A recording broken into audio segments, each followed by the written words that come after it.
The Antisocial Conspiracy. By Abbé Barreul. Preliminary Observations. On the Illumines I and on the different works whereon these memoirs are grounded. The third conspiracy, which I am now about to investigate, is that of the atheistical Illumines, which at my outset I denominated the conspiracy of the sophisters of impiety and anarchy against every religion natural or revealed. Not only against kings, but against every government, against all civil society, even against all property whatsoever. The name of Illuminee which this sect, the most disastrous in its principles, the most extensive in its views, the most atrociously cunning in its means, has chosen, is of ancient standing in the annals of disorganizing sophistry. It was the name which Manes and his disciples first affected, Glorianter Manichaei se de Calo Illuminatos. The first Rosicrucians also, who appeared in Germany, called themselves Illumines. And later, in our time, the Martinists, with many other sects, have pretended to Illuminism. As an outline for history I distinguish them by their plots and tenets, and will reduce them into two classes, the atheistical and the theosophical Illumines. These latter more particularly comprehend the Martinists, whom I have already mentioned in my second volume, and the Swedenborgians, whom I shall mention in their proper place. Where also I shall give what information I have been able to collect relating to them. The atheistical Illumines are the objects of the present volume, and it is their conspiracy that I mean to disclose. The very numerous letters, books, and manuscripts, which I have received since the publication of my proposals, has rendered it impossible for me to comprise the proposed investigation in one volume. The baleful projects of the sect and the laws for their execution are so strangely combined, that I thought it necessary to begin by making my reader perfectly acquainted with its code. That is to say, with the regular progression of its degrees, mysteries, and government. This alone requiring an entire volume, I am reduced to the necessity of giving a fourth, in which I shall develop the history of Illuminism, and make an application of the triple conspiracy to the French Revolution. I have more particularly applied myself to the investigation of the legislative part of this conspiring sect, as no work has yet been published in which the whole of their code is to be found.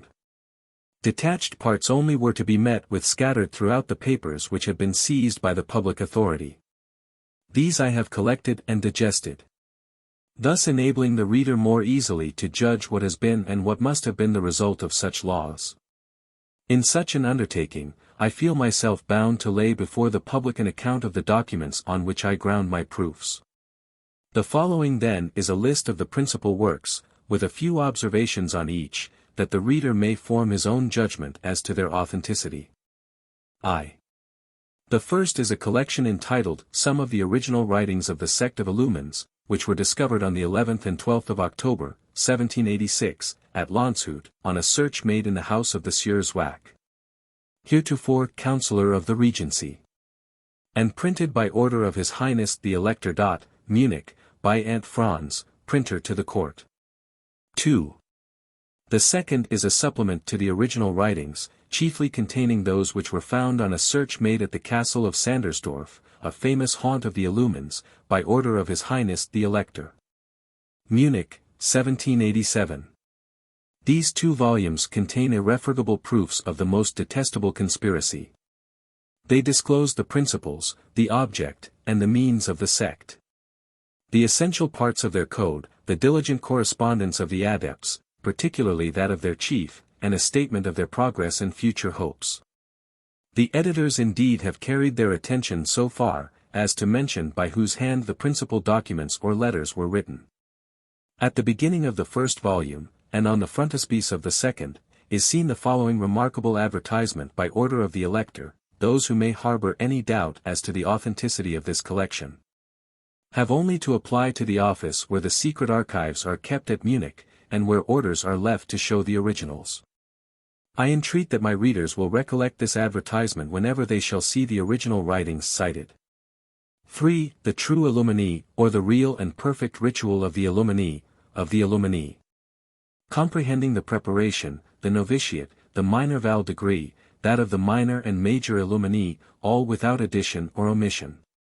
With respect to the authenticity of this work, we need only quote the testimony of the Baron Nig, surnamed Philo, the most famous of the Illumines after the founder of the sect. And who was actually the chief compiler of its code, as he tells us himself, "All these degrees," says he, "such as I composed them, have been printed this year at Edes, Frankfurt on the Main, under the title of the True Illuminee. I am ignorant of the author, but they appear exactly as they flowed from my pen, that is to say, as I compiled them." This certainly is an authenticated document on the sect, and recognized by the compiler himself. 4. I now proceed to a work which was published by this same Philo, under the title of Last Observations, or Last Words of Philo, and answers to diverse questions on my connections with the Illumines. In this work Philo gives us an account of himself and of his Illuminism, of his agreements with the chiefs of the sect, and of his labors for it. His vanity, however, makes this narrative fulsome. The reader will observe in his writings one of those pretended philosophers who treat all religious objects with that contempt which they themselves deserve. This is of no consequence, he attempts to justify his own conduct. His avowals may therefore be received in testimony against the sect. The last works of Spartacus and Philo, die Nussen Arbeiten de Spartacus und Philo. Except the original writings, this is the most intelligent and important work that has been published on the Illumines. It contains the 2 degrees of the greatest consideration both on account of the mysteries revealed in them by the sect, and of the laws laid down for the adepts. Not a shadow of doubt can be maintained as to the authenticity of this work. These degrees and laws are published with a certificate of Philo attesting their conformity with the original, and under the seal of the order. This certificate was scarcely necessary. Whoever can read must easily perceive that these degrees and these laws are no other than a compilation, and often, in the most essential parts, but a copy of the discourses, precepts, and principles, contained in the original writings. The publisher is a man who has passed through all the degrees of Illuminism. More dexterous than Philo, he makes himself master of his secret, and of that of the whole sect. The better to unmask Illuminism, he becomes an Illuminee. And he has so well succeeded, that no member of the order was better acquainted with it than himself. 6. The same writer has published a critical history of the degrees of Illuminism, a valuable work, in which everything is proved from the very letters of the grand adepts. 7. The Directing Illuminee, or the Scotch Knight.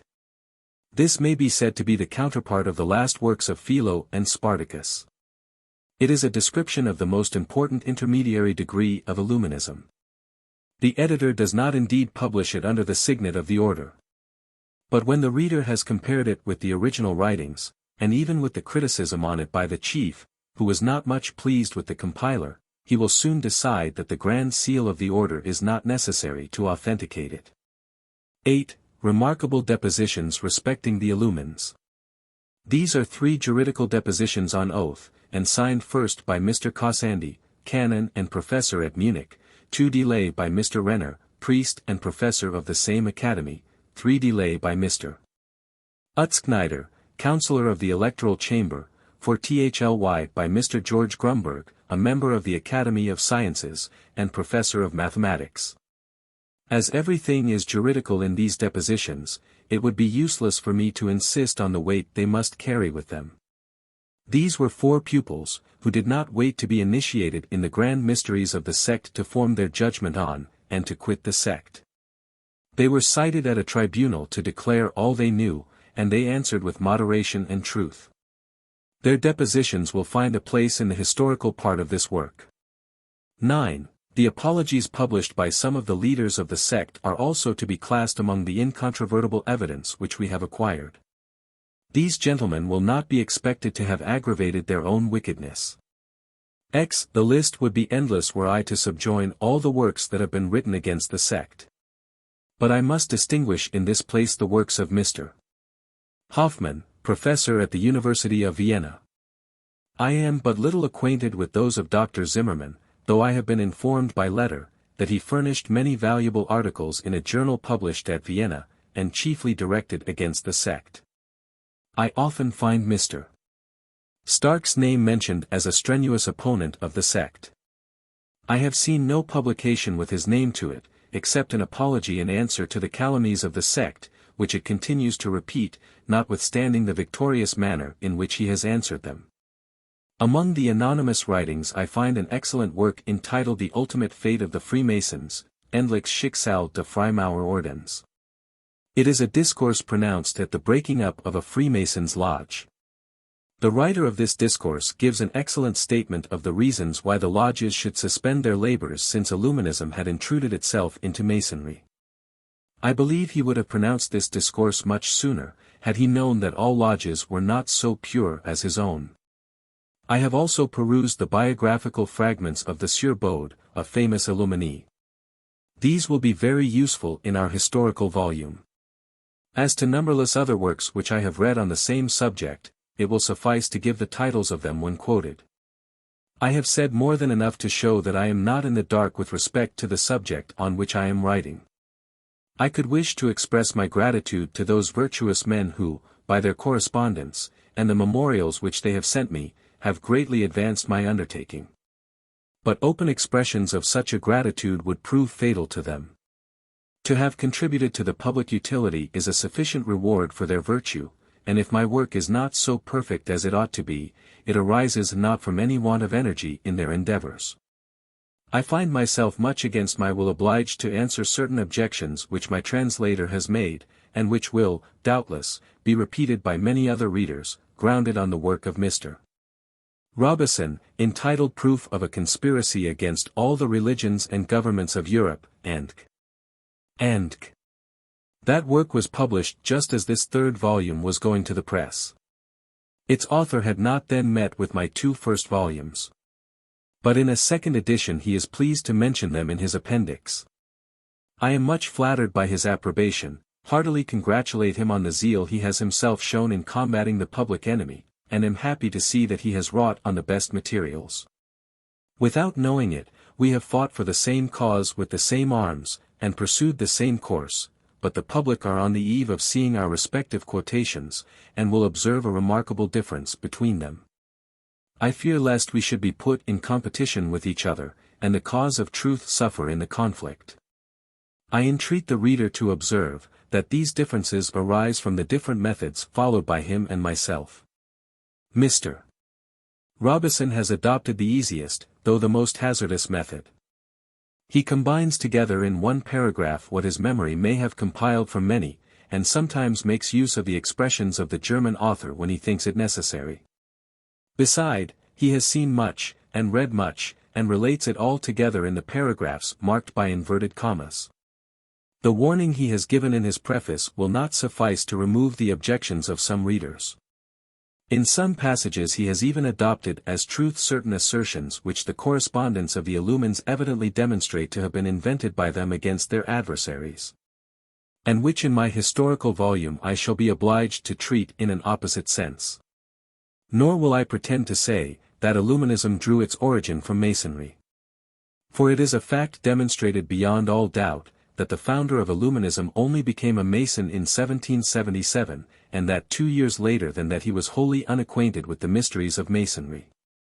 I know perfectly well, that this will not make Illuminism less disastrous, nevertheless I am obliged to differ from Mr. Robison when treating on that subject, as well as on some other articles. So much for objections, here is my reply. In the first place, Mr. Robison and I always agree as to the essential facts and the conspiracy of the Illuminized lodges, we also agree on their maxims and degrees, and this must be sufficient to convince the reader. In the next place, in his general view of the sect he has observed its detestable and most dangerous principles. Like a traveller he has seen the monstrum horrendum, in form, ingens. But he has not described its forms, its manners, and its habits.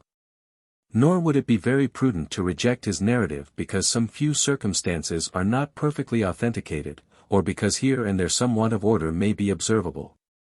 In short, if we accept 1 or 2 letters, which may be said to be translations, all the other quotations, though in the form of letters, cannot be called so, for they are not to be found in the letters of the Illumines. They are extracts from different parts, all brought together under one head. Mr. Robison has given them to the public in his own style, and sometimes makes the Illumines speak in clearer terms than is done in the originals.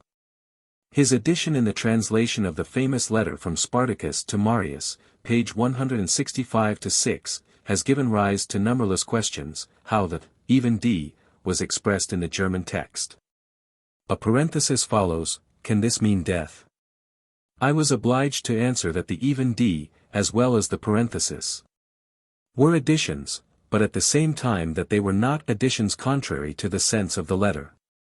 I could willingly have attributed these deviations to a difference in the editions of the original writings, but a new work must be supposed. As well as new letters, to justify the quotations, and all Germany must have noticed such changes. In the first place, the court of Bavaria would have protested against such a supposition, as the original writings could not have coincided with an edition so dissimilar. Next, the Illumines who have not spoken in such clear language, though clear enough in their letters, in fine, the authors who have combated Illuminism, and whose quotations all exactly agree with the edition of Munich. The pages may change in different editions, but whole letters and discourses cannot. Especially when the public may, as we have seen above, have access to the originals. As for myself, whose name cannot be expected to have such authority as Mr. Robeson's, I have taken all the precautions of which I felt myself to stand in need. Point 2 I never make a quotation but with the original before me. And when I translate any passage which may stagger the reader, I subjoin the original, that each may explain and verify the text. I follow the same line of conduct when I compare the different testimonies.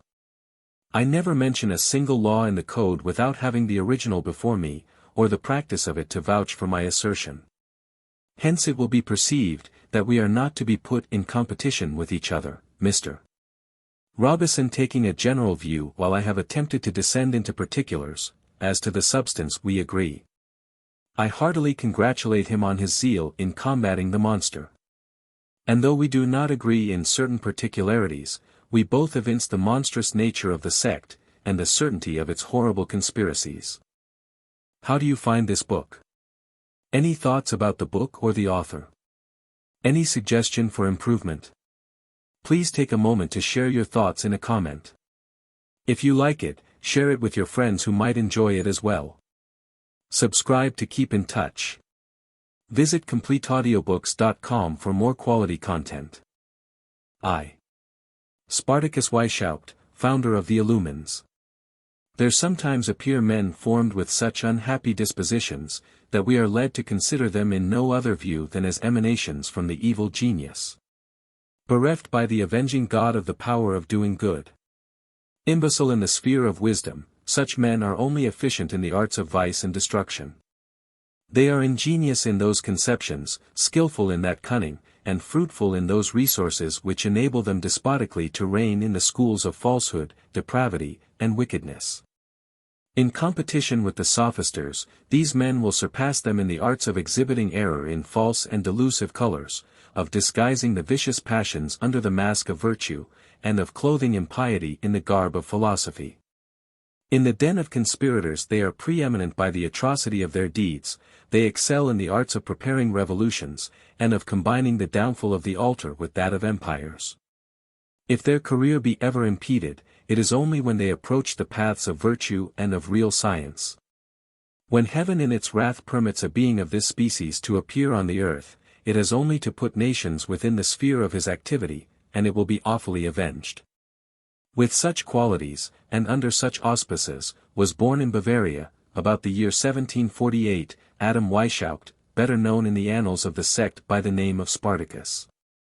To the eternal shame of his serene protector, this impious man, heretofore professor of law at the University of Ingolstadt, but now banished from his country as a traitor to his prince and to the whole universe.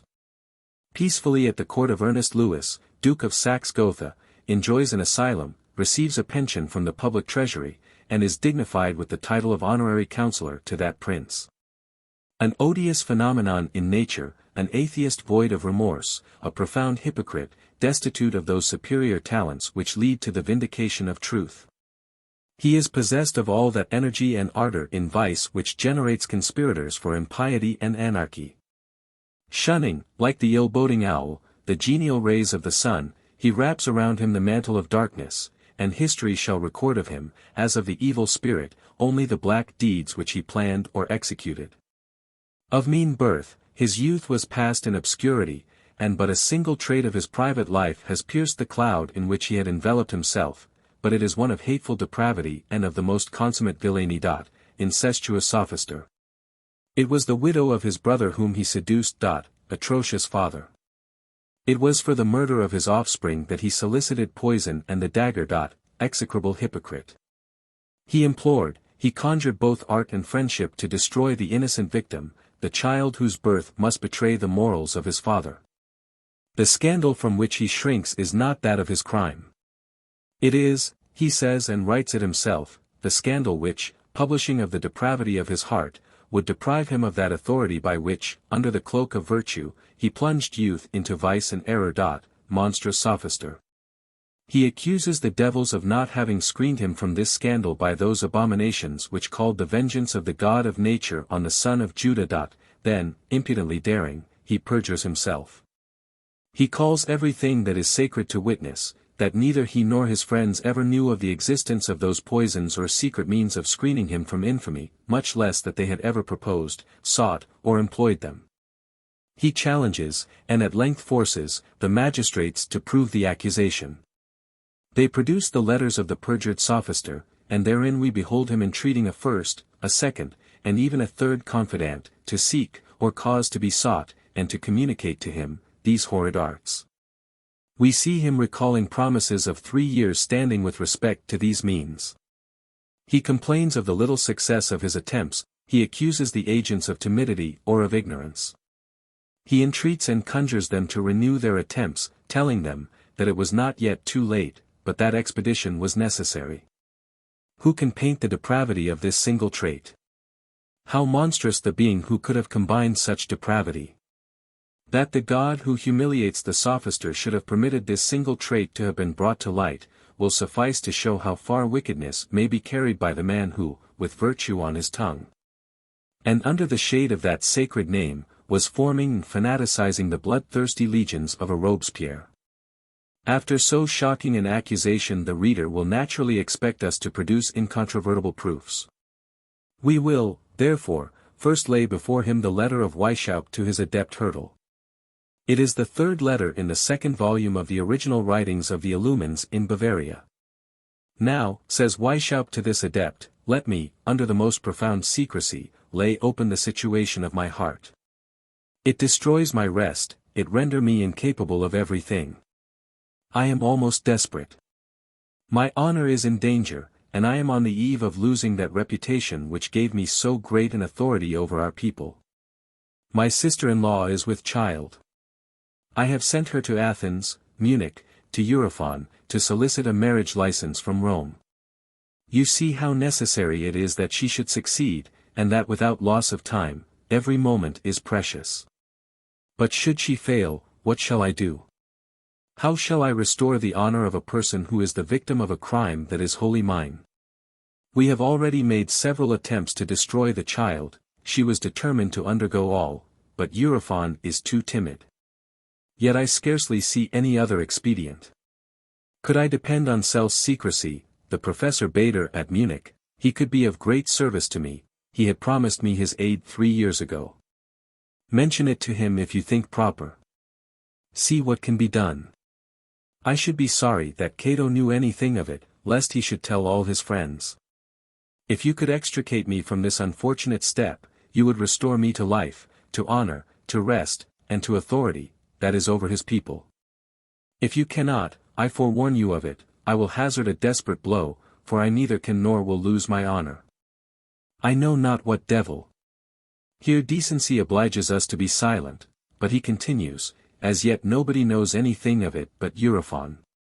It is not too late to make an attempt, for she is only in her 4th month, and the worst of it is, that it is a criminal case, and that alone makes the greatest efforts and the most extreme, or boldest, resolution necessary.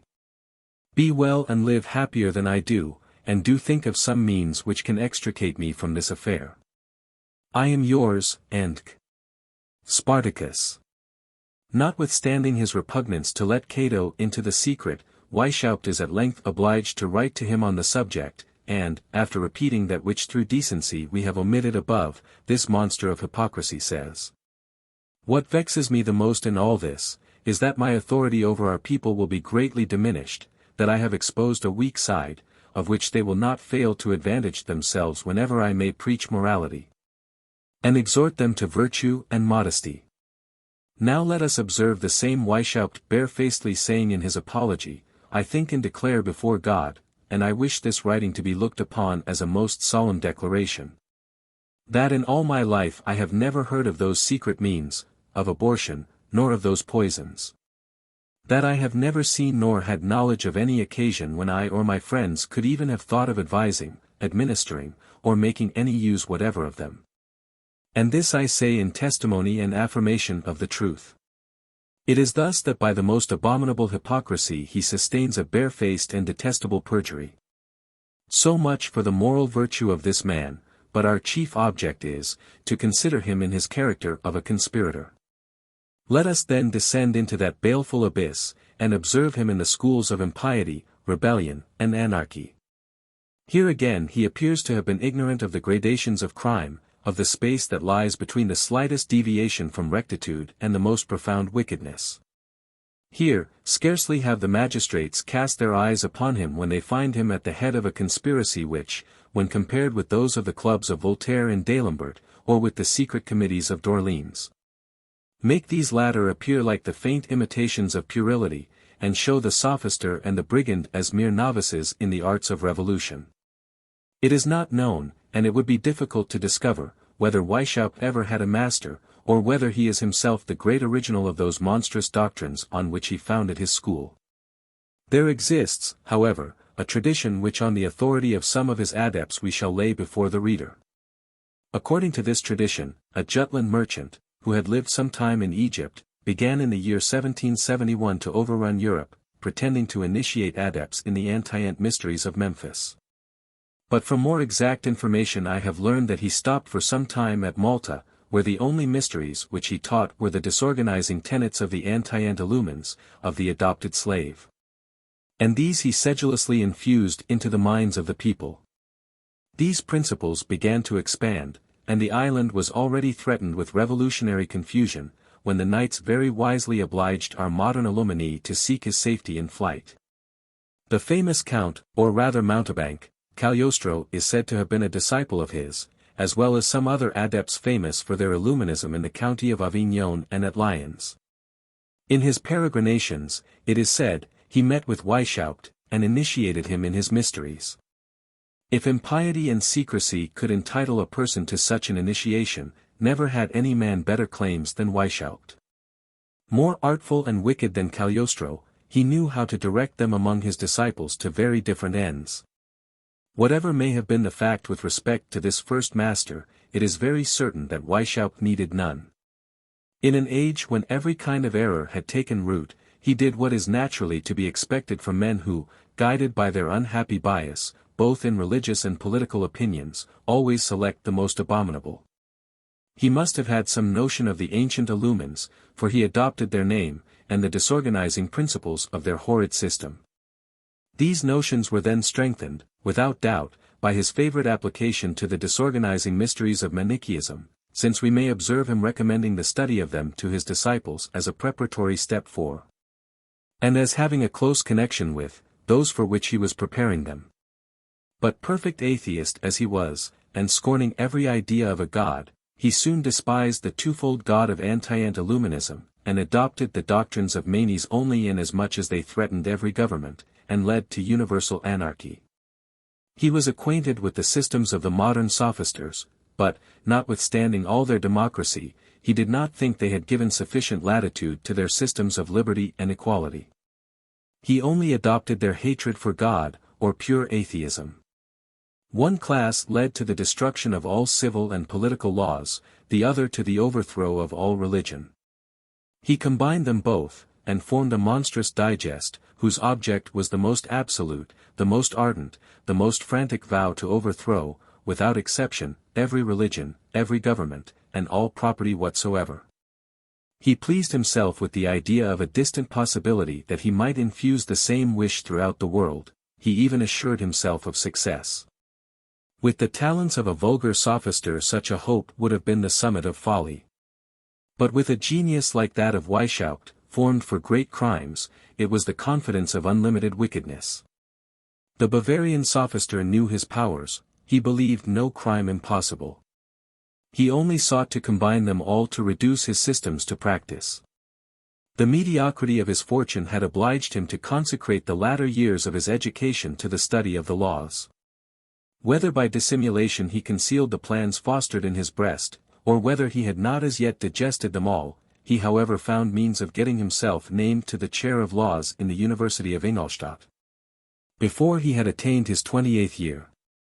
On the 10th of March, 1778, he writes to Zwack that he was not yet 30 years of age, and in the same letter he informs him, under secrecy, of his future projects on Illuminism, which he had founded 2 years before. He must have known himself possessed of profound dissimulation, he must have been master of strange resources, to ground his plans for the subversion of all laws throughout all empires, on the very function of public interpreter of the law.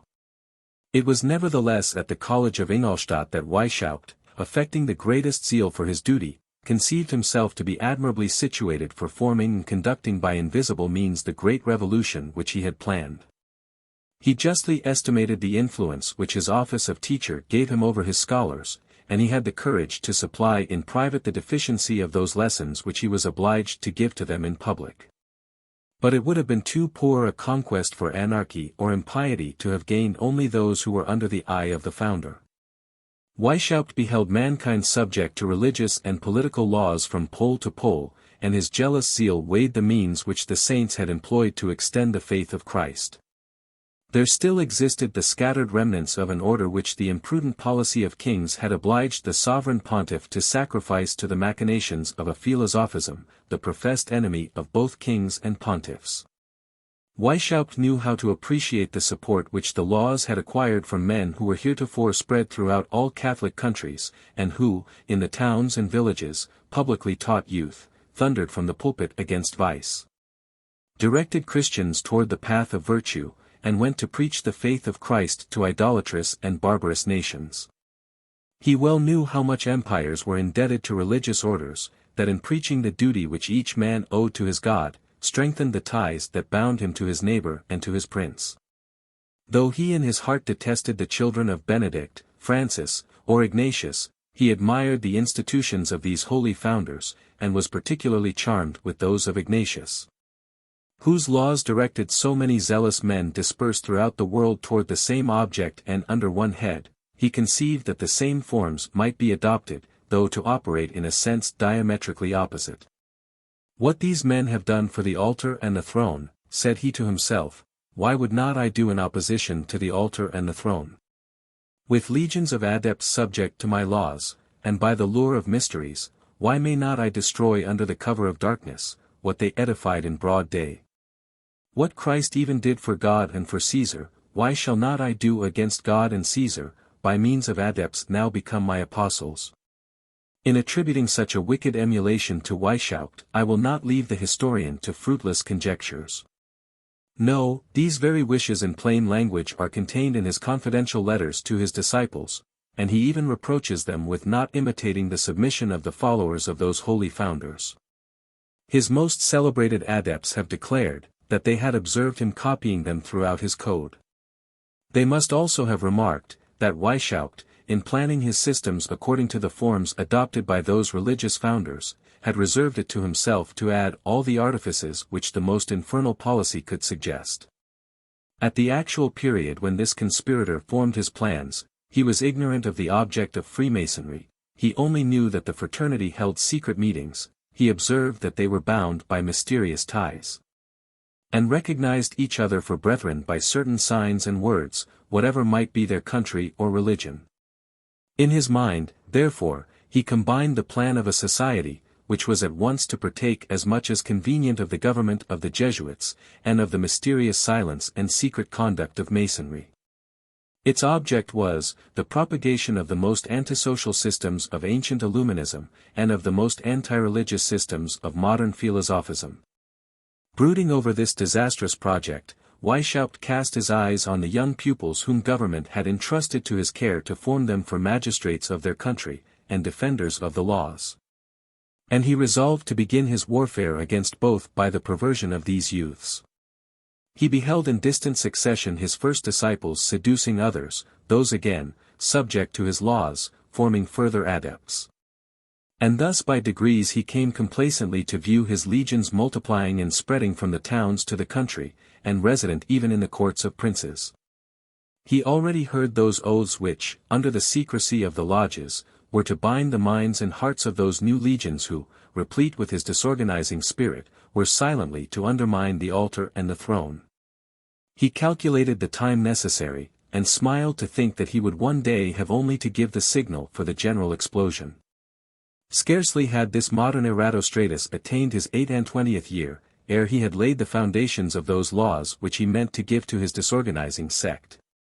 Though he had not actually written his code, he had arranged it in his mind, and he made his first essay on two of his pupils, one named Massenhausen, whom he surnamed Ajax, about 20 years of age, and afterwards a counselor at Burghausen. The other called Mers, whom he surnamed Tiberius, 3 nearly of the same age, but whose morals and character proved so abominable, that they made even his vile seducer blush. These 2 disciples soon vying with their master in impiety, he judged them worthy of being admitted to his mysteries, and conferred on them the highest degree that he had as yet invented. He called them Areopagites, installed himself their chief, and called this monstrous association the Order of Illumines. It was on the 1st of May, 1776, that the inauguration was celebrated. Let the reader well observe this epoch. It indicates a feeble beginning. It preceded the French Revolution but by a few years. That however was the time when that abominable sect first started into existence, which was to combine all the errors, all the conspiracies, and all the crimes of the adepts of impiety, rebellion, or anarchy, and which, under the name of Jacobin, was to consummate the dreadful revolution. Such was the origin of that sect which I had in view when I proclaimed to all nations, and unfortunately with too much truth, that whatever their government or religion might be, to whatever rank they might belong in civil society, if Jacobinism triumphed, all would be overthrown. That should the plans and wishes of the Jacobins be accomplished, their religion with its pontiffs, their government with its laws, their magistrates and their property, all would be swept away in the common mass of ruin. Their riches and their fields, their houses and their cottages, their very wives and children would be torn from them.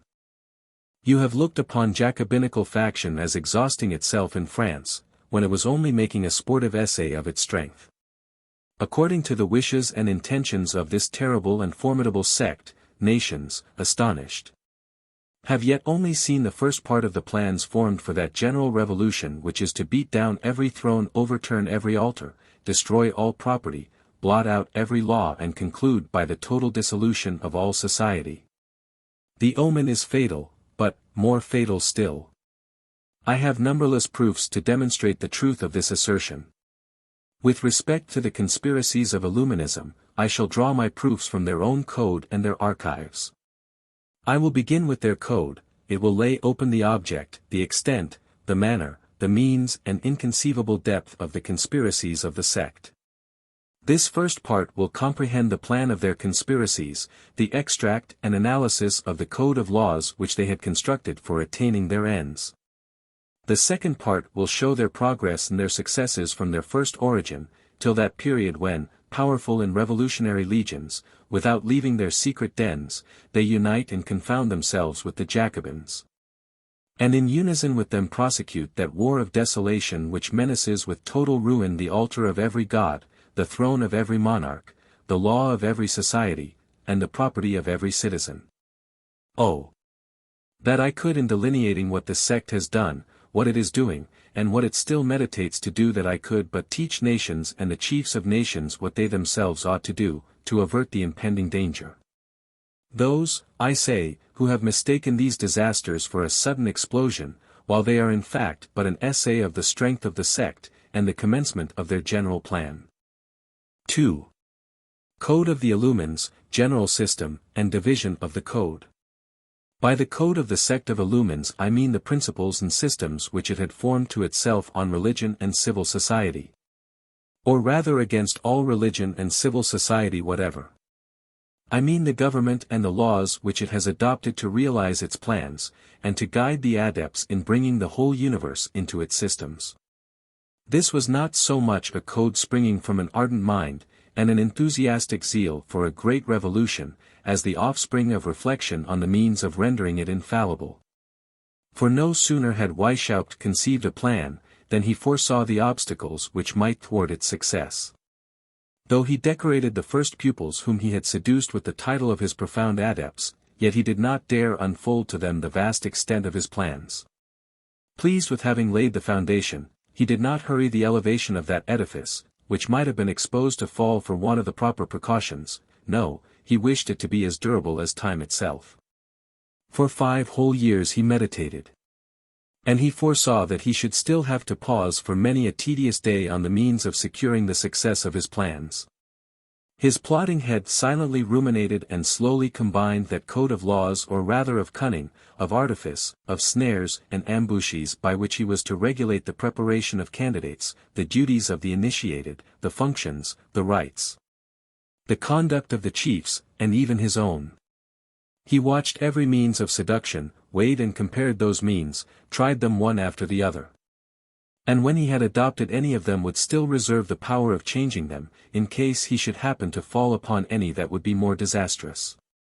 Meanwhile his first disciples, now his apostles, gained him many partisans. He seduced many himself, and directed their conduct by letter. His advice was adapted to circumstances, and, artfully husbanding his promises, he kept the minds of his disciples perpetually in suspense as to the last mysteries. To his trusty adepts he promises systems of morality, of education, and of polity, all entirely new. And they might easily surmise that this future code would be no other than that of a morality without restraint, of a religion without a God, and of a polity without laws or any dependence whatsoever. Though he did not dare entirely to throw away the mask. But his laws appeared imperfect, his snares were not sufficiently concealed, and he was convinced that time and experience alone could perfect the work on which he had so long meditated. Such are the colors, at least, in which we see him representing himself when his adepts, impatient to be initiated in the last mysteries, reproach him with the slowness of the proceedings. It is from time and experience, says he, that we are to learn. I daily put to the test what I made last year, and I find that my performances of this year are far superior. Give me then time to reflect on what may forward and on what may delay the execution of our plans. To weigh what may be expected of our people left to themselves or led and conducted by us. Remember that what is done in haste, speedily falls to ruin. Leave me then to myself, let me act alone, and believe me, time and I are worth any other two. Let not the reader imagine that these meditations of Weishaupt alluded to the object of his views, that never varied. The destruction of religion, the destruction of society in the civil laws, the destruction of property, that was the point at which he always aimed, and this impious man too well knew his crime, not to be alarmed. We see him writing to his confidant, "You know the situation in which I stand. I must direct the whole by means of 5 or 6 persons. It is absolutely necessary that I should during my life remain unknown to the greater part of the adepts themselves.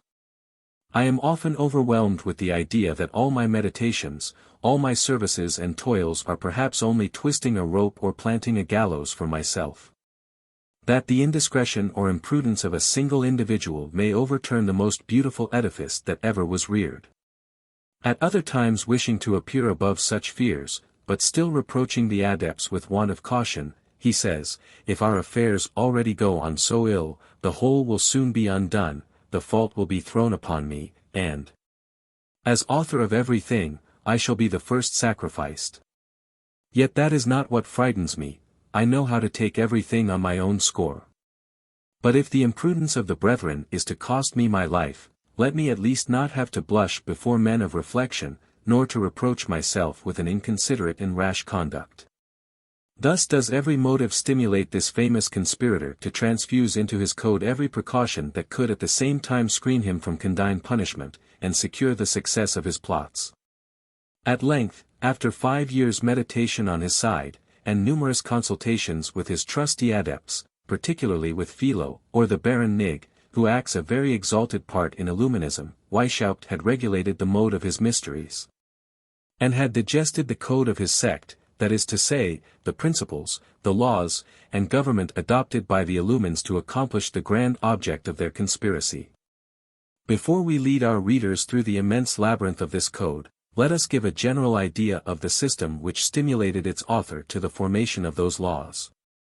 The more we meditate on that part of the code which we shall lay before our readers when we come to treat of the mysteries of Illuminism, the more clearly we observe Weishaupt adopting the principles of equality and of liberty, propagated by modern philosophism, in order to present them in a new light, and to lead his disciples to the ultimate consequences of the most absolute impiety in anarchy. The modern sophisters, some following Voltaire, others Rousseau, had begun by saying, that all men were equal and free. And they had concluded with respect to religion, that nobody, though speaking in the name of a God who reveals himself, had the right of prescribing rules to their faith. The authority of revelation being cast aside, they left no other basis for religion to rest upon, than the sophistry of a reason, the perpetual prey of our passions. They had annihilated Christianity in the minds of their adepts. With respect to governments they had also asserted, that all men were equal and free, and they had concluded that every citizen had an equal right to form the laws, or to the title of sovereign. This consequence abandoning all authority to the capricious fluctuations of the multitude, no government could be legitimate but that founded on chaos, or the volcanic explosions of the democratic and sovereign populace. Weishaupt, reasoning on the same principles, believed both the sophisters and the democratic populace to be too timid in drawing their inferences, and the following may be said to be the essence of all his mysteries. Liberty and equality are the essential rights that man in his original and primitive perfection received from nature. Property struck the first blow at equality, political society, or governments, were the first oppressors of liberty. The supporters of governments and property are the religious and civil laws. Therefore, to reinstate man in his primitive rights of equality and liberty, we must begin by destroying all religion, all civil society, and finish by the destruction of all property. Had true philosophy but gained admittance to these lodges of Illuminism, how clearly would she have demonstrated the absurdity of each and all of these principles, and the extravagance and wickedness of such consequences, both to the master and his adepts. She would have shown, that the rights and laws of primitive man alone upon earth, or parent of a scanty generation, neither were nor ought to be the rights and laws of man living on an inhabited globe. She would have proved, that nature, when she ordained that man should increase and multiply on this earth, and that he should cultivate it, clearly announced that his posterity were hereafter to live under the empire of social laws. She would have observed, that without property this earth would have remained uncultivated and uninhabited, that without religious and civil laws the same earth would have only nurtured straggling hordes of vagabonds and savages. Then would our Bavarian Illuminee have concluded, that his equality and liberty, far from being the essential rights of man in the state of perfection, would only be the instruments of his degradation, and assimilate him to the beasts of the earth. If they were to be incompatible with property, religion, and society. But true philosophy was an alien to his school, and Weishaupt, with his detestable genius formed for error, applauds the sophism, makes it the basis of his system, and the ultimate secret of his mysteries. I am not simply to prove that such is the grand object of the conspiracy, and of the ultimate revolution which he is preparing with all his adepts. Were that my only task, I should cite the blessings which the Hierophant of Illuminism pours out on those hordes that roam without laws or society, and the curses which he vents against those men who, fixing their abodes, name chiefs and constituted states. The very menaces of the teacher unfold the whole of the conspiracy. Yes, princes and nations shall disappear from off the face of the earth. Yes, a time shall come when man shall acknowledge no other law but the great book of nature. This revolution shall be the work of the secret societies, and that is one of our grand mysteries. This single passage of the code is sufficient to demonstrate both the object of the conspiracy and the extent of the projects of the sect, but though the conspiracy should be clearly proved, still that would be doing little for the public good. Instead of a terrible and formidable sect, nations and chiefs of nations might mistake the Illumines for a band of senseless madmen, plotting without means a chimerical revolution. Therefore little to be feared, and too despicable to deserve notice. Thus would wickedness find a cloak in its excesses. The sect would prosecute its hellish plots more actively, more confidently, and more successfully, merely because their object was supposed impossible. Society would be dissolved. Our laws, our religion, and our property, would be wrested from us, because we believed them proof against any attempt. Nations would tranquilly slumber on the brink of the precipice, and be plunged into destruction while they considered the fatal cause as the delusion of delirium, and smiled on the plots of Illuminism. And its founder foresaw this, for he says to his adepts, "Let the laughers laugh, let the scoffers scoff, he that compares the past with the present, will see that nature continues its course without the possibility of diverting it. Its progress is imperceptible to the man who is not formed to observe it, but it does not escape the attention of the philosopher. Society then calls upon me to develop more than the existence, or even the extent of the plots of the sect. I say, it calls on me loudly to proclaim the dangers which threaten us. Yes, the evils which threaten all society must be clearly shown. A manner of proceeding and an artful cunning big with crime, which will speedily plunge nations into those disasters which they may believe chimerical, is to be clearly ascertained. I have to unfold the whole of a system, an entire code, in which each institute, each maxim, each regulation, is a new step towards a universal revolution which shall strike society a mortal blow. I am not then about to inform each citizen that his religion, his country, his property, that every society, people, or nation, are menaced. Unfortunately that would be a task too easily performed. But I am bound to say, in this horrible plot, such are the dangers which threaten your country, and such the perils that hang over your persons.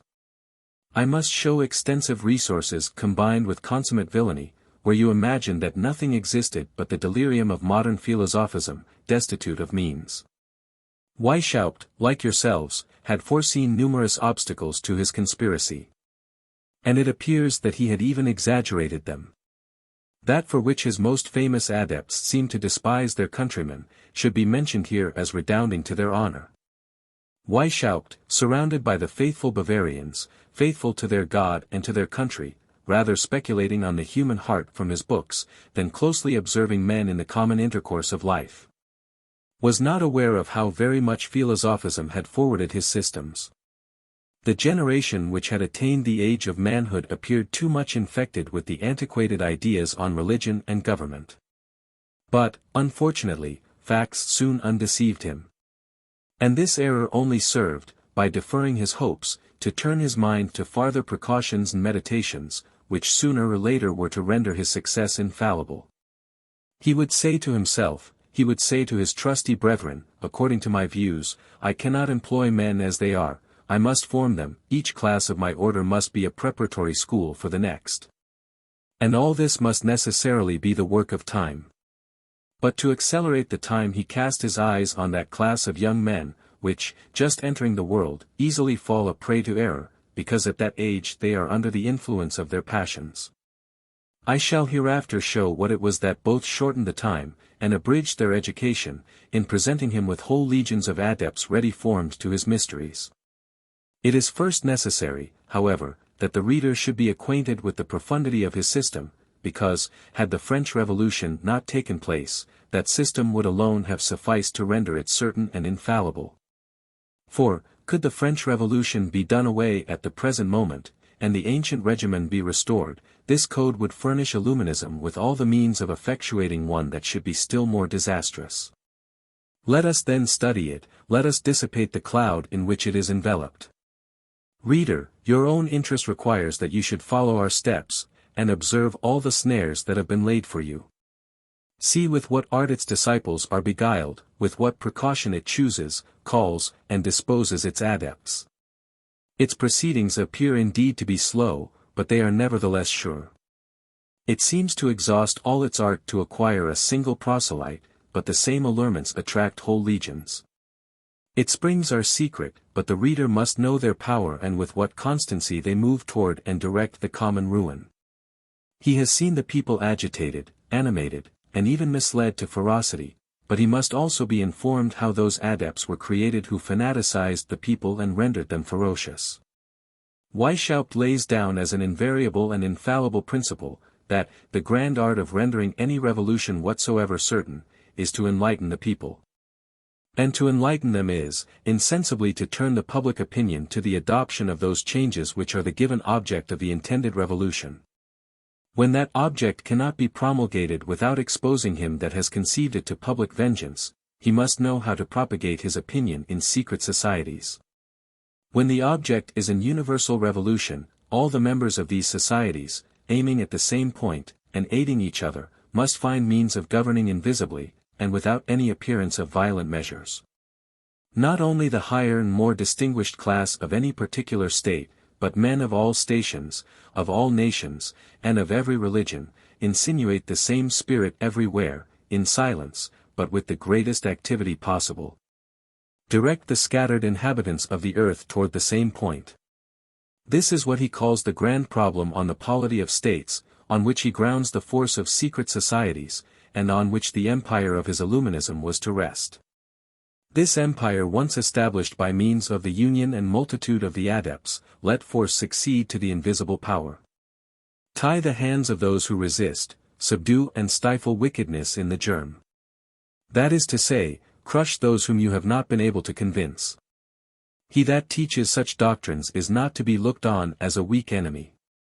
When Weishaupt reserved them for his mysteries, as well as the revelation of his ultimate object, he knew too well that they were only fitted for men who had long been trained to view them as the lessons of nature and of philosophy. And should he meet with any who had anticipated them, it would only abridge their novitiate. But he needed nothing less than a whole generation. It was therefore to multiply the number of adepts, to dispose them by insensible degrees to receive his doctrines. By an invisible hand to direct their ideas, their wishes, their actions, and their combined efforts, that the code of laws which he framed for Illuminism constantly tended. According to these laws, the sect is divided into two grand classes, and each of these again subdivided into lesser degrees proportionate to the progress of the adepts. The first class is that of preparation. It contains 4 degrees, those of novice, of minor vow, of minor Illuminee or Illuminatus minor, and of major Illuminee or Illuminatus major. Some intermediary degrees belong to the class of preparation, which may be called of intrusion. Such are those which the sect have borrowed from Freemasonry as a means of propagation. Of these Masonic degrees the Code of Illumines admit the 3 first without any alteration. It adapts more particularly to the views of the sect the degree of Scotch Knight as an ultimate preparation for its mysteries. And it is styled the degree of directing Illuminee or Illuminatus dirigens. The second class is that of the mysteries, and this is subdivided into the lesser and greater mysteries. The lesser comprehend the priesthood and administration of the sect, or the degrees of priests and of regents or princes. In the greater mysteries are comparized the 2 degrees of magi or philosopher, and of the man-king. The elect of the latter compose the council and the degree of Areopagites. In all these classes, and in every degree, there is a part of the utmost consequence, and which is common to all the brethren. It is that employment known in the code by the appellation of brother insinuator or recruiter. For the whole strength of the sect depends on this part. It is that which furnishes members to the different degrees, and Weishaupt, well knowing the importance of the task, turned all his genius toward it. Let us therefore begin by directing our attention to the discovery of it. 3. First part of the Code of the Illumines, of the brother insinuator, or the recruiter. By the appellation of brother insinuator, is to be understood the Illuminee whose peculiar office is to make proselytes for the sect. Some brethren were more particularly instructed for that end. They might, indeed, be called the apostles or missionaries of the order, being those whom the superiors sent to the different towns and provinces, and even into distant countries, to propagate its doctrines and to establish new lodges. These had received, in addition to the common rules, farther instructions peculiar to the higher degrees. These, as Weishaupt writes, may sometimes be the most imbecile, and at other times the most ingenious of the brotherhood. From the former he can depend on a blind obedience to the rules he lays down, which are never to be deviated from. And with respect to the latter, provided they be zealous and punctual, should they even transgress any of the laws, it would not be in such a manner as to commit either their own safety or that of the order. And they would soon make amends for their indiscretion by some new artifice. But, whatever may be the sense of the Illuminee, he is obliged once or twice in his life to act the part of brother insinuator, and that with a certain success, by the acquisition of 2 or 3 proselytes, under pain of perpetually remaining in the lower degrees. Some brethren of high rank may have been dispensed from this formality, but as to the generality of them there exists a positive law on that point. To stimulate the zeal of the brethren, the insinuator is by the laws of the code established superior over every novice that he has gained to the order. It is expressed as follows: every Illuminee may form to himself a petty empire, and from his littleness, emerge to greatness and power. Such then is the first duty imposed upon every Illuminee for the propagation of the sect. And this is the part which first claims our attention, in order that we may be able to form an idea of the immeasurable powers of Weishaupt for seduction. This part may be said to be subdivided into 3. The rules laid down are, first, those which are to guide the brother insinuator in the choice of persons to be admitted or excluded. Then follow those which are to teach him how to entice into the order those persons whom he has judged proper for it. And lastly come those rules and arts by which novices are to be formed, and even involved in Illuminism before they are officially admitted. In order to judge of the qualifications of the persons whom he may enlist, every Illuminee is to begin by procuring tablets, which he is to keep in the form of a journal, and this is his diary. Assiduously prying into everything that surrounds him, he must vigilantly observe all persons with whom he becomes acquainted, or whom he meets in company, without exception of relations, friends, enemies, or entire strangers. He must endeavor to discover their strong and their weak side, their passions and prejudices, their intimacies, and above all, their actions, interests, and fortune. In a word, everything relating to them, and the remarks of every day he must enter in his diary. A twofold advantage is to be reaped from these particulars of information, first, by the order in general and its superiors. Secondly, by the adept himself. Twice every month he will make a general statement of his observations, and he will transmit it to his superiors. By these means the order will be informed what men, in every town or village, are friendly or inimical to it. The means of gaining over the one or destroying the other will naturally occur. With respect to the insinuator, he will learn how to judge of those who are proper persons to be received or rejected, and he will carefully insert his reasons for the admission or rejection of those persons in his monthly statements. The recruiting brother will carefully guard against giving the most distant hint that he is an Illuminee. This law is peremptory for the brethren, but more particularly for all the insinuators, whose success may often essentially depend on it. It is to them that the legislator so strongly recommends all that exterior of virtue and of perfection. That care of shunning all public scandals which might deprive them of their ascendancy over the minds of those whom they seek to entice into the order. The law expressly says, apply yourselves to the acquiring of interior and exterior perfection. But lest they should conceive that this perfection even hinted at the mastering of their passions, and at renouncing the pleasures of the world, he adds, attend particularly to the art of dissembling and of disguising your actions. The better to observe those of others, and to penetrate into their inmost thoughts. Die Kunst zu erlernen sich zu verstellen, and ihr zu beobachten, and aus zu verstehen. It is for that reason that these 3 great precepts are to be found in the summary of the code: hold thy tongue, be perfect, disguise thyself, almost following each other in the same page, and serving as an explanation of each other. Having made himself perfect master of these precepts, and particularly of the last, the insinuator is next to turn his attention to those persons whom he may admit or ought to reject. He is not to admit into the order either pagans or Jews. But he is equally to reject all religious, and above all to shun the ex-Jesuits as he would the plague. Ordens geistlich dürfen nie aufgenommen werden, und die ex-Jesuiten soll man wie die Pest fliehen. The cause of such exclusions is obvious. To speak of religion, and admit, without any precaution, Jews, Turks, and pagans, would be too open a manifestation of what their religion was, and not to reject religious, would be exposing themselves to be betrayed by their own adepts.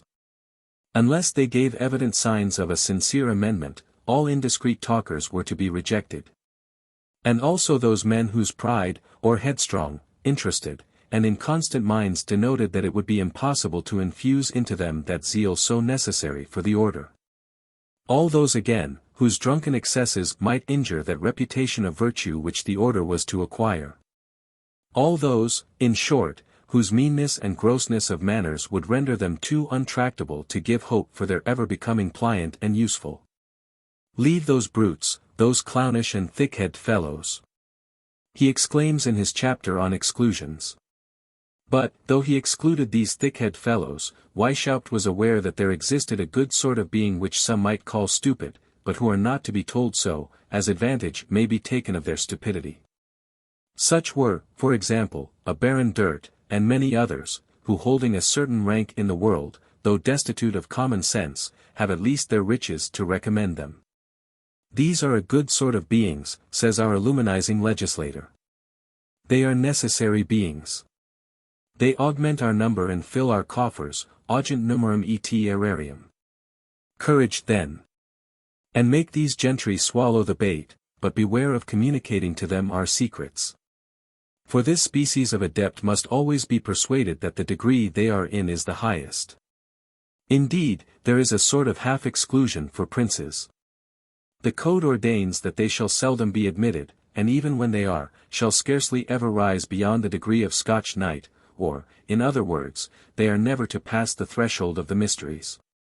Hereafter we shall see the legislator finding an expedient for introducing them beyond that degree, but still without giving them any further insight into the mysteries, and being particularly careful to hide from them certain laws of the order.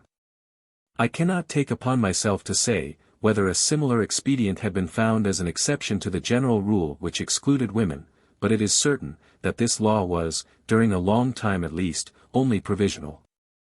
And many of the brethren sought to revoke it.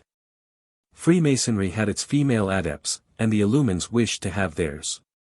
The plan is written in Zwack's own handwriting, and he was the most intimate friend and confidant of Weishaupt, in short, his incomparable man. It is couched in the following terms. Plan for an order of women. This order shall be subdivided into 2 classes, each forming a separate society, and having a different secret.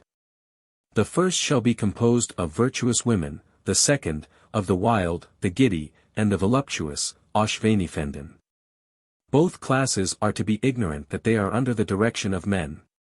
The 2 superiors are to be persuaded that they are under a mother lodge of the same sex, which transmits its orders. Though in reality these orders are to be transmitted by men. The brethren who are entrusted with this superintendence shall forward their instructions without making themselves known. They shall conduct the first, by promoting the reading of good books, but shall form the latter to the arts of secretly gratifying their passions, durch Begnügung ihrer Leidenschaften im Verborgenen. A preliminary discourse prefixed to this plan points out the object and future services of these Illuminized sisters. The advantages which the real order would reap from this female order would be, first, the money which the sisterhood would pay at their initiation. And, secondly, a heavy tax upon their curiosity, under the supposition of secrets that are to be learned. And this association might moreover serve to gratify those brethren who had a turn for sensual pleasure. A list and description of 85 young ladies of Mannheim accompanied this project of Zwack, very properly surnamed the Cato of Illuminism, from among whom, in all probability, the founders of these 2 classes were to be chosen. Circumstances not having favored our modern Cato's views, we observe several other adepts proposing similar plans. An assessor of the imperial chamber at Wetzlar of the name of Ditfurt, known among the Illumines by that of Minus, and who rose to the degree of regent, and to the dignity of provincial, seemed to dispute the honor of this invention. Both with Brother Hercules and even with Cato himself, we must allow, at least, that nobody was more anxious for the execution of the project than he was. He had already submitted his ideas to the Baron Nig, and he applies anew to Weishaupt. He even despairs of ever bringing men to the grand object of the order without the support of the female adepts. Indeed, so ardent is his zeal, that he makes an offer of his own wife and his 4 daughters-in-law to be the first adepts. The eldest was exactly the person for the philosophized sisterhood. She was 24 years of age, and with respect to religion her ideas were far above those of her sex, they were modelled on her father's. He had attained to the degrees of Regent and Prince of the Illumines, and she would have been Regent and Princess. In the higher mysteries, together with Ptolemy's wife, we should have seen the one corresponding with her father, the other with her husband.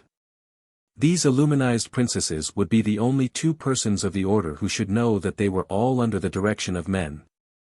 They would preside over the trials and receptions of Minervals, and would initiate those whom they judged worthy into the grand projects of the sisterhood for the reform of governments and the happiness of mankind. But, notwithstanding all the plans and zeal of the brethren, it does not appear that the legislator ever consented to the establishment of the sisterhood. Yet he supplied the want of such an institution by secret instructions which he gave the regents on the means of making the influence of women over men subservient to the order, without initiating them in any of the secrets.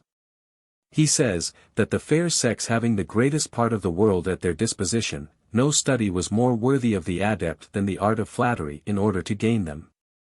That they were all more or less led by vanity, curiosity, the pleasures, or the love of novelty, that it was on that side they were to be attacked, and by that they were to be rendered serviceable to the order. He nevertheless continued to exclude great talkers and women from all the degrees, nor was the 6th article of his instructions for the Insinuator rescinded. Notwithstanding all these exclusions, the legislator leaves a sufficient scope wherein the Insinuator may exercise his zeal. He recommends generally young men of all stations from 18 to 30. But more particularly those whose educations were not completed, either because he thought they would more easily imbibe his principles, or would be more grateful and more zealous for doctrines for which they were indebted solely to him. But this preference is not an exclusion for men of a certain age, provided they are not past service, and are already imbued with the principles of Illuminism. This, however, chiefly regards those persons whose rank in life can give consequence and afford protection to the order. The recruiters are particularly instructed to insinuate themselves into the good opinion of such persons, and if possible to entice them into the order. There is yet another species of men, who have speech as it were at command. Such are attorneys, counselors, and even physicians. Those are worth having, says Weishaupt, but they are sometimes real devils, so difficult are they to be led, they however are worth having when they can be gained over. The Insinuator is also to admit artists, mechanics of all professions, painters, engravers, whitesmiths and blacksmiths, but above all booksellers, those who keep post-horses, and schoolmasters. Hereafter the reader will see the use for which these men were intended. To yet another class of men our legislator often calls the attention of the Insinuator. Seek me out, for example, says Weishaupt, the dexterous and dashing youths. We must have adepts who are insinuating, intriguing, full of resource, bold and enterprising. They must also be flexible and tractable, obedient, docile, and sociable. Seek out also those who are distinguished by their power, nobility, riches, or learning, nobiles, potentes, divots, doctos, quirite, spare no pains, spare nothing in the acquisition of such adepts. If heaven refuse its aidance, conjure hell. Flectura es iniquias superos, accarantum avito. With respect to religions, he prefers the disciples of Luther and Calvin to the Roman Catholics, and greatly prefers the former to the latter. This distinction should alone suffice to open the eyes of many who wish to persuade themselves that the whole of the revolutionary fury is aimed at the Roman Catholic religion. This motley crew certainly did the Catholics the honor of directing their shafts more pointedly at them, as strenuous opponents of their impiety and of their religious and civil anarchy. But was it to preserve the Protestant religion that Weishaupt gives them such a preference, in hopes of making them subservient to his plots? That he did give such a preference cannot be doubted. When we see him expressly writing to an adept whom he had commissioned to look out for a person proper to be received into the higher mysteries and to found a new colony of illumines, were this man a Protestant I should like him much better. Where es ein Protestant, so where es mir so lieber. Weishaupt's most famous adept constantly manifests the same predilection. He even wishes to retrench certain parts of the mysteries that he may not alarm the Catholics, and seems always to hint at Frederick the Ide saying, "We Protestants go on brisker." Most certainly this proves beyond a possibility of doubt, that the destruction of all Protestant laws, whether civil or religious, had place in their plans. Nor were the Protestants of Germany the dupes of such a policy, as many of the most determined antagonists of Illuminism were of that religion. Further, he wishes to entice men into his order who have fixed residences in towns, such as merchants and canons, who might assiduously propagate his doctrines, and establish them in their neighborhoods. The recruiter must use every art, for an obvious reason, to engage schoolmasters, and to insinuate his doctrines into, and gain adepts in the military academies, and other places of education. He is even to attempt the seduction of the superiors of ecclesiastical seminaries. He will spare no trouble to gain the prince's officers, whether presiding over provinces, or attending him in his councils. He that has succeeded in this has done more, says the code, than if he had engaged the prince himself. In fine, the provincial, or the chief insinuator, is to recruit everything that can be tainted with Illuminism, or can be serviceable to its cause. The following extraordinary instructions are also given by Weishaupt respecting the choice of adepts. Above all things, he says to his insinuators, pay attention to the figure, and select the well-made men and handsome young fellows. They are generally of engaging manners and nice feelings. When properly formed, they are the best adapted for negotiations, for first appearances prepossess in their favor. It is true, they have not the depth that men of more gloomy countenances often have. They are not the persons to be entrusted with a revolt, or the care of stirring up the people. But it is for that very reason that we must know how to choose our agents. I am particularly fond of those men whose very soul is painted in their eyes, whose foreheads are high, and whose countenances are open. Above all, examine well the eyes, for they are the very mirrors of the heart and soul. Observe the look, the gait, the voice. Every external appearance leads us to distinguish those who are fit for our school. Select those in particular who have met with misfortunes, not from accidents, but by some act of injustice, that is to say, in other words, the discontented. For such are the men to be called into the bosom of Illuminism, as into their proper asylum. Let not the reader already exclaim, how deep are the views of this illuminizing sophister!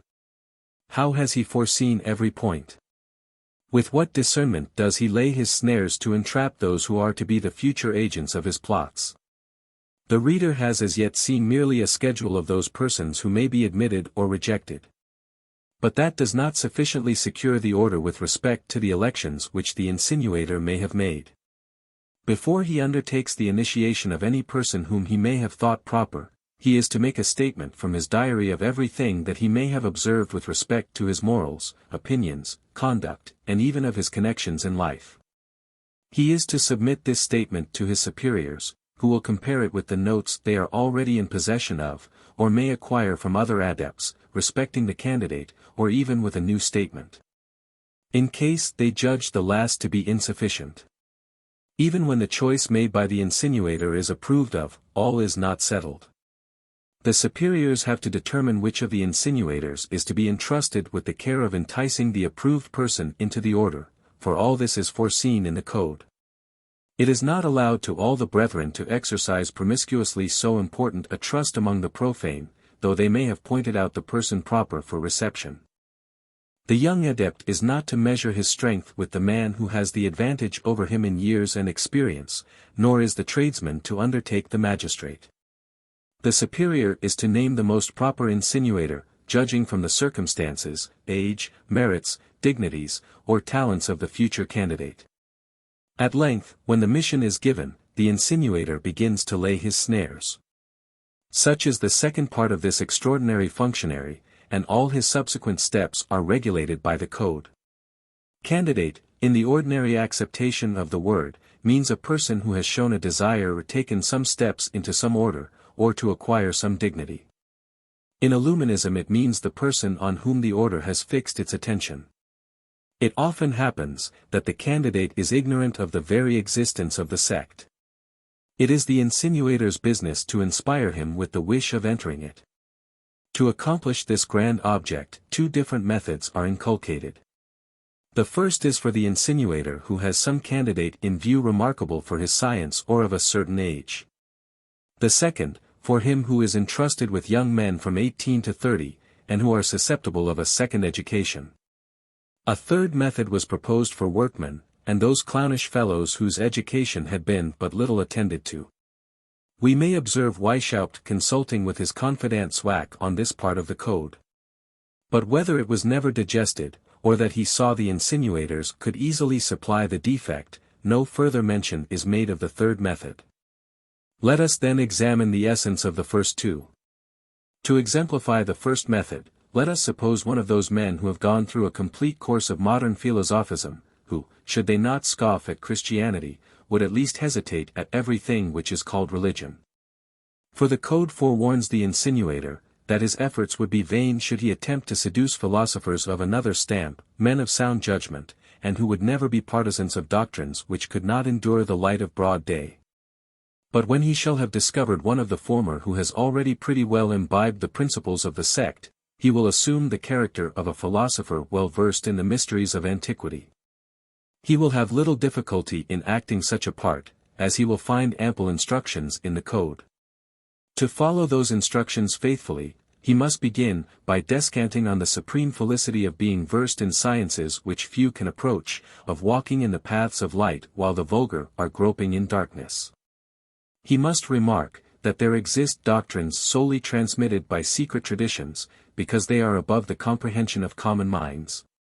In proof of his assertions he will cite the gymnosophists in the Indies, the priests of Isis in Egypt, and those of Eleusis and the Pythagorean school in Greece. He will select certain sentences from Cicero, Seneca, Aristides, and Isocrates. And, lest he should ever be taken unawares, he will learn those by heart which the legislator has carefully inserted in the code. Though it would be very easy to demonstrate from those very authors, that the ancient mysteries laid down no fixed principles on the important points of the providence of God, and of the origin and order of the universe. The insinuator is nevertheless to quote those texts to prove that there exists a secret doctrine on these objects, and above all a doctrine calculated to render life more agreeable, and pain more supportable. And to enlarge our ideas on the majesty of God. Let him add, that all the sages of antiquity were acquainted with these doctrines. Let him insist on the uncertainty that man is in with respect to the nature of the soul, its immortality, and its future destiny.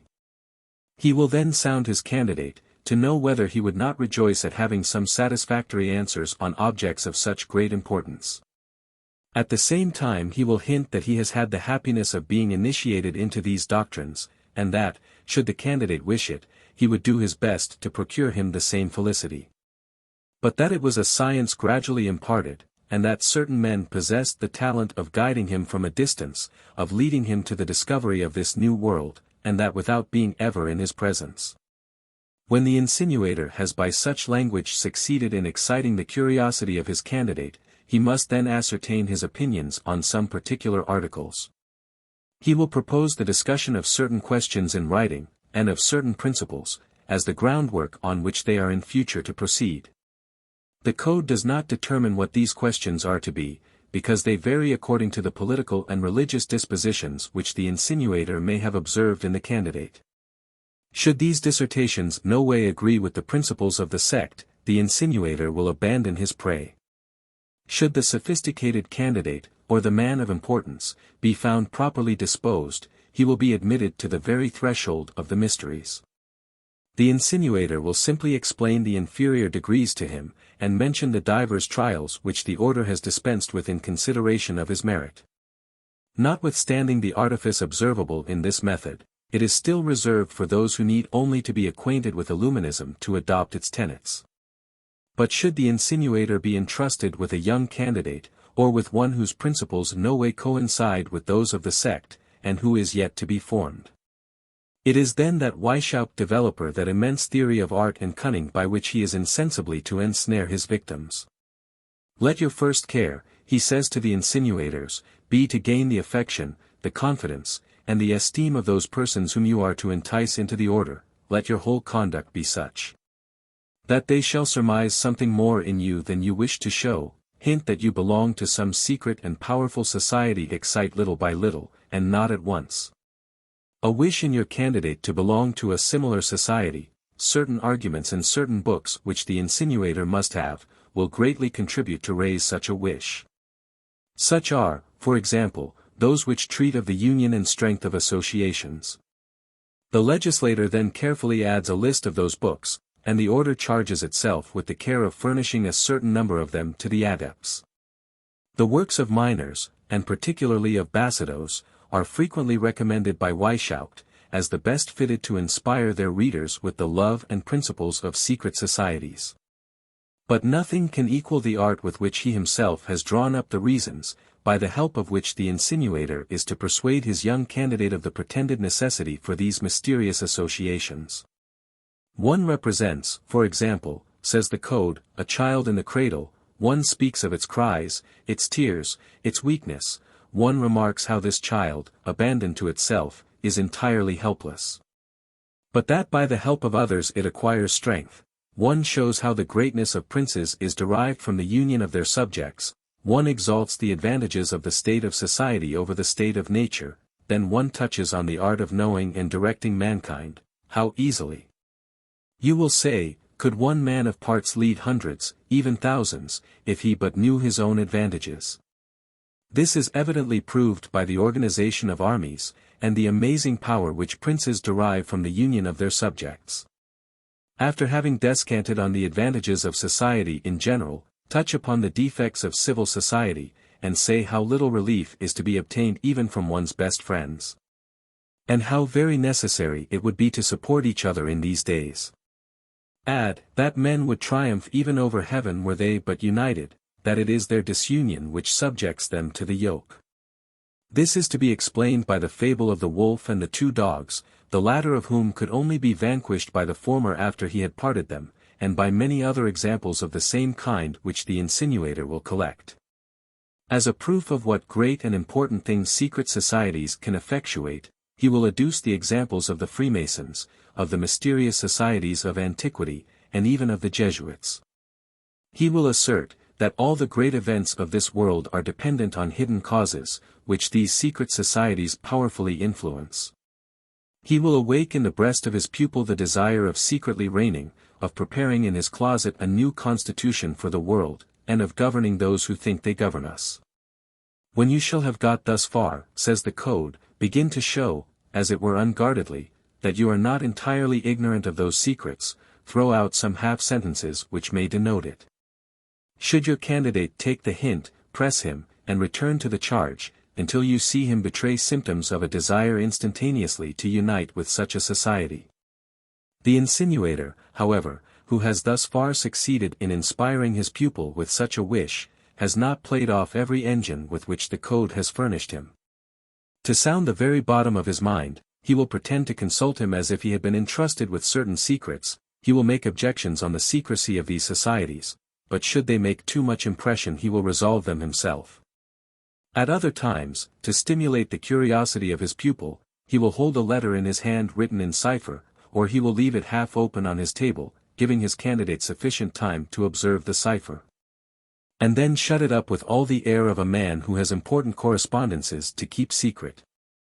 At other times, studying the connections and actions of his pupil, he will tell him of certain circumstances which the young man will think he has learned by means of these secret societies, from whom nothing is hidden, though they are concealed from all the rest of the world. These artifices may be greatly abridged, according as the friendship or communicative disposition of the candidate shall have laid him more open. But on the other hand, should they not suffice, the insinuator is not on that account to abandon his purpose. Let him try to accomplish by others what he has failed in himself, let him examine his own conduct, and see if he has not neglected some one or more of the rules prescribed in the code, let him redouble his attention and his complaisance. Should it be necessary to humble himself in order to command, let not the insinuator forget the formal precept of his legislator, learn also to act the valet in order to become master. Auch zu wählen den Knecht gemacht, derdienst her zu werden. After such a long series of condescensions and discussions the candidate at length must pronounce. If he submit to all these insinuations, he is admitted among the novices of the order. But should he persist in his refusal, let him learn the fate which awaits him from those who have experienced it. Unhappy, supremely wretched is the youth whom the Illumines have sought in vain to entice into their sect. Should he even escape their snares, do not let him flatter himself with being proof against their hatred, and let him take care. The vengeance of secret societies is not a common vengeance, it is the hidden fire of wrath. It is irreconcilable, and scarcely ever does it cease the pursuit of its victims until it has seen them immolated. Such at least is the account which history gives us of those who have been guarded enough to withstand the insinuations of the sect, and particularly of those who, after having gone the first steps with the insinuator, have refused to proceed any farther with him. I could cite diverse examples.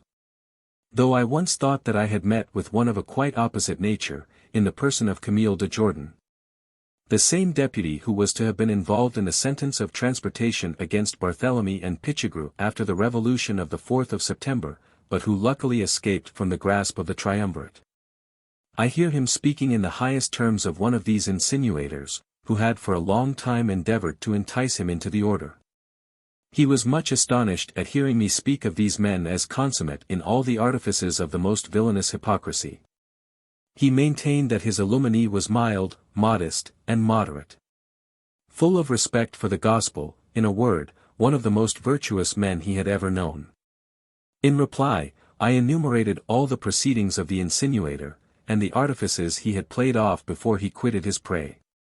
To all that Mr.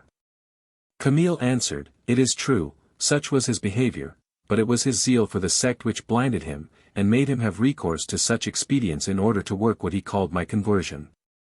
Yet, with all that, it was impossible for any body to speak of virtue and religion in so impressive a manner as he did without being at least an honest man."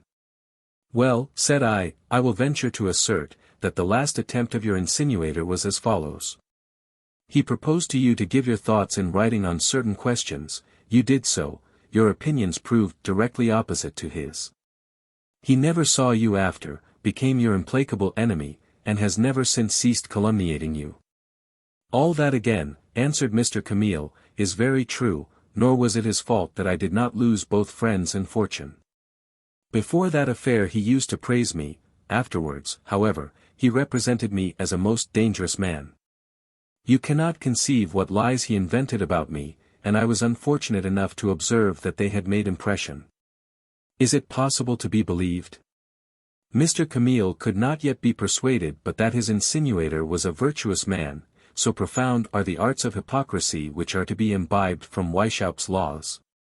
I was acquainted with 2 bishops, who had as completely mistaken the characters of their insinuators as Mr. Camille de Jordan. But I will cite the example of Mr. Stark. I never could conceive what this Mr. Stark was whom I saw perpetually abused by the Illumines. Nicolai and Mirabeau spared no pains to render him odious to the Protestants in Germany. They said he had received the Catholic orders of priesthood privately, though everything seemed to denote that he was a Protestant. I took some pains to inform myself who this Mr. Stark was, and I found him one of the most learned Protestant ministers in Germany, that his zeal for his religion had acquired him the degree of doctor, and had preferred him to be Grand Almoner and Councillor to the Landgrave of Hesse-Darmstadt. But that in common with several other learned men, such as Hoffmann and Zimmermann, he had had the misfortune of being sought after by the Illumines, that he would not hearken to them. That the Illumines had expressed a wish to have an adept near the person of the prince, and that he had been bold enough to answer his insinuator, "If you seek support, I am too little and my prince too great to protect you." And every candidate who will make the same resolute stand against the agents of the order must expect to be repaid with similar calumnies. The law of the order is invariable and precise, particularly with respect to those whose talents may be obnoxious to Illuminism. They must be gained over, or ruined in the public opinion. Such is the text, so soll man den Schriftsteller zu gewinnen suchen, oder verschreien. But it is now time to follow the candidate who has shown himself more docile through the various preparatory degrees. 4. Second part of the Code of the Illumines, first preparatory degree. Of the novice and of his teacher. In the early stages of Illuminism, the duration of the time of trial for the novice was 3 years for those who were not 18 years of age. 2 years for those between 18 and 24, and 1 year for those who were near 30. Circumstances have since occasionally caused the time to be abridged. But, whatever may be the dispositions of the novice, though the time may be dispensed with, he must go through the different trials, or have got the start of them before he is admitted into the other degrees. During the interval he has no other superior but the Insinuator to whom he is indebted for his vocation, and during the whole time of the novitiate, the Insinuator is expressly forbidden to inform his pupil of any other member of the order. This law was made to screen the order from the dangers which might result from an indiscretion of the novice, and to render the Insinuator alone responsible in such cases. For, should the novice unfortunately be an indiscreet talker, the code expressly says, his imprudence would at most betray only one of the brethren. The first lessons of the Insinuator, in future his teacher, treat entirely on the importance and the inviolability of the secrecy which is to be observed in Illuminism. He will begin by telling his novice, silence and secrecy are the very soul of the order, and you will carefully observe this silence as well with those whom you may have only reason to suppose are already initiated, as with those whom you may hereafter know really to belong to the order. You will remember, that it is a constant principle among us, that ingenuousness is only a virtue with respect to our superiors, but that distrust and reserve are the fundamental principles. You will never reveal to any person, at present or hereafter, the slightest circumstance relative to your admission into the order, the degree you have received, nor the time when admitted. In a word, you will never speak of any object relating to the order even before brethren, without the strongest necessity. Under the restrictions of this severe law, one Illuminee will often be a stranger to another. And the novice will see in this no more than a measure of safety for the order, which might be ruined by the least indiscretion. More certainly to assure himself of the discretion of the novice, the Insinuator will give him no further insight, nor entrust him with any writing relative to the order, until he has obtained the following declaration: I, the undersigned, promise upon my honor, and without any reservation, never to reveal either by words, signs, or actions, or in any possible manner, to any person whatever, either relations, allies, or most intimate friends, anything that shall be entrusted to me by my introducer relative to my entrance into a secret society. And this whether my reception shall take place or not. I subject myself the more willingly to this secrecy, as my introducer assures me that nothing is ever transacted in this society hurtful to religion, morals, or the state. With respect to all writings which I may be entrusted with, any letters which I may receive concerning the same object, I engage myself to return them, after having made for my sole use the necessary extracts. These writings or books relative to the order are only lent to the novice at first in small numbers, and for a short time, and then he must promise to keep them out of the reach of the profane. But as he is promoted in rank, he may preserve them for a longer time, and is entrusted with a larger quantity. Though not without having informed the order of the precautions he shall have taken, lest in case of his death any of these writings should fall into profane hands. He will afterwards learn, that the brotherhood take many other precautions for secrecy, not only respecting the statutes, but even with regard to the very existence of the order. He will see, for example, in its laws, that should any of the brotherhood fall sick, the other brethren are assiduously to visit him, in the first place to fortify him, that is to say, to hinder him from making any declarations at the hour of his death. And secondly, to carry away whatever writings relative to the order the sick man may have had in his possession, as soon as any symptoms of danger appear. He will at length learn, that to frustrate all attempts to trace even their very existence, the order does not exist everywhere under the same name, but that they are to assume the name of some other order, perhaps even of a literary society. Or meet without any name which can attract the attention of the public. The first writing delivered to the novice, to accustom him to profound secrecy, is what may be called the Dictionary of Illuminism. He must begin by learning the language of the sect, that is to say, the art of communicating with the superiors and other adepts without the possibility of being understood by the profane. By means of this language, the Illumines are to be able to correspond with each other, without running the risk of its being discovered of what brother they speak. From what place, in what language, at what period, and to whom, or by whom the letter is written. To avoid the discovery of persons, the novice will learn, that no brother bears the same name in the order which he does in the world. Indeed, had he been initiated in the higher degrees of Masonry, he would have seen the same precaution taken, where the Rosicrucians receive what they call their characteristic or their adoptive name. The novice will receive the characteristic immediately on his admission, and it will in some measure imply the parts which he is in future to act in the general conspiracy. It will be his task hereafter to study and write the history of his new patron. He will by this method recognize in the qualities and actions of his hero the particular services which the order will expect from him. This name will be chosen as conformably as possible to the dispositions observed in him. Has he shown any propensity to repeat the impieties of philosophism against the gospel, he will be classed with the Celsi and Porphyri, or with the Tyndals and Shaftesburies. Should his turn be toward the hatred of kings, or should his talents be judged useful for the polity of the order, then his characteristic will be of the Brutus, Cato, or Machiavel tribe. He will not be told what he is to do to deserve his name, but they will contrive that it shall occur to him. Neither will he be told why Weishaupt assumed the name of Spartacus, a name so famous in Rome because he waged the war of the slaves against their masters, but should he ever be admitted to the higher mysteries, he will easily recognize the reason. The place from whence they write, as well as the persons of whom or to whom they write, is in like manner to be kept secret. A new geography is therefore taught the novice. He will thence learn, that Bavaria, the country of their founder, is denominated Achaia, Swabia, Pannonia, Franconia, Austria, and Tyrol are denoted by Illyria, Egypt, and Peloponnesus. Munich is called Athens, Bamberg, Antioch, Innsbruck, Samos. Vienna in Austria, Rome, Würzburg, Carthage, Frankfurt on the Main becomes Thebes, and Heidelberg, Utica. Ingolstadt, the natal soil of the order, was not sufficiently denoted by Ephesus. This privileged town was to be decorated with a more mysterious name, and the profound adepts bestowed on it that of Eleusis. Should the novice ever be sent on a mission out of his own country, or to distant shores, he will then receive further instructions in the geography of the sect. He must also learn how to date his letters, and be conversant with the Illuminized Hegira or calendar, for all letters which he will receive in future will be dated according to the Persian era, called Jezdijert and beginning AD 630.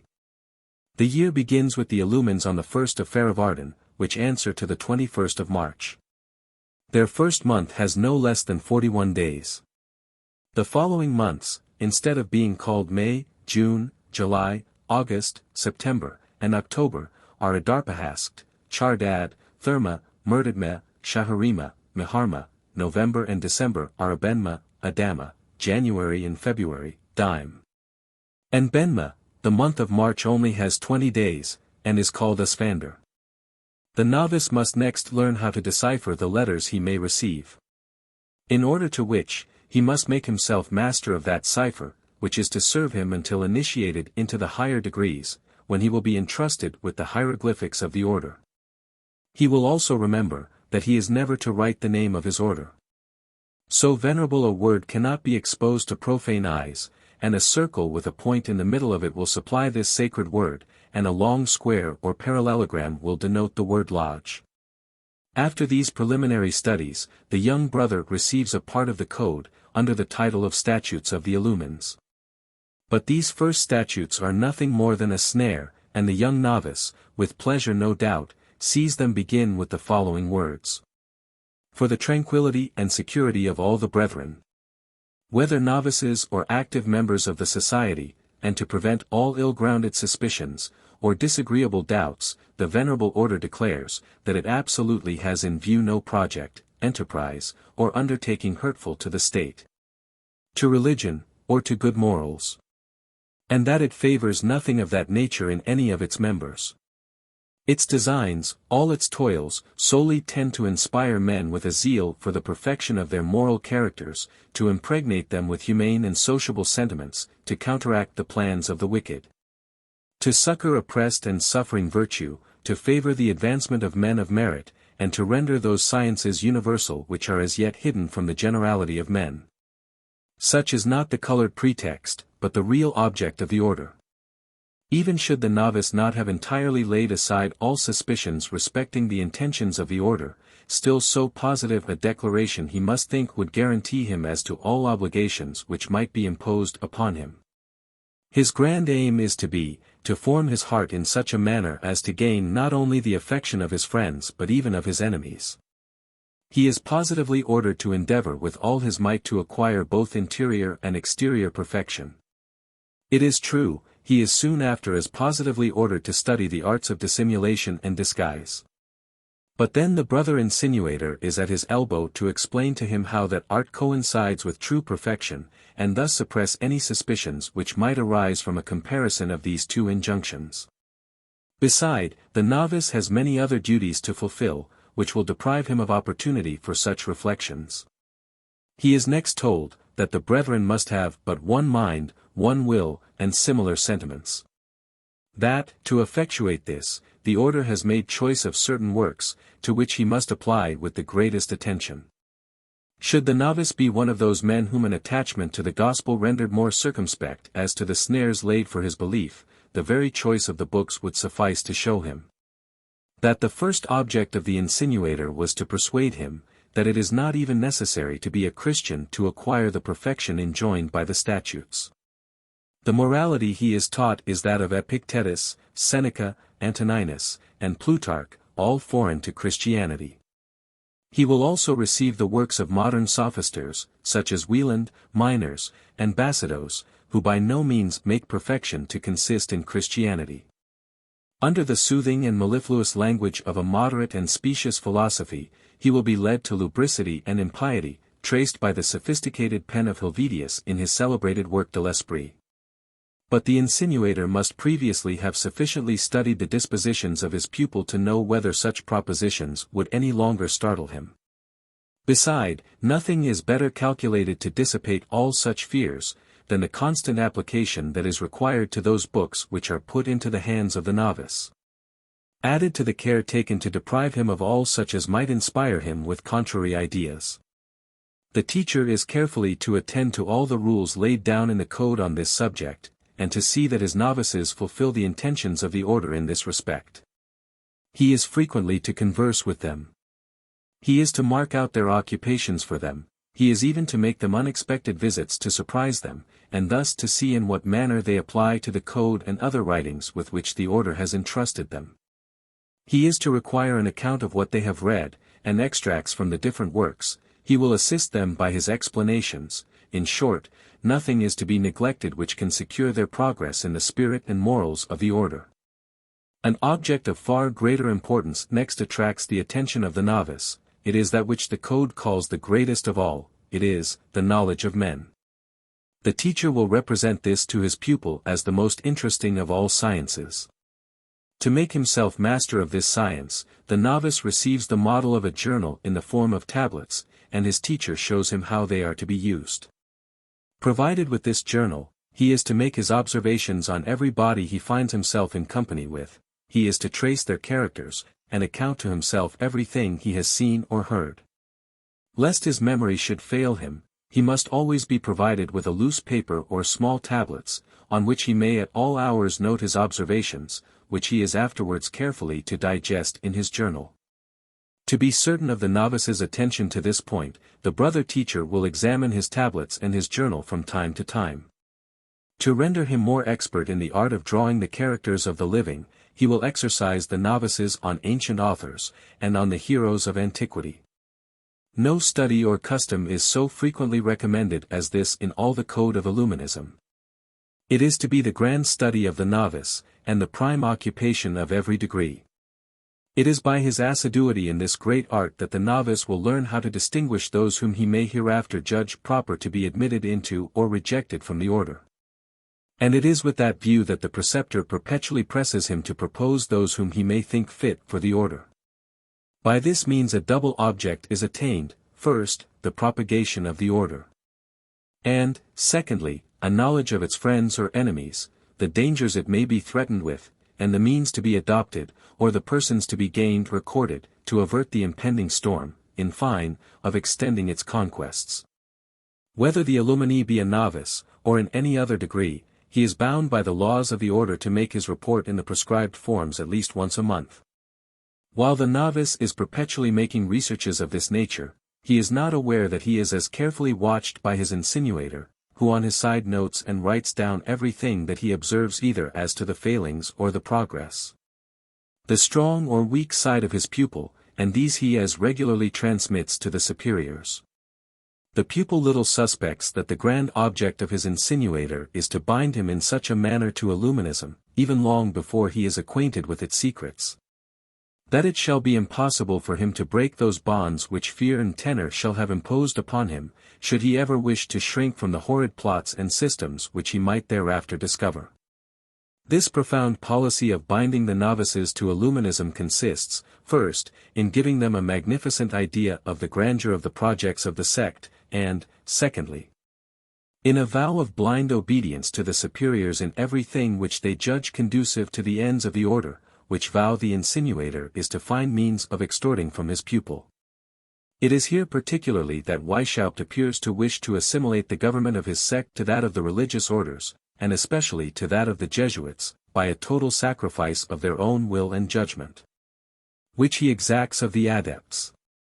And to the exercising of the novices in this point, he expressly adverts in his instructions to the insinuators.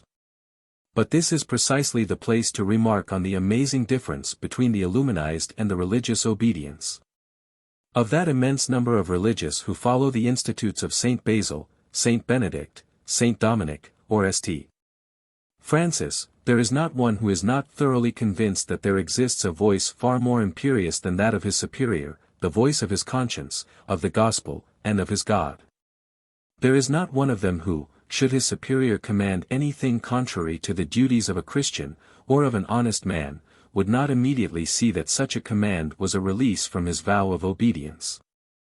This is frequently repeated and clearly expressed in all religious institutes, and nowhere more explicitly or positively than in those of the Jesuits.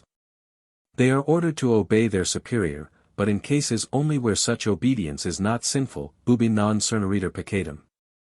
It is only in cases where such obedience can have no sinful tendency whatever, ubi definiri non possit aliquad peccati genus intercedere. And, as if this were not sufficiently expressed, we hear their founder, at the very time when he recommends obedience to his religious, expressly saying, "But remember that your vow is binding only when the commands of man are not contrary to those of God, ubi Deo contraria non praecipit homo." All those persons therefore who, like Minerva, surmised certain coincidences, or as he calls them points of contact, between the religious institutes and the code of the Illumines, should have begun by observing that religious obedience is in its very essence an obligation of doing all the good which may be prescribed without the least taint of harm. It was easy for them on the contrary to demonstrate, that the obedience sought for by Weishaupt's code was a disposition to obey every order received from the superior in spite of conscience, and unheedful of the most iniquitous guilt, provided it tended to the good of the order. Our society, for such are the expressions of the code, exacts from its members the sacrifice of their liberty, not only with respect to all things, but absolutely with respect to every means of attaining its end. Yet the presumption on the goodness of the means prescribed is always in favor of the orders given by the superiors. They are clearer sighted on this object, they are better acquainted with it. And it is on this very account that they are nominated superiors. It is their business to lead you through the labyrinth of errors and darkness, and in such a case obedience is not only a duty, but an object for grateful acknowledgement. Such is the obedience of the Illumines, nor is there a single exception to be found in all their code. We shall see the novice, before he terminates his trials, obliged to explain himself explicitly with respect to orders which he may receive from his superiors, and which he may think contrary to his conscience. In the first place his teacher is to entangle him, and make himself perfectly master of his most secret thoughts. Under the pretense of knowing himself better, while studying the art of knowing others, the novice is to draw a faithful picture of himself, to unfold his interests and connections, as well as those of his family. Here again the insinuator furnishes him with the tablets in the requisite form, that he may give this new proof of confidence to the order, but this will neither be the last nor the most important one for which he will be called upon. On these tablets, the novice is to write down his name, age, functions, country, and abode, the species of study in which he occupies himself, the books of which his library is composed, and the secret writings of which he may be in possession. His revenue, his friends, his enemies, and the reason of his enmities, in fine, his acquaintances and his protectors. To this table he is to subjoin a second, explaining the same objects with respect to his father, his mother, and all their other children. He is to be very explicit with respect to the education they received, to their passions and prejudices, to their strong and weak sides. We will exemplify this second table by an extract from the original writings, by which the reader will perceive that parents are not very much favored. The novice, Francis Antonius T. aged 22, represents his father as violent, and of soldier-like manners, his mother as a little avaricious, the weak side of both to be flattery and interest, both living after the old fashion, and with an antiquated frankness. In their devotion, headstrong, arrogant, with difficulty abandoning an ill-conceived project, and still more unforgiving to their enemies, that they nevertheless were little hated, because little feared. And hardly in the way of doing anybody any harm.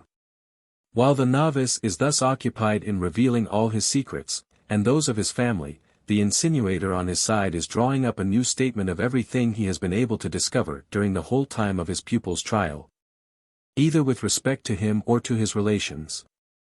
On comparing the two statements, should the superior approve of the admission of the novice to the last proofs, he is then to answer the grand questions.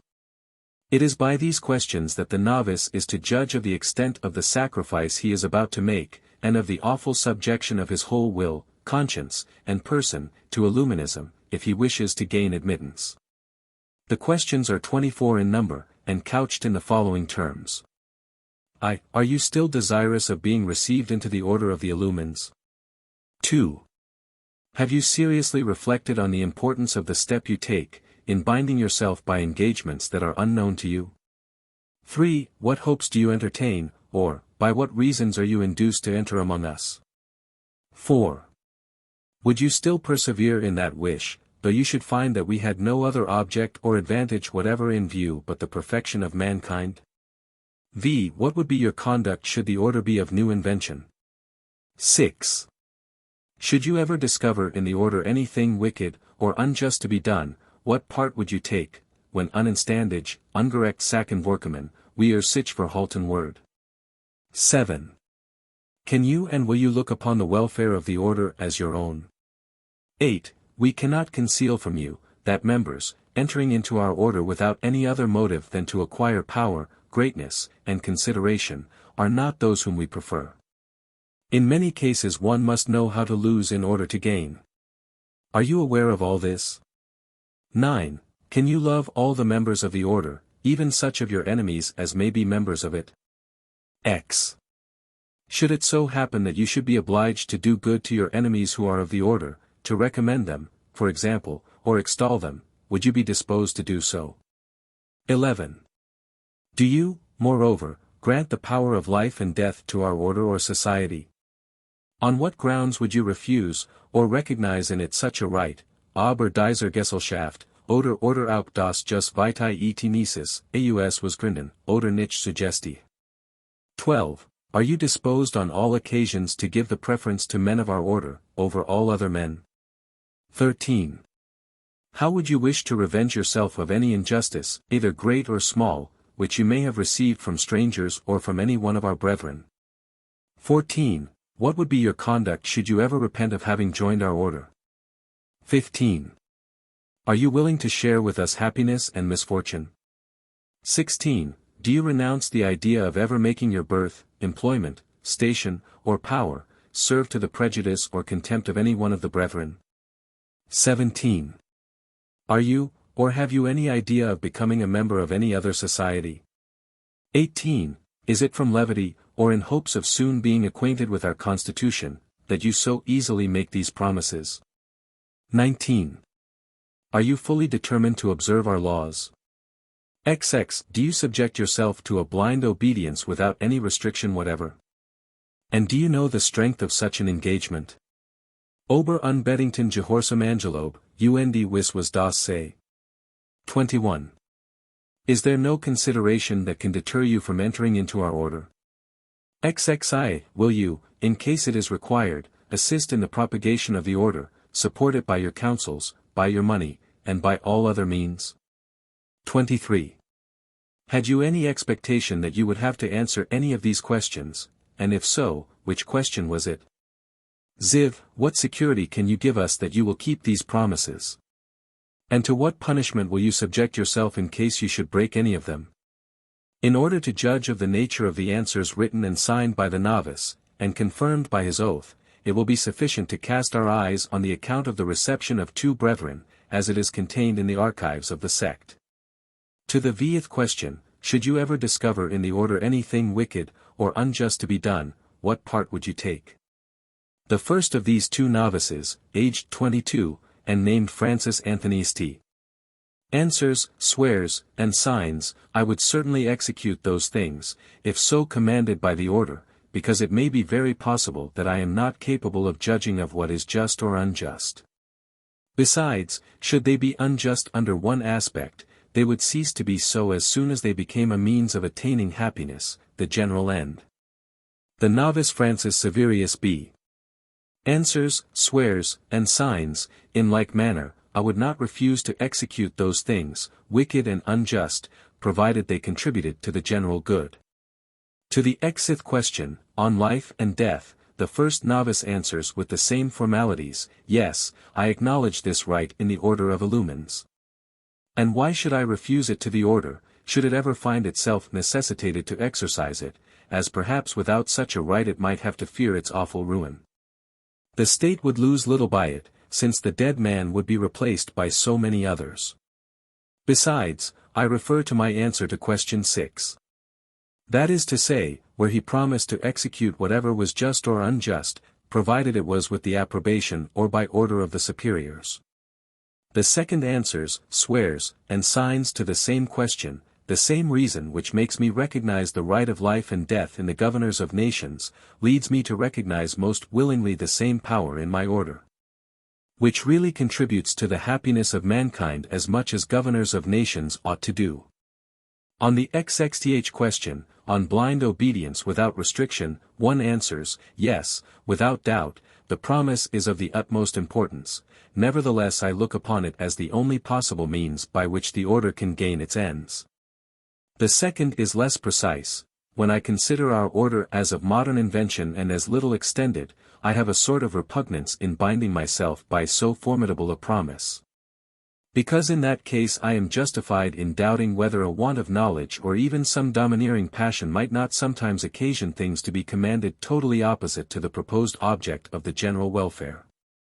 But when I suppose the order to be more universally spread, I then believe, that in a society comprehending men of such different stations, from the higher to the lower, those men are best enabled to know the course of the world, and how to distinguish the means of accomplishing the laudable projects of the order. This doubt of the novice as to the antiquity of the order must have displeased Weishaupt, who spared no pains to make it appear that Illuminism was of ancient date, the better to excite the curiosity and the veneration of the pupils. Being content to enjoy the glory of his invention with his profound adepts, to whom only he revealed the secret of the invention of the highest degrees and the last mysteries.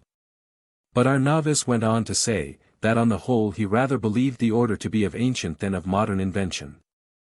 And, like his fellow novice, he promises to be faithful to all the laws of his order, to support it with his counsels, his fortune, and all other means. And he finishes by subjecting himself to forfeit his honor, and even his life, should he ever break his promise. When the insinuator has found means of binding the novice to the order by such oaths. And especially when the young candidate shall have recognized without hesitation that strange and awful right which subjects the life of every citizen to the satellites of Illuminism, should any be unfortunate enough to displease its superiors. When the novice is blinded to such a degree as not to perceive that this pretended right, far from implying a society of sages, only denotes a band of ruffians and a federation of assassins like the emissaries of the old man of the mountain. When, in short, he shall have submitted himself to this terrible power, the oath of the modern sage is sent to the archives of the order. His dispositions then prove to be such as the superiors required to confer on him the second degree of the preparatory class, and the insinuator concludes his mission by the introduction of his pupil. At the appointed time in the dead of the night, the novice is led to a gloomy apartment, where two men are waiting for him, and, excepting his insinuator, these are the first two of the sect with whom the novice is made acquainted. The superior or his delegate holds a lamp in his hand half covered with a shade, his attitude is severe and imperious, and a naked sword lies near him on the table. The other man, who serves as secretary, is prepared to draw up the act of initiation. No mortal is introduced but the novice and his insinuator, nor can any one else be present. A question is first asked him, whether he still perseveres in the intention of entering the order. On his answering in the affirmative, he is sent by himself into a room perfectly dark, there to meditate again on his resolution. Recalled from thence, he is questioned again and again on his firm determination blindly to obey all the laws of the order. The introducer answers for the dispositions of his pupil, and in return requests the protection of the order for him. "Your request is just," replies the superior to the novice.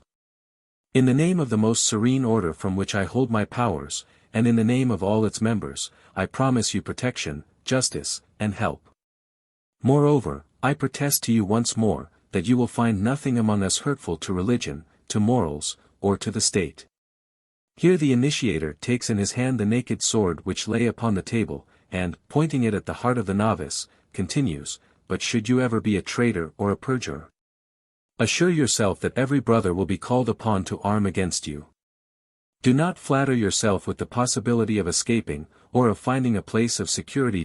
Wherever thou mayst be, the rage of the brethren, shame and remorse shall follow thee, and prey upon thy very entrails." He lays down the sword. "But if you persist in the design of being admitted into our order, take this oath." The oath is conceived in the following teens. "In presence of all-powerful God, and of you plenipotentiaries of the most high and most excellent order into which I ask admittance, I acknowledge my natural weakness, and all the insufficiency of my strength. I confess that, notwithstanding all the privileges of rank, honors, titles, or riches which I may possess in civil society, I am but a man like other men, that I may lose them all by other mortals, as they have been acquired through them. That I am in absolute want of their approbation and of their esteem, and that I must do my utmost to deserve them both. I never will employ either the power or consequence that I may possess to the prejudice of the general welfare. I will, on the contrary, resist with all my might the enemies of human nature, and of civil society." Let the reader observe these last words, let him remember them when reading of the mysteries of Illuminism. He will then be able to conceive how, by means of this oath, to maintain civil society, Weishaupt leads the adepts to the oath of eradicating even the last vestige of society. "I promise," continues the adept, "ardently to seize every opportunity of serving humanity, of improving my mind and my will, of employing all my useful accomplishments for the general good, inasmuch as the welfare and the statutes of the society shall require it of me. I vow, ich gelobe, an eternal silence, an inviolable obedience and fidelity to all my superiors and to the statutes of the order. With respect to what may be the object of the order I fully and absolutely renounce my own penetration and my own judgment. I promise to look upon the interests of the order as my own. And as long as I shall be a member of it, I promise to serve it with my life, my honor, and my estates. Should I ever, through imprudence, passion, or wickedness, act contrary to the laws or to the welfare of the serene order, I then subject myself to whatever punishment it may please to inflict upon me. I also promise to help the order, to the best of my power, and according to my conscience, with my counsels and my actions, and without the least attention to my personal interest. Also, to look upon all friends and enemies of the order as my own, and to behave to them as the order shall direct. I am equally disposed to labor with all my might and all my means at the propagation and advancement of the order. In these promises I renounce every secret reservation, and engage to fulfill them all, according to the true purport of the words, and according to the signification attached to them by the order when it prescribed the oath. So help me God. N. The oath being signed by the novice, and then registered in the minutes of the order, the initiator declares his admission, telling him at the same time that he is not to expect to know all the members, but those only who, being of the same degree, are under the same superior. From that moment advanced to the degree of Minerva, he is instructed in the signs of his new degree, which are much of the same nature as those of Masonry.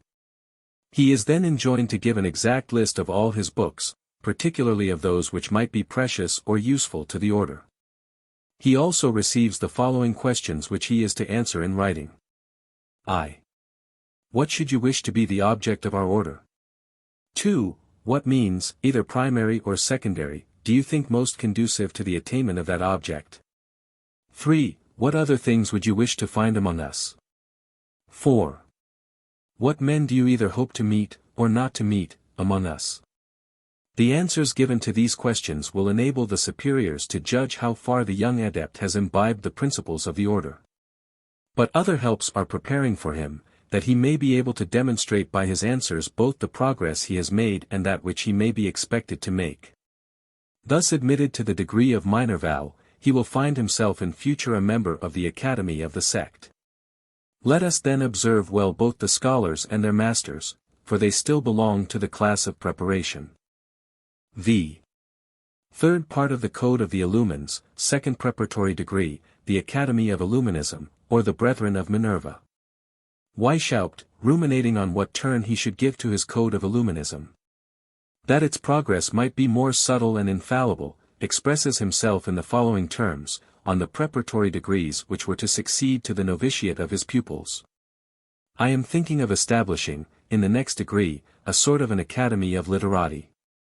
My design would include the study of the ancients, and an application to the art of observing and drawing characters, even those of the living. And treatises and questions, proposed for public compositions, should form the occupations of our pupils. I should wish, more especially, to make them spies over each other in particular, and over all in general. It is from this class that I would select those who have shown the greatest aptness for the mysteries. My determination, in short, is, that in this degree they shall labor at the discovery and extirpation of prejudices. Every pupil, for example, shall declare, at least once a month, all those which he may have discovered in himself, which may have been his principal one, and how far he has been able to get the better of it. Ever influenced by a bitter hatred against the Jesuits, he does not blush to say, I mean that this declaration shall be among us, what confession was among them. Her was, however, unfortunate in his application.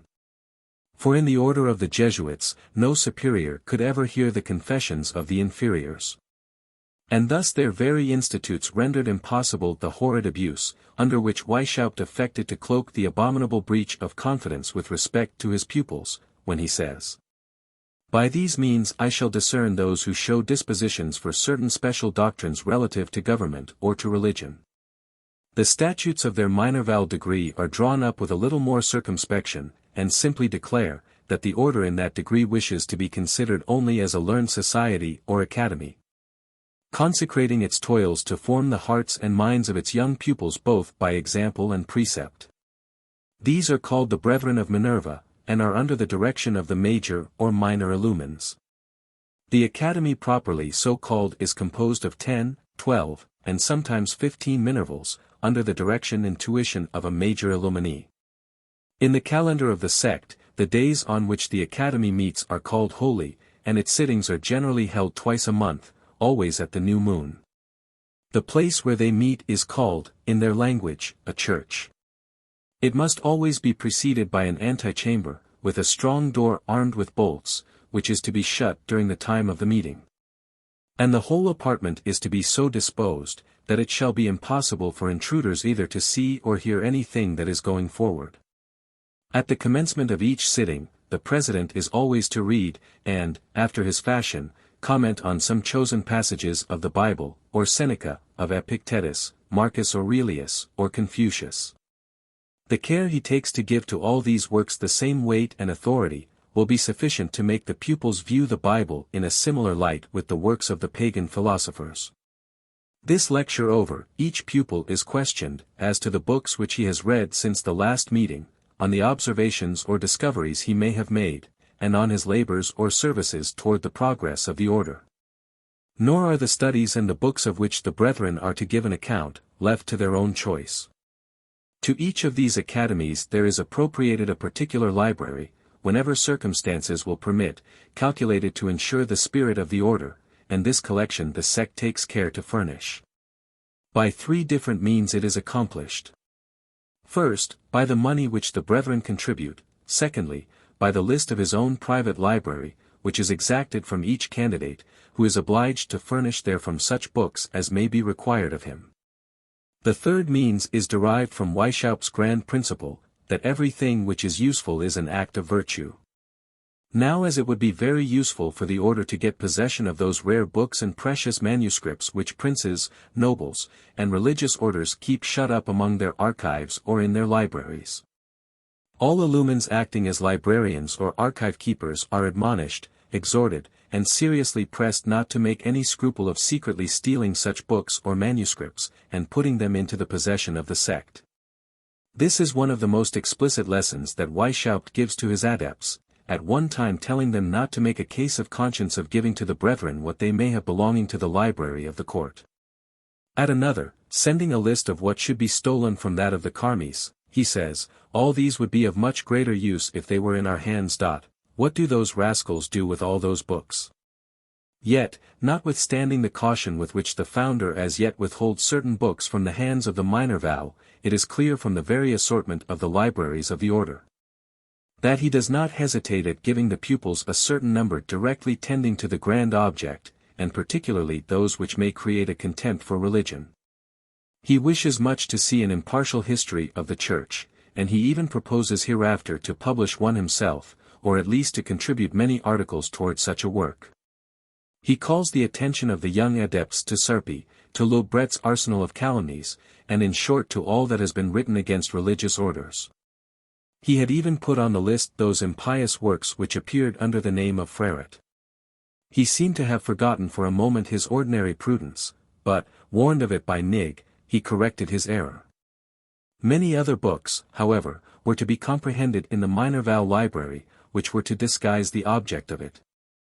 And it was one duty of the presiding Illuminee to select such as would gradually direct his pupils to the grand object of the sect, always remembering, that the most impious and seditious were reserved for the higher degrees. Should the president chance to find the System of Nature, Natural Polity, Helvetius on Man, or other such books, in the hands of his pupil, he was to avoid showing his pleasure or displeasure, and leave them.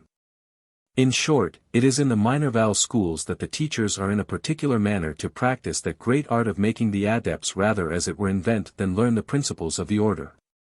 Because they will then, looking upon them as the offspring of their own genius, more strongly adhere to them. There is yet another scheme in these schools for attaching the young adepts to the order.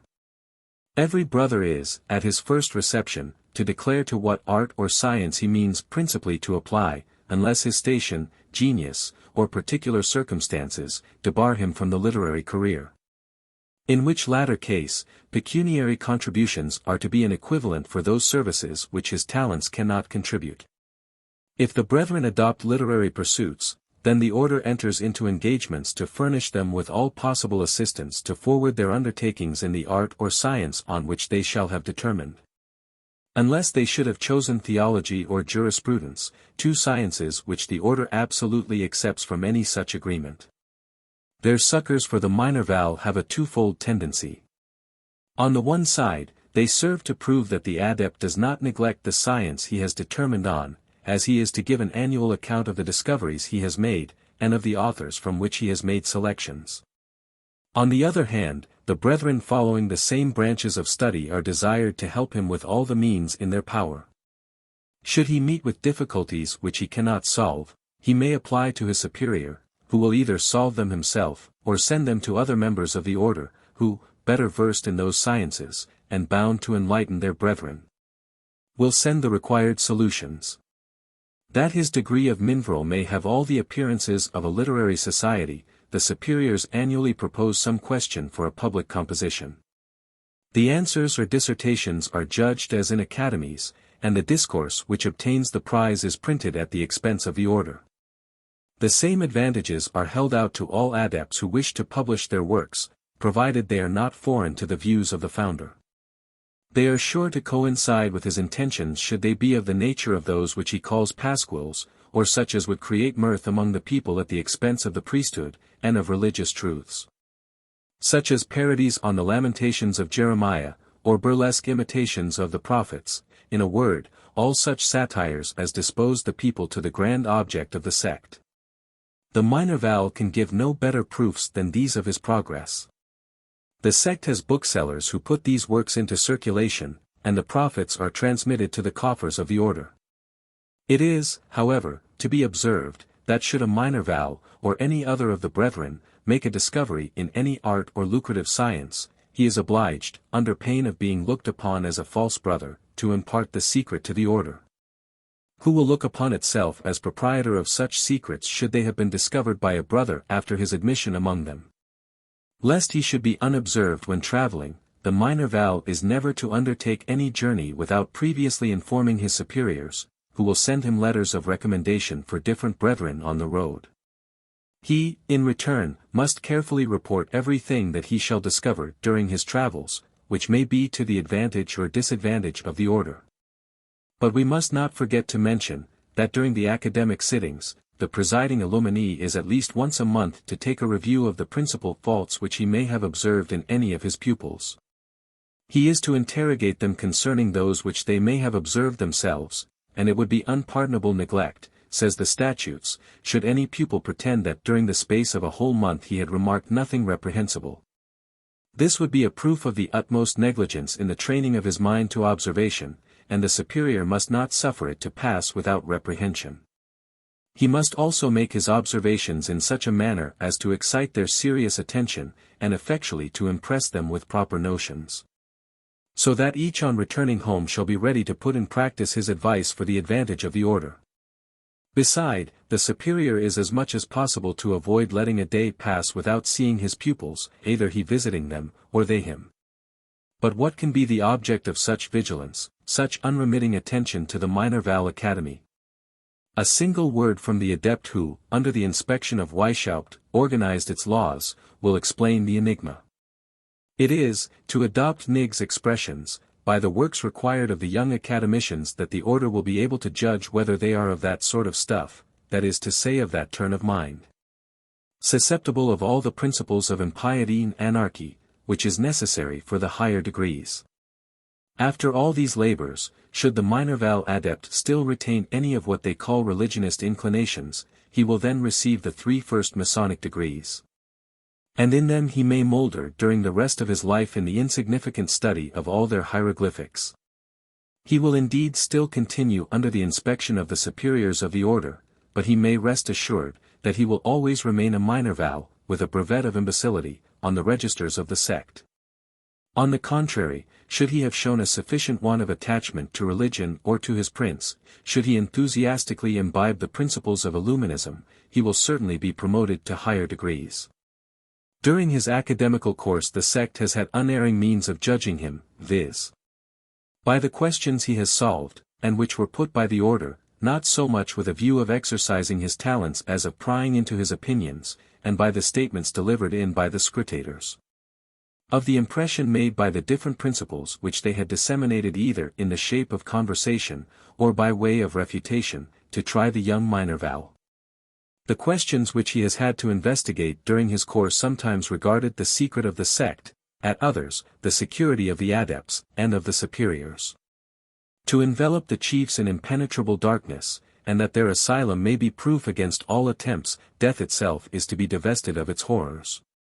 The Minerval must not finish his academical course till he has shown how far such fears have lost their influence over him. He shall declare whether he is ready to submit to every torture, rather than give the least information concerning the order, or even evade the temptation by poison or suicide. A dissertation upon Cato, for example, will be given him as a task, and his management of it will show whether he is ready to fall by his own hand for the preservation of the brethren. The patet exodus, or the exit is free, that is to say, that every man is free to leave this life at his pleasure, is one of those grand principles which must be advanced. It must be commented on and discussed by the young adept. And should any of those puerile ideas appear, which lead to believe in a God the avenger of suicide, he is not the man to be entrusted with the secret, and he shall be rejected. Many other questions are proposed in order to convince the sect of the principles of the young academician. It must sound his opinions on the means it employs, and on those in which he may hereafter be instrumental. He will be ordered to discuss Weishaupt's famous doctrine, that the end sanctifies the means. That is to say, that there are no means, not even theft, poison, homicide, or calumny, but are just and laudable when used for the attainment of objects which the order may choose to style just or holy. After all this, the Minerval shall furnish some dissertation from which his opinions on kings and priests may be ascertained, but the presiding adept must carefully avoid compromising himself. He must not openly applaud the epigrams, sarcasms, or even blasphemies of his pupils. That must be left to the brethren visitors, who will insinuate and encourage them without ever hinting that they are in perfect unison with the mysteries of the order. He must not fail, however, to observe which of his pupils are the most zealous for such doctrines, and who complacently repeat these sarcasms or blasphemies, those, in short, who enthusiastically blend them in their academical compositions. This accomplished, they have run their academic career, and are next promoted to the degree of minor Illuminee. 6. Fourth part of the Code of Illumines, third preparatory degree, the minor Illuminee. The object of the degree of minor Illuminee is not only to dispose the brethren more and more for the secrets which have not yet been revealed to them, but it has also in view their preparation for presiding over the Minerval academies in which they have already shown their talents, and their zeal for the sect. The means which are to produce this double effect are worthy of remark, on account of one of those artifices which Weishaupt alone could have invented. The minor illumines hold sittings similar to those of the Minerval Academy. The president must necessarily be one of those adepts who, initiated in the higher mysteries of Illuminism, have attained the degree of priest. He, alone having any knowledge of these higher mysteries, is particularly enjoined to keep his pupils in the persuasion that beyond the degree in which he is there is no farther secret to impart to them. But he is to spare no pains to infuse those opinions into their minds, of which the last mysteries are but the development. The minor illumines are imperceptibly to become as it were the inventors and authors of Weishaupt's principles. That, believing them to be the offspring of their own genius, they may more zealously defend and propagate them. It is necessary, says the Code, that the adept look upon himself as the founder of the new order, that hence he may conceive a natural ardor for its success. To effectuate this object, an exordium is appropriated to the initiation in this degree. It is one of those discourses which, replete with voluntary obscurities, presents the most monstrous errors to the mind, but expressly mentions none. The veil which is thrown over them is neither coarse enough to hide, nor fine enough clearly to chew them. All that the new adepts can observe at a first hearing is, that the object of the order is worthy of admiration and zeal. That an ardent enthusiasm should inflame the mind of the young adept for the attainment of the grand object of all the labors of Illuminism, that the enjoyment of this happiness depended much more on the actions than on the words of the adepts. What then is this object, and what are the obstacles that are to be overcome? Of what species are those actions, those labors of the adept, which are to forward its views? It is in these points that enigma and obscurity veils the intent, and it is here that genius is to invent. That the errors of the sect might be considered as originating with the adepts, it goes on to say, the same discourse shall serve in future as a text for all those which the brethren shall prepare for the meetings of the order.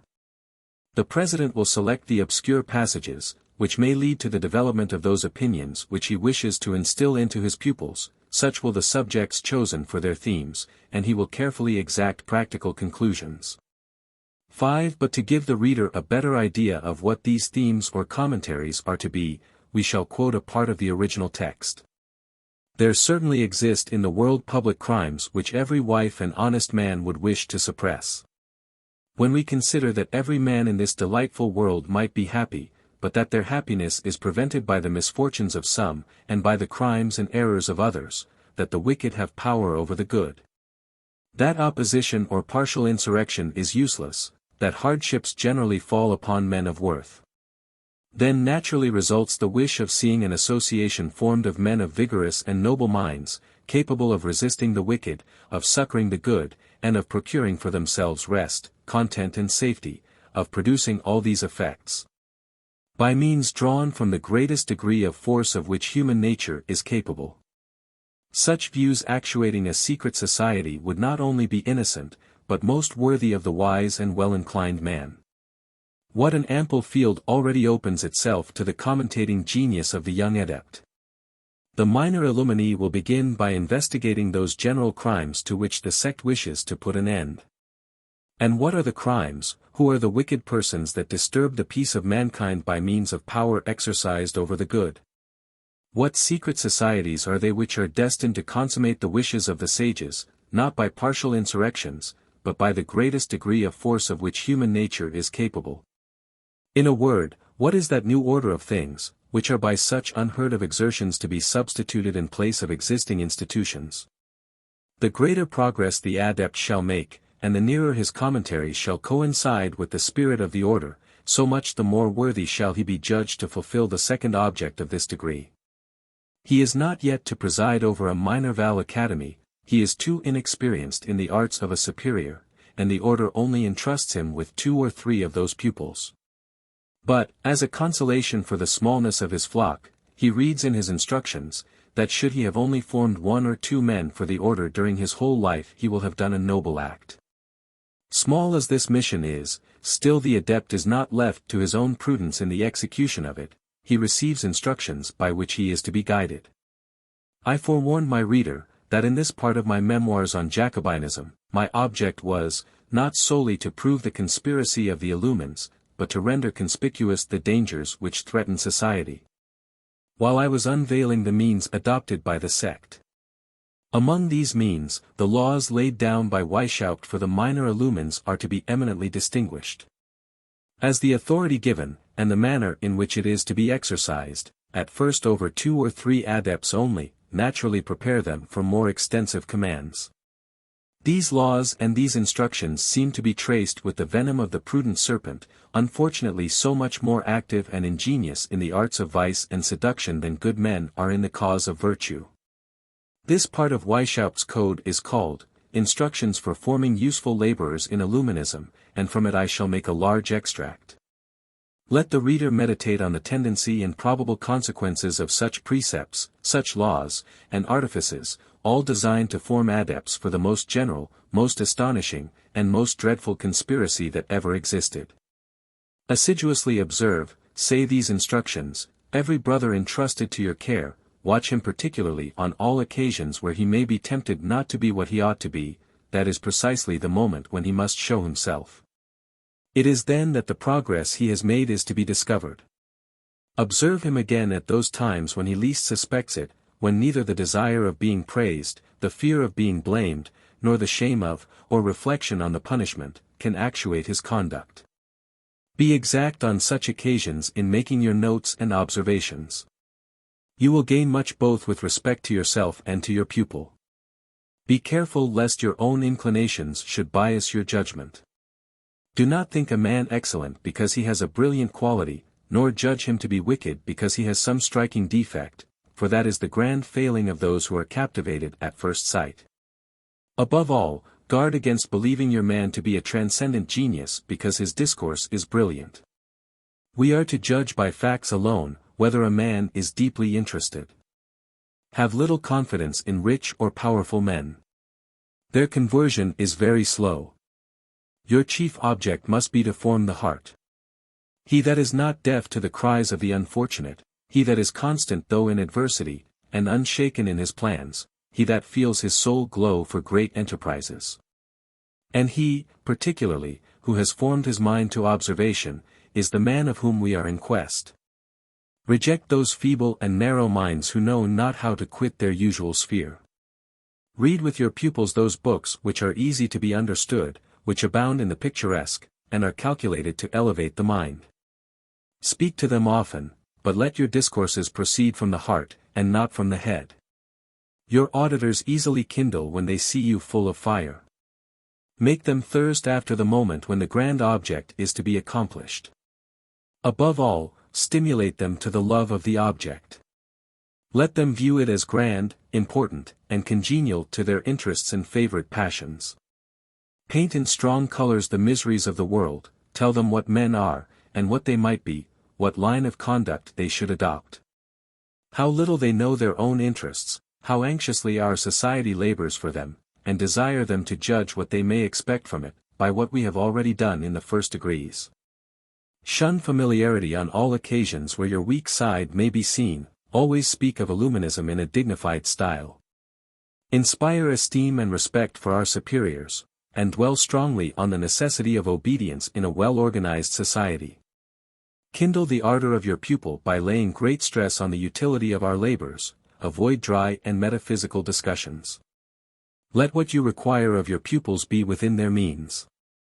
Study the peculiar habits of each. For men may be turned to anything by him who knows how to take advantage of their ruling passions. To infuse into them a spirit of observation, begin by slight essays in conversation. Ask some easy questions on the means of discovering the character of a man notwithstanding all his dissimulation. Affect to think the answer a better one than you could have given yourself. That gives confidence, and you will find some other opportunity of delivering your own sentiments. Inform them of what observations you may have made concerning their voice, gait, or physiognomy. Tell them also, that they have the best dispositions, and that they only want practice. Praise some in order to stimulate others. Having thus become acquainted with the immense difficulty attending on the art of bringing men to the point whither you wish to lead them, neglect no occasion of disseminating the good principles wherever you can. And of inspiring your pupils with courage and resolution, but never forget, that he who wishes to convert too many at once will convert nobody. In the towns where you reside, divide the task with the other illumines of the same degree as yourself.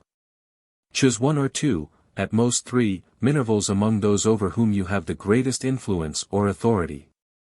But spare neither labor nor pains. You will have accomplished a great undertaking if, during your whole life, you form but 2 or 3 men. Let those whom you have selected be the constant object of all your observations. When one method does not succeed, seek out another, and so on, till you have found a proper one. Study to find out what your pupil is best fitted for. In what intermediary principles he may be deficient, and therefore inaccessible to the fundamental ones. The grand art consists in profiting of the right moment, at one time it is warm, at another cool reasoning which will persuade. Let your pupil always think that it is to himself, and not to you, that he is indebted for the progress he makes. If he falls in a passion, never contradict, hearken to him though he be in the wrong. Never controvert the consequences, but always the principle. Wait for a favorable moment when you may explain your sentiments without appearing to contradict his. The best method is to agree with another person, whom you will pretend to attack on those subjects. While the candidate whom you really wish to convince is only a stander-by and takes no part in the dispute, then support your arguments with all the vigor of which you are capable. Whatever failings you wish to correct in him, speak of them as if they were not his, tell the story as if somebody else had been guilty of them, then take his advice on the subject, and by these means he becomes his own judge. All this, it is true, requires time, hurry nothing, it is solidity and facility of action that we want in our adepts. Often to read, meditate, hearken to, see the same thing, and then to act, is what gives that facility which soon becomes natural. Do you wish to draw forth his opinion? Propose a dissertation on certain questions relative to your object, as it were merely to exercise his genius. He thus learns how to meditate on the principles while you make a discovery of those which it is your object to eradicate from his mind. Instruct, advise. But beware of cold declamations, drop a few words to the purpose when you shall perceive his mind to be in a proper state to receive them. Never ask too much at once, let your conduct be provident, paternal, and solicitous. Never despair. For one may do what one pleases with men. Make yourself master of the motives of the principles your pupil has acquired from his education. If they be not consonant with our views, weaken them by insensible gradations, and substitute and strengthen others. But great prudence is necessary to operate this. Observe what religions, sects, and politics make men do. One may enthusiastically wed them to follies. It is therefore in the manner of leading them that the whole art of giving the upper hand to virtue and truth consists. Only employ the same means for a good purpose which impostors employ for evil, and you will succeed. If the wicked are powerful, it is because the good are too timid and too indolent.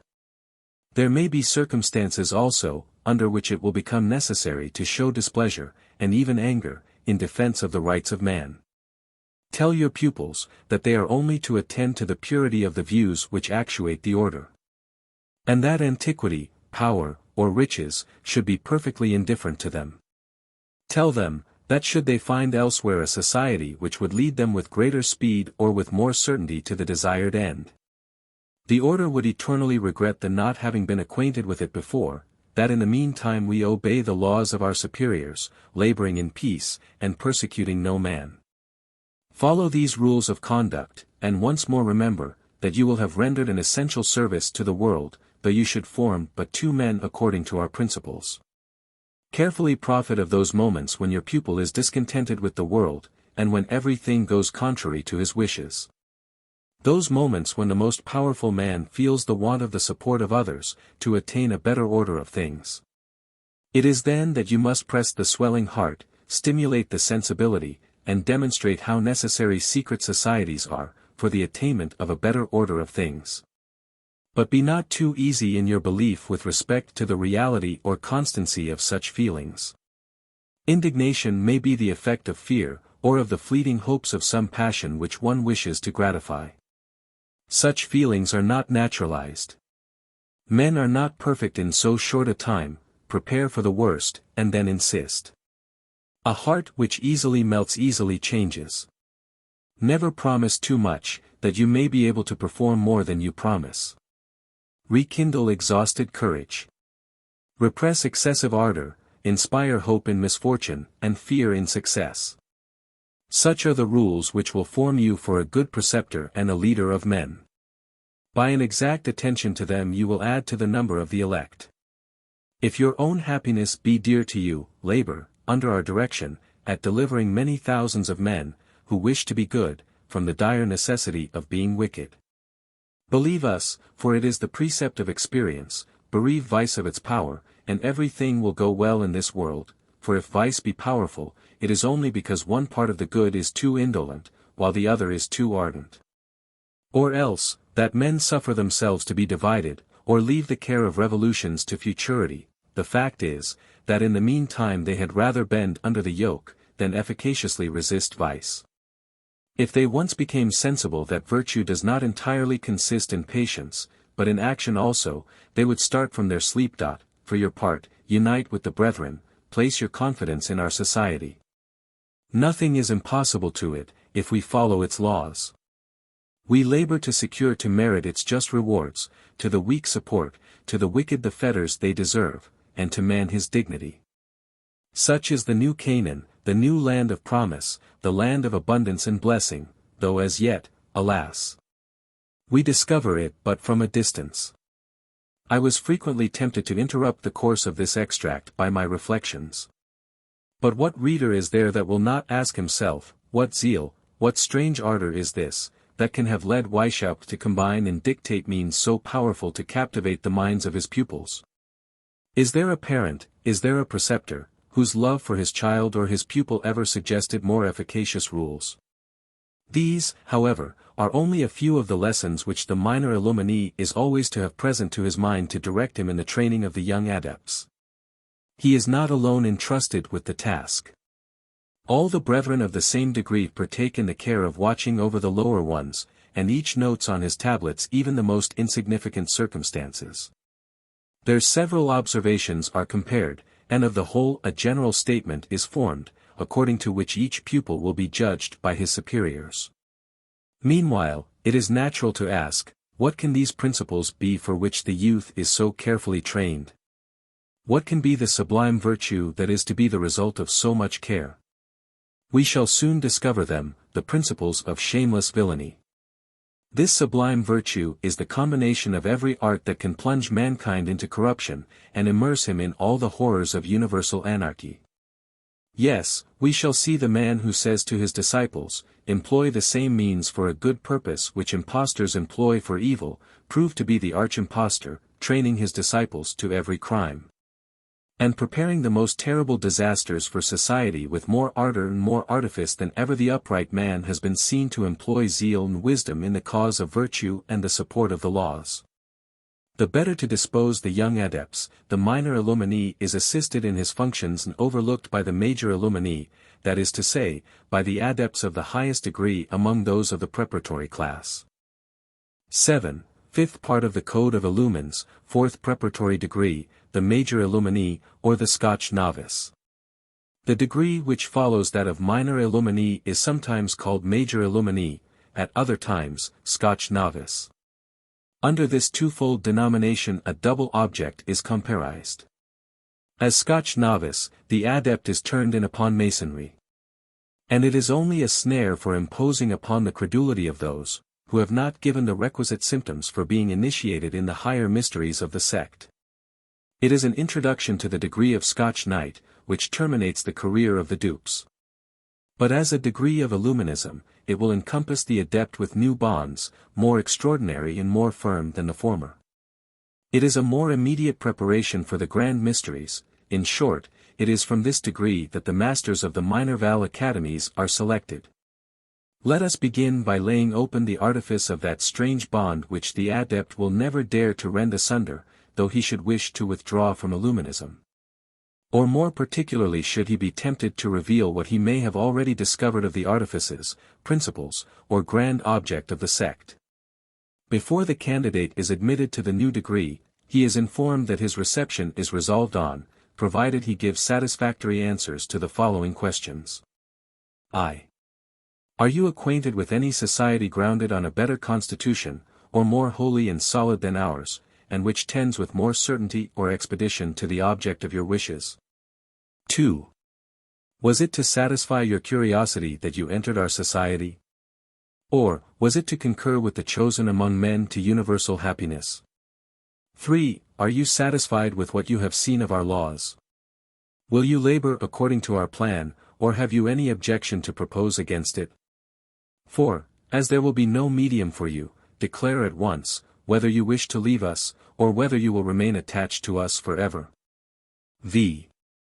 Are you a member of any other society? 6. Does that society impose anything detrimental to our interests, for example, the discovery of our secrets, or, does it require you to labor for itself exclusively? 7. Should such things be ever required of you, tell us upon your honor, whether you would be disposed to acquiesce in them. These questions answered, there still remains another proof of confidence which the order expects from the candidate. This is nothing less than an exact and candid account of his whole life, written without any reservation or dissimulation whatever. The necessary time is given him.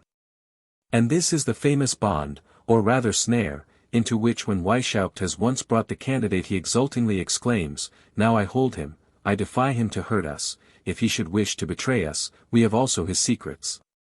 It would be in vain for the adept to attempt to dissimulate. He will soon find that the most secret circumstances of his life, those which he would most anxiously wish to hide, are all known by the adepts. The arts which he has hitherto practiced to pry into the most secret motions of the hearts of his pupils, into their tempers and passions, their connections, their means, their interests, their actions and opinions, their intrigues and faults, have all been more artfully employed by others in watching himself. Those who compose the lodge into which he is going to be received, are the very persons that have been scrutinizing his past life. All the discoveries made by his insinuator, all the statements he has been obliged to give of himself as required by the code, everything which the brother scrutators, either known or unknown, have been able to discover concerning him during his degrees of minor val or of minor Illuminee, have been accurately transmitted to the brethren of the new lodge. Long before his admission, they had accomplished themselves in the scrutinizing arts. These wretches then will mimic even the canonization of the saints. The very precautions which Rome takes to discover the least taint in those whom it proposes to the veneration of the faithful, this Illuminizing sect will adopt. In order to satisfy itself that in its adepts no civil nor religious virtue can be traced. Yes, the villains in their dens wish to know each other, and smile to see their accomplices as wicked as themselves. I cannot conceive whence Weishaupt could have taken this part of his code. But let the reader form an idea of a series of at least 1,500 questions on the life, the education, the body, the mind, the heart, the health, the passions, the inclinations, the acquaintances, the connections, the opinions, the abode, the habits, and even the favorite colors of the candidate. On his relations, his friends, his enemies, his conduct, his discourse, his gait, his gesture, his language, his prejudices, and his weaknesses.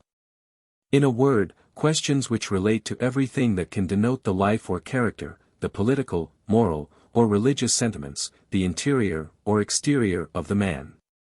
Everything he has said, done, or thought, and even what he would say, do, or think under any given circumstances. Let the reader form an idea of 20, 30, and sometimes 100 questions on each of these heads. Such will be the catechism to which the major Illuminee must be able to answer.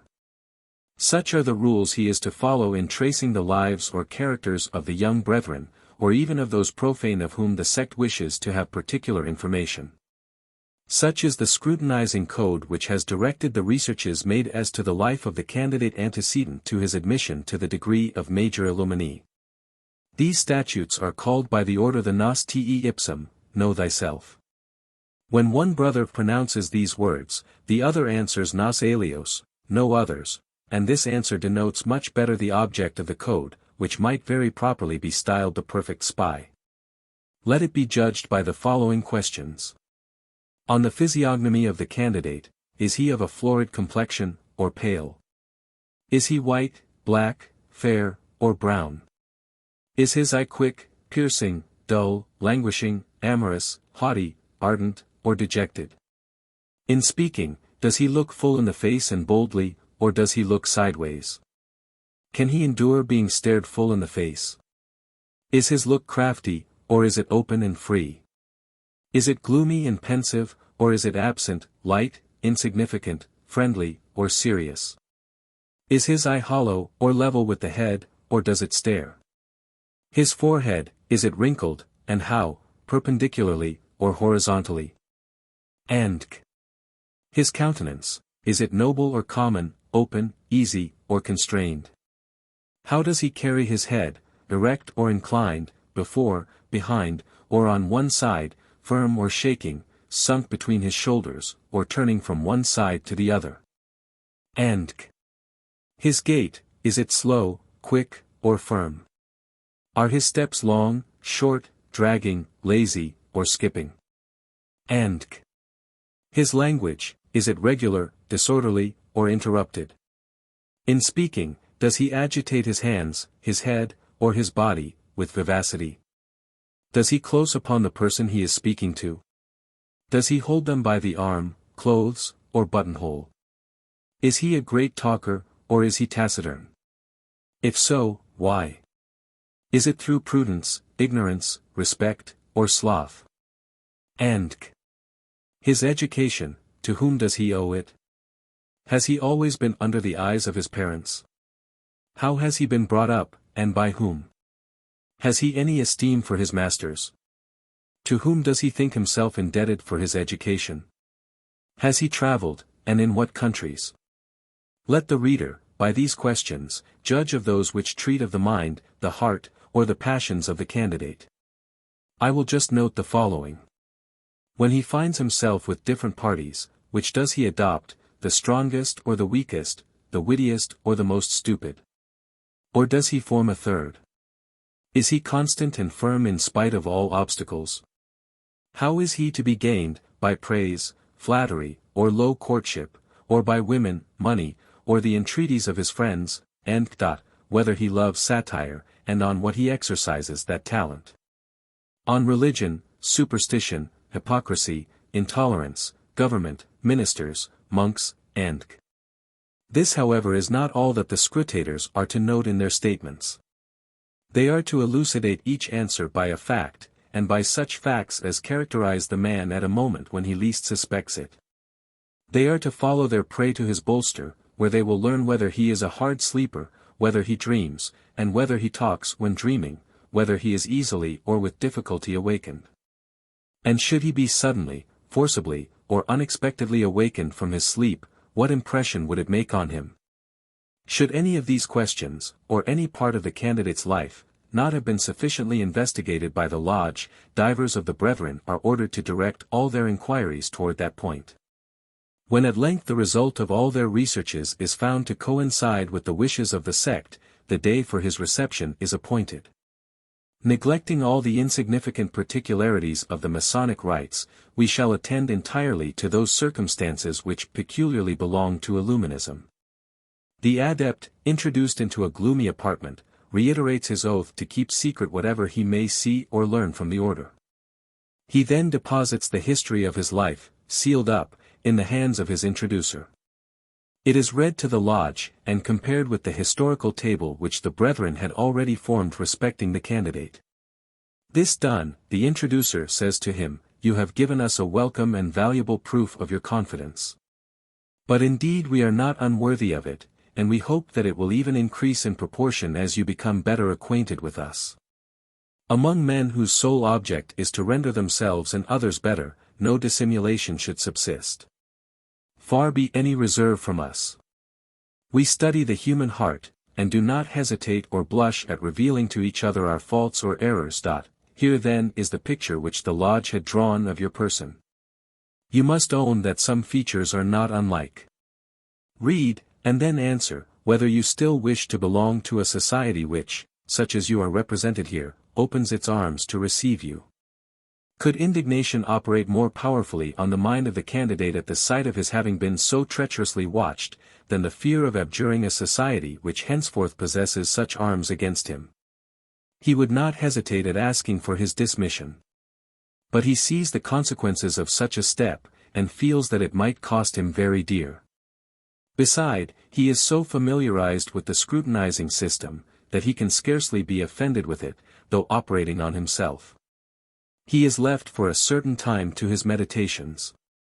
The desire of acquiring a new degree works upon him and at length turns the scales. He is introduced to the lodge of the brethren. And there the veil which hides the secrets of the sect is partly raised, or, rather, he is himself still more unveiled, that the sect may discern whether all his views and wishes coincide with theirs. After a suitable preamble, the initiator tells him, that he has still some few questions to answer, relative to objects on which it is absolutely necessary that the opinions of candidates should be known.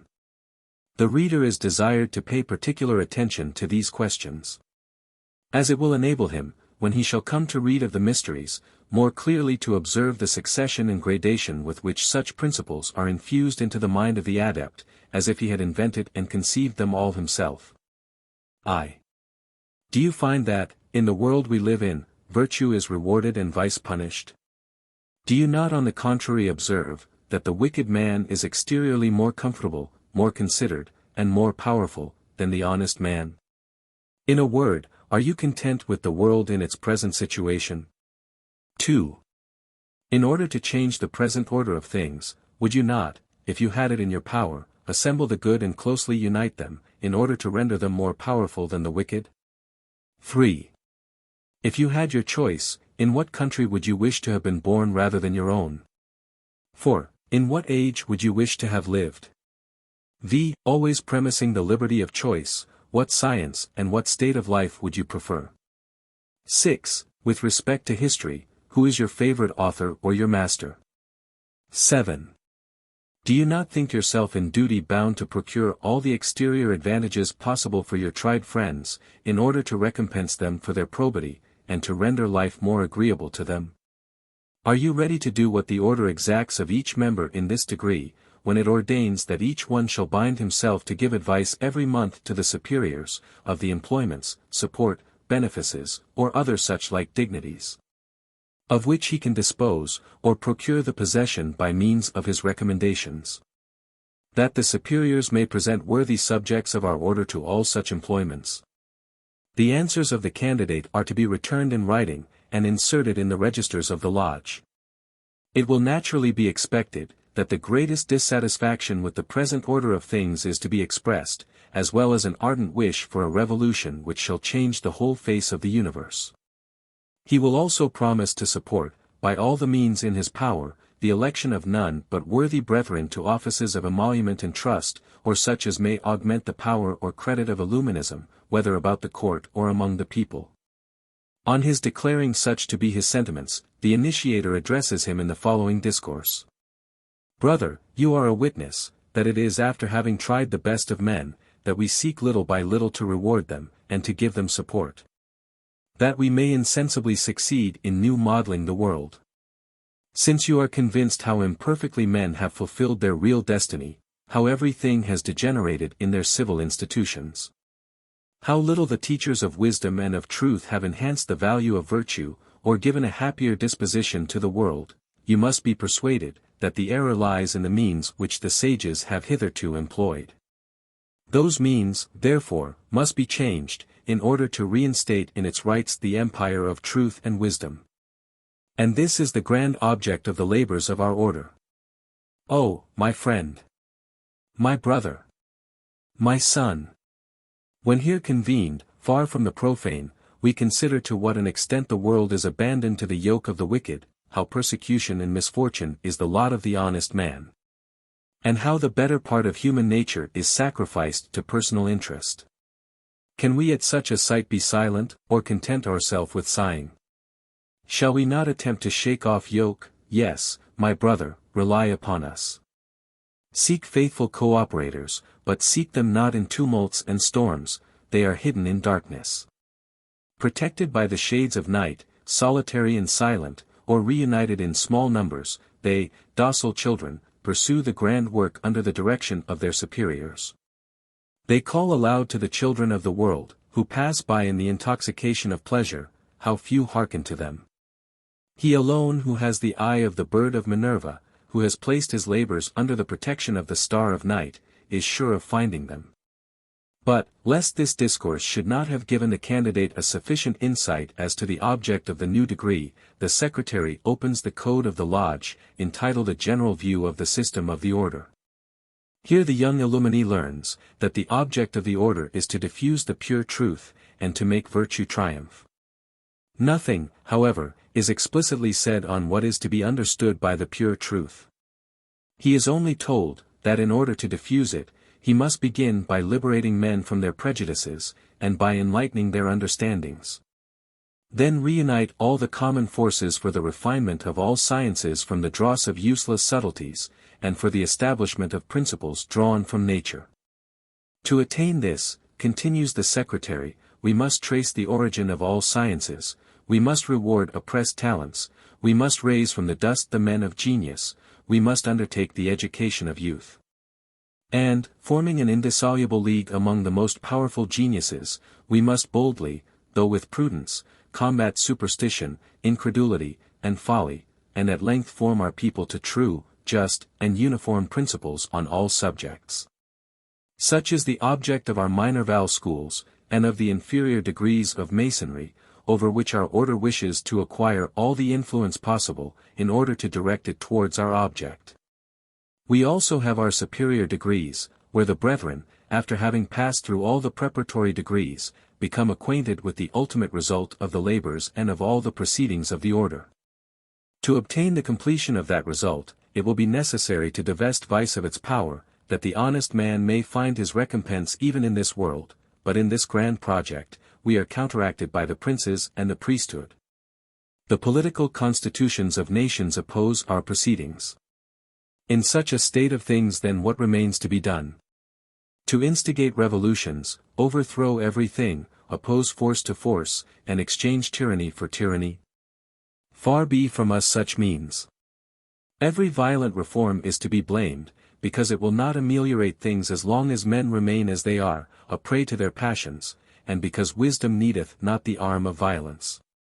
The whole plan of the order tends to form men, not by declamation, but by the protection and rewards which are due to virtue. We must insensibly bind the hands of the protectors of disorder, and govern them without appearing to domineer. In a word, we must establish an universal empire over the whole world, without destroying the civil ties. Under this new empire, all other governments must be able to pursue their usual process, and to exercise every power, excepting that of hindering the order from attaining its ends and rendering virtue triumphant over vice. This victory of virtue over vice was formerly the object of Christ, when he established his pure religion. He taught men, that the path to wisdom consisted in letting themselves be led for their greater good by the best and wisest men. At that time preaching might suffice, the novelty made truth prevail, but at present, more powerful means are necessary.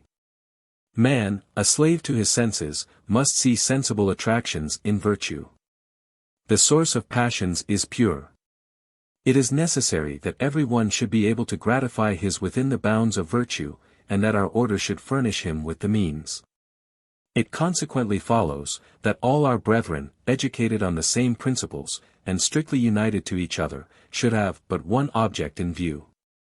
We must encompass the power of the earth with a legion of indefatigable men, all directing their labors, according to the plan of the order, towards the happiness of human nature, but all that is to be done in silence. Our brethren are mutually to support each other, to succor the good laboring under oppression, and to seek to acquire those places which give power, for the good of the cause. Had we a certain number of such men in every country, each might form 2 others. Let them only be united, and nothing will be impossible to our order. It is thus that in silence it has already performed much for the good of humanity. You behold, brother, an immense field opening to your activity. Become our faithful and worthy co-operator, by seconding us with all your might, and remember, that no service will pass without its just reward. After this lesson, 2 chapters directly treating on the functions of the major Illuminee are read to him. With the first he is already acquainted, it is the code of the Insinuator or brother recruiter.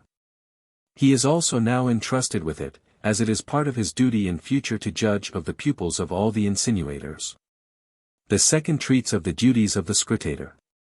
This is also delivered into his care, because he must particularly exercise that art while presiding over the minor Val academies, and he must necessarily learn how his new brethren found means of tracing so exact an historical portrait of himself, and of penetrating even more successfully than he could into the interior recesses of his heart.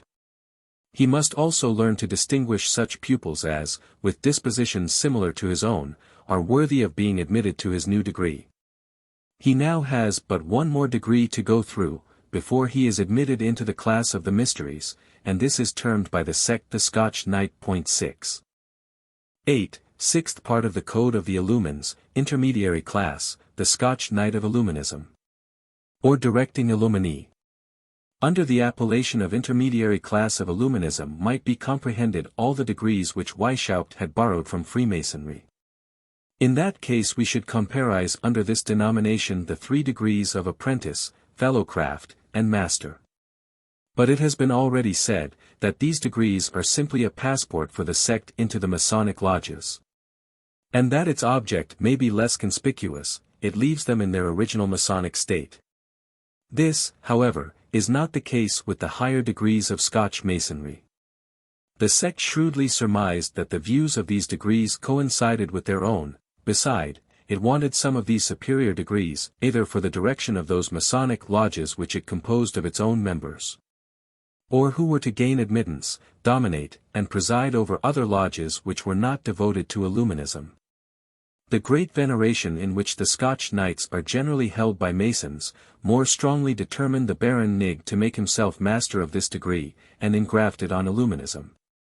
The sect has constituted this into both an intermediary and a stationary degree. It is stationary for those into whom it despairs of ever infusing the principles required for a further admission to the mysteries. But it is only intermediary for those who have shown dispositions more accordant with the pursuits of the sect. Whatever may be his destiny, no brother is ever admitted into this new degree, until he has previously given proofs of the progress he has made in the arts of scrutator, whose code must have been his chief study since his admission to the degree of Major Illuminee. The secret chapter of the Knights has had the precaution to propose certain questions to him to ascertain how far he is capable of judging of the state of the mind by exterior appearances. He will have had to answer, for example, to the following ones: what is the character of a man whose eyes are perpetually in motion, and whose countenance is changeable? What features denote voluptuousness, melancholy, and pusillanimity? As a further proof of the progress he has made, he is to transmit to his superiors another dissertation on the life of the hero whose name he bears for his characteristic. The history of his own life, which he had delivered in the antecedent degree, had laid open the whole of his existence, and all his actions through life. This new dissertation will show the order what he admires or disapproves of in others, and will particularly demonstrate whether he has discovered those qualities in his patron which the order wished he should imbibe and imitate when it gave him his characteristic. Should any part of his life have escaped the vigilance of the scrutators, he is still at liberty to give a new proof of his confidence in the order, and this is described as a meritorious act. But he may reserve it for the cognizance of the superior of the order only. He is then to declare under his handwriting, that he looks upon the superiors of Illuminism as the secret and unknown though legitimate superiors of Freemasonry. That he adheres and always will adhere to the Illuminized system of Masonry, as the best and most useful existing, that he utterly renounces every other association. That he is, in short, so persuaded of the excellence of Illuminism, that he fully adopts its principles, and firmly believes himself bound to labor, under the direction of his superiors, at the object and according to the intentions of the order for the happiness of mankind. After having received these numerous pledges, the Scotch Knights invite the new brother to a secret chapter, for such is the name given to the lodges of this degree. It is hung with green, richly decorated and brilliantly lighted. The prefect of the Knights, booted and spurred, is seated on a throne erected under a canopy all of the same color. On his apron a green cross is seen, and on his breast the star of the order. He wears the riband of St. Andrew in Psalter from right to left, and holds a mallet in his hand. On his right stands the brother sword-bearer, holding the sword of the order, on his left the master of the ceremonies with a stick in one hand, and the ritual in the other. The knights assembled are all booted and spurred, each girt with a sword, and all wear the cross suspended at their necks by a green riband. The officers of the order are to be distinguished by a plumage, and a priest of the order completes the lodge. The prefect then delivers himself as follows to the candidate. You here behold a part of those unknown legions which are united by indissoluble bonds to combat for the cause of humanity. Are you willing to make yourself worthy of watching with them for the sanctuary? Your heart must be pure, and a heavenly ardor for the dignity of nature must fire your breast. The step you are taking is the most important one of your life. Our games are not vainly ceremonial. In creating you a knight we expect of you that you will perform exploits grand, noble, and worthy of the title you receive. Long life to you, if you come to us to be faithful. If honest and good you answer our expectations. Should you prove a false brother, be both cursed and unhappy, and may the grand architect of the universe hurl you into the bottomless pit.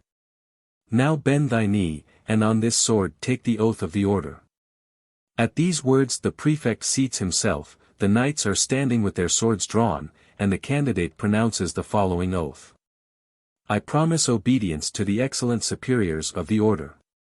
Inasmuch as it shall depend upon me, I engage, never to favor the admission of any unworthy member into these holy degrees, to labor at rendering the ancient masonry triumphant over the false systems which have crept into it, to succor, like a true knight, innocence, poverty, or oppressed honesty, never to be the flatterer of the great, nor the slave of princes. To combat courageously, though prudently, in the cause of virtue, liberty, and wisdom, to resist boldly, both for the advantage of the order and of the world, superstition and despotism.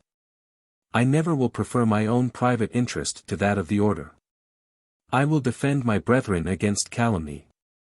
I will dedicate my life to the discovery of the true religion and real doctrines of Freemasonry, and I will impart my discoveries to my superiors. I will disclose the secrets of my heart to my superiors as to my best friends. So long as I shall remain in the order, I shall look upon the being a member of it as a supreme felicity. I also engage to look upon all my domestic, civil, and social duties as most sacred. So help me God, both for the happiness of my life, and for the peace of my mind. In return for this oath the prefect declares to the candidate that he is going to create him a Knight of St. Andrew, according to the ancient usage of the Scotch. Rise, he says, and in future beware of ever bending thy knee before him who is only man like thyself. To these ceremonies the adept Nig added a certain number of others which were mere derisions of the rites of the Church. Such, for example, was the triple benediction which the priest pronounced over the new knight, such the atrocious mockery of the Last Supper, which terminated the ceremony. But, impious as is the imitation, Weishaupt declares it to be disgusting because it is still religious, theosophical, and borrowed from superstition. But what perfectly coincided with the views of the Bavarian founder were, the instructions given to the new knight. He is enraptured with that discourse, where one may observe the Illuminizing order selecting the most impious, artful, and disorganizing systems of Masonry, to make them at once the mysteries of their Masonic lodges, and an immediate preparation for those of Illuminism. Let the reader recall to mind what was said in the second volume of these memoirs concerning the apocalypse of the Martinists, entitled Of Errors and of Truth. He will there have read of a time when man, disengaged from the senses and free from matter, was still more free from the yoke of the laws and from political bondage, to which he was only subjected by his fall. He will there have seen, that the daily efforts of man should tend to the overthrow of governments, that he may recover his former purity in ancient liberty, and thus retrieve his fall. I might there have demonstrated that absurd idealism reducing our senses to vain fictions, that the prostitution of them might be but a chimerical crime. 7. There, in short, I might have shown, according to the Martinist, that in all ages this system of corruption and disorder has been the doctrine and secret of true philosophy. This intermediary degree was destined by Weishaupt to serve as a point of union between the Masonic lodges and Illuminism. It was but natural that they should have selected the most monstrous and most artful system of the craft. Let not the reader therefore be astonished when he sees the antitheosophist, the atheist, the materialist Weishaupt borrowing in this degree the doctrines of the Martinists on the twofold principle or double spirit. But let it be also remembered, that whenever, in consequence of this artifice, he is obliged to use the word spirit or soul, he informs the candidate, that such words are employed in the code only to conform to the vulgar expression. This precaution taken, the initiator may without apprehension repeat the sophisticated lessons on the twofold principle. And indeed one might be tempted to think, that the doctrines he lays down as the grand object of Freemasonry had all been copied from the Martinist system. He begins by deploring a great revolution which had in former ages deprived man of his primitive dignity. He then represents man as having had the faculty of recovering his ancient splendor. But that by the abuse of his faculties he had again immersed himself still deeper in his defiled and degraded station. The very senses are blunted, and said to lead him into error on the nature of things. Everything that he beholds in its actual state is falsehood, show, and illusion. And he lays particular stress on those schools of sages which had, ever since the time of the Grand Revolution, preserved the secret principles of the antique doctrines, or of true Masonry. Nor does the monstrous Hierophant blush at placing Jesus of Nazareth among those sages, and blasphemously numbering the God of the Christians among the grand masters of Illuminism. But soon was the doctrine of Christ falsified, and priests and philosophers raised on these divine foundations an edifice of folly, prejudice, and self-interest. Soon also does the tyranny of priesthood and the despotism of princes coalesce in the oppression of suffering humanity. Freemasonry opposes these disastrous attempts, and endeavors to preserve the true doctrine. But it has overburdened it with symbols, and its lodges gradually subside into seminaries of ignorance and error. The Illumines alone are in possession of the real secrets of Masonry. Many of them are even still to be the objects of their researches, and the new knight is to devote all his attention to their discovery. He is particularly recommended to study the doctrines of the ancient Gnostics and Manichaeans, which may lead him to many important discoveries on this real Masonry. He is also told that the great enemies which he will have to encounter during this investigation will be ambition and other vices which make humanity groan under the oppression of princes and of the priesthood. The obscurity which enwraps these lessons on the new and grand revolution which is to counteract the ravages of the former, is not the slightest of Weishaupt's artifices. With respect to princes, this is the last degree to which they are admitted. They are to be persuaded that the antique revolution was no other than the coalition of the powers of the earth with the priesthood, in order to support the empire of religious prejudice and superstition. And that the new revolution to be effected is the reunion of princes with philosophy, to overthrow that empire and ensure the triumph of reason. Should the serene adept be startled at his having sworn never to flatter the great, nor to be a slave of princes, he will be reconciled again by the latter part of the oath, where he engages to look upon his domestic, civil, and social duties as most sacred. But let him form what opinion he may as to his initiation, he has nevertheless sworn, that he will protect the brotherhood from superstition and despotism, that he will obey the most excellent superiors of the order, that he will favor its progress with all his power, and that he believes it alone to be in possession of the secrets of real Masonry. In the less important class of adepts, should any still hanker after their theosophical ideas, that is to say, should Weishaupt despair of ever infusing into them its anarchical and atheistical principles, they are condemned to become stationary in this degree. And he imposes on them as a task the explication of all the hieroglyphics of Masonry, which they may set to the tune of the grand revolution. Under pretense of discovering a more perfect religion, he persuaded them that Christianity was at this day nothing more than superstition and tyranny. He has infused into them his hatred for the priesthood and the existing forms of government. That will suffice to procure him agents of destruction. As to re-edification, he has not so much as mentioned it to them. But should there be found among the number of knights men who of themselves dive into the meaning of that great revolution which only deprived man of his primitive dignity by subjecting him to the laws of civil society, should they have comprehended the meaning of this other revolution, which is to restore everything by re-establishing man in his primitive independence, such men will be pointed out by the scrutators.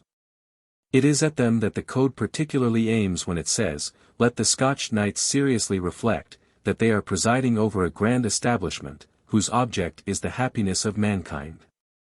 In short, these knights have to act the parts of superiors in the order, they are the inspectors or the directors of all the preparatory class. They have on that account assemblies peculiar to themselves, called secret chapters. The first duty of these chapters is to watch over the interests of the order within their district. The Scotch knights, says their first instruction, are to pay particular attention to the discovery of any plans which may contribute to fill the coffers of the order.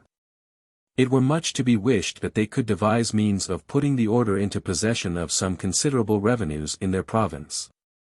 He that shall have rendered so signal a service must never hesitate at believing that these revenues are employed in the most noble purposes. The whole must labor with all their might to consolidate the edifice little by little within their district, until the finances of the order shall be found to be competent to its views. The second part of the code entrusts these knights with the government of the preparatory class. Each knight is to correspond with a certain number of brethren who have the direction of the Minerval academies. The code contains instructions which point out to them upon what objects they are permitted to decide, what brethren they are to forward or thwart in their promotion, and what reports they are to make to their superiors. In their correspondence with their inferiors they make use of the common cipher, but when they write to the chiefs they employ a peculiar character which may truly be called hieroglyphic. They are particularly charged with the inspection of the major illumines. The Scotch knights, says the code, shall be particularly attentive that the major illumines do not neglect to mention in their monthly letters such employments as they may have to dispose of. I have shown, in the foregoing chapter, how useful and indeed how necessary this precaution proved for recompensing the zeal of the brethren. The adept Nig wished to demonstrate that it might be equally useful for princes, when combined with the scrutinizing code. Let us suppose, says he, that a prince, having an Illuminee for his minister, wishes to find a proper person to fill any vacant office. By means of the scrutators, the minister may immediately present the faithful portrait of divers personages, from among whom the prince will only have to make his election. But every reader, I hope, will recollect, that in consequence of the oath that has been taken by the minister to dispose of all places in favor of the brethren, and that according to the direction of the knights, he will only present such adepts for those offices as the order shall have chosen. And thus will Illuminism soon dispose of all benefices, employments, and dignities, and have the entire direction of the whole power of the state. Meanwhile, until the sect shall exert this influence over courts, the Scotch knights are to acquire an absolute sway in the Masonic lodges. Their laws on this head deserve particular attention. We shall select the following. In every town of any note situated within their district, the secret chapters shall establish lodges for the 3 ordinary degrees, and shall cause men of sound morals, of good repute, and of easy circumstances, to be received in these lodges. Such men are much to be sought after, and are to be made Masons, even though they should not be of any service to Illuminism in its ulterior projects. If there already exists a lodge in any given town, the Knights of Illuminism must find means of establishing a more legitimate one. At least, they should spare no pains to gain the ascendancy in those which they find established, either to reform or to destroy them. They must strongly exhort the members of our lodges not to frequent, without leave of their superiors, any of those pretended constituted lodges, who hold nothing of the English but their diplomas, and some few symbols and ceremonies which they do not understand. All such brethren are perfectly ignorant of true Masonry, of its grand object, and its real patrons. Though some of the greatest merit are to be found in such lodges, we nevertheless have strong reasons for not readily allowing them to visit ours. Our Scotch knights must pay great attention to the regularity of the subordinate lodges, and must above all things attend to the preparation of candidates. It is here that in a private intercourse they will show a man that they have probed him to the quick. Surprise him by some ensnaring question in order to observe whether he has any presence of mind. If he be not staunch to his principles, and should expose his weak side, make him feel how great his necessities are, and how necessary it is for him to be guided entirely by us. The deputy master of the lodge, who is generally the auditor of the accounts, must also be a member of our secret chapter. He will persuade the lodges that they alone dispose of their funds, but he will take care to employ them according to the views of the order. Should it at any time be necessary to help one of our brethren, the proposition is made to the lodge. Though the brother should not even be a Mason, no matter, some expedient must be found to carry the point. No part of the capital, however, must in any case be alienated, that hereafter we may find the necessary funds for the most important undertakings. The 10th part of the subscriptions of these lodges must be annually carried to the secret chapter.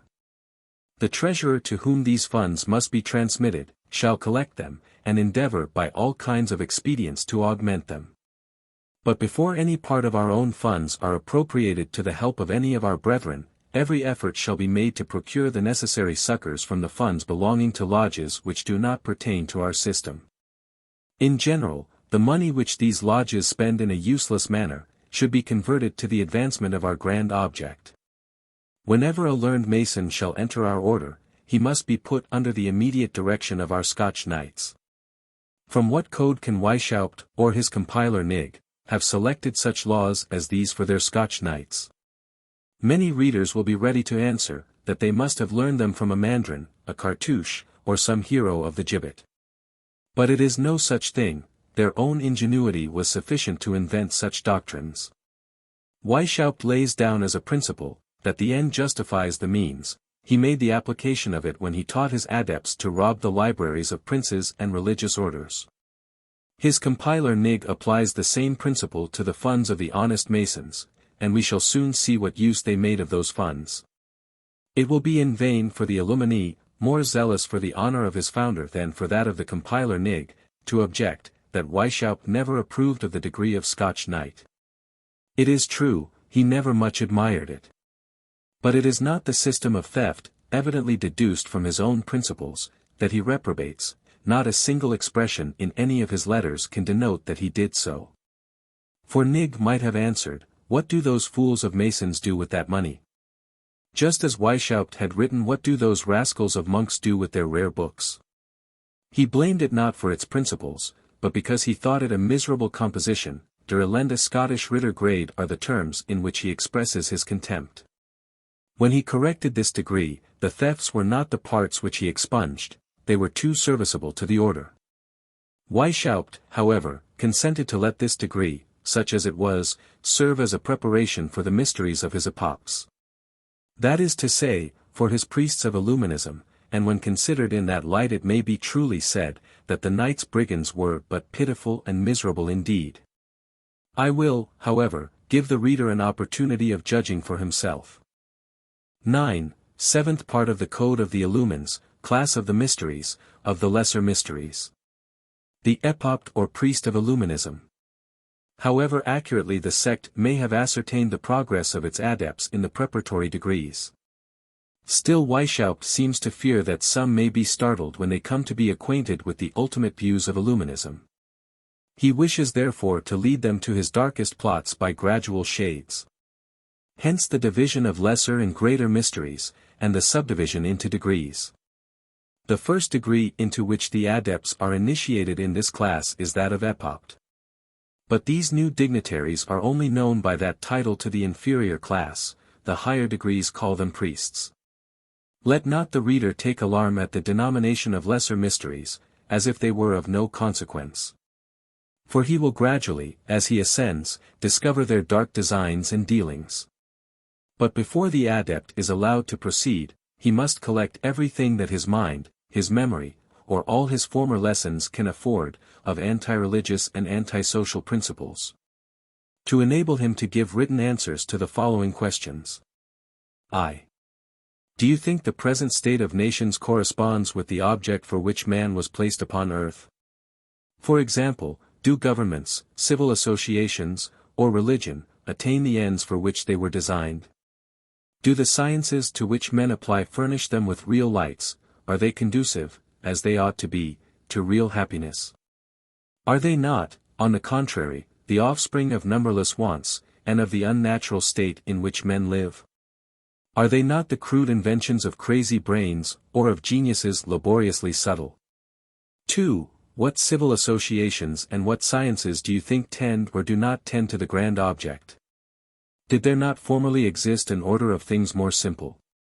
What sort of an idea can you form of that ancient state of the world? 3.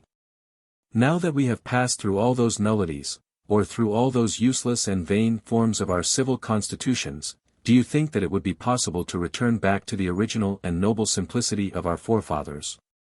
Supposing we had returned to it, would not our past misfortunes render that state more durable? Would not all mankind be in a similar state with an individual who, having enjoyed the sweets of innocence during his childhood, and fallen a prey to error and his passions during his youth, at length, instructed by the risks he has run, and by experience, endeavors to return to that innocence and purity which rendered his childhood so happy? 4. What means were best to be employed for restoring mankind to that happy state? Should it be by public measures, by violent revolutions, or by any means that should ensure success? V. Does not the Christian religion in all its purity afford some indications? Does it not hint at some state or happiness similar to this? Does it not even prepare it? 6. Is this holy and simple religion really what different sects profess it to be at this present day, or is it more perfect? 7. Can this more perfect Christianity be known or taught? Could the world, such as it now is, support a stronger degree of light? Do you not think that, before the numberless obstacles could be removed, it would be proper to preach to mankind a religion more perfect, a philosophy more elevated, and the art of each one's governing himself according to his greatest advantage? 8. Would not our moral and political views lead men to oppose this blessing? From our political and moral views then, or from an ill-judged interest, or even from deep-rooted prejudices, these obstacles originate. If men, therefore, oppose the renovation of human happiness, is it not because, slaves to ancient forms, they reject and reprobate everything which is not to be found in those forms, though it should be the most natural, the grandest, and most noble of all possible things? Does not personal interest, alas, at present predominate over the general interest of mankind? 9. Must we not then silently and gradually remedy those disorders before we can flatter ourselves with the re-establishment of the Golden Age? Meanwhile, is it not advisable to disseminate the truth in secret societies? X. Can we trace any such secret doctrine in the ancient schools of the sages, or in the allegorical lessons given by Jesus Christ, the Savior and Liberator of mankind, to his most intimate disciples? Have you not observed a sort of gradual education in that art which you see has been transmitted to our order, from the highest antiquity? Should the answers of the candidate to all these questions show that the progress he has made in his gradual education is not what the order had reason to expect, he will solicit in vain the advancement he hoped for. Should his answers be equivocal, he will receive orders to prepare new ones, or to be more explicit. But if he show the proper dispositions, and the sect foresee no probability of his being startled at the lessons of the Hierophant on those grand objects which are to be disclosed to him, the superiors give their assent, and a synod of the Illuminized priesthood is held. The day of the initiation is fixed. At the hour agreed upon, the introducing adept waits upon his new proselyte and takes him into a carriage.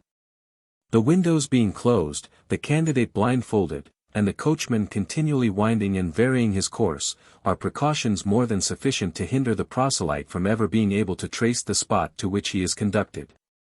Led by the hand, and still blindfolded, he slowly ascends to the porch of the Temple of the Mysteries.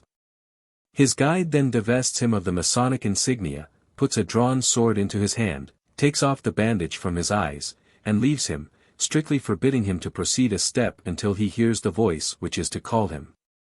He is then left to his reflections. With respect to the pomp of the mysteries, when the brethren celebrate them in all their splendor, the walls of the temple are hung in red, and lighted up with an immense number of candles or lamps. A voice is at length heard, saying, "Come, enter, unhappy fugitive.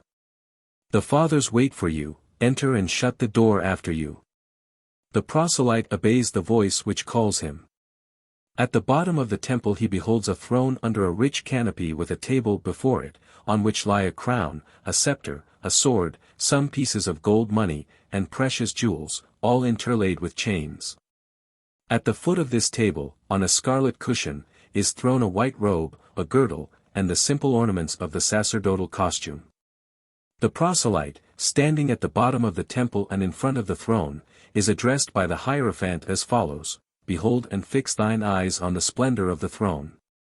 If all this childish mummery, these crowns, these scepters, and all these monuments of human degradation, have any charms in your eyes, speak, and it may be in our power to gratify your wishes. Unhappy man! If such are your objects, if you wish to rise to power that you may assist in the oppression of your brethren, go, and at your peril make the trial. Are you in quest of power, of force, of false honors, and of such superfluities, we will labor for you. We will procure such transient advantages for you, we will place you as near the throne as you can desire, and will leave you to the consequences of your folly, but observe, our sanctuary shall be forever shut against you. On the contrary, do you wish to be initiated into wisdom, would you teach the art of rendering men better, more free and more happy, then be welcome, be thrice welcome. Here you behold the attributes of royalty, and there, on the cushion, you see the modest vestment of innocence. Make thy choice, and let it be the choice which thy heart shall dictate. If, contrary to all expectations, the candidate should make choice of the regalia, he hears a thundering voice exclaim, "Monster, retire! Cease to pollute this holy place! Begone, fly, before it is too late." At these words he is led out of the temple by the brother who introduced him. But should he choose the white robe, how different will be the language. "Health and salutation to thy great and noble soul. Such was the choice we expected from you. But stop, it is not permitted to you to invest yourself with that robe, until you have learned to what you are in future destined by us. The candidate is then ordered to be seated. The code of the mysteries is opened, and the brethren in silence attend to the oracles of the Hierophant. Now, reader, you who have been through so long a course of trials, questions, rituals, and insidious degrees, who have been led through all the preparatory labyrinth of Illuminized education, if still you be in the dark as to the object of such precautions and artifices, follow me into this den which the sect dares to call the holy place. Seat thyself by the adept, and listen to their oracles. This is the masterpiece of the founder. Hear with patience, though your indignation should be excited by his monstrous fertility in sophism, in impiety, in blasphemy against your gospel and your God, treachery against your magistrates, your country, and its laws, against your titles and your rights, against those of your ancestors and your progeny. Let kings and subjects, the rich and poor, the merchant and the laborer, let every class of citizens attend. Let them hearken, and learn at length what hellish plots are contriving against them in the dark recesses of these diabolical dens. In vain shall the lethargic soul accuse us of credulity or groundless terrors. Those lessons which the sect view as the masterpiece of their code lie before me, such as they flowed from the pen of the legislator, such as they were published by order of the sovereign who seized the archives of the sect, that all nations might learn the dreadful dangers with which they were menaced. I have them again embellished by the compiler of the sect, corrected and reviewed by the council of the Areopagites, attested by the compiler as true and conformable to the copy signed and sealed with the signet of the sect. Read then, and rock thyself to sleep in the cradle of voluntary ignorance if thou canst, content with having assured thyself that every conspiracy against the existence of civil society or of all government whatever, every conspiracy against the existence of property, can be but a chimera. It is to the candidate, and in presence of the brethren already initiated to these mysteries, that the Illuminizing President addresses the following discourse. Discourse of the Hierophant for the degree of priest or Epopt of the Illumines. 8. At length, he says, the time of your reward succeeds to the trials of an assiduous preparation. At present you know yourself, and have learned to know others. You are what you ought to be, such as we wish to see you. It will now be your duty to conduct others. What you already know, and what you are about to learn, will expose to your view the extreme weakness of human nature. In this advantage alone lies the true source of power which one man exercises over another. The dark clouds dissipate, the sun of light rises, the gates of the sanctuary unfold, a portion of our mysteries is going to be revealed to you. Let the gates of the temple be shut against the profane. I will only speak to the illustrious, to the holy, to the elect. I speak to those who have ears to hear, who have tongues which they can command, and who have minds sufficiently enlightened to understand. Surrounded by the illustrious, you are about to enter into that class which bears an essential part in the government of our sublime order. But do you know what it is to govern? Can you conceive what this right can be in a secret society? To exercise such an empire, not over the vulgar or the grandees of the people, but over the most accomplished men, over men in all stations, of all nations, of all religions. To reign over them without any exterior constraint, to keep them united by durable bonds, to inspire them all with one spirit.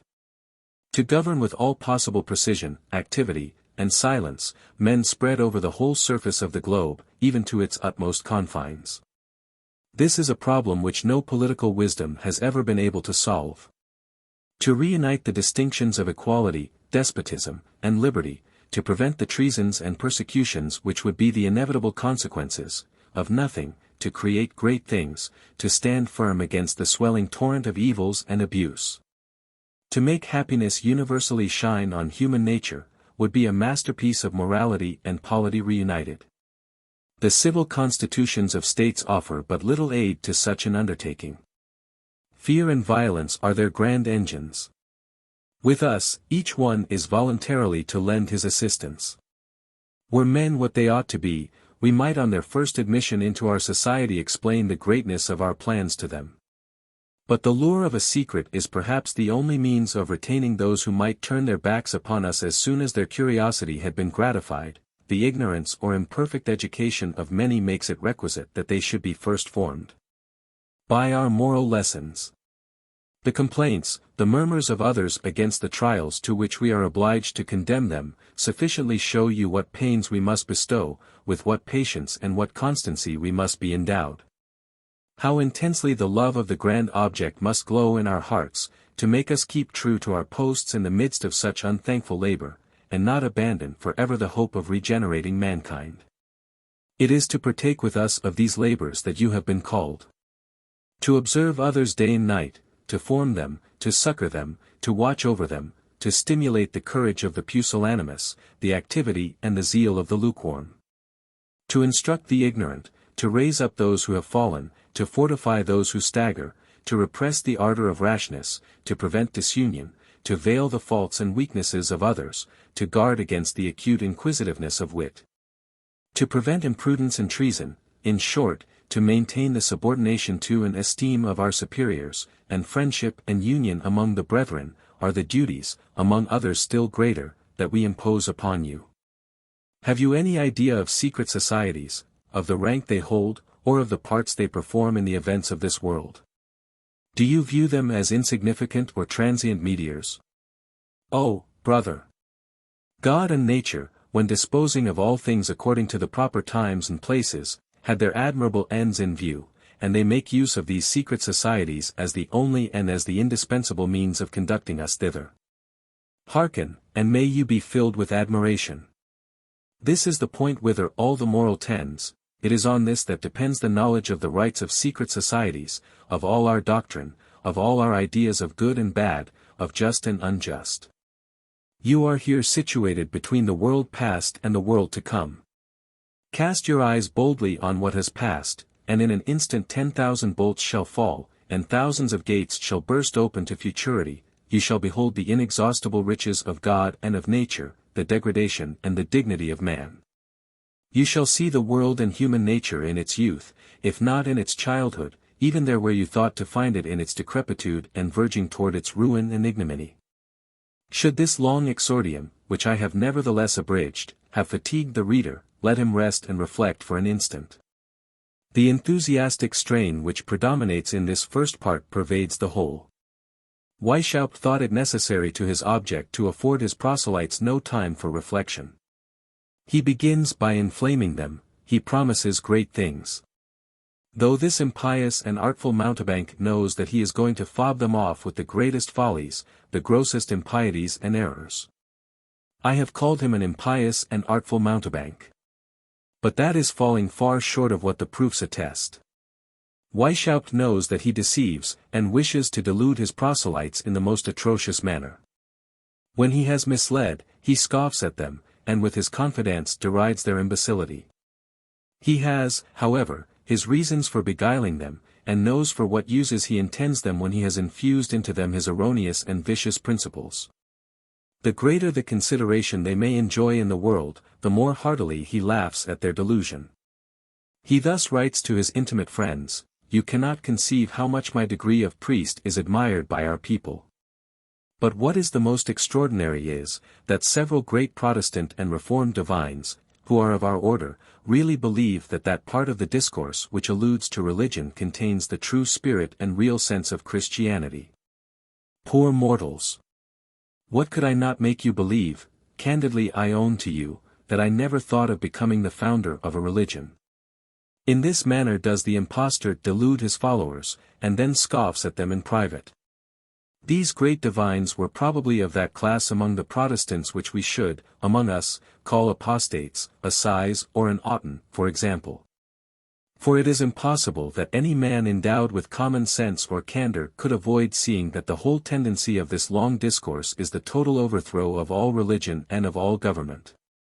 A second observation well worthy the notice of our readers is, the extreme importance which the sect gives to secret societies, and what mighty expectations it grounds on their mysterious existence.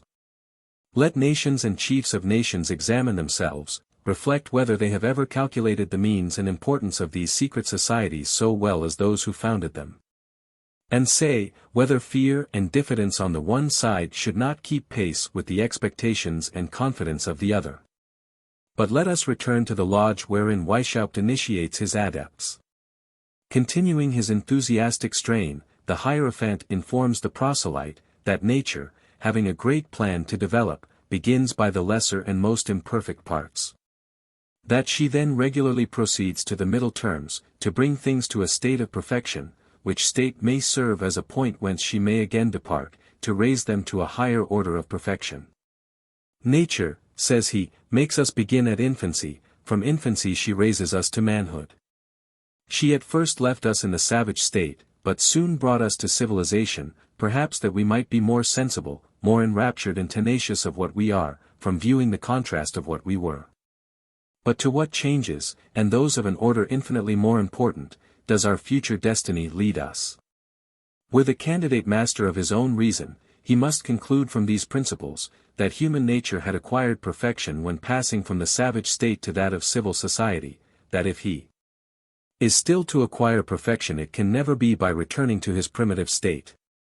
But sophisters have their tortuosities, and the adepts are involved in a folly and blindness, with which the Almighty God permits them to be stricken, since they prefer error to truth, and impiety to Christianity. As has the individual man, continues the Hierophant, so human nature in the aggregate has its childhood, its youth, its manhood, and its old age.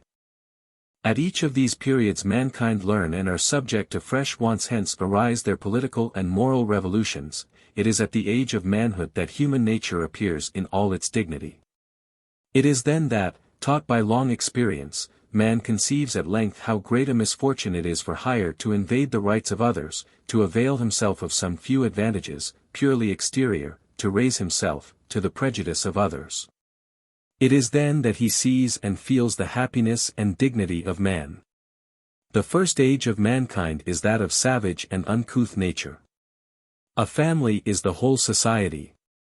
Hunger and thirst easily quenched, a shelter from the inclemency of the seasons, a woman, and, after fatigue, rest, are then the only wants. At that period men enjoyed the two most inestimable blessings, equality and liberty. They enjoyed them to their utmost extent. They would have forever enjoyed them, had they chosen to follow the track which nature had traced for them, or had it not entered the plans of God and nature first to show man for what happiness he was destined. Happiness the more precious, as he had begun by tasting it. Happiness so early lost, but instantaneously regretted and fruitlessly sought after, until he should have learned how to make proper use of his strength, and how to conduct himself in his intercourse with the rest of mankind. In his primitive state he was destitute of the conveniencies of life, but he was not on that account unhappy. Not knowing them, he did not feel the want of them. Health was his ordinary state, and physical pain was his only source of uneasiness. O happy mortals, who were not sufficiently enlightened to disturb the repose of your mind, or to feel those great agents of our miseries, the love of power and of distinctions, the propensity to sensuality, the thirst after the representative signs of all wealth. Those truly original sins with all their progeny, envy, avarice, intemperance, sickness, and all the tortures of imagination. Thus we see this primitive and savage state, this first essay of nature, already transformed, in the mouth of the Hierophant, into the happiest state that man ever knew. Equality and liberty are the sovereign principles of happiness in that state. Should the reader be as much blinded as the proselyte, and not see whither all this is tending, let him proceed, and hear how man was deprived of this happiness by the institution of civil societies. An unfortunate germ soon vivifies in the breast of man, and his primitive peace and felicity disappear. As families multiplied, the means of subsistence began to fail, the nomade, or roaming, life ceased, and property started into existence. Men chose habitations, agriculture made them intermix. Language became universal, living together, one man began to measure his strength with another, and the weaker were distinguished from the stronger. This undoubtedly created the idea of mutual defense, of one individual governing diverse families reunited, and of thus defending their persons and their fields against the invasion of an enemy. But hence liberty was ruined in its foundation, and equality disappeared. Oppressed with wants unknown until that period, man perceived that his own powers were no longer sufficient. To supply this defect, the weakest imprudently submitted to the strongest or to the wisest, not however to be ill-treated, but that he might be protected, conducted, and enlightened. All submission, therefore, even of the most unpolished mortal, has an existence only inasmuch as he wants the person to whom he subjects himself, and on the express condition that that person can succor him. His power ceases when my weakness no longer exists, or when another acquires superiority. Kings are fathers, the paternal power is at an end when the child has acquired his strength. The father would offend his children if he pretended to prolong his rights beyond that term. Every man having attained to years of discretion may govern himself. When a whole nation therefore is arrived at that period, there can exist no further plea for keeping it in wardship. In putting such language into the mouth of the Hierophant, the founder of Illuminism had too well studied the strength and illusion of words. He had been too cautious in the choice and preparation of his adepts ever to fear that any of them would answer, "You who thus give oracles, what do you understand by nations having attained their majority?" Without doubt such as, having emerged from ignorance and barbarism, have acquired the lights necessary for their happiness, and to what can they be indebted for these lights and this happiness, if not to their civil association? It will be then, if ever, that they will find it both reasonable and necessary to remain under the guardianship of their laws and of their government, lest they should fall back into the barbarism and ignorance of the roaming clans, or be precipitated into the horrors of anarchy, from revolution to revolution, under the successive tyranny of the brigand, of the executioner of the sophisticated despot, or under that of a sophister Size and his colegislative Marcellois, of a Robespierre and his guillotines, of the triumvirs and their proscriptions. The populace alone in the minority of ignorance, the sophisters alone in the majority of wickedness and corruption, shall applaud thy mysteries. Certain of not meeting with such reflections from the adepts, the Hierophant continues to inculcate his principles by attributing everything to strength, and destroying all principles of morality or of reason, though he will affect the tone of both, and ends by forming his judgment on man in society, as he would judge tigers and wild beasts in the forests. These are his new doctrines. Never did strength submit to weakness. Nature has destined the weak to serve, because they have wants. The strong man to govern, because he can be useful. Let the one lose his force, and the other acquire it, they will then change situations, and he that obeyed will command. He that stands in need of another, also depends upon him, and he has renounced to him his rights. Hence few wants is the first step towards liberty. It is for this reason that the savages are the most enlightened of men, and perhaps they alone are free. When wants are durable, servitude is also lasting. Safety is a durable want. Had men refrained from all injustice, they would have remained free. It was injustice which made them bend beneath the yoke. To acquire safety, they deposited the whole force in the hands of one man, and thus created a new evil, that of fear. The work of their own hands frightened them, and to live in safety they robbed themselves of that very safety. This is the cause of our governments. Where then shall we find a protecting force? In union, but how rare, alas! Is that union, except in our new and secret associations, better guided by wisdom, and leagued in straighter bonds? And hence it is that nature itself inclines us toward these associations. Subtle as is the artifice in this description of human nature, and in that affectation of beholding on the one side nothing but tyrants and despots, and on the other only oppressed and trembling slaves in the state of society. Whatever share nature may have had in the institution of social order, or in reclaiming mankind from forests and wildernesses to live under laws and a common chief, the Hierophant nevertheless exultingly exclaims, such is the faithful and philosophic picture of despotism and of liberty, of our wishes and of our fears. Despotism was engrafted on liberty, and from despotism shall liberty once more spring. The reunion of men in society is at once the cradle and the grave of despotism, it is also the grave and cradle of liberty. We were once possessed of liberty, and we lost it but to find it again and never lose it more. To learn by the very privation of it the art of better enjoying it in future. Reader, observe these words. If they do not evidently point out the object of the sect, if you do not perceive the wish of bringing mankind back to those times of the nomade herds of savages, and of men destitute of property, laws, or government. Read and convince yourself by what follows. Nature drew men from the savage state and reunited them in civil societies. From these societies we proceed to further wishes, and to a wiser choice. Aus den Staaten were in neue kluger Gewalt. New associations present themselves to these wishes, and by their means we return to the state whence we came, not again to run the former course, but better to enjoy our new destiny. Let us explain this mystery. Men then had passed from their peaceable state to the yoke of servitude. Eden, that terrestrial paradise, was lost to them. Subjects of sin and slavery, they were reduced to servitude and obliged to gain their bread by the sweat of their brow.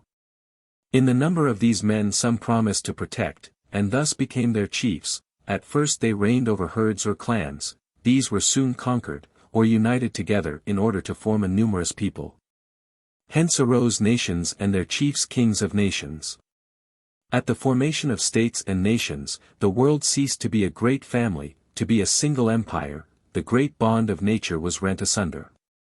The impudence of such assertions must astonish the reader. He will ask himself, can there possibly exist beings thus belying evidence itself, and pretending to show the universe forming but one and the same family, and the grand bond of nature in those roaming and scattered herds? Where the child can scarcely walk when he is separated from his father? How is it possible to represent mankind as divorcing from the great family, at the very period when they unite under the same chiefs and the same laws, for their mutual protection and safety? But, reader, suspend thy indignation. Let us call up in evidence against the sect those brigands and sophisticated murderers which it decorated with the high-sounding title of patriots, and which it stimulated to bloodshed and methodized murder by the fanaticizing sounds of people, nation, country. At the very time that they rend the air with such accents, with names so dear as they pretend, hear the maledictions which their mysteries heap upon every people, every nation, every country. At that period, when men reunited and formed nations, they ceased to acknowledge a common name. Nationalism, or the love for a particular nation, took place of the general love. With the division of the globe, and of its states, benevolence was restrained within certain limits, beyond which it could no longer trespass. Then it became a merit to extend the bounds of states at the expense of the neighboring ones. Then it became lawful to abuse, offend, and despise foreigners, to attain that end, and this virtue was styled patriotism. And he was styled a patriot who, just toward his countrymen, and unjust to others, was blind to the merits of strangers, and believed the very vices of his own country to be perfections. In such a case, why not restrain that love within a narrower compass, to citizens living in the same town, or to the members of one family, or why even should not each person have concentrated his affections in himself? We really beheld patriotism generating localism, the confined spirit of families, and at length egoism. Hence the origin of states and governments, and of civil society, has really proved to be the seeds of discord, and patriotism has found its punishment in itself. Diminish, reject that love of the country, and mankind will once more learn to know and love each other as men. Partiality being cast aside, that union of hearts will once more appear and expand itself. On the contrary, extend the bonds of patriotism, and you will teach man that it is impossible to blame the closer contraction of love, to a single family, to a single person, in a word, to the strictest egoism. But let us abridge these blasphemies. The Hierophant, under pretense of his universal love, may vent his spleen against the distinctions of Greeks or Romans, of French or English, of Italian or Spanish, of pagan or Jew, of Christians or Mohammedans, which denote nations and their religions. He may repeat, if he pleases, that amidst these different denominations that of man is overlooked. What will be the result of such declamation? With our illuminizing doctor, in common with every class of the disorganizing sophisters, is not this pretended universal love to be a cloak for the most odious hypocrisy? He only pretends to universal philanthropy, that he may dispense with loving his neighbor. He detests the love of one's country, only because he detests the laws of nations. He cannot even brook the love of one's family, he has given us a fine specimen in the person of his sister, and he will substitute that universal love because he is no more attached to them than he is to the Chinese, the Tartar, or the Hottentot. Which he neither has seen nor ever will see, and that all human nature may be equally indifferent to him. He extends the bond that it may lose its elasticity and discontinue its action. He calls himself citizen of the universe, that he may cease to be a citizen in his own country, a friend in society, or a fond father and dutiful child in his own family. His love, he tells us, extends from pole to pole, that he may love nothing that is near him. Such is the philanthropy of our cosmopolites. The proselyte stands astonished in stupid admiration at these expressions of universal love. The Hierophant proceeds to the codes of nations. Still in ecstasy at these doctrines, he learns that they are in direct opposition to the laws of nature.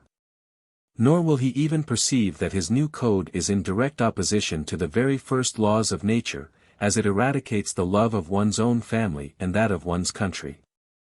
Nor will he ask, why the fulfilling of his duty toward his fellow countrymen should hinder him from treating the barbarian or the savage with proper affection. Then follow new sophisms, to persuade the adept that the original fault of man was, the dereliction of the equality and liberty of the savage state by the institution of civil laws. Here, more than ever, are calumny and hatred blended with enthusiasm by the Hierophant, who, reviewing the different ages of the world since the existence of civil institutions, pictures nations as groaning under oppression, despotism, and slavery. Or glutted with the blood of wars and revolutions, which always terminate in tyranny. At one time it is the representation of kings surrounding themselves with herds or legions called soldiers, in order to gratify their ambition by conquests on strangers, or to reign by terror over their enslaved subjects. At other times, it is the people themselves brandishing their arms, not to attack tyranny in its source, but merely to change their tyrants. If they think of giving themselves representatives, it is these very representatives, who, forgetting that they only hold their missions and powers from the people, form aristocracies and oligarchies, which all end by flowing into the general reservoir of monarchy and despotism. He never loses sight of his sophism of human nature degraded and vilified under the yoke of tyranny. These declamations, enthusiastically pronounced, at length make the proselyte exclaim, in unison with his master, are such then the consequences of the institution of states and of civil society? O folly! O people! That you did not foresee the fate that awaited you, that you should yourselves have seconded your despots in degrading human nature to servitude, and even to the condition of the brute. Could a true philosopher have been present, his heart must have burst with generous indignation. He would have abruptly challenged the Hierophant to declare whence he had learned to metamorphose the annals of society into those of brigands and monsters. Is the history of man then reduced to the records of plagues, famines, storms, tempests, or of convulsed elements? Have no serene days shone on man? Shall the sun be represented as a malevolent object, because it is sometimes obscured by fogs or clouds? Are we to fly from our habitations because many have been destroyed by fire? Shall we curse life and health because we are subject to pains and infirmities? Why else this fable painting of the disasters which have in the course of ages befallen civil society?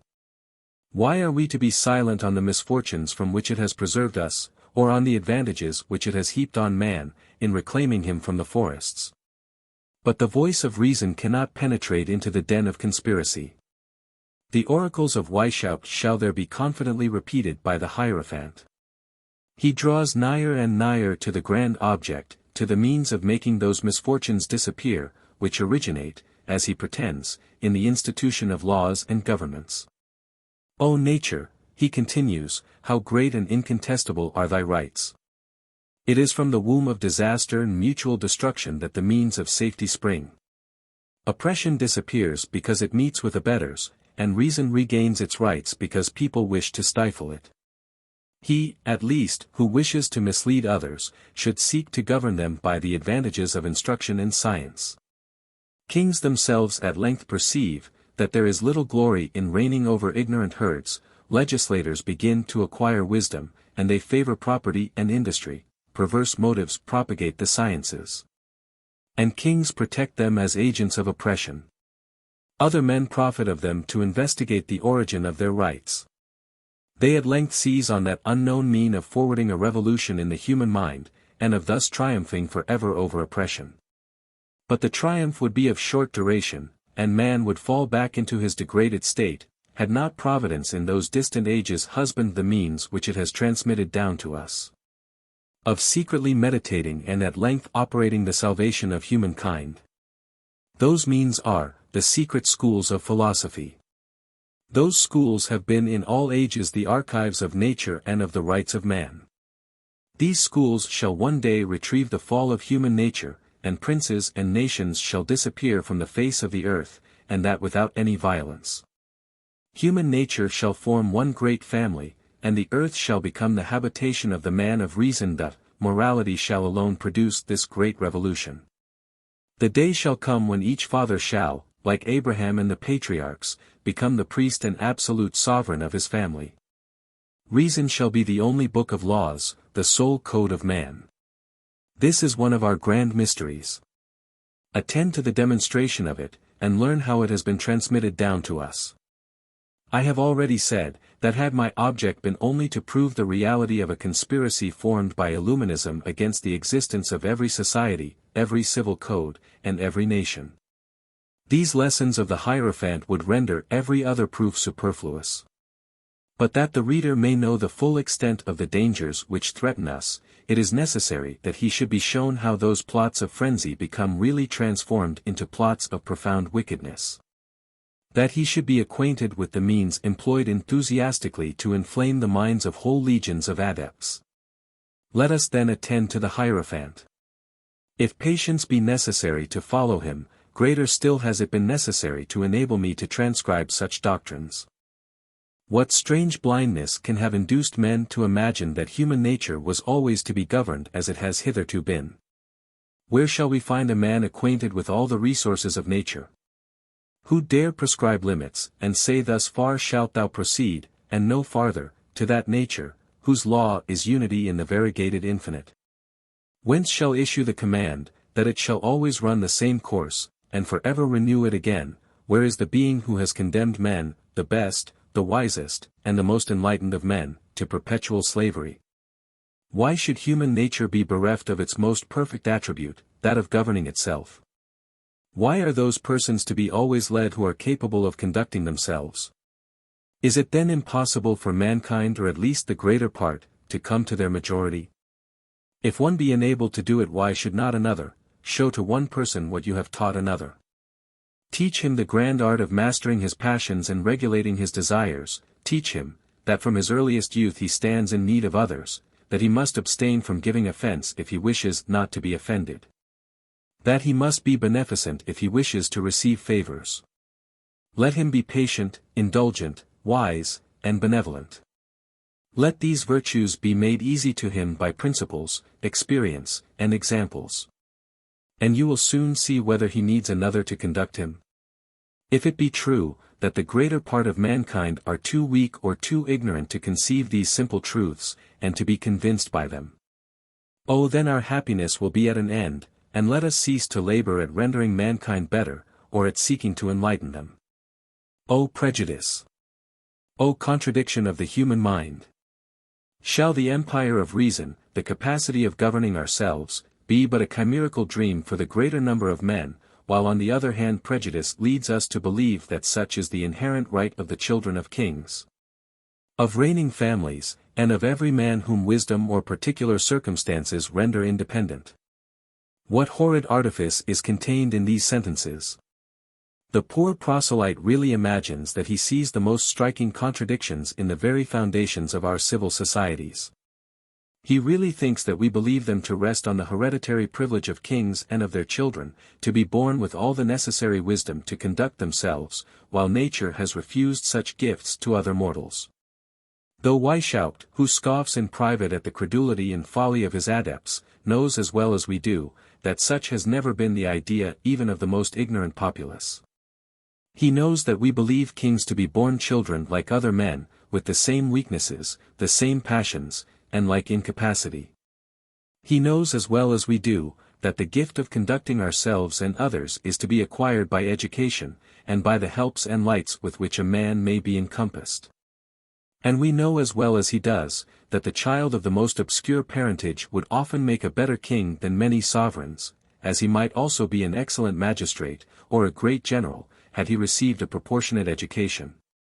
But does there hence follow any contradiction in civil society, because, uncertain as to the persons who would be the most proper for governing, but certain of the intrigues and broils which would accompany the election of kings? It has obviated those inconveniencies by hereditary crowns and empires.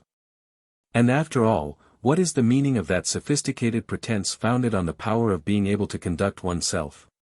Question the most prudent and the wisest of men, and he will readily say, though I do not stand in need of laws, magistrates, or kings, to restrain me from being unjust toward others, or from oppressing and plundering, I yet want their assistance to secure me from being oppressed or plundered. The less I am inclined to injure others, the more I need the protection of the law from all injury. You are pleased to call my submission to the law's slavery. I, on the contrary, look to it as my safety, and as the guarantee of that liberty which enables me to do good and to live happy and at peace in society. I have never heard of laws which forbade me to live like an honest man. It is the wicked man only who recognizes liberty, but in the impunity of his crimes, I scorn such liberty, and bless the hand that deprives me of it. You call him a tyrant and a despot, I call him my king and my benefactor. The better I know how to conduct myself with respect to others, the more thankful I am to him who hinders others from behaving ill to me. The reader must pardon me these reflections, I know they are superfluous to those who think. But may not this work fall into the hands of persons as credulous as the unhappy proselyte? In exposing the envenomed weapons of the sect, let it not be said that I withhold the antidote. Should any be still blind enough not to perceive the tendency of all these sophisms of Illuminism, let them hearken to the sect ardently declaring their hopes. The Hierophant continues. Are we then fallen from our dignity so low as not even to feel our chains, or to hug them, and not cherish the flattering hope of being able to break them, or to recover our liberty? Not by rebellion or violence, for the time is not yet come, but by force of reason. Because a thing cannot be accomplished tomorrow, should we despair of ever being able to effect it? Abandon such short-sighted men to their own reasonings and their own conclusions, they may conclude again and again. But nature will continue to act. Inexorable to all their interested remonstrances, she proceeds, and nothing can impede her majestic course. Some events may take place contrary to our wishes, but they will all rectify of themselves. Inequalities will be leveled, and a lasting calm shall succeed the tempest. The only conclusion to be drawn from all these objections is, that we are too much accustomed to the present state of things, or perhaps self-interest has too great sway over us. To let us own that it is not impossible to attain universal independence, let then the laughers laugh and the scoffers scoff. He that observes and compares what nature has done with what she does at present, will soon see, that in spite of all our intrigues she tends invariably toward her object. Her proceedings are imperceptible to him who reflects but little. They are visible only to the sage whose mind's eye penetrates even to the womb of time. From the summit of the mount he discovers in the horizon that distant country, the very existence of which is not surmised by the servile multitude of the plain. The principal means which Weishaupt offers to his adepts for the conquest of this land of promise, this soil of independence, are, to diminish the wants of the people, and to enlighten their minds. Hearken to his lessons, you who, heretofore protected by your laws, peaceably exercised an honorable and lucrative profession, and you who, once rivals of the flourishing commerce of Great Britain on the immensity of the ocean, are now but the sorrowful and dejected coasters of the Texel, imprudent disciples of a disorganizing sect. Learn, that it is in the secret hatred sworn against you by the sect in its mysteries that you are to seek the destruction of Lyons, the pillage of Bordeaux, the ruin of Nantes and Marseilles, the fate, in short, of so many other towns flourishing in commerce, even the fate of Amsterdam itself. And then let your aching eye glance on your trees of equality and liberty. At the very time when you thought that you were seconding the views of the sect against the nobles, priests, and monarchs, only to reinstate the people in their rights of equality and liberty. The sect was aiming its blows at you as the grand artificers of despotism. At that very period your profession was already proscribed by the mysteries, as that which of all others most surely tended to retain the people in slavery. The Illuminizing Jacobin was teaching his adepts, that he who wishes to subject nations to his yoke, need but to create wants which he alone can satisfy. Erect the mercantile tribe, die Kaufmannschaft, into an hierarchical body. That is to say, confer on it some rank or some authority in the government, and you will have created the most formidable, the most despotic of all powers. You will see it giving laws to the universe, and on it alone will rest the independence of one part of the world and the slavery of the other. For that man dictates the law who has it in his power to create or foresee, to stifle, weaken, or satisfy want. And who are better enabled to do this than merchants? Thus we see that those men who were such ardent supporters of Jacobinism in our commercial towns, with a view to partake of the government, are precisely those whose profession the profound Jacobin chiefly detests in every form of government. May the elucidation of this mystery inspire the industrious inhabitants of hospitable Britain with new zeal for their laws. The discovery of such a snare is of too great importance to their safety, to allow me to conceal it from them. In the next place the Hierophant proceeds from the art of diminishing wants in order to operate the independence of nations, to the duty of diffusing what he calls light.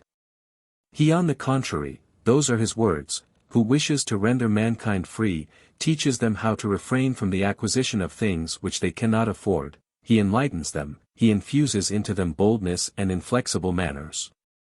He that teaches them sobriety, temperance, and economy, is more dangerous to the throne than the man who openly preaches regicide. If you cannot diffuse at the same instant this degree of light among all men, at least begin by enlightening yourself, and by rendering yourself better. Serve, assist, and mutually support each other, augment our numbers.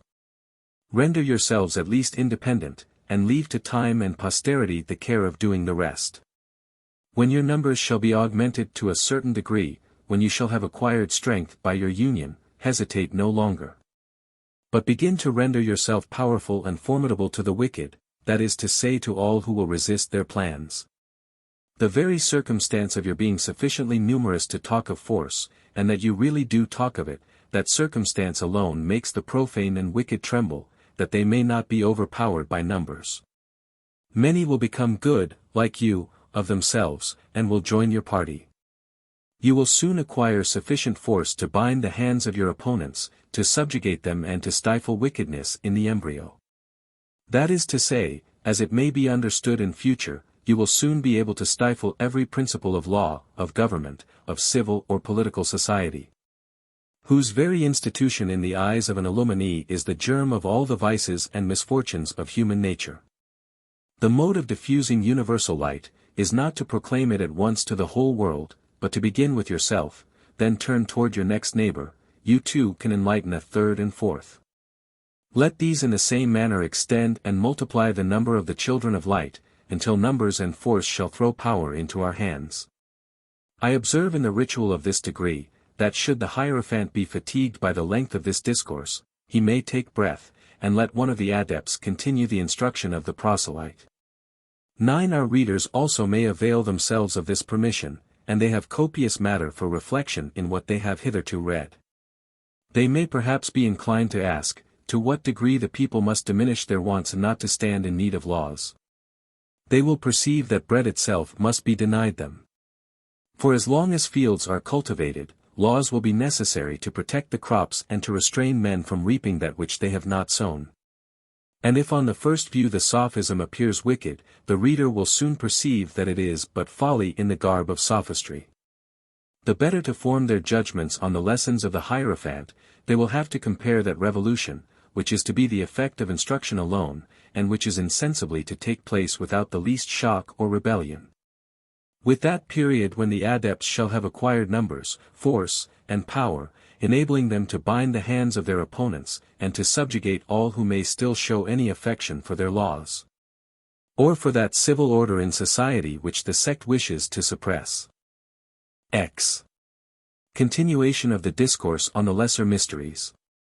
In that part of the discourse which remains to be laid before the reader, the Hierophant, insisting on the necessity of enlightening the people to operate the grand revolution, seems to fear that the candidate has not clearly conceived the real plan of this revolution, which is in future to be the sole object of all his instructions. Let your instructions and lights be universally diffused, so shall you render mutual security universal, and security and instruction will enable us to live without prince or government. If that were not the case, why should we go in quest of either? Here then the candidate is clearly informed of the grand object towards which he is to direct all his future instructions. To teach the people to live without princes or governments, without laws or even civil society, is to be the general tendency of all his lessons. But of what nature must these lessons be to attain the desired object? They are to treat of morality, and of morality alone. For, continues the Hierophant, if light be the work of morality, light and security will gain strength as morality expands itself.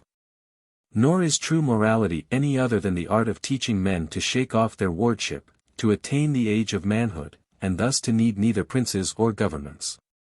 When we shall see the sect enthusiastically pronouncing the word morality, let us recollect the definition which it has just given us of it. Without it, we could not have understood the real sense of the terms honest men, virtue, good or wicked men. We see that, according to this definition, the honest man is he who labors at the overthrow of civil society, its laws, and its chiefs, for these are the only crimes or virtues mentioned in the whole code.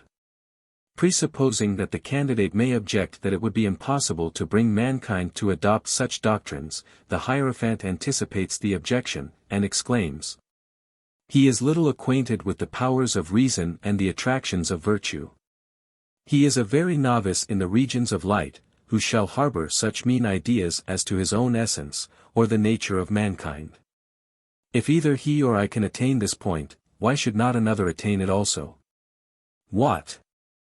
When men can be led to despise the horrors of death, when they may be inflamed with the enthusiasm of religious and political follies, shall they be deaf to that very doctrine which can alone lead them to happiness? No, no. Man is not so wicked as an arbitrary morality would make him appear. He is wicked, because religion, the state, and bad example, perverts him. It would be of advantage to those who wish to make him better, were there fewer persons whose interest it is to render him wicked in order that they may support their power by his wickedness. Let us form a more liberal opinion of human nature. We will labor indefatigably, nor shall difficulties affright us. May our principles become the foundation of all morals. Let reason at length be the religion of men, and the problem is solved. This pressing exhortation will enable the reader to solve the problem of the altars, the worship, and the festivals of reason, in the French Revolution. Nor will they be any longer at a loss to know from what loathsome den their shameless goddess rose.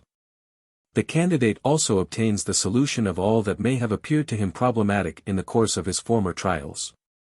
Since such is the force of morality and of morality alone, says the Hierophant, since it alone can operate the grand revolution which is to restore liberty to mankind, and abolish the empire of imposture, superstition, and despotism.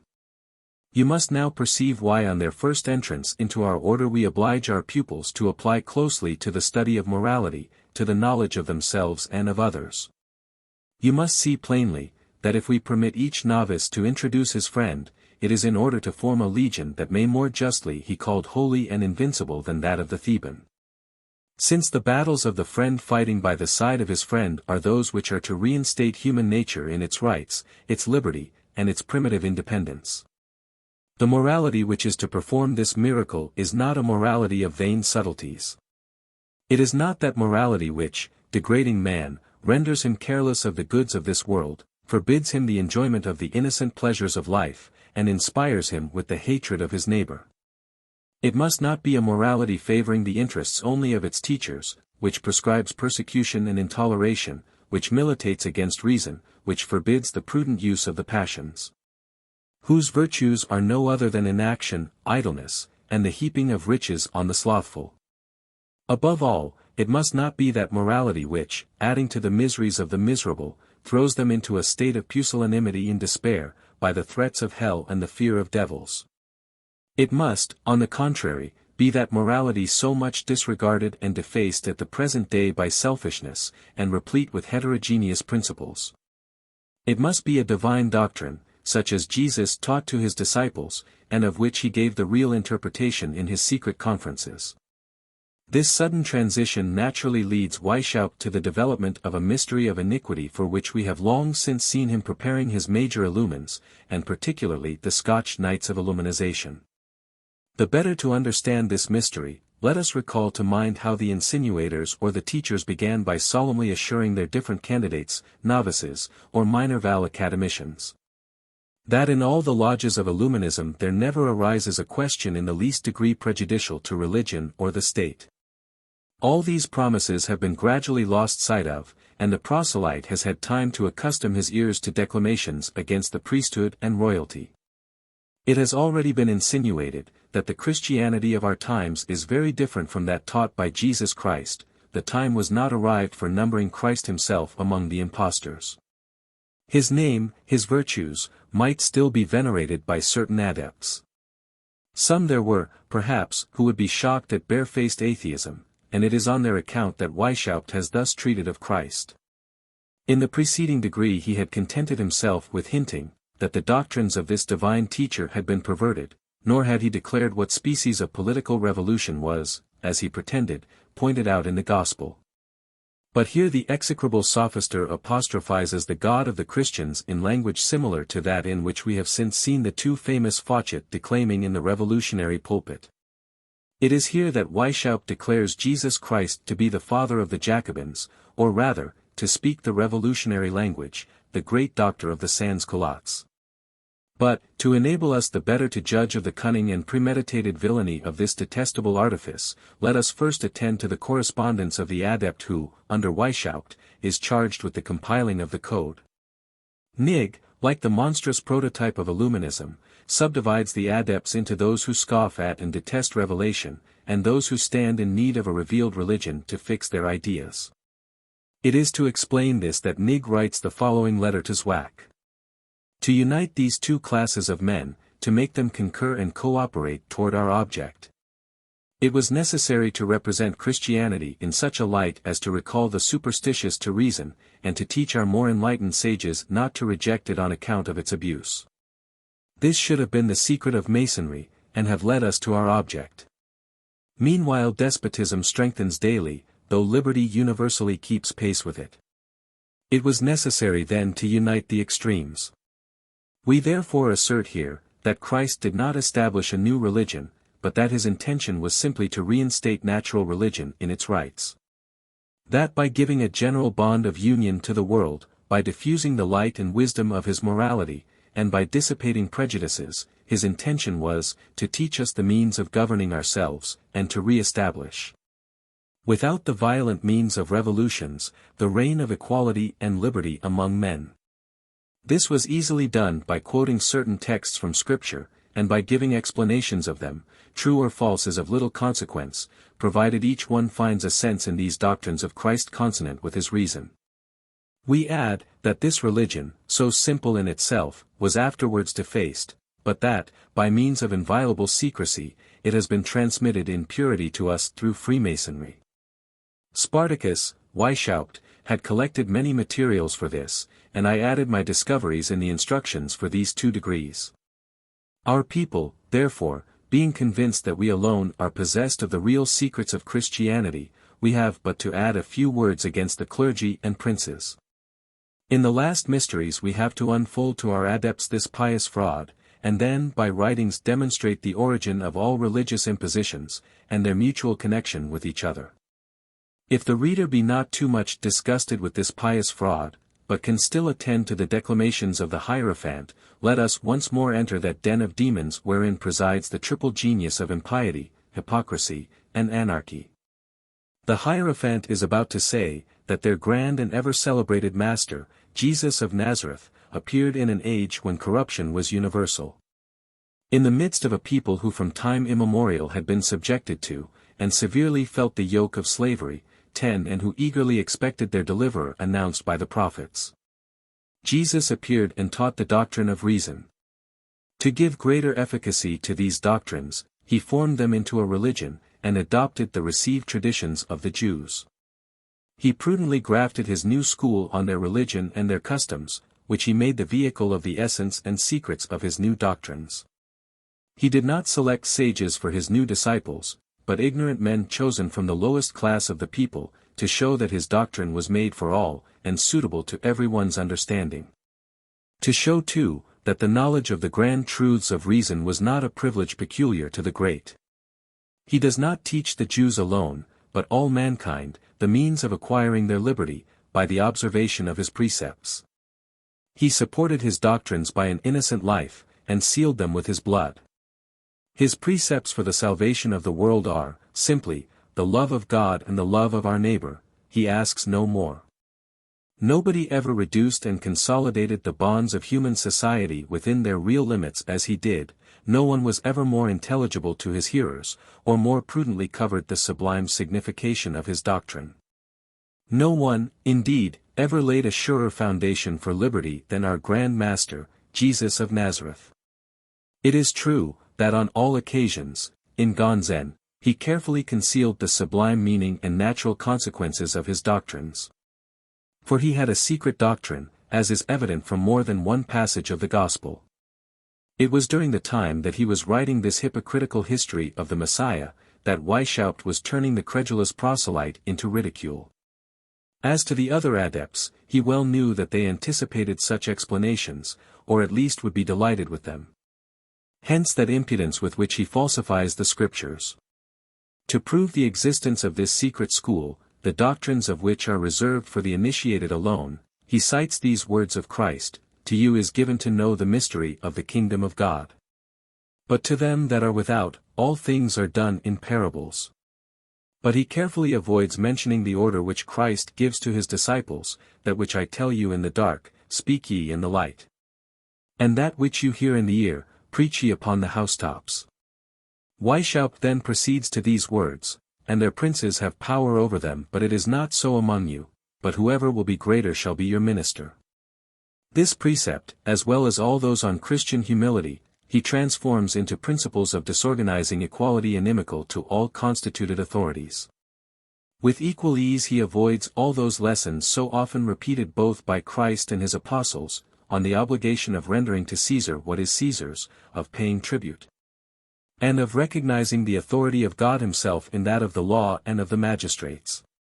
If Christ has preached the love of our neighbor, or fraternal love, his words are immediately perverted by Weishaupt into a love of his equality. If Christ exhorts his disciples to contemn riches, the impostor pretends it is to prepare the world for that community of riches which destroys all property. In fine, the conclusions drawn from these impious and deriding explanations, and from many others of a similar nature, are contained in the following words. If therefore the object of the secret of Jesus, which has been preserved by the institution of the mysteries, and clearly demonstrated both by the conduct and the discourses of this divine Master, was to reinstate mankind in their original equality and liberty, and to prepare the means. How many things immediately appear clear and natural, which hitherto seemed to be contradictory and unintelligible. This explains in what sense Christ was the Savior and the Liberator of the world. Now the doctrine of original sin, of the fall of man, and of his regeneration, can be understood. The state of pure nature, of fallen or corrupt nature, and the state of grace, will no longer be a problem. Mankind, in quitting their state of original liberty, fell from the state of nature and lost their dignity. In their civil society, under their governments, they no longer live in the state of pure nature, but in that of fallen and corrupt nature. If the moderating of their passions and the diminution of their wants, reinstate them in their primitive dignity, that will really constitute their redemption and their state of grace. It is to this point that morality, and the most perfect of all morality, that of Jesus, leads mankind. When at length this doctrine shall be generalized throughout the world, the reign of the good and of the elect shall be established. 11. This language is surely not enigmatical. The proselyte, once master of the mysteries it contains, needs only to be informed, how the great revolution, which they foretell, became the object of secret societies. And what advantages accrue to these societies from the secrecy in which they exist.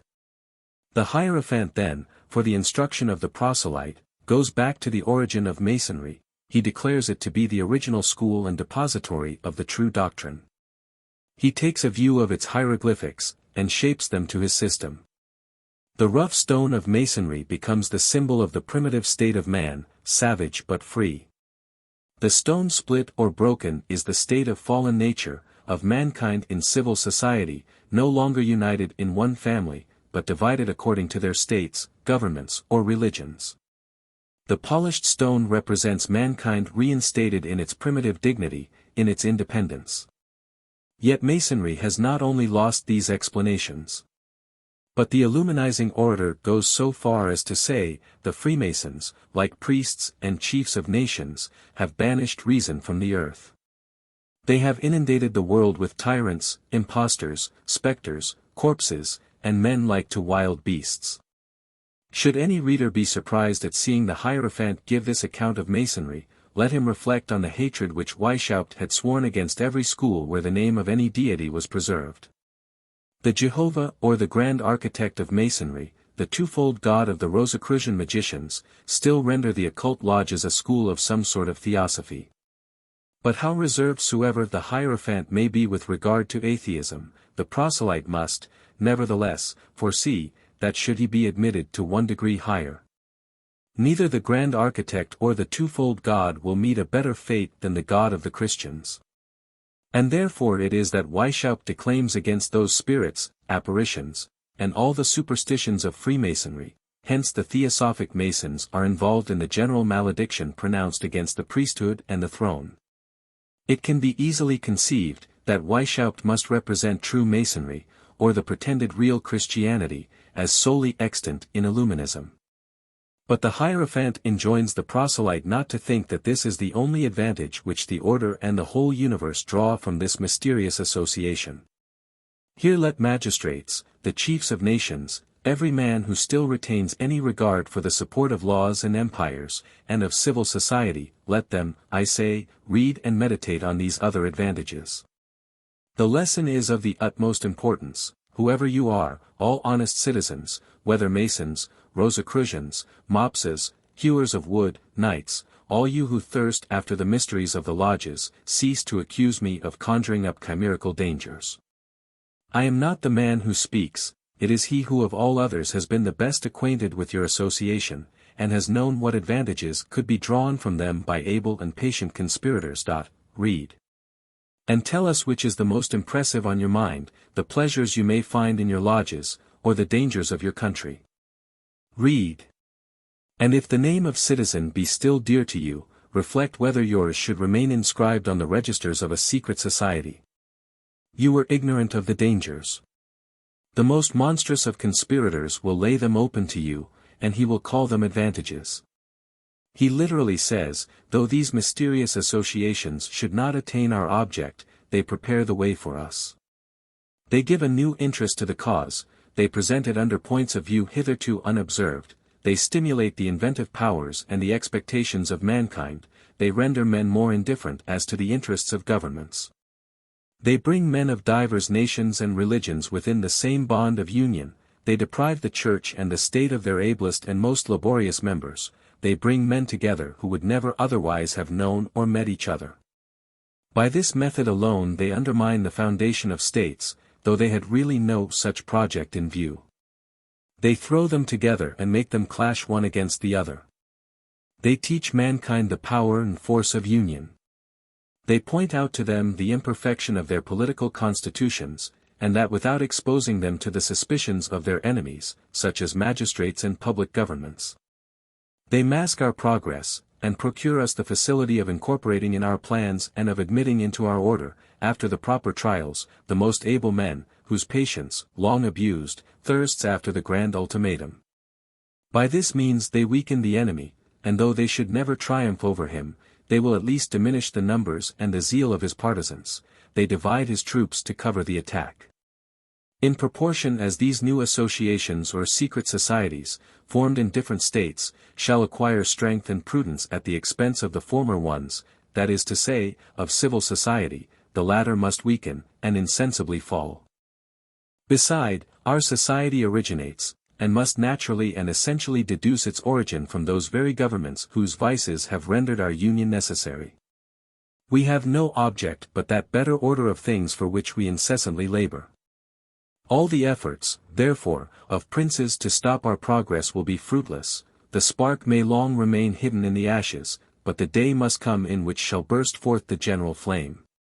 For nature nauseates always to run the same course. The heavier the yoke of oppression weighs on man, the more sedulously will he labor to throw it off, and the liberty he seeks shall expand itself.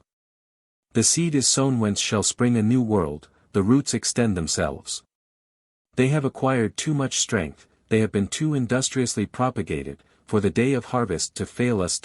Perhaps it may be necessary to wait thousands and thousands of years. But sooner or later nature shall consummate its grand work, and she shall restore that dignity to man for which he was destined from the beginning. Reader, you have heard them. These conspirators have said more than I should have dared to hint at on the nature and danger of these associations. It would be useless for me to rest longer on that point. I shall end by showing by what artifices the Hierophant endeavors to tranquilize the consciences of those adepts who may have been startled at these predictions. Notwithstanding all that he has said of those times when Illuminism shall find means of binding hands and subjugating. Notwithstanding all that aversion against governments which he seeks to infuse into the adepts, he concludes in a hypocritical strain peculiar to his wickedness. We are here at once the observers and the instruments of nature. We do not wish to precipitate her steps. To enlighten men, to correct their morals, to inspire them with benevolence, such are our means. Secure of success, we abstain from violent commotions.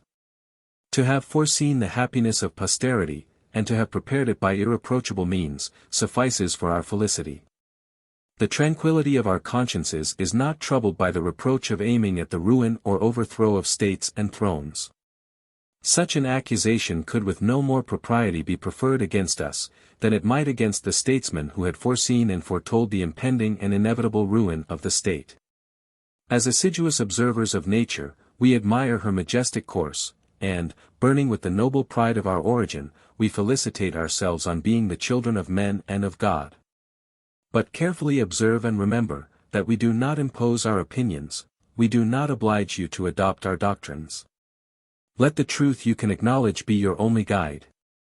Free man, exercise here thy primitive right, seek, doubt, examine. Do you know of, or can you find elsewhere, anything that is better? Make us acquainted with your views, as we have exposed ours to you. We do not blush at the limits of our understandings, we know that we are but men. We know that such are the dispositions of nature, such the lot of man, that he is not to expect to attain perfection at his outset, he can attain it but by degrees. It is by gaining experience from our errors, by profiting of the lights acquired by our forefathers, that we shall become at once the children of wisdom, and the parents of a still wiser progeny. If, therefore, you think that you have found truth in the whole of our doctrine, adopt the whole. Should you perceive any error to have stolen in with it, remember that truth is not the less estimable on that account.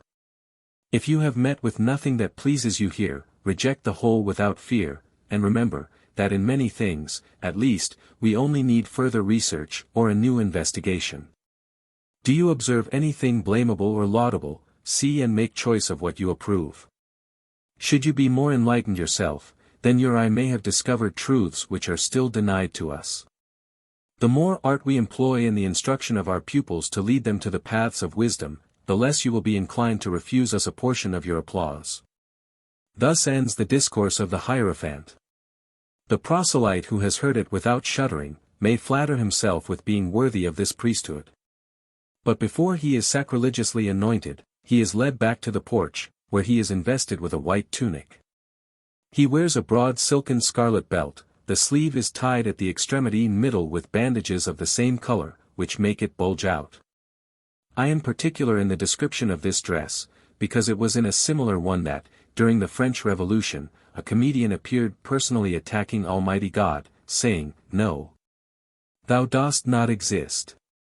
If thou hast power over the thunderbolts, grasp them, aim them at the man who dares set thee at defiance in the face of thy altars. But no, I blaspheme thee, and I still live. No, thou dost not exist." In the same costume, and to prepare him for the same blasphemies, the Epopt is recalled into the Temple of Mysteries. He is met by one of the brethren, who does not permit him to advance till he has told him that he is sent to inquire whether he, the proselyte, has perfectly understood the discourse which has been read to him, whether he has any doubts concerning the doctrines which are contained in it, whether his heart is penetrated with the sanctity of the principles of the order, whether he is sensible of the call, feels the strength of mind, the fervent will, and all the disinterestedness requisite to labor at the grand undertaking, whether he is ready to make a sacrifice of his will, and to suffer himself to be led by the most excellent superiors of the order. I will spare the reader the disgusting impiety of the ceremonial which immediately follows. The rites of the preceding degree were in derision of the Last Supper, these are an atrocious mimicry of the sacerdotal ordination. A curtain is drawn, and an altar appears with a crucifix upon it. On the altar also is a Bible, and the ritual of the order lies on a reading desk, on the side a censer, and a phial full of oil. The dean acts the part of a bishop, and he is surrounded with acolytes. He prays over the proselyte, blesses him, cuts hair from the top of his head, clothes him in the vestments of the priesthood, and pronounces prayers after the fashion of the sect. On presenting the cap he says, "Cover thyself with this cap, it is more valuable than the crown of kings." The very expressions of the Jacobin with his red cap. The communion consists in honey and milk, which the dean gives to the proselyte, saying, "This is what nature gives to man." Reflect how happy he would still have been, if the desire of superfluities had not, by depriving him of a taste for such simple food, multiplied his wants, and poisoned the balm of life. All the preceding part of this degree sufficiently explains the real meaning of these words. The ceremonies are terminated with delivering to the Epopt that part of the code which relates to his new degree. I shall relate all that is necessary for the reader to be informed of, when, after having treated of the degree of Regent, and of the grand mysteries, I shall come to investigate the government of the order. 11. Eighth part of the Code of Illumines, the Regent, or the Prince Illuminee. When one of our Epopts has sufficiently distinguished himself to bear a part in the political government of our order, that is to say, when he unites prudence with the liberty of thinking and of acting, when he knows how to temper boldness with precaution, resolution with complaisance, subtlety with good nature, loyalty with simplicity, singularity with method, transcendency of wit with gravity and dignity of manners, when he has learned opportunely to speak or to be silent, how to obey or to command. When he shall have gained the esteem and affection of his fellow citizens, though feared by them at the same time. When his heart shall be entirely devoted to the interests of our order, and the common welfare of the universe shall be uppermost in his mind. Then, and only then, let the superior of the province propose him to the national inspector as worthy of being admitted to the degree of Regent. Such are the qualities required by the sect for the admission of its adepts to the degree which in the code is sometimes termed Regent, at others the Prince Illuminee.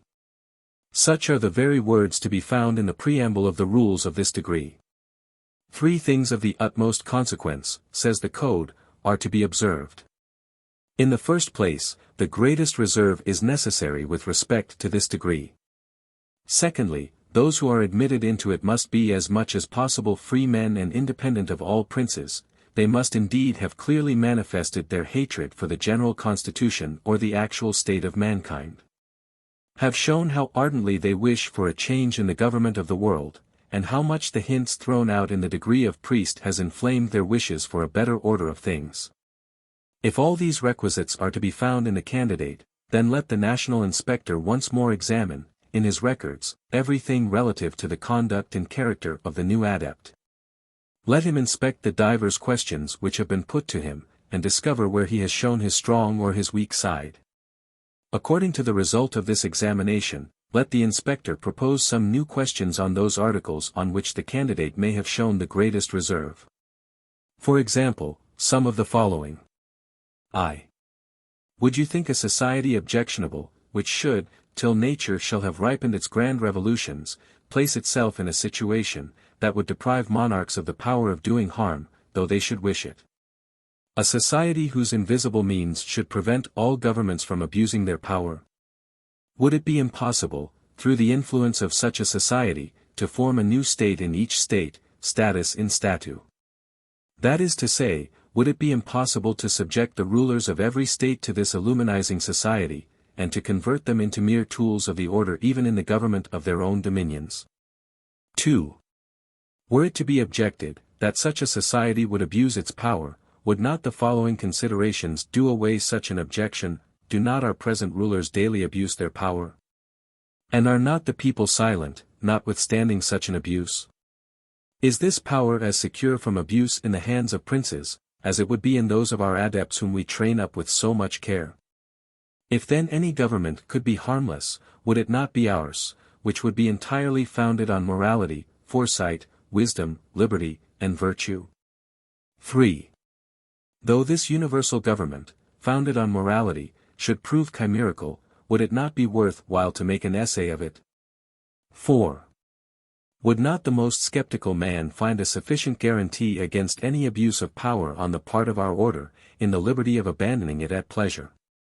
In the happiness of having superiors of tried merit, who, unknown to each other, could not possibly support each other in their treasonable combinations against the general welfare? Superiors, in short, who would be deterred from doing harm by the fear of the existing chiefs of empires? v. Should there exist any other secret means of guarding against the abuse of that authority entrusted by the order to our superiors, what might they be? 6. Supposing despotism were to ensure, would it be dangerous in the hands of men who, from the very first step we made in the order, teach us nothing but science, liberty, and virtue? Would not that despotism lose its sting, in the consideration that those chiefs who may have conceived dangerous plans will have begun by disposing a machine in direct opposition to their views? To understand the tendency of these questions, let us reflect on the meaning given by the sect to liberty and general welfare. Above all, let us not forget the lesson already given to the adepts on morality. The art of teaching men to shake off the yoke of their minority, to set aside princes and rulers, and to learn to govern themselves.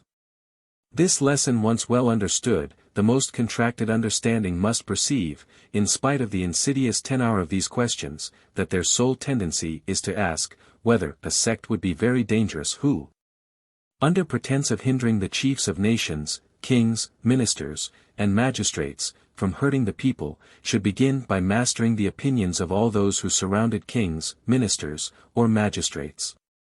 Or should seek by invisible means to captivate all the councils, and the agents of public authority, in order to reinstate mankind in the rights of their pretended majority.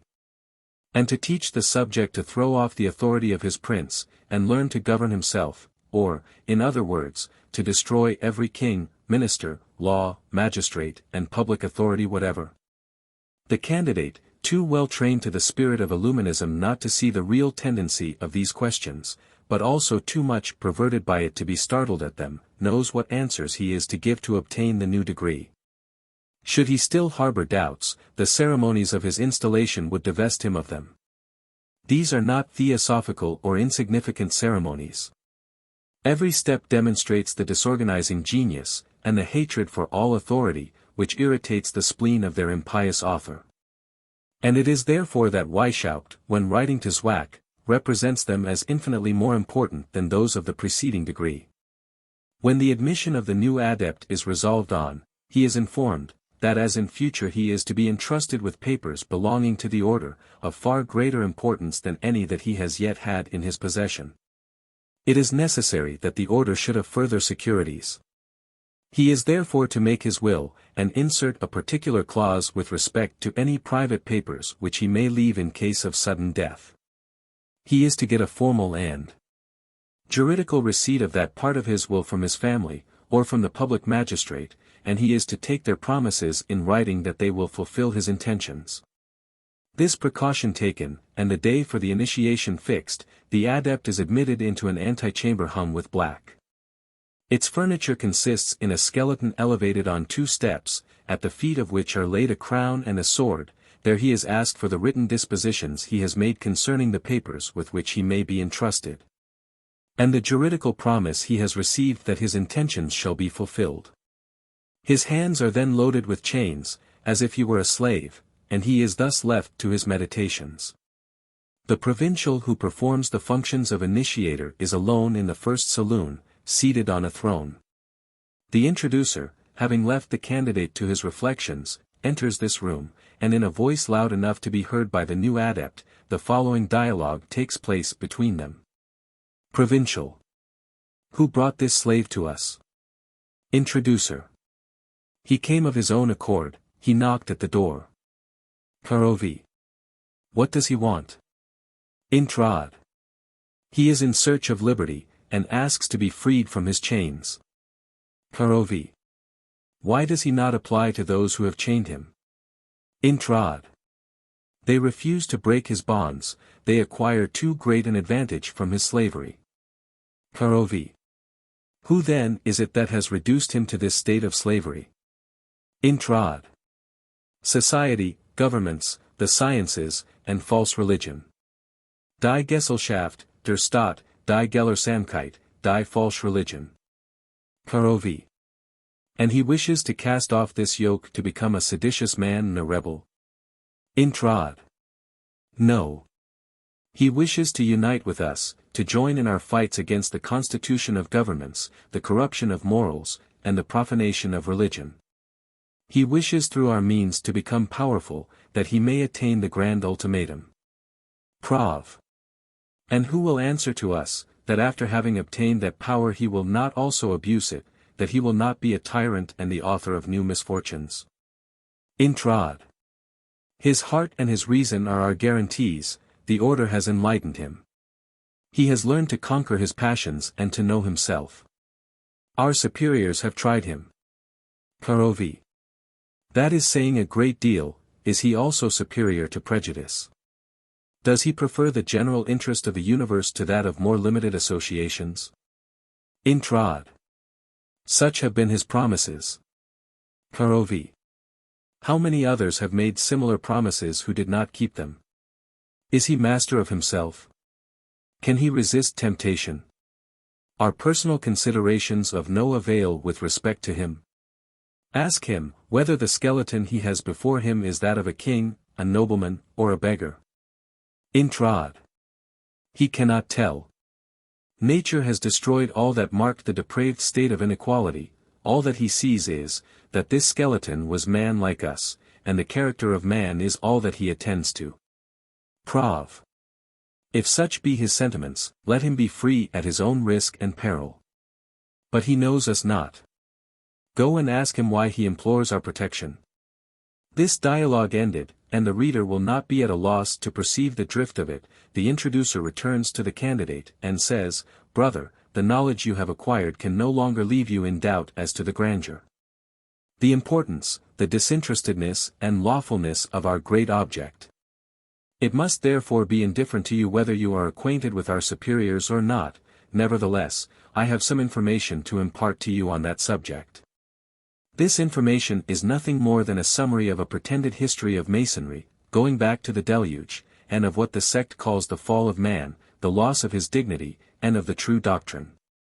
The story then continues to Noah and the few who escaped the deluge in the ark. These, he says, were a few sages or Freemasons, who have maintained the true principles in their secret schools. It is for that reason, says the instructor, that Masonry has preserved the denominations of Nochists and Patriarchs. Then comes a recapitulation of what had been said in the degree of Epopt on the pretended views of Christ, on the decline of Masonry, and on the honor reserved to Illuminism to preserve and revive these true and ancient mysteries. When questioned, says the instructor, as to whom we are indebted to for the actual constitution of our order, and the present form of the inferior degrees, the following is the answer we give. Our founders, without doubt, had extensive knowledge, since they have transmitted so much to us. Actuated by a laudable zeal for the general welfare, they formed a code of laws for our order. But, partly through prudence, and partly to guard against their own passions, they left the direction of the edifice they had raised to other hands, and retired. Their names will forever remain in oblivion. The chiefs who govern the order at present are not our founders, but posterity will doubly bless those unknown benefactors who have despised the vain glory of immortalizing their names. Every document which could have thrown light on our origin has been committed to the flames. You will now be under the direction of other men who, gradually educated by the order, have at length been placed at the helm. You will soon make one of their number. Tell me only, whether you still harbor any doubt as to the object of the order. The candidate, who has long since been past all possibility of doubt, advances with his introducer toward another saloon. But, on opening the door, several of the adepts run and oppose their entrance. A new dialogue takes place in the style of the first. Who goes there? Who are you? Is it a slave who fled from his masters? No slave shall enter here. He has fled that he might cease to be a slave. He craves an asylum and protection. But should his master follow, he is safe. The doors are shut up. But should he be a traitor? He is not one. He has been educated under the eyes of the Illuminees. They have imprinted the divine seal on his forehead. The door opens, and those who oppose the candidate's entrance escort him to the third saloon. Here new obstacles occur, and another dialogue takes place between an adept in the inside and the introducer. In the meantime the provincial has left his former station, and has seated himself upon a throne in this third room. It is worthy of remark that these enemies of thrones are themselves always seated on a throne. The provincial gives orders that the candidate may be admitted, and desires to see whether he really bears the print of the seal of liberty. The brethren accompany the new adept to the foot of the throne. Perovi wretch! You are a slave, and yet dare enter an assembly of free men. Do you know the fate that awaits you? You have passed through 2 doors to enter this. But you shall not go hence unpunished, if you profane this sanctuary. Intrad. That will not happen. I will be his guarantee. You have taught him to thirst after liberty, and now keep your promise. Prov. Well, brother, we have subjected you to various trials. The elevation of your sentiments has made us conceive you to be both proper and worthy of being admitted into our order. You have thrown yourself with confidence and without reserve into our arms, and it is time to impart to you that liberty which we have painted to you in such bewitching colors. We have been your guide during all the time that you stood in need of one. You are now strong enough to conduct yourself. Be then in future your own guide, be it at your own peril and risk. Be free. That is to say, be a man, and a man who knows how to govern himself, a man who knows his duty, and his imprescriptible rights, a man who serves the universe alone. Whose actions are solely directed to the general benefit of the world and of human nature. Everything else is injustice. Be free and independent, in future be so of yourself. Here, take back the engagements you have hitherto contracted with us. To you we return them all.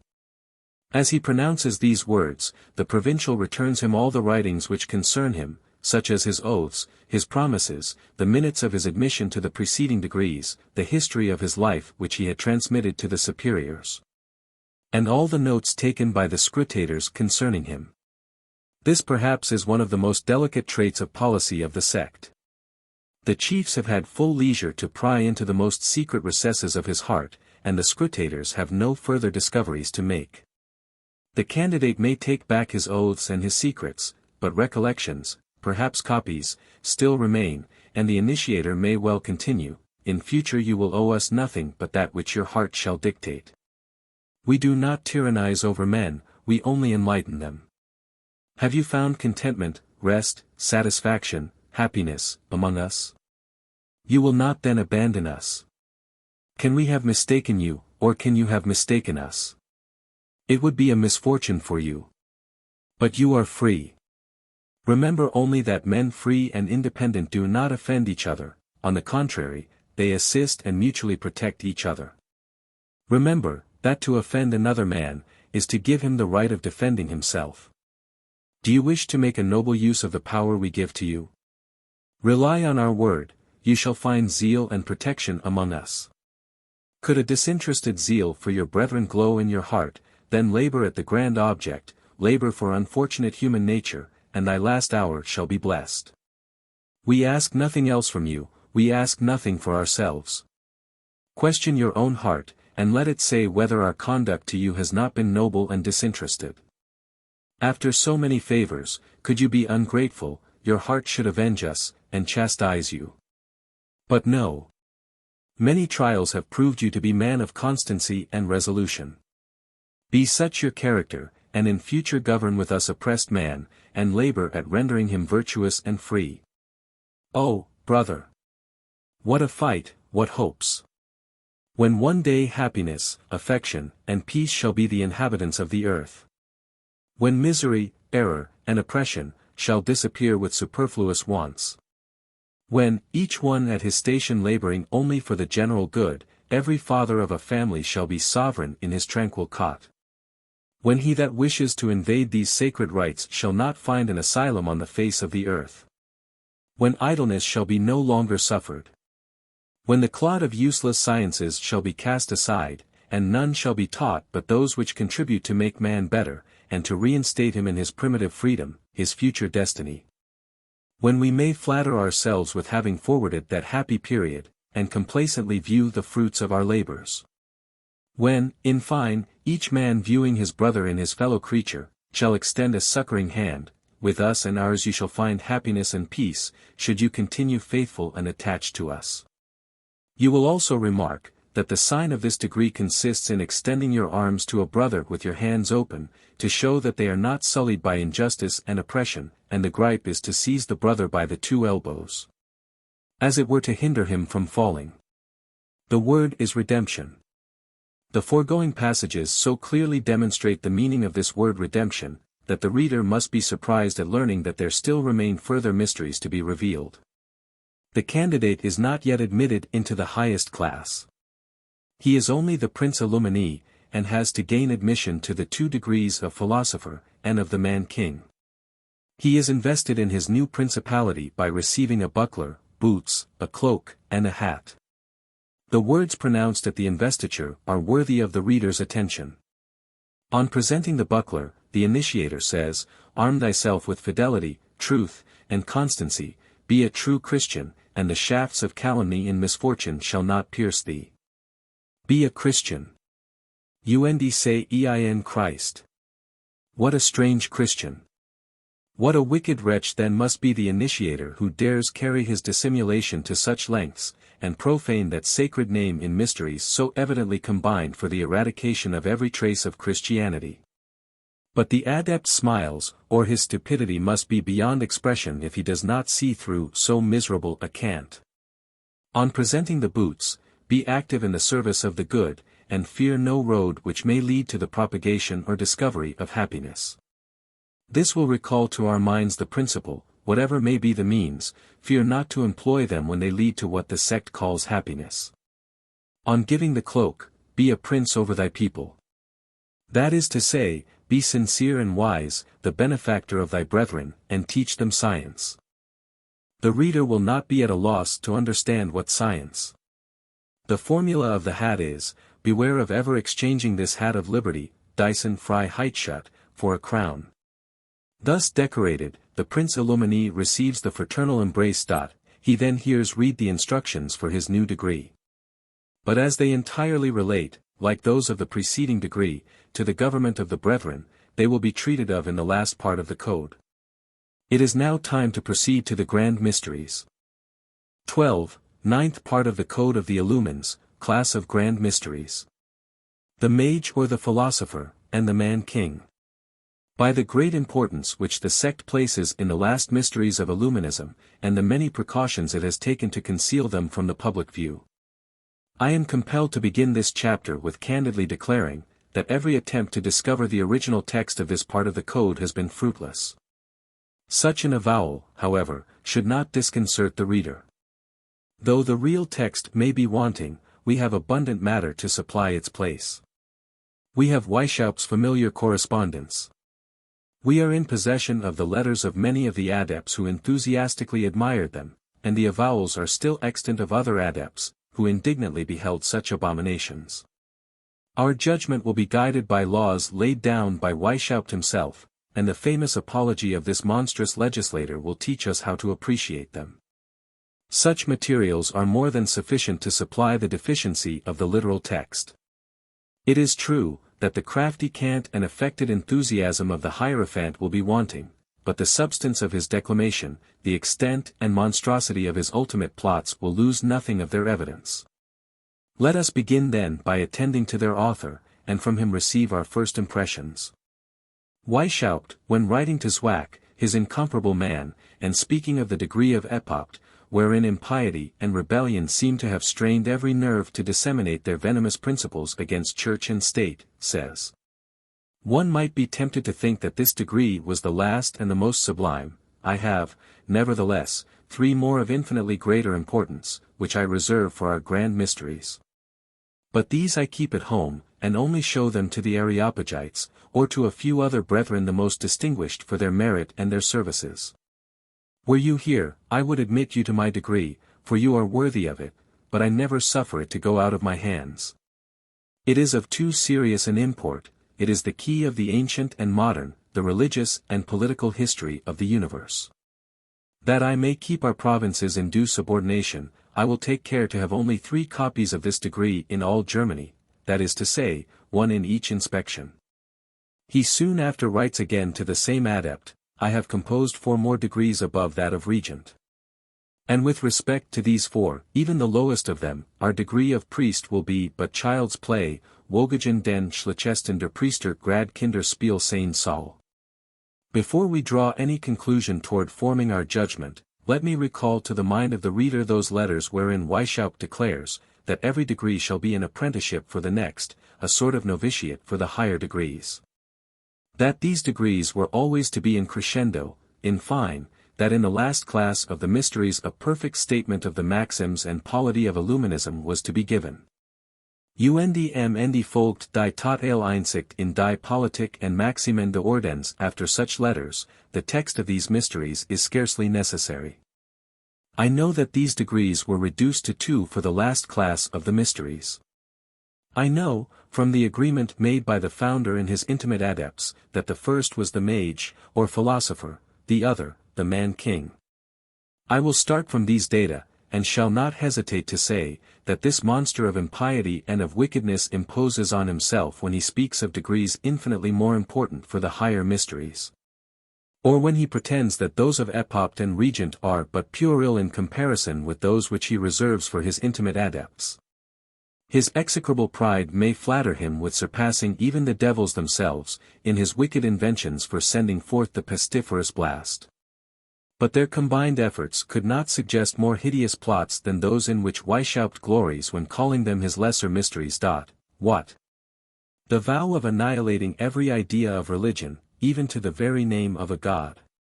The plan for overthrowing every government, even to the obliteration of every vestige of laws, authority, or civil society. The wish of destroying our arts and sciences, our towns, and even villages, that they may realize their systems of equality in liberty.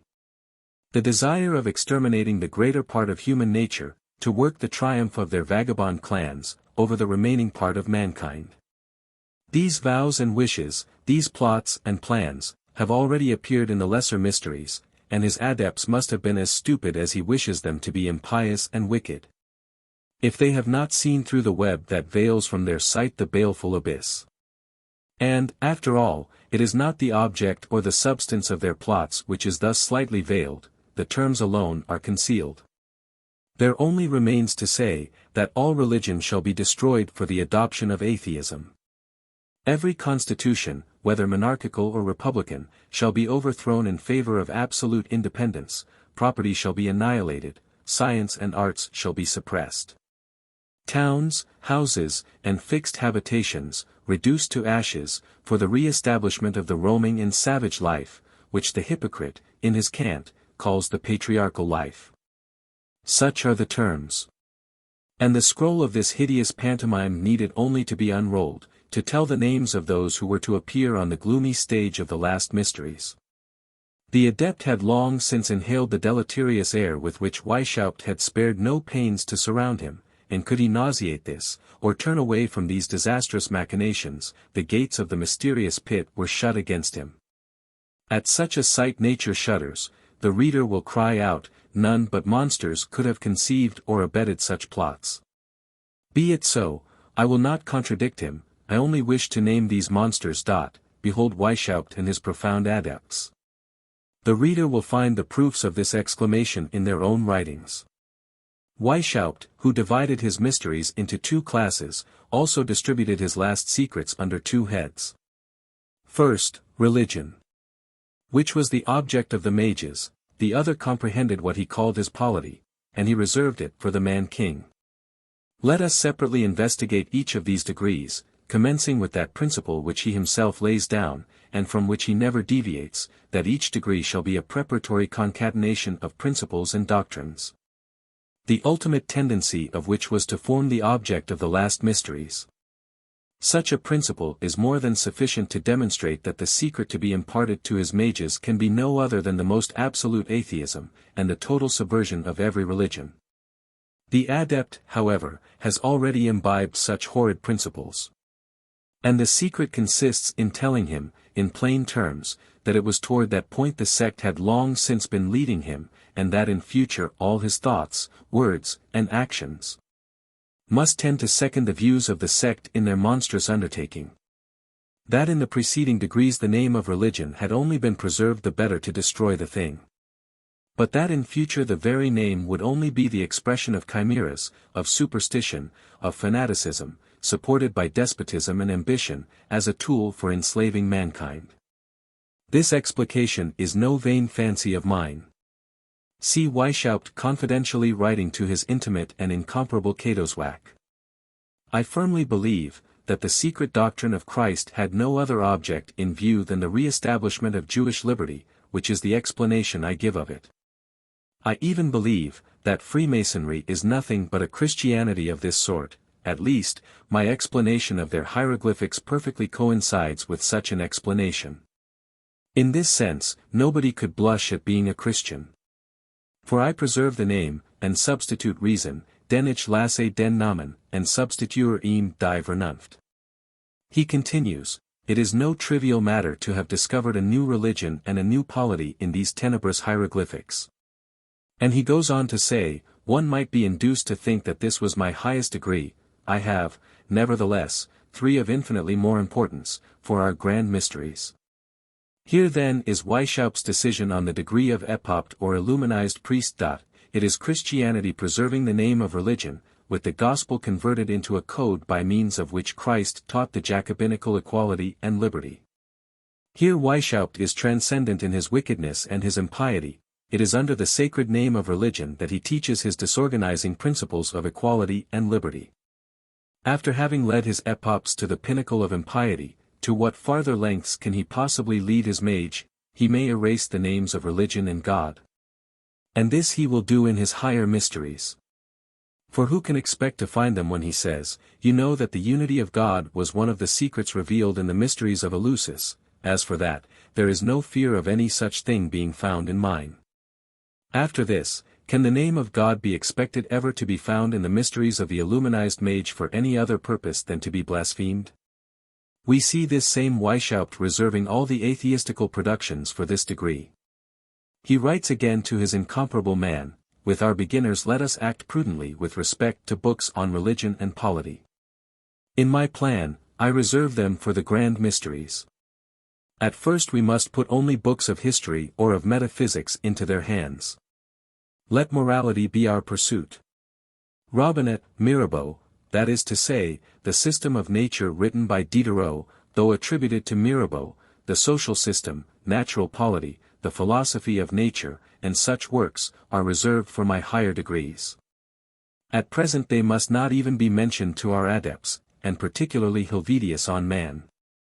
The reader here sees a list of the most anti-religious and the most atheistical works, and that they are reserved for these last mysteries. As a preparation for them, horrible dictu, the very idea of a God must be eradicated from the mind of the adept.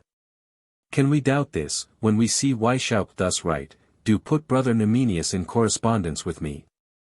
I must try to cure him of his theosophical ideas, and properly prepare him for our views. Ich will insuchen von der Theosophie zu curieren, and zu unseren Absichten zu bestimmen. The theosopher, or the man still believing in a God, is not fit for these mysteries. Religion then must, of course, be irreconcilable with them. Were the consequences less evident, and should we reject these secret correspondences, or condemn the last oracles of the Hierophant to remain within the 100 bolts which keeps them hidden from the adepts? I say, even then, to ascertain what the tenets of the sect are as to any worship or religion, we should not be necessitated to enter that den of mysteries. Though Weishaupt had not mentioned religion in his intimate correspondence, the atheistical conspiracy of his mysteries would be evident. And why seek private documents when he has given us irrefragable proofs of guilt in that which he publishes as his apology? 2 years after his flight, Weishaupt most daringly asserts, that the systems of his Illuminism, as published by the civil powers, are but a mere sketch. A plan as yet too ill-digested for the public to form any judgment either on him or his adepts, from the original writings or his confidential correspondence. He publishes a new code, and calls it the corrected system of Illuminism, with its degrees and constitutions, by Adam Weishaupt, counselor to the Duke of Saxe-Gotha. Here at least we have a right to judge him and his mysteries, both in his apology and his corrected degrees. But the reader will now view him in a new light. He is not only the conspiring infidel, but the insolent sophister, insulting the public with all the haughtiness of the most daring atheist, shrugging his shoulders in disdain at the rest of mankind, and with impertinent pity saying to us all, as he did of the adepts whom he had duped, poor creatures! What could one not make you believe? I deign to cast my eyes on this apology, or the Illuminism corrected. He begins by telling us, that to have supposed him capable of composing so extensive a work in 2 years was doing him the honor of supposing him gifted with most extraordinary talents. And it is in such terms that the sophister informs the public that he takes them for great fools. Let the contempt with which he treats his readers be retorted upon himself. Let neither him nor his accomplices expect to descend to posterity with any other distinction than as the phenomena of vice and infamy. Are we to crouch in token of homage before the men who insolently scoff at their God and at the public weal? I know not whether Weishaupt needed extraordinary talents or not, though I grant him all the art and cunning of the sophister. But most certainly he must have presumed much on the force of impudence when he flattered himself that the public would inevitably find that his corrected code contained no principles but such as would elevate the mind and tend to form great men. What I find is, that it is nothing more than a medley of all the arts of his original code for the education or rather deprivation of his adepts. Did I wish to form a stupid atheist, this would be the work I should choose to put into his hands. As early as the 3rd degree, in place of a God reigning as freely as he does powerfully over this universe, I find the universe transformed into a vast machine, in which everything is held together or put in motion by I know not what fatality. Decorated sometimes by the appellation of God, at other of nature. Again, did I wish to decorate with the name of Providence a destiny which cannot annihilate a single atom without depriving the stars of their support and involving the whole universe in ruin? This would be the work I should recommend, would give it to the narrow-minded adept, who, in a world where everything is said to be necessary, should still pretend to talk of virtue or vices. Or who could comfort himself for all the harm which the wicked could do him, by learning that the wicked like the virtuous man only followed the course which nature had traced for him.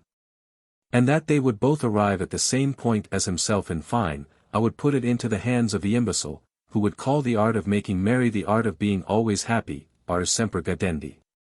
The art of persuading oneself that one's misfortunes are incurable, or that they are all necessary. But what reader will brook the impudence of that conspiring infidel, who, dedicating his mysteries as an apology to the whole world and all mankind, der Welt and den menschlichen Geschlecht, and pretending to prove that his original mysteries are not a conspiracy against religion, puts a discourse in the mouth of his new hierophants, whose very title characterizes the most determined one both against God and religion. He calls it, an instruction for the adepts who are inclined to the fancy of believing in or of adoring a God. I know it may be also translated, an instruction for the brethren inclining toward theosophical or religious enthusiasm. But if both these translations be not synonymous in the language of the sophisters, let the reader judge, from the exordium of the Discourse, which is the most accurate.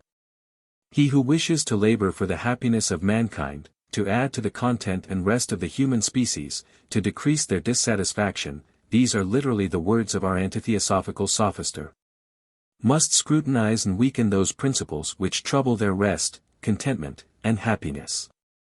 Of this species are all those systems which are hostile to the ennobling and perfecting of human nature, which unnecessarily multiply evil in the world, or represent it as greater than it really is, all those systems which depreciate the merit and the dignity of man, which diminish his confidence in his own natural powers, and thereby render him lazy, pusillanimous, mean, and cringing, all those also which beget enthusiasm, which bring human reason into discredit, and thus open a free course for imposture, all the theosophical and mystical systems. All those which have a direct or indirect tendency to such systems, in short, all the principles derived from theosophy, which, concealed in our hearts, often finish by leading men back to it, belong to this class. In the course of his instructions, the reader is not to expect that Weishaupt will make any exception in favor of the revealed religion, not even a hint at such an exception is to be seen. The religion of Christ is represented as a medley of the reveries of Pythagoras, of Plato, and of Judaism. It is in vain for the Israelites to believe in the unity of God, in the coming of a Messiah. It is in vain to assert that such was the faith of their forefathers, of Abraham, Isaac, and Jacob, long before they entered Egypt or Babylon. It is in vain to prove, that the adoration of the golden calf, or of the god Apis, was punished by the Almighty as a prevarication of their religion. Nothing will serve the sophister. He will declare in his corrected code, that the religion of the Jews was but a modification of the reveries of the Egyptians, of Zoroaster, or of the Babylonians. To correct his adepts, he teaches them to cast aside the creation as a chimera unknown to antiquity, and to reduce all religion to two systems, the one, that of matter coeternal with God, a part of God, proceeding from God, cast forth and separated from God, in order to become the world, the other, matter coeternal with God, without being God, but worked by God, for the formation of the universe. On these foundations he builds a general history of all religions, and makes all appear equally absurd. The reader might be tempted to think that these lessons have been composed before the Hegira or rather proscription of the author of Illuminism. They may have been compiled for one of those discourses which he declares to be of more importance than that of the Hierophant in the degree of Epopt. He precisely follows the course which Nig represents as the grand object of the last mysteries. He makes, after his fashion, a general compilation of all the schools of philosophism and of its systems, and hence he deduces Christianity and all religions.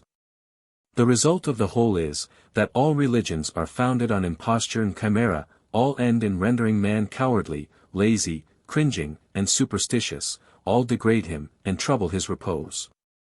And it is thus that this sophister, under pretence of his justification, daringly acts that part in public which before he had only ventured to act under the cover of his mysteries. He sallies forth from his baleful abyss but to proclaim to the world what heretofore he had only hinted to his adepts in private, that the time was at length come for the overthrow of every altar, and the annihilation of every religion. Are any further proofs necessary to demonstrate the object of the grand mysteries? The testimony of Nig cannot be objected to, nor can Nig pretend or wish to mislead Zwack when confidentially corresponding with him. Both had signed the agreement of the Areopagites respecting the compilation of the degrees of Illuminism. Let us then attend to these two adepts. Philo Nig has been exhibiting all that he has done, according to Weishaupt's instructions, in the degree of Epopt, to demonstrate that Christ had no other view than the establishment of natural religion, or, in the language of Illuminism, the rights of equality and liberty. Nig then continues, after having thus shown to our people that we are the real Christians, we have only a word to add against priests and princes. I have made use of such precaution in the degrees of Epopt and of Regent, that I should not be afraid of conferring them on kings or popes, provided they had undergone the proper previous trials. In our last mysteries we have to acknowledge this pious fraud, to prove, upon the testimony of authors, the origin of all the religious impostures, and to expose the whole with their connections and dependencies. Such, reader, is that word to add, which was to be spoken only in the last mysteries of Illuminism. That word against priests and the ministers of every worship. That word on the pious fraud, or rather labyrinth of impiety, in which the sect had involved the candidate on his first entrance into the order, only to extricate him when he was judged worthy of their last mysteries. The adept must certainly be of weak intellects, and his credulity must border on stupidity, if he is not in the degree of Epopt, and long before, observed whither they were leading him. But should he really be still in the dark, or could he view with indignation the artifices which had been used with him, if all reflection have not abandoned him, what will not the very term of pious fraud discover to him? Will it not recall to his mind, that on the first invitations of the sect, to entice him into their order, they began by telling him, that nothing contrary to religion would ever enter the projects of the order?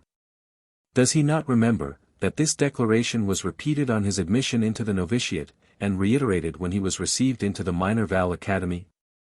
Has he forgotten how strongly the sect enforced the study of morality and of virtue in the first degrees, and how carefully it isolated both from religion? When pouring forth its encomium on religion, did not the sect insinuate, that true religion widely differed from those mysteries and worship which had degenerated in the hands of the priesthood? Does he remember with what art and affected respect it spoke of Christ and his gospel in the degrees of Major Illuminee, of Scotch Knight, and of Epopt?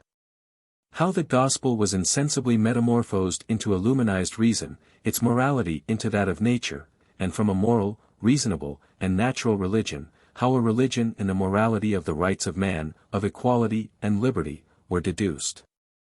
Does he reflect how all the different parts of this system and opinions of the sect were insinuated to him, how naturally they occurred and appeared to have been fostered in his own breast? Could not the sect say to him, "'Tis true, we put you on the way, but you were much more earnest in solving our questions than we in answering yours"?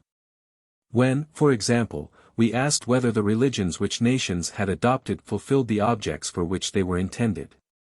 Whether the pure and simple religion of Christ was really that which different sects professed at this present day, we knew what to believe, but we wished to know how far you had inhaled our principles.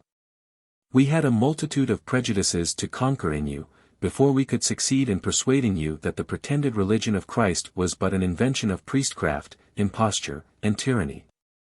If such be the case with the much admired and loudly proclaimed gospel, what are we to think of all other religions? Learn, then, that they are all founded on fiction, all originate in imposition, error, imposture, and chimera. Such is our secret. All the windings we made, the hypotheses we assumed, the promises set forth, the panegyric pronounced on Christ and his secret schools. The fable, of Masonry being for a long time in possession of his true doctrines, and our order being at present sole depositary of his mysteries, can no longer be subjects of surprise. If, to overturn Christianity in every religion, we pretended solely to possess true Christianity, the true religion, remember that the end sanctifies the means, that the sage must make use of all those means for good purposes, which the wicked do for evil. The means we have employed to rid you, and which we continue in order to rid mankind of all religion, are but a pious fraud, which we always meant to reveal to you when admitted to the degree of mage, or of illuminized philosopher. To these reflections on the word to be added in the last mysteries, sufficiently demonstrated by the ascension of the degrees, by Weishaupt's apology, by his intimate correspondence, and that of his most perfect adepts, let us subjoin the avowal of a man little calculated indeed for a member of such an abominable tribe, but who has better than any person known how to tear the mask from their hideous countenances, and expose their wickedness. I am acquainted with his real name. I am aware that it would greatly add to the confidence of the public, but I also know that could Illuminism discover his asylum, it would follow him to drink his blood, though it were to the southern pole. He is then entitled to secrecy, till now it has been observed, nor will I be the first to infringe his right. The Germans have paid him homage, and, ignorant of his name, they have surnamed him Biedermann, or man of honor. At least, it is under that denomination that his works are generally cited. All that I can say in addition to what the public is already in possession of respecting this gentleman is that nothing could have induced him to continue so disgusting a course, but a zeal for the public welfare, and a just opinion. That the only means of preventing the effects of the conspiracy of the sect was to make their machinations public. Having passed through all the degrees, he was at length admitted to the last mysteries. He published those of Epopt or priest, and of Regent, under the title of Last Works of Philo and Spartacus. He subjoined the instructions belonging to those degrees, with a critical history of all the degrees of Illuminism. Had I no other guarantee of the veracity of his assertions, than their glaring coincidence with the original writings, which is beyond all doubt with the attentive investigator, I should not hesitate in declaring him to be the man that has given the truest account, and was best acquainted with the sect. The certificate at the head of the degree of Epopt and Regent, for a more perfect knowledge of which the public is indebted to him, I look upon as undoubtedly genuine. I know a person who has seen and read this certificate in the original, in Philonig's own handwriting, and who has seen the seal of the order attached to this certificate. I thus particularize because the public is entitled, in discussions of this importance, to know how far I have extended my researches, and how far the grounds I work upon deserve to be credited. The passage I am about to quote is looked upon as fundamental by all German authors.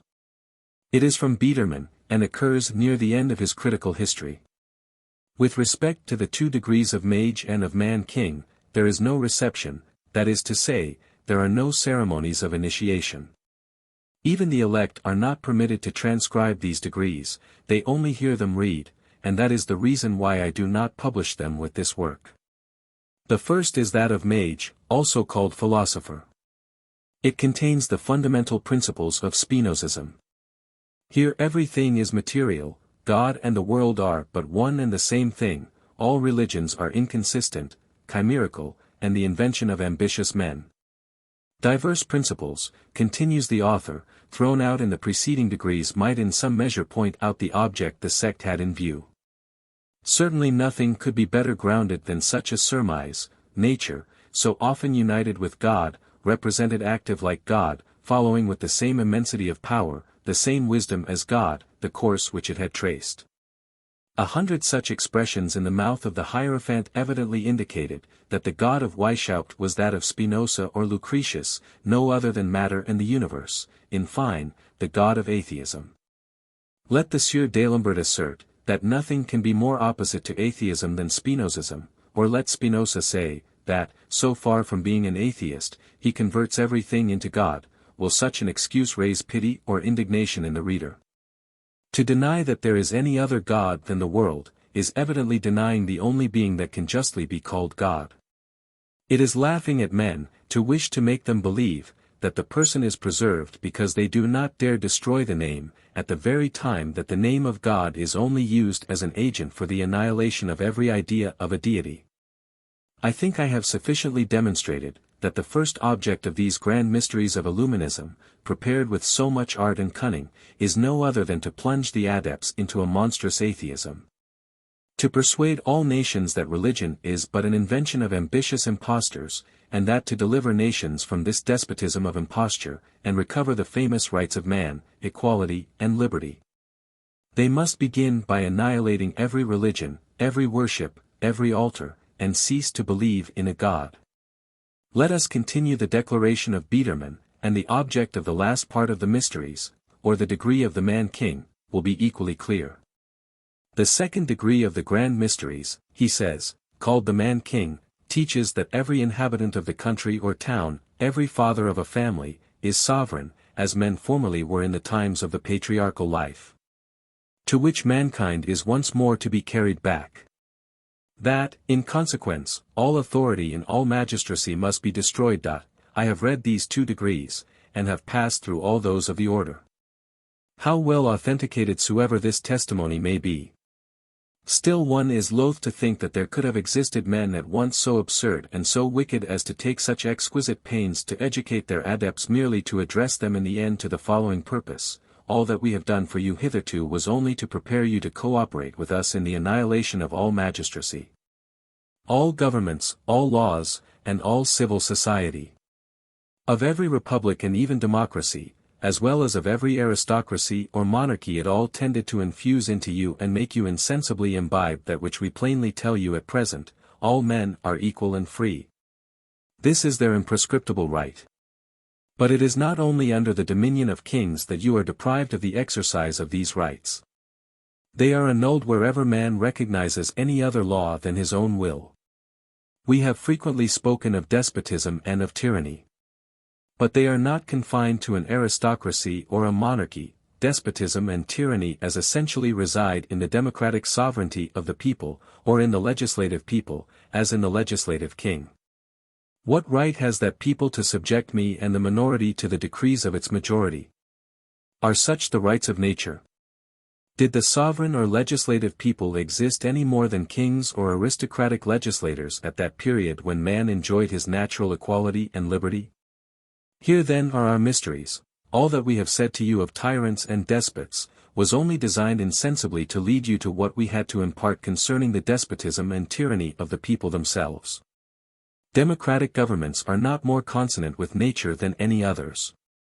If you ask, how it will be possible for men assembled in towns to live in future without laws, magistrates, or constituted authorities, the answer is clear: desert your towns and villages, and fire your houses. Did men build houses, villages, or towns in the days of the patriarchs? They were all equal and free, the earth belonged to them all, each had an equal right, and lived where he chose. Their country was the world, and they were not confined to England or Spain, to France or Germany. Their country was the whole earth, and not a monarchy or petty republic in some corner of it.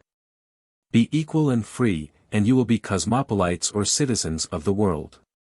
Could you but appreciate equality and liberty as you ought, you would view with indifference Rome, Vienna, Paris, London, or Constantinople in flames, or any of those towns, boroughs, or villages which you call your country.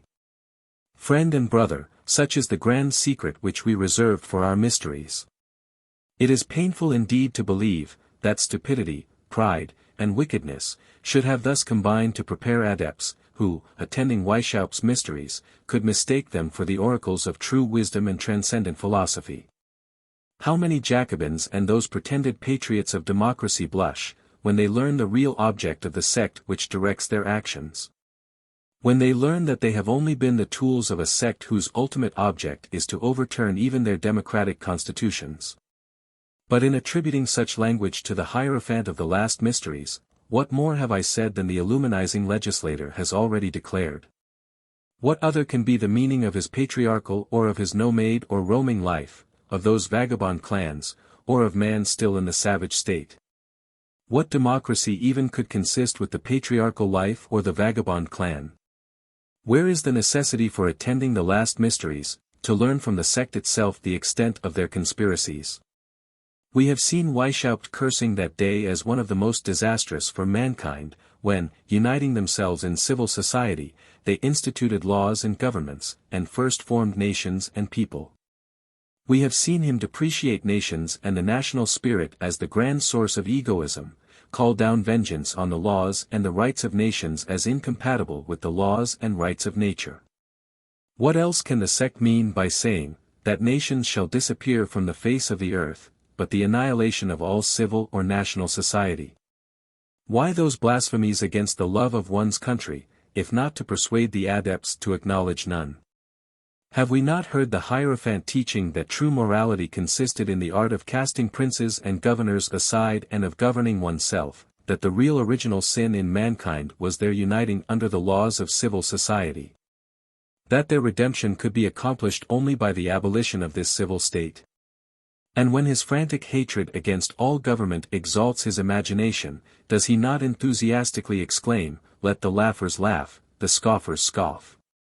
Still the day will come, when princes and nations shall disappear from the face of the earth, a time when each man shall recognize no other law but that of his reason.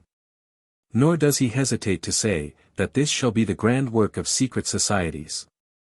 They are to reinstate man in his rights of equality and liberty, in an independence of every law but that of his reason. Such he formally declares to be one of the grand mysteries of his Illuminism. And can the reader quietly sit down and think that all these declarations of the author of Illuminism, who must be superior to his mysteries, have not the absolute ruin of every law, government, and civil society, in view? Has he not seen the sect anticipating those objections which evidence might have suggested against systems still more wicked than stupid? Forewarning the adepts, that independence once more restored among men, it was not to meet the same fate it formerly had, and was never to be lost again. Teaching that mankind, having acquired wisdom by its disasters, will resemble a man corrected of his errors by long experience, and who carefully avoids those faults which were the cause of his past misfortunes. Has not the reader heard him proclaim to his elect, that this independence once recovered, the empire of the laws and all civil society would cease? And will he still continue to disbelieve the existence of the most deliberate and most dangerous conspiracy that ever was formed against society? Should any of my readers be weak enough to be seduced by the imaginary sweets of a patriarchal life, so artfully promised by Weishaupt, let them receive the explanation of that life from these pretended apostles of nature. At my outset I did not only declare, that the destruction of civil society was the object of their views, I did not confine myself to saying, that should Jacobinism triumph every religion and every government would be overthrown. But I added, that to whatever rank in society you may belong, your riches and your fields, your houses and your cottages, even your very wives and children would be torn from you. I also rejected fanaticism and enthusiasm in my own and my reader's name. I have said it, and adopting the simplest construction, do not proofs of the most extensive plots crowd upon us from the very lessons of the sect? Can common sense, nay can the strongest prejudice, refuse to admit such powerful evidence? Let him who may wish to preserve his field, his house, or the smallest part of his property, under this patriarchal life, go back to the lesser mysteries. There let him hear the Hierophant teaching the adept, that it would have been happy for man, had he know how to preserve himself in the primitive state in which nature had placed him. But soon the unhappy germ developed itself in his heart, and rest and happiness disappeared. As families multiplied, the necessary means of subsistence began to fail. The nomade or roaming life ceased, property began, men chose fixed habitations. Agriculture brought them together. What were in the eyes of the sect the dreadful consequences of this deviation from the nomade or patriarchal life? Why the Hierophant hastens to tell us, liberty was ruined in its foundations, and equality disappeared. This patriarchal or nomade life is then no other than that which preceded property, the building of fixed habitations, of houses, cottages, or the cultivation of your fields. It was this beginning of property therefore, the building of habitations, the cultivation of lands, which struck the first mortal blow at equality and liberty. Should any one wish to return to the patriarchal or nomade life with such wretches as these apostles of equality and liberty, let him begin by renouncing his property, let him abandon his house and his field. Let him, in unison with the sect, declare, that the first blasphemy which was uttered against equality and liberty was by the man who first said my field, my house, my property.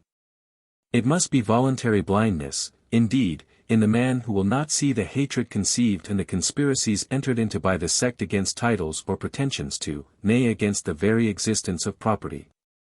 It will acknowledge none, nor can it in any shape be compatible with their explanations of equality and liberty, or with that primitive state of nature which no more entitles you or me to the possession of this gold or silver, or that field, than it does a third person.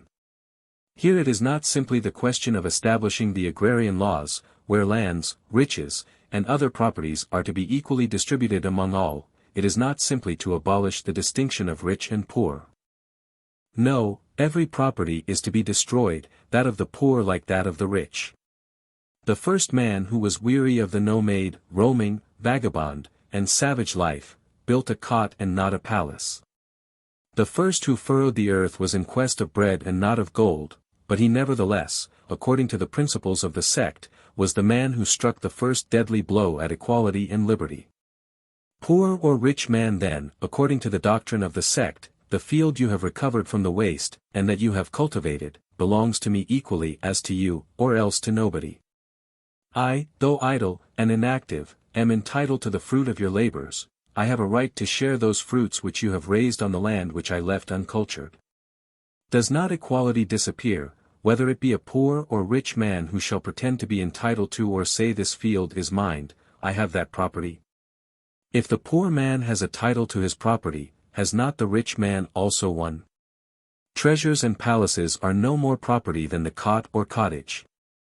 Here an Illuminee spies want, their abundance, equality and liberty are everywhere banished, despotism or slavery is universal. Nevertheless, equality and liberty in his eyes are the rights of nature, and he beholds them mortally wounded on the first appearance of property, when man became stationary. Poor or rich, you all imbrued your hands in this foul assassination of equality and liberty when you pretended to property, from that instant you are both involved in the curse pronounced in the mysteries. You are both objects of the conspiracies of the sect from the first instant that you dared assert your right to your habitations whether cots or palaces, to your properties whether fields or domains. But these cannot be the whole of the secrets. They are only those of the lesser mysteries. Weishaupt has revealed them to his Epopts, he reserves the grander secrets for his mage and man-king, then let any man rich or poor harbor, if he can, a hope of seeing the sect respect his property. Or rather, let him behold the sect at present pillaging the rich in favor of the poor. The last mysteries or ultimate conspiracy will take place.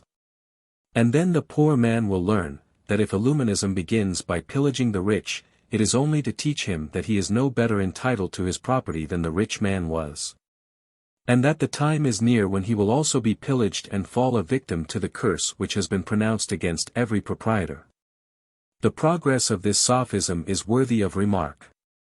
If we judge by its present growth, what a gigantic form will it assume for posterity.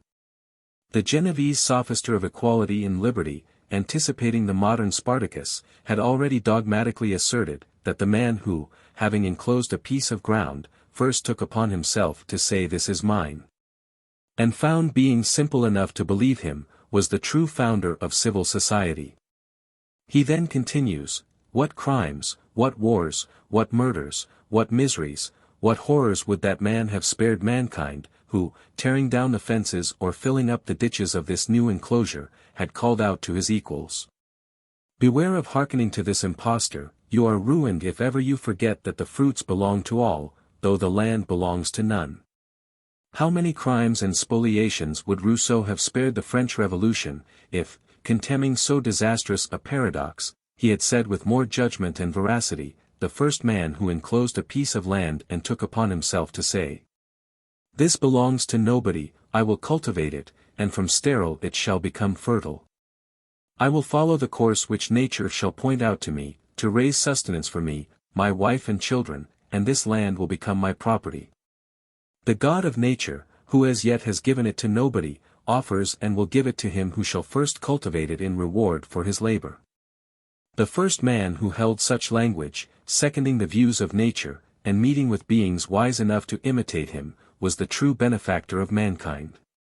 He taught his children and his equals, that they were not made to dispute the wild fruits of the earth one with another, nor with the savage beasts of the forest.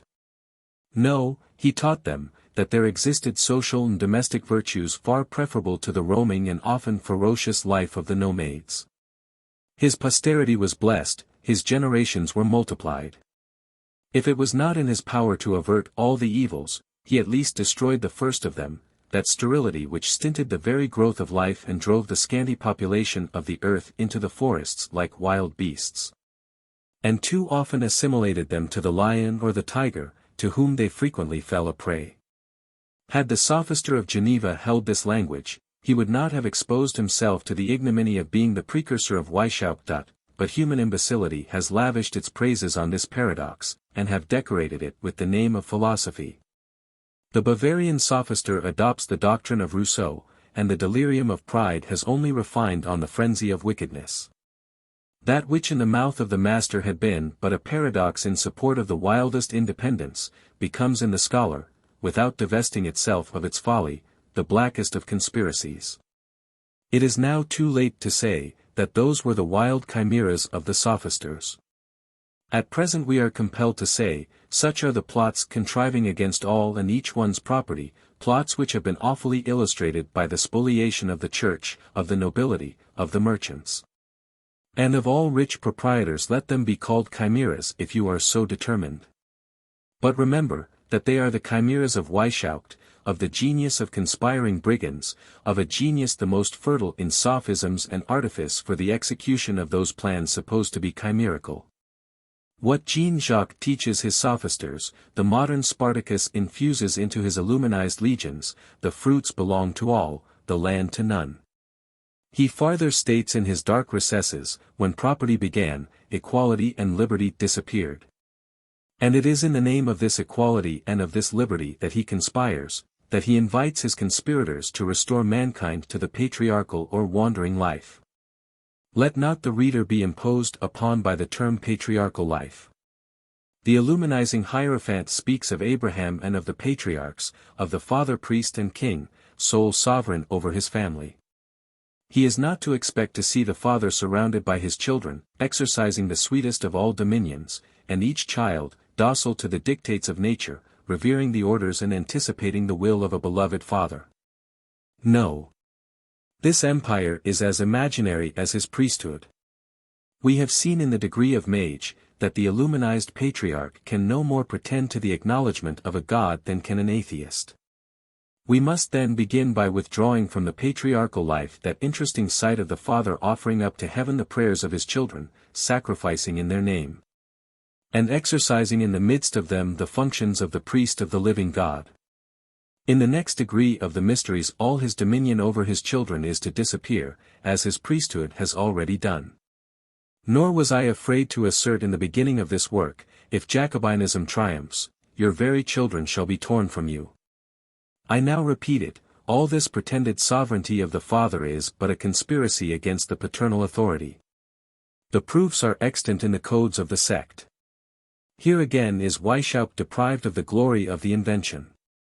Rousseau and the encyclopedists had long since told us, that the authority of the father ceased with the wants of the son. This was one of their principles of rebellion.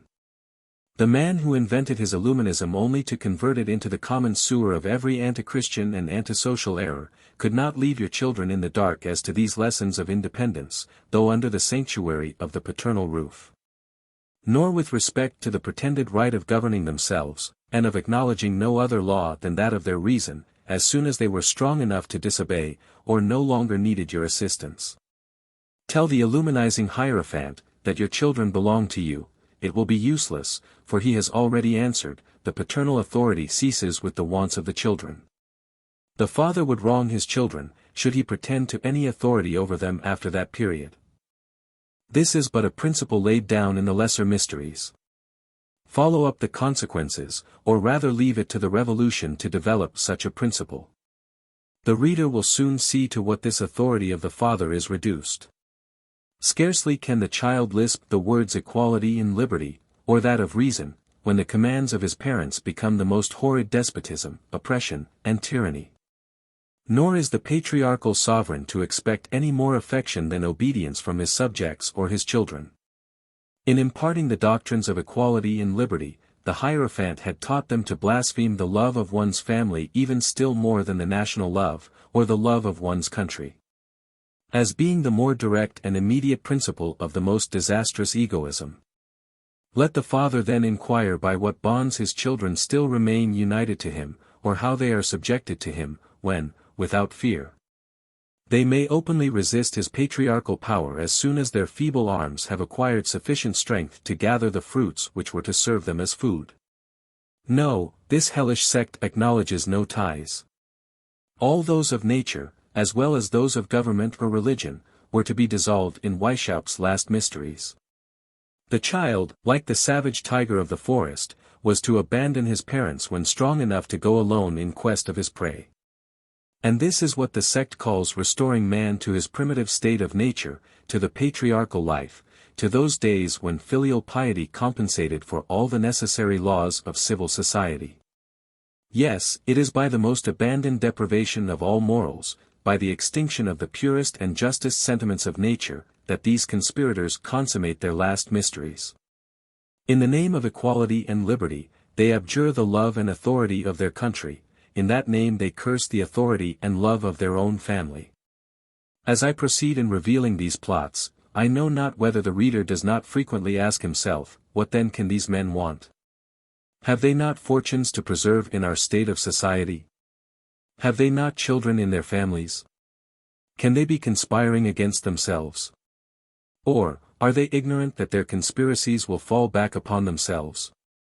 Those who can propose such questions are little acquainted with the enthusiasm of error when inflated by the spirit of independence and pride, of impiety and jealousy.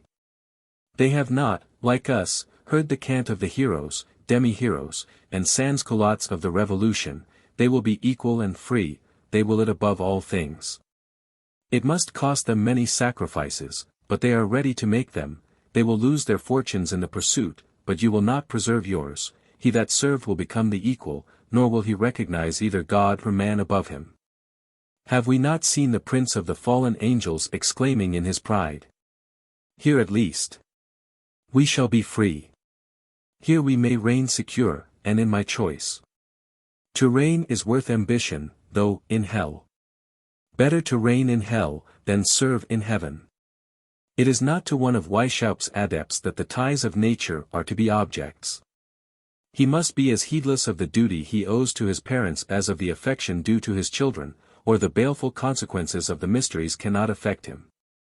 Can the reader have forgotten the precept laid down for the insinuators or recruiters, the principles, look always to the principles, never to the consequences?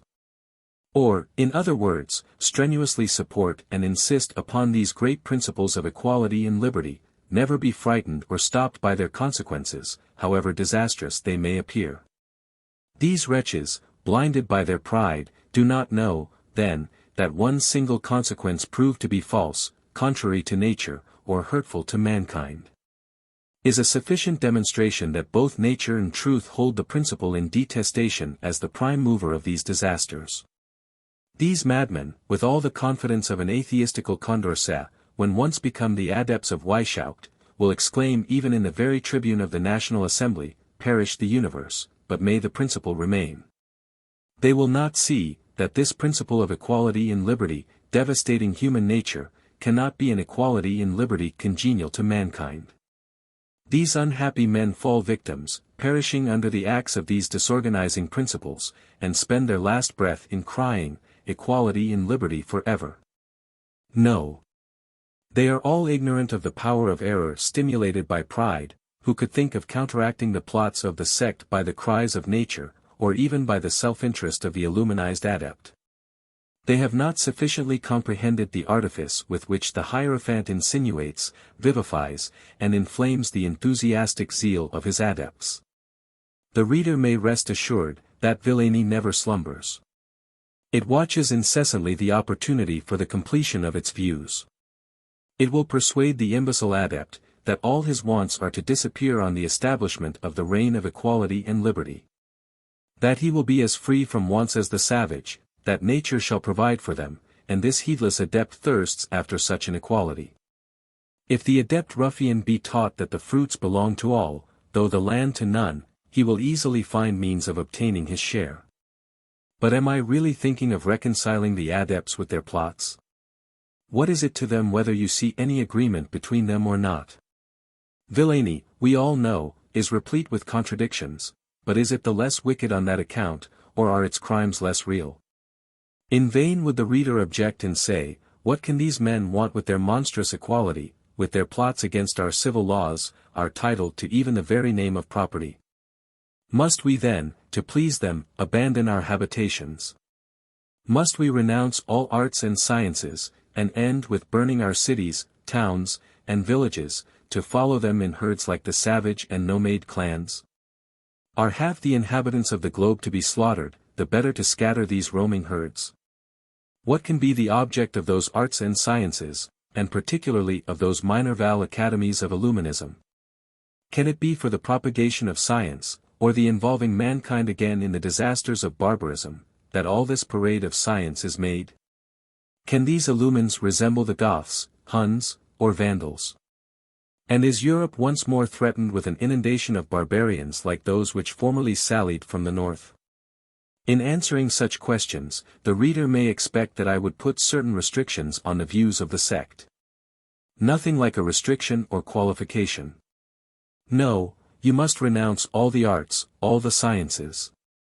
You must begin by firing your habitations, not only your cities, towns, and villages, in short all your fixed habitations, unless you stop the disorganizing career of the sect.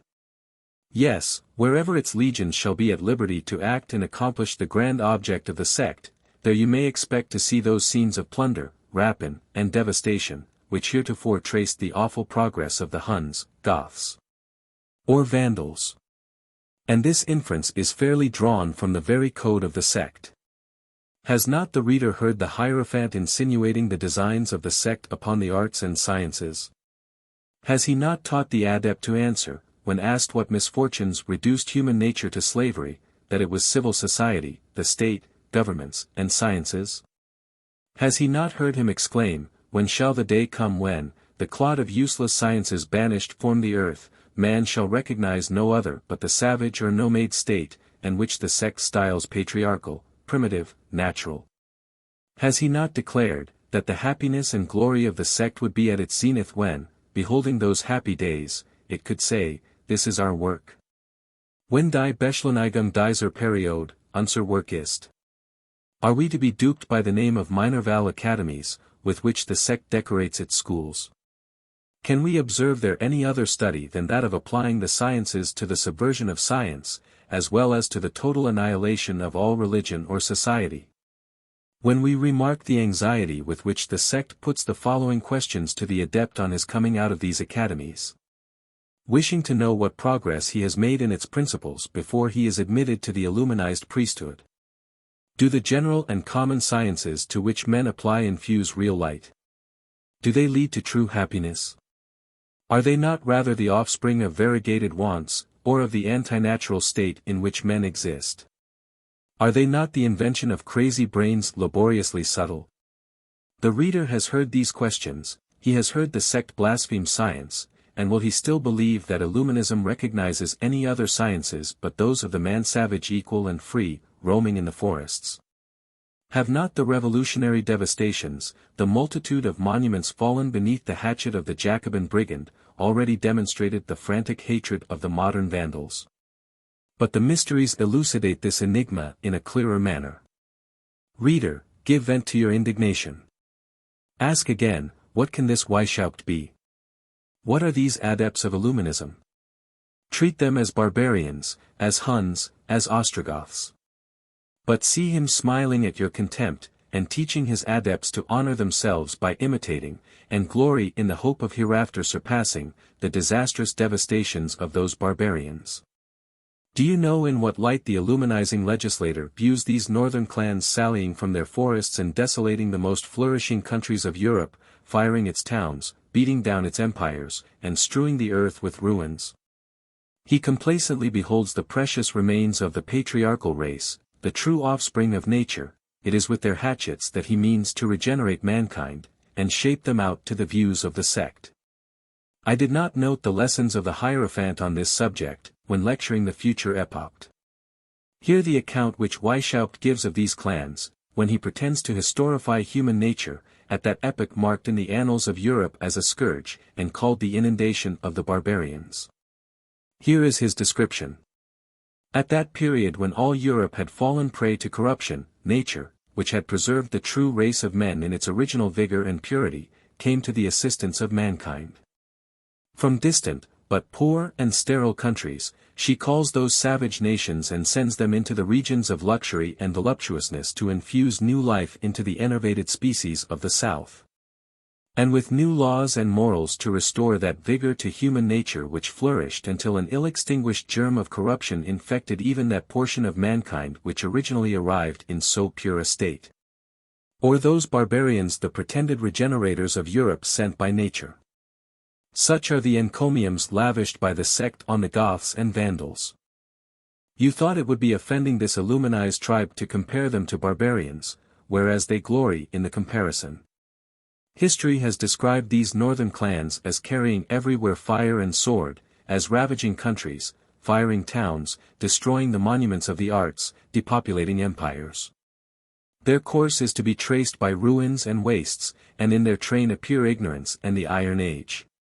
But in the eyes of the adept this is not the exceptionable part of their conduct. On the contrary, it was by such means that they were to regenerate mankind, and second the grand object of nature. These barbarians leave the regeneration in an imperfect state, in time they adopt our usages and manners, they are civilized. The plains rise once more in fertile crops, society is re-established, science returns, the arts flourish under the protection of the laws, towns are repeopled. The savage and primitive race, confounded among the citizens, is subjected to the same laws, and governments acquire their pristine luster. Here, in the eyes of the adept, is the grand crime of these barbarians. The Hierophant, deploring their fall, exclaims, "Oh, had there remained any sages among them, happy enough to have preserved themselves from the contagion, how would they sigh after? And ardently wish to return to the former abodes of their ancestors, there again to enjoy their former pleasures on the banks of a rivulet, under the shade of a tree laden with fruit, by the side of the object of their affections." It was then that they conceived the high value of liberty, and the greatness of the fault they had committed in placing too much power in the hands of one man. It was then that the want of liberty made them sensible of their fall, and seek means of softening the rigor of slavery. But even then their efforts were only aimed against the tyrant, and not against tyranny. It is thus that the insidious and declaiming sophister, but able conspirator, leads the adept through the labyrinth of his lesser mysteries, not barely to imitate these barbarians, but to surpass their devouring rage, by constancy, perseverance, and the perpetuation of their devastations. Thus are to be explained all those questions on the danger of reconquering equality and liberty only to lose them again. Hence those exhortations, to unite and support each other, to increase their numbers. And to begin by becoming powerful and terrible, you have already done it, for the multitude sides with you, the wicked, who fear you, seek protection beneath your banners, henceforward your strength will be sufficient to bind the remainder of mankind. Subjugate them, and stifle vice in its origin. Such will be the explanation of the revolutionary rage and madness which has leveled beneath its blows such a multitude of majestic and invaluable monuments of the arts and sciences. The cry of indignation rising from every class suspends for a moment the sanguinary crimes of the Jacobin Vandal. And he even pretends to weep. Wait, and the last mysteries shall be accomplished, wait, and you shall see the awful bodings of the Hierophant fulfilled, and with fire and sword shall he annihilate your laws, your sciences and arts, and erase your towns and habitations. Here in particular is to be found the origin of that revolutionary ferocity, that thirst of blood, those insatiable proscriptions, those incessant executions, and finally those banishments more artfully cruel than the relentless guillotine. Yes, the time draws near when they shall bind the hands, subjugate, and crush in their origin, what the sect calls the wicked, or, in other words, all who are proof against their vile efforts. The time for subjugating and destroying every citizen zealous in the cause of religion, or wishing to support the laws, civil society, or property. Like Huns and Vandals, the sect has begun its career. But it will carefully avoid terminating it like them. The devastations of its followers shall be perpetuated, and they will be Vandals to the last, until religion, property, and the laws shall be irrecoverably lost. Such atrocious plots are only the consequences of the lesser mysteries, but trust the author of the sect, the modern Spartacus, for the farther development of them. Has he not told you, that his last mysteries were but the consequences, a clearer and more absolute exposition of the foregoing secrets of the order? He informed you, that nations, together with their laws and social institutions, shall vanish, and that they shall disappear before the all-powerful arm of his adepts or his modern Vandals. What new secret then remains to be discovered, unless it be that no time shall blunt the sword or slack the unrelenting fury of his proselytes? That they shall persevere until the end of time in their vandalism, lest religion, society, science, arts, the love of their country, and respect for property, should shoot forth again, and overshadow the venomous growth of his illuminized equality and liberty? But Spartacus is not to be contented with these last secrets of the conspiracy. His pride cannot endure that others should usurp the glory of the invention. Hitherto we have seen him play upon the credulity of his adepts, inflame their zeal, and acquire their respect by the pretended antiquity of his order, and successively attribute the honor of instituting his mysteries to the children of the patriarchs, the sages, even to the God of Christianity, and to the founders of the Masonic lodges. But now the time is come when the adept, initiated in the higher mysteries, is supposed to be sufficiently enthusiastic in his admiration of the order for the chiefs no longer to fear to disclose the real history of Illuminism. Here they inform him, that this secret society, which so artfully led him from mystery to mystery, which has with such persevering industry rooted from his heart every principle of religion, all false ideas of love of the country or affection for his family, all pretensions to property, to the exclusive right to riches, or to the fruits of the earth. This society, which took such pains to demonstrate the tyranny and despotism of all that he calls the laws of empires. This society, which has declared him free, and teaches him that he has no sovereign but himself, no rights to respect in others, but those of perfect equality, of absolute liberty, and of the most entire independence. This society is not the offspring of an ignorant and superstitious antiquity, it is that of modern philosophy, in a word, it is of our own invention. The true father of Illuminism is no other than Spartacus-Weishaupt. We must also perceive by many of Weishaupt's letters, that this latter part of the secret, which attributed to him the whole honor of the invention, always remained a mystery to the greater part of his mages and men-kings. Those alone who, under the title of Areopagites, formed the Grand Council of the Order, were to be made acquainted with the real chief and founder, except in certain cases where an adept was judged worthy of so distinguished a mark of confidence.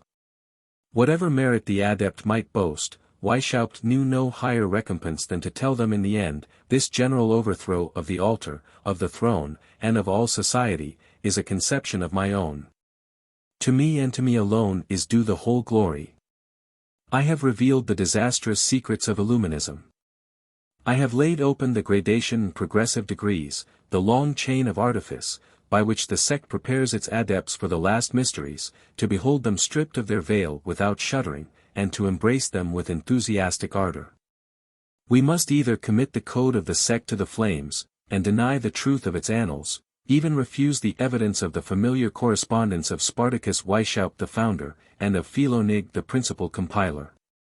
We must dispute all the agreements of its most arduous cooperators, or else must we wait, as the only possible demonstration, the entire and fatal execution of these disastrous plots, before we positively pronounce that the sole object of their infernal plans and of their frantic wishes is no other than the total overthrow of every altar, of every throne or magistracy.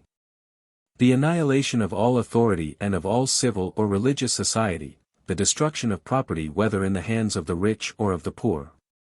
And the very arts and sciences which can only be cultivated in civil society are to be banished from the face of the earth. Equality and liberty, together with the most absolute independence, are to be the substitutes for all rights and all property. Our morals and social intercourse are to make place for the savage, vagabond, roaming life, which the sect alternately decorates with the name of nomade and of patriarchal. The means to be employed in operating this change will be found in the artifice, deceit, illusion and wickedness which the sophisters are masters of, until the force of numbers shall have declared for the sect. But when at length, powerful in numbers, the sect shall have acquired strength, it shall not only bind hands, subjugate, murder, ravage, and renew all the horrors and atrocities of the barbarians of the north, but also surpass those Vandals in the arts of destruction, and without pity or distinction butcher all that part of mankind that shall dare to oppose the progress of the sect, presume to heave a sigh over the ruins of religion, society, or property, or attempt to raise them from their ashes. If I have not proved that such are the wishes, the secret machinations of the sect and of its flagitious principles, let me be informed what is to be understood by proof, or what is to be the operation of evidence on the human mind. Were it possible that any of my readers still consoled themselves with the idea that the frantic extravagance of these plots surpassed their wickedness, let them remember that I have still something more to say. I have still to investigate the laws and interior government of the sect, laws adopted for the destruction of every other law or government, and that it might hereafter prove, that however monstrous the object of the plots of the sect may be, it was far from being chimerical. 13. 10th and last part of the Code of the Illumines, government of the order, general idea of that government, and of the share which the inferior classes of Illuminism bear in it. It is not enough for the founder of a sect of conspirators to have fixed the precise object of his plots. The trials and degrees through which his adepts are to rise insensibly to the acquisition of his profoundest mysteries. His accomplices must form but one body animated by one spirit, its members must be moved by the same laws, under the inspection and government of the same chiefs, and all must tend toward the same object. Such a genius as Weishaupt's could not be suspected of having overlooked in his code so important a means of success. From what I have already said, the reader will have observed what connection and subordination subsisted in the gradation of his mysteries. How all the adepts of a given town formed, notwithstanding the inequality of their degrees, but one and the same academy of conspirators, while each one labored separately at the overthrow of religion and the laws in the state in which he lived. In this academy the candidate and the novice are under the direction of the Insinuator, who introduces them into the Minerval lodges. These lodges are governed by the minor illumines, who in their turn are inspected by the major illumines. Next to these preparatory degrees follow the intermediary or Masonic degree, called the Scotch Knight, and his power extends on the one side over the major illumines, and on the other over the illuminized Masons. Or, in general, over all that part of the order styled in the code the lower part of the edifice. After these we meet the Epopts and Regents or Princes of the lesser mysteries, and lastly, in the higher mysteries, the Mage and Man-King. The aggregate of all these degrees forms a complete academy of conspirators, and impendent ruin threatens the country where such a one exists. The magistrate and the citizen may expect to see their property and their religion annihilated. The sect recognizes no country but the universe, or rather acknowledges none. The very term country is a blasphemy against the rights of man, against equality and liberty. What each member in his particular academy performs by himself, is performed throughout all of them by the sect in general, and the combined efforts of the whole are regularly directed toward the concerted plan of devastation. The miners have received their instructions, that each may bore his subterraneous galleries, and lodge the chamber of his mines in such a manner that partial explosions may forward the views of the sect, without endamaging the grand chamber, which shall involve the whole world in the premeditated explosion of universal destruction. To produce this effect, general laws and mutual communications, common chiefs and directors are requisite. Each conspirator, wherever his field of action may lie, must be certain that he acts in concert with his brethren, that he will not be crossed in his plans, but on the contrary meet everywhere with support and corresponding agents. Weishaupt was aware, that the farther the sphere of disorganization was to extend the more perfect should be the organization of his power. The more eager he was to call down universal anarchy, and make it take place of all laws, the more did he wish to establish subordination, and concentrate the forces of the order, the better to direct its motions. To accomplish this, the oath of implicit obedience to superiors was not enough. It was not sufficient for the adept to have blindly submitted his life and fortune to the despotic power of unknown chiefs, should they ever suspect him of treachery or rebellion. The superiors themselves were to be bound by laws and principles common to all, that they might proceed in all points by a regular and uniform impulse. It cost Weishaupt much meditation before he could perfect his plan of government as he wished. 5 years after the establishment of the sect, he writes, "This machine of ours must be so perfectly simple that a child could direct it," and still later he writes, "Allow me time to digest my speculations, that I may properly marshal our forces." So preoccupied was Weishaupt with his speculations on the government of the sect, that all his letters written to his principal adepts are replete with his maxims and political counsels. One must have heard or read them one's self to credit the deep-laid villainy of his means and his infernal policy.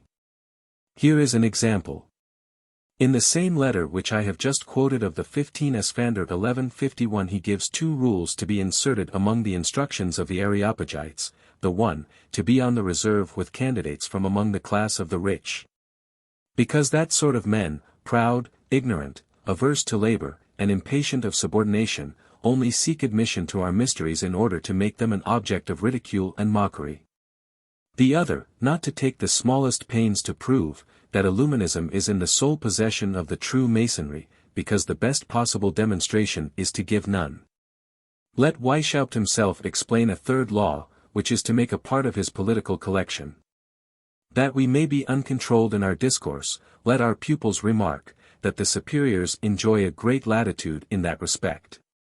That we sometimes speak in one way, sometimes in another, that we often question with great assurance only to sound the opinions of our pupils, and to give them an opportunity of showing it by their answers. This subterfuge repairs many errors.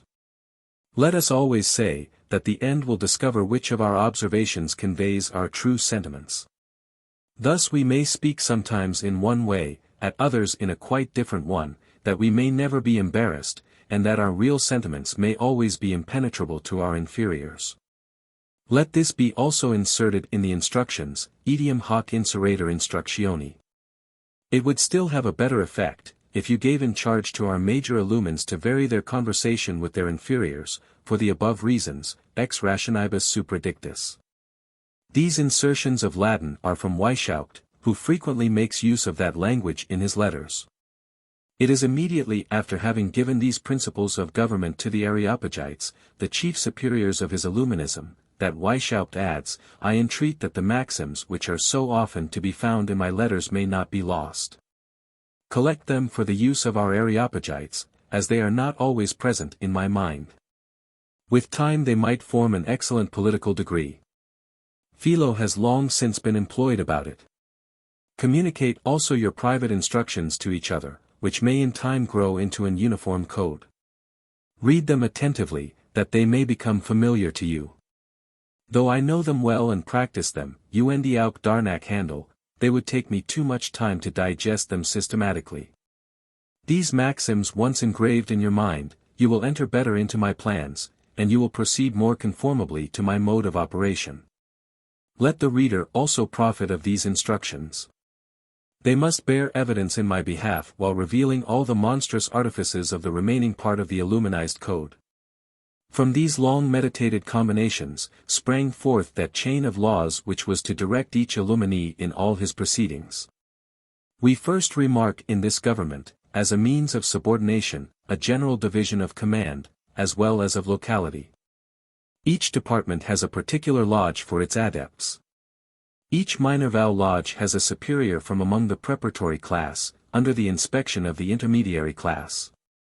In the second place, we find the division into districts which contain several lodges, all which as well as the prefect are under the direction of the superior of the district whom the order calls dean. He is also subjected to the provincial, who has the inspection and command over all the lodges and deaneries of the province. Next in rank comes the national superior, who has full powers over all within his nation, provincials, deans, lodges, and Then comes the Supreme Council of the Order, or the Areopagites, presided by the real general of Illuminism. The same hierarchy is preserved in their communications. The simple Illuminee corresponds with his immediate superior, the latter with his dean, and thus gradually ascending to the national superiors. These latter are in direct correspondence with the Areopagites. And they alone are acquainted with their residents. In this council there is always a member whose particular office is to receive and answer their letters, and to transmit orders, which gradually descend to the person or persons who are the objects of them. The Areopagites alone are entrusted with the name and residence of the general, excepting in cases which I have already noticed. Where particular confidence or remarkable services have gained for an adept the signal honor of knowing and approaching the modern Spartacus. It is easy to perceive, from the very regulations of the first degrees, how voluminous this correspondence must be. Each brother, in the first place, as the natural scriptator of his coadepts and of the profane, is bound to transmit at least one letter each month, with a statement of all the observations he has made, whether favorable or detrimental to the order. He is also to give an account of the progress which himself and his brethren have made, of the orders he has received, and of their execution. And he is each month to inform his higher superiors whether he is pleased with the conduct of his immediate superior. Each brother insinuator is to report the progress of his candidates, and the prospect he has of adding to their number. Next, to swell the volume, come all the portraits of the adepts, the extracts of tablets or daily observations made on the friends or enemies of the order, also the minutes of initiations, the characters and lives of the initiated. The returns made by the lodges, those by the superiors, and an infinity of other articles which the Illuminee is bound to make known to his chiefs. All this occurs without noticing the numberless orders and instructions which are perpetually transmitting to the inferiors. Beside the secret language already explained, and of which the grand object was to render this correspondence unintelligible to the profane, the sect had secret means of transmitting their letters, lest they might be intercepted. The order styles these letters relative to their Illuminism cabus licets, or to those who have a right. The origin of this appellation is the direction of these letters, which consists of the two words cabus licet or simply the initials Q, L. When, therefore, we find in the original writings, that such an adept has been fined in such a month for having neglected his Q, L, it must be understood that he let such a month pass without writing to his superiors. When the letter contains secrets or complaints which the adept chooses to keep from the knowledge of his immediate superior, he adds to the direction soli or primo, to him alone, to the first. This letter will then be opened by the provincial, the national superior, or will reach the Areopagites, or general, according to the rank of the person from whom it comes. Next to these general means of graduated correspondence, come the meetings proper to each degree, and their respective powers. We have already seen, that those of the Minerval Academy are regularly held twice a month. The minor illumines, who are the magistrates of this degree, and the major Illuminee, or the Scotch knight, who presides in them, have no direct share in the government. Farther than to inspect the studies and watch over the conduct of the young Minervals, and report to the lodges of the major illumines. It is in that degree that the authority begins to extend beyond the limits of the assembly. It is to the major illumines that all the tablets or instructions relative to the brethren of Minerva are sent. Here these statements are digested, and receive additions and notes, before they are forwarded to the assembly of the next superior degree. Here are judged and determined the promotions of the novices, Minervals, and minor illumines. And also all differences and contests which may arise in the inferior degrees, unless the importance of the debate be such as to require the interference of a higher tribunal. They are the guardians of the first tablets and reversal letters of the brethren. As to what knowledge a major Illuminee may have acquired either relative to other secret societies, or to employments or dignities which might be obtained for adepts, he is bound to report it to his lodge, which will note it, and inform the assembly of the directing illumines or Scotch knights. When treating of the intermediary degree of Scotch knight, I gave an account of their particular functions, and especially their charge of superintending the Masonic lodges. The part they act in the general government of the order chiefly consists in hearing all the cabus licets of the preparatory classes read in their chapters. Even those of the novices which had already been opened by the officers of the Minerval school, the latter having only the power of deciding provisionally on these letters. The authority which the Scotch knights exercise over this correspondence seems to give still more propriety to their denomination of intermediary degree.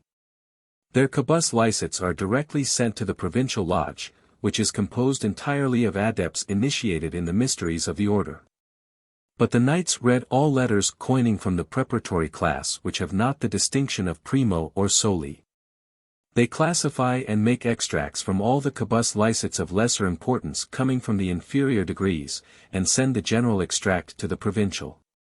To these extracts they subjoin a circumstantial account of everything that is going forward in the lodges of the preparatory class, to which they transmit all the orders coming from the adepts initiated in the mysteries.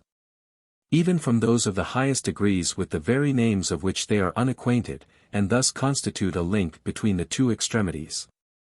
Both the intermediary and preparatory classes, however, form but the lower part of the edifice. The prefects of the chapters of the Scotch knights are rather tools than superiors, they receive their impulse from the higher mysteries. It is there that the grand polity of the order is to be sought for in the instructions laid down for the Epopt and the Regent, and these are the instructions which, beginning with those of the Epopt, demand our utmost attention. 14. Of the government and political instructions for the Epopts. Enlightened nations, that is to say, efface from the minds of the people what we call religious and political prejudices, make yourself master of the public opinion. And, this empire once established, all the constitutions which govern the world will disappear. Such are the grand means, such the hopes, on which Weishaupt has been observed in his mysteries to have grounded his hopes of success. We have seen even the sciences involved in the vortex of his conspiracies. They were to be swept into the common mass of ruin with religion, laws, princes, nations, our towns and stationary habitations. Vandalism and the era of barbarism were to be revived, and science was to be reduced to that of the nomade and savage clans equal and free.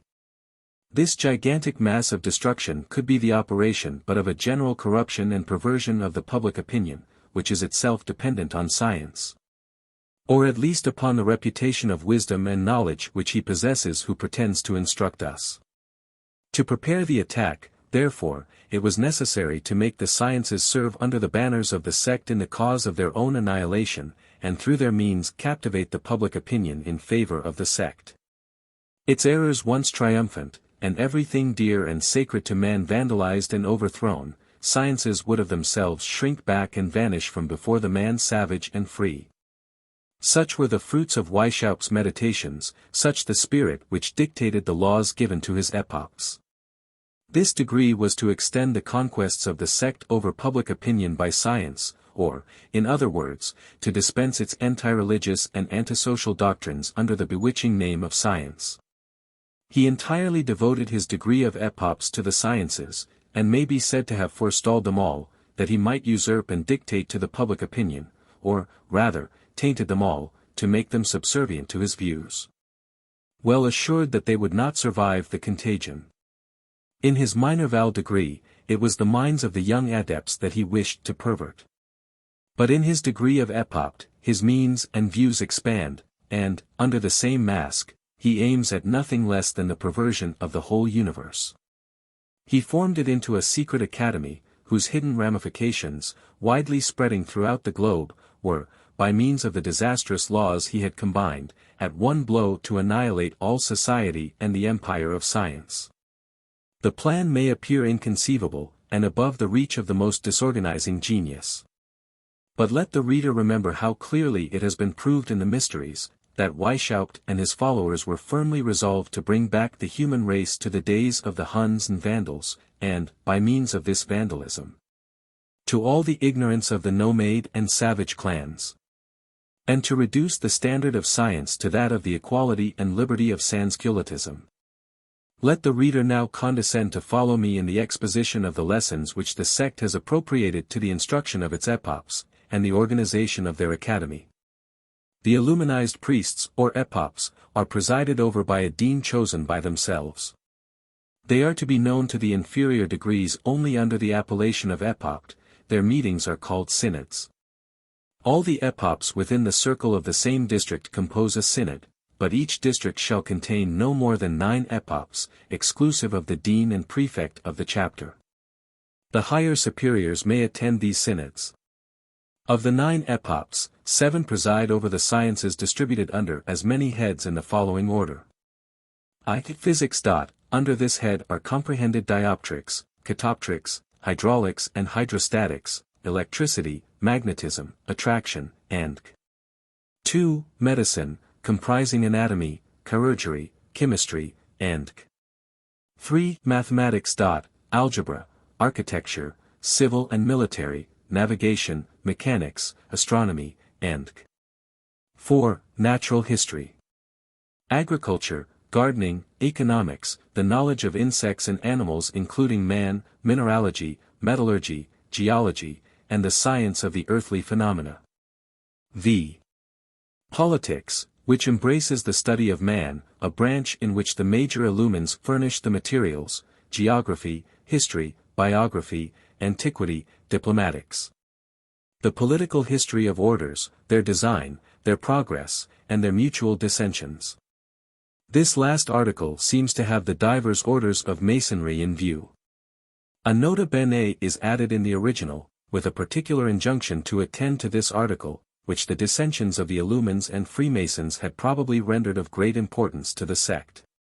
6. The arts. Mechanics, painting, sculpture, engraving, music, dancing, eloquence, poetry, rhetoric, all the branches of literature, the trades. 7. The occult sciences. The study of the Oriental tongues, and others little known, the secret methods of writing, the art of deciphering, the art of raising the seals of the letters of others, and that of preserving their own from similar practices. Pechiften zu Erbrechen, and für das Erbrechen zu bewahren. The study of ancient and modern hieroglyphics, and, once more, of secret societies, Masonic systems, and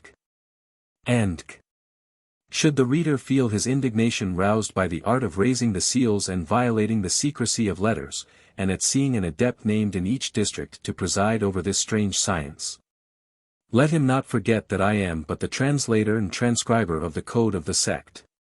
The 2 remaining epopts, who in the synod are named to preside over any particular science, are made secretaries to the dean, and serve him as coadjutors. These functions once distributed, the epopts are to renounce all other business political or domestic, and every care but that of perfecting themselves in the branch of science which they are to superintend, and of secretly forwarding the brethren of the inferior degrees in the sciences to which they had devoted themselves. The grand object of this institution is to inspire the pupils with the greatest confidence in the order, from an idea that it will furnish them with all the means and lights necessary for the prosecution of the study they have adopted. The insinuators have held out the promise to them, and the order has engaged to fulfill it. This idea of a scientific society, and of which they have the honor of being members, is to encourage in them a docility and veneration for their chiefs naturally due to men whose precepts appear to be emanations of light and of the most transcendent wisdom. The artifice in some sort answers to the promise. Every novice, on being admitted into the Minerval schools, was to begin by declaring to what art or science he meant to devote himself, unless indeed his pocket was to be assessed for the tax which his genius could not pay. This declaration is transmitted from the inferior lodges to the provincial, who forwards it to the dean, by whom notice of it is given to the epopt who presides over that particular branch of science. And he inscribes his name on the list of those pupils whose labors fall under his inspection. In future, and by the same conveyance, all the essays, discourses, treatises, and which the sect requires of the young Minerval are transmitted to the same epopt. The first advantage accruing to the order from this law is the pointing out to the inspecting epopt those whom the code calls the best heads of the order. Should any doubts arise in the minds of the pupils, any difficulties to vanquish, or any questions to propose, they have been taught that the order is the fountain of science, that they have but to apply to their superiors, and light will instantaneously shine upon them. They are ignorant as to who these superiors may be. But that will not hinder their doubts and questions from reaching the presiding epopt, and he has divers means of solving them, and of never being taken unawares. In the first place the epopt must have prepared himself for certain questions, which he either has or ought to have foreseen. Many of them will have been already solved by his predecessors, by his brother epopts of other districts or even nations. The order is exceedingly careful in collecting all these answers, and putting them into such hands as may employ them according to the views of the sect. Each epopt is particularly enjoined to study those which relate to his branch. He is even to make an alphabetical entry of them on his tablets, that he may always have them at hand whenever he wishes to turn to them. If, notwithstanding all these precautions, the epopt should find himself unprepared or unable to solve the difficulty proposed, he will apply to the dean, who will send the required solution or have recourse to the provincial. But, lest the superiors should find their occupations too often interrupted by such applications, it is expressly enjoined to the epopt not to have recourse to them but in cases of absolute necessity, and not to make the acquisitions of their superiors an encouragement to their own negligence. It may so happen, that the provincial is not able to give the required solution, he will then propose it to all the epopts of his province. If that does not succeed, application is made to the national inspector, and from him it is referred to the Areopagites in general. On such occasions all the learned men of the order are consulted. Before this last appeal, it is ordained in the statutes, that the epopt may propose the questions to the profane. But in so doing he is on no account to discover that the sect has recourse to, or stood in need of their information, nor what use it makes of it. This is particularly enjoined to the presiding epopt in the following terms: as often as your own knowledge and that of your pupils shall not suffice, you may ask the advice of learned strangers. And turn their knowledge to the advantage of our order, but without letting them perceive it, ohne dass es bemerken. This precaution is the more to be insisted on, as one of the grand objects of the epopts must be, to attain such perfection in science, that Illuminism shall never be beholden to the profane. But that the latter, on the contrary, shall perpetually stand in need of the lights of the order. That the epopt may not recur too frequently to the superiors, or to the profane, an artifice has been invented by which he may profit of all the acquisitions of the pupils of his district, while he makes them believe that the whole flows from the unknown superiors. This artifice consists in proposing such questions as he is not perfectly master of, to the different lodges, and then studying and combining the various answers that he receives. All the epopts of the province do as much in their several districts. Each one selects those parts which he has judged worthy of notice in the productions of the lodges, these he inspects, and lays them before the provincial and annual assembly. Their other epopts are employed in compiling from these selections, and in preparing the required solutions of the proposed questions, or in commenting on such passages as may elucidate others that may hereafter arise. The same plan is followed in all the provinces, and the reports of the provinces will form a new collection to be digested under the inspection of the national chief, or even of the Areopagites. This will be a new treasure for the secret library of the epopts, and furnish them with new means of maintaining in the minds of their pupils the high idea they have conceived of the knowledge of their superiors. It will also furnish materials for the formation of a systematic code or complete course of study for the use of the sect. Here we cannot but remark how much arts and sciences would be benefited and promoted by the labors of a society which, actuated by quite other views, and despising that affectation of secrecy, should employ the same means and be animated with a similar zeal in the discussion of useful truths. But the united efforts of the epopts are concentrated in their pursuit of science, only to debase it, by directing all its powers toward the overthrow of religion and governments, the triumph of their disorganizing systems. And always under the stale pretext of subjecting mankind to nature alone. Should the reader be curious to know to what uses the epopt turns all the science which he is supposed to acquire daily, let him observe the questions which this presiding Illuminee either solves himself, or proposes for the solution of the adepts. Let his judgment on the questions and on their tendency, be guided by the expressions of the code. The epopt, says the code, must keep a list of a very great number of important questions proper for investigation, and which he may eventually propose to the young adepts. In the branch of practical philosophy, for example, he will propose for investigation the question, how far the principle is true, that all means are allowable, when employed for a laudable end. How far this maxim is to be limited to keep the proper medium between Jesuitical abuse, and the scrupulosity of prejudice. Questions of this nature shall be sent to the dean, who shall transmit them to the Minerval schools for the investigation of the young adepts, and their dissertations will swarm with a multitude of ideas, new, bold, and useful, which will greatly enrich our magazine. We despise this infamous aspersion on the Jesuits. Let those pass sentence on them who have learned to judge them by their conduct and by their real doctrines, and not by calumnious assertions, or satires which, in spite of all the powers of genius and irony, have been justly condemned by various tribunals as replete with falsehood and misrepresentation. Let those who have been educated by the Jesuits pronounce on these atrocious imputations of the Illumines. I do not think myself bound to follow the example of the celebrated Hoffmann, professor at the University of Vienna, one of the most formidable adversaries of the Illuminizing sect, by inserting a long justification of that persecuted order. But it is impossible not to observe, that the legislator of Illuminism has not the most distant idea of modifying or limiting this famous principle, the end sanctifies the means. His object is evidently to give rise to ideas, new, bold, and useful to the sect. Or, in other words, to dispose the young adepts hereafter to decide as he has already done, that nothing is criminal, not even robbery or theft, provided it be useful to the views and forward the grand object of Illuminism. He wishes by means of these questions to acquire an early insight into the minds of the adepts, and to distinguish those who will hereafter be the most worthy of his higher mysteries. By the greater or smaller disposition they show to stifle the cries of conscience and remorse in the perpetration of the crimes necessary for the future success of his plots.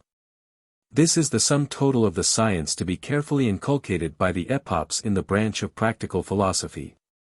With respect to religion, it is not even admitted among the sciences to be studied by the Epopts.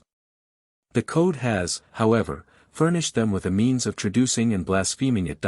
That the Epopt may never be at a loss for questions of this nature to solve or propose, he will have them noted on a register in alphabetical order. For example, says the Code, at the letter C in the Register of Secret Sciences and Hieroglyphics the word cross is to be found, and under it is the following note: for the antiquity of this hieroglyphic, consult such a work, printed such a year. Such a page, or else such a manuscript, signature M. It is not necessary to be endowed with any extraordinary share of perspicacity to see that the whole object of these pretended secret sciences, or hieroglyphics, is merely to teach the young pupils to view the cross in no other light than as an ancient hieroglyphic erected by ignorance and superstition into a symbol of the redemption of mankind. The illuminized explanation of this glorious symbol will, doubtless, long remain buried in the occult sciences of the order. Meanwhile we may defy them to point out in the history of mankind any nation whatever revering the cross as the symbol of salvation anterior to the grand epoch when the Son of Man died on the cross to consummate the triumph of Christianity. The Epopts have also their historians and annalists, and their duties are laid down in the Code. The following rules may be remarked: each province of Illuminism must have its historian, in imitation of the ancient annalists and chronologists. He is to keep a journal, in which, beside facts of public notoriety, he will particularly collect, and even give the preference to, anecdotes of secret history. He will endeavor to redeem from oblivion all men of merit, however deep they may have sunk into obscurity. He will make them known to the provincial, who will inform the brethren of their situation. Each provincial will have a calendar of his own, in which, instead of saints, for each day of the year shall be inscribed the name of some man as an object of veneration or execration, according as he has merited or demented of the sect. My name may perhaps be inscribed under the black letter. But I anticipate the glory and consolation of seeing it by the side of that of Zimmermann and of Hoffmann, who, like myself, are entitled to the sable wreath twined by Illuminism for its most strenuous opponents. But how different is that to which the Code declares that all the brethren may aspire, probably, to be seated beside a brother Mirabeau or a Marat. The same laws ordain, that the chronologist shall inform the Minerval lodges of all memorable facts. He will not fail to insert all mean and odious actions, nor to paint them in their proper colors.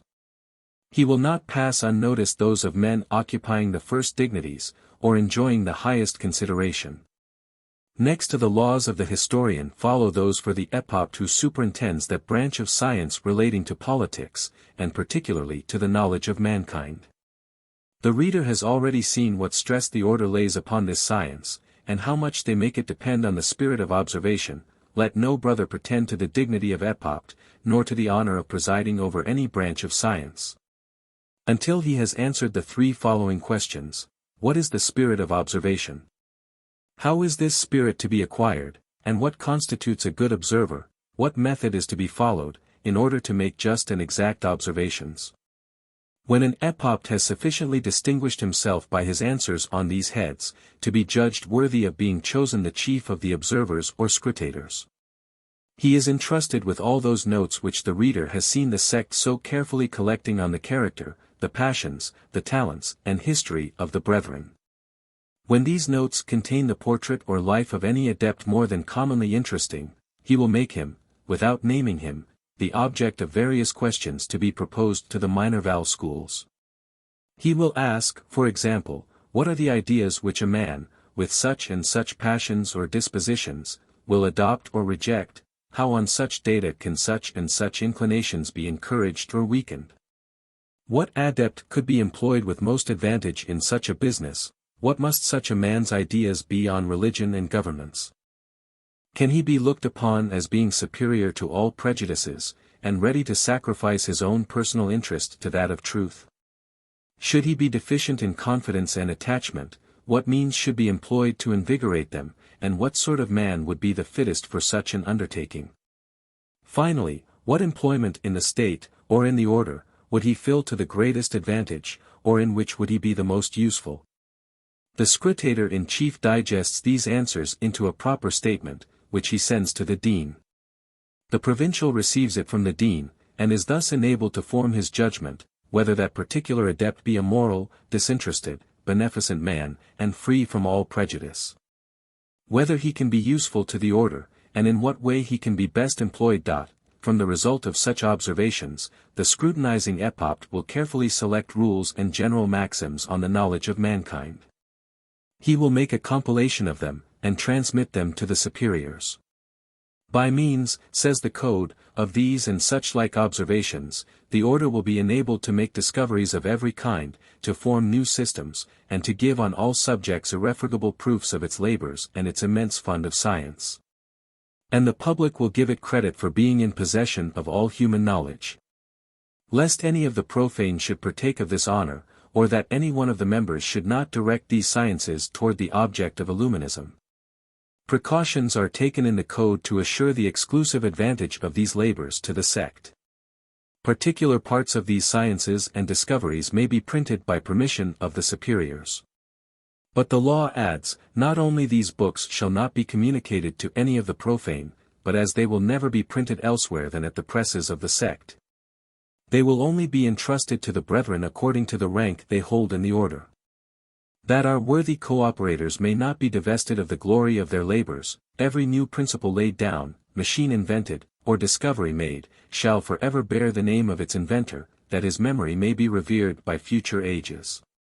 On the same grounds it is strictly enjoined, that no member shall ever communicate to the profane any discovery that he may have made in the order, no book treating of these discoveries shall be printed without the permission of the superiors.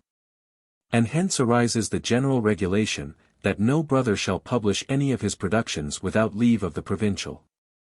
He also is to decide whether the work is of a nature to be printed by the secret presses of the order, and what particular brethren may be allowed the perusal of it, should it be necessary to dismiss any of the brethren from the order.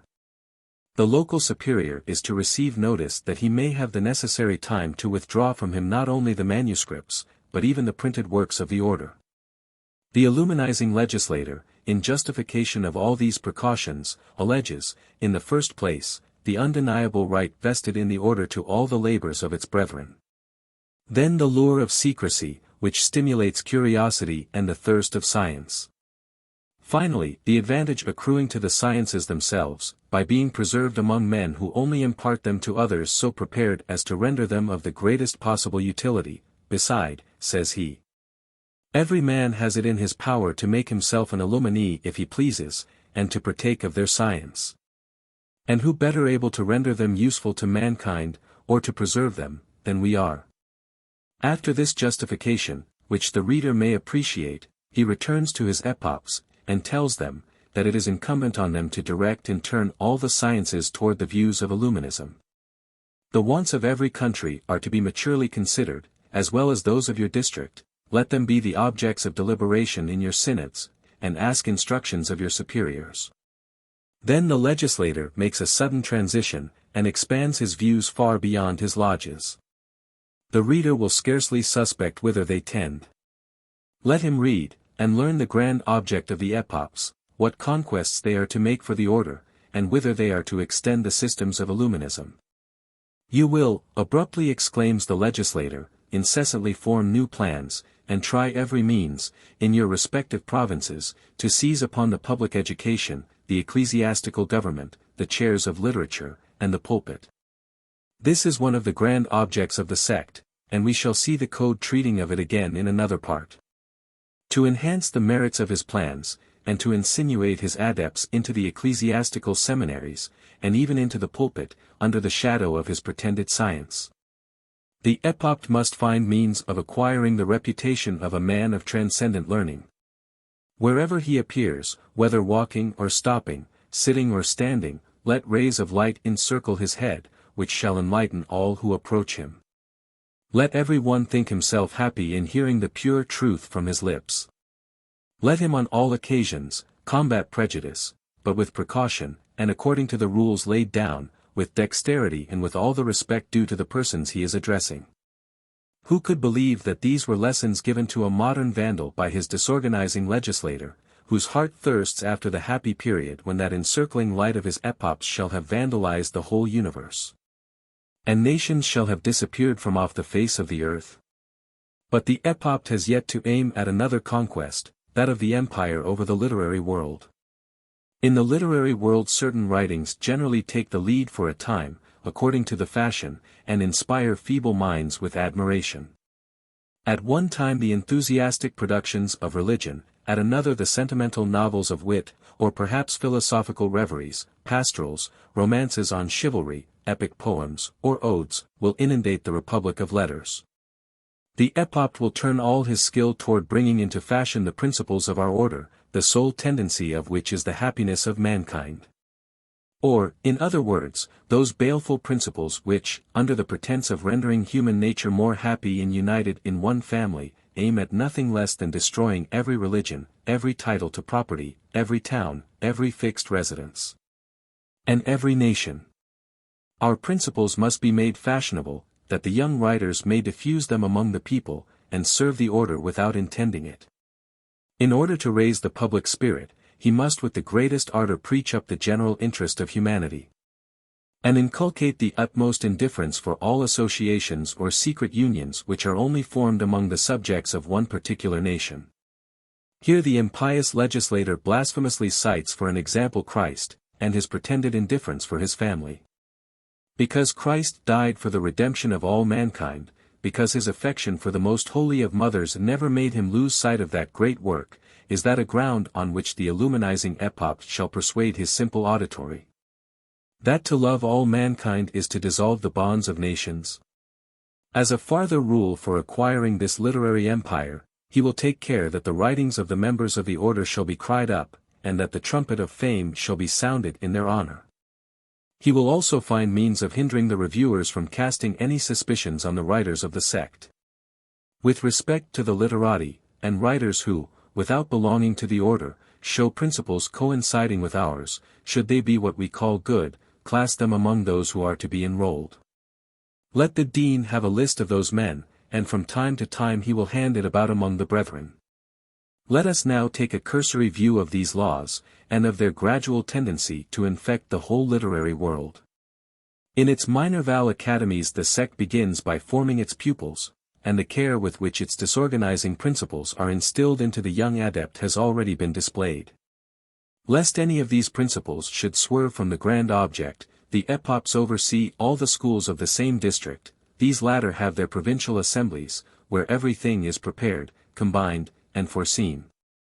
At this assembly the Epopt attends, bringing with him his notes and observations on his particular district, and on those means which may there contribute to the advancement or disparagement of the illuminizing principles and science. The minutes of these assemblies are sent to the national inspector, who overlooks the whole, and sees that the original spirit is everywhere preserved. And the Areopagites hold the same line of conduct with respect to all nations that he does within his particular one. Hence then the minor Val academies, the Epopts, the provincials, the national inspectors, in a word, the disorganizing whole, form but one and the same invisible academy, spreading its subterraneous ramifications. Everywhere infusing the same principles, actuated by the same spirit, and subjected to the same laws, and these laws, this science, are but the machinations and the forebodings of universal impiety and disorganization. But the union and universality of this conspiring academy is not sufficient for the sect, it extends its views to the public schools and to the pulpit. The man of letters, the transcendent genius, all are to bend beneath its laws, and fashion is to aid its plots. From the child that spells, to the doctor enveloped in mazy science, all are to be subjected to Illuminism. And science itself, so instrumental to the progress of the sect, shall sink beneath the effort of bringing forth that vandalism which is to annihilate the altar and the throne, all laws, individual property, and national society. Let the reader compare the mysteries of the sect with the code of its epopts, and pronounce if such be not the real tendency of this empire of science. Horror impresses the mind, and indignation rises at such a sight. But the monstrous legislator who has compiled them pretends that they are entitled to the admiration of the young adepts, and it is his epopts who are to inspire them with this admiration. You must, says he, infuse so great a respect for the sublimity and sanctity of our order, that a promise made by the adepts on the honor of Illuminism shall be more binding than the most sacred oath. At length the atheist has found an equivalent for the name of God. He seeks bonds to bind his followers, and he has broken those of conscience. He appeals to honor, and perverts it into a bond of villainy. He, says Weishaupt, who shall dare violate the oath he shall have sworn on the honor of my society, shall be declared infamous. I care not what his rank may be, his infamy shall be proclaimed throughout the whole order, and it shall be so without remission or hope of pardon. My intention is, that the members should be informed of this, that they should deliberately reflect on the sacredness of this oath in my order. I mean that the consequences of it should be clearly and warmly represented to them. The epopts charged with this mission are of a degree too much revered in the order to compromise their dignity. They attend, at pleasure, the meetings of the inferior degrees, but they are never to occupy any office in them, excepting that of prefect of the Scotch knights. Their presence might overawe and intimidate the young adepts, and thus be detrimental to the observations they are ordered to make, for, so far from constraint, the epopt is to endeavor to study them in their most unguarded moments. He is therefore never to intermix with them but as their equal. There is a particular law forbidding him to disclose the degree or the class to which he belongs, or even his costume. Thus, hiding his superiority, and seated on the same benches beside the young adepts, he exercises his functions of scrutator more freely among them in their mutual intercourse, and he judges better of the talents of each.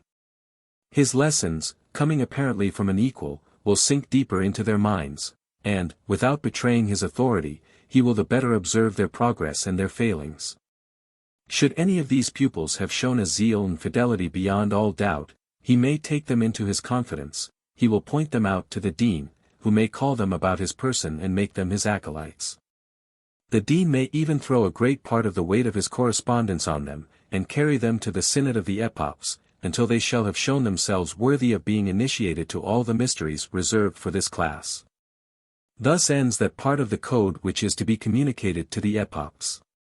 The following chapters will delineate the laws and instructions which are to guide their conduct and admitted to the degree of Regent or Prince of Illuminism. 15. Instructions for the Regent or Prince Illuminee. On the government of the order.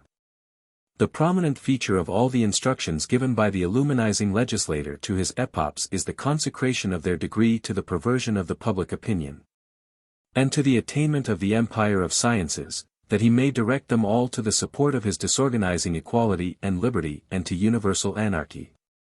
This mission of perversion requires an assiduity to which not many men are equal. But adepts may be found, who, unable to distinguish themselves in such missions, may yet be endowed with a sufficient zeal and with the necessary talents for the superintendence and direction of the brethren.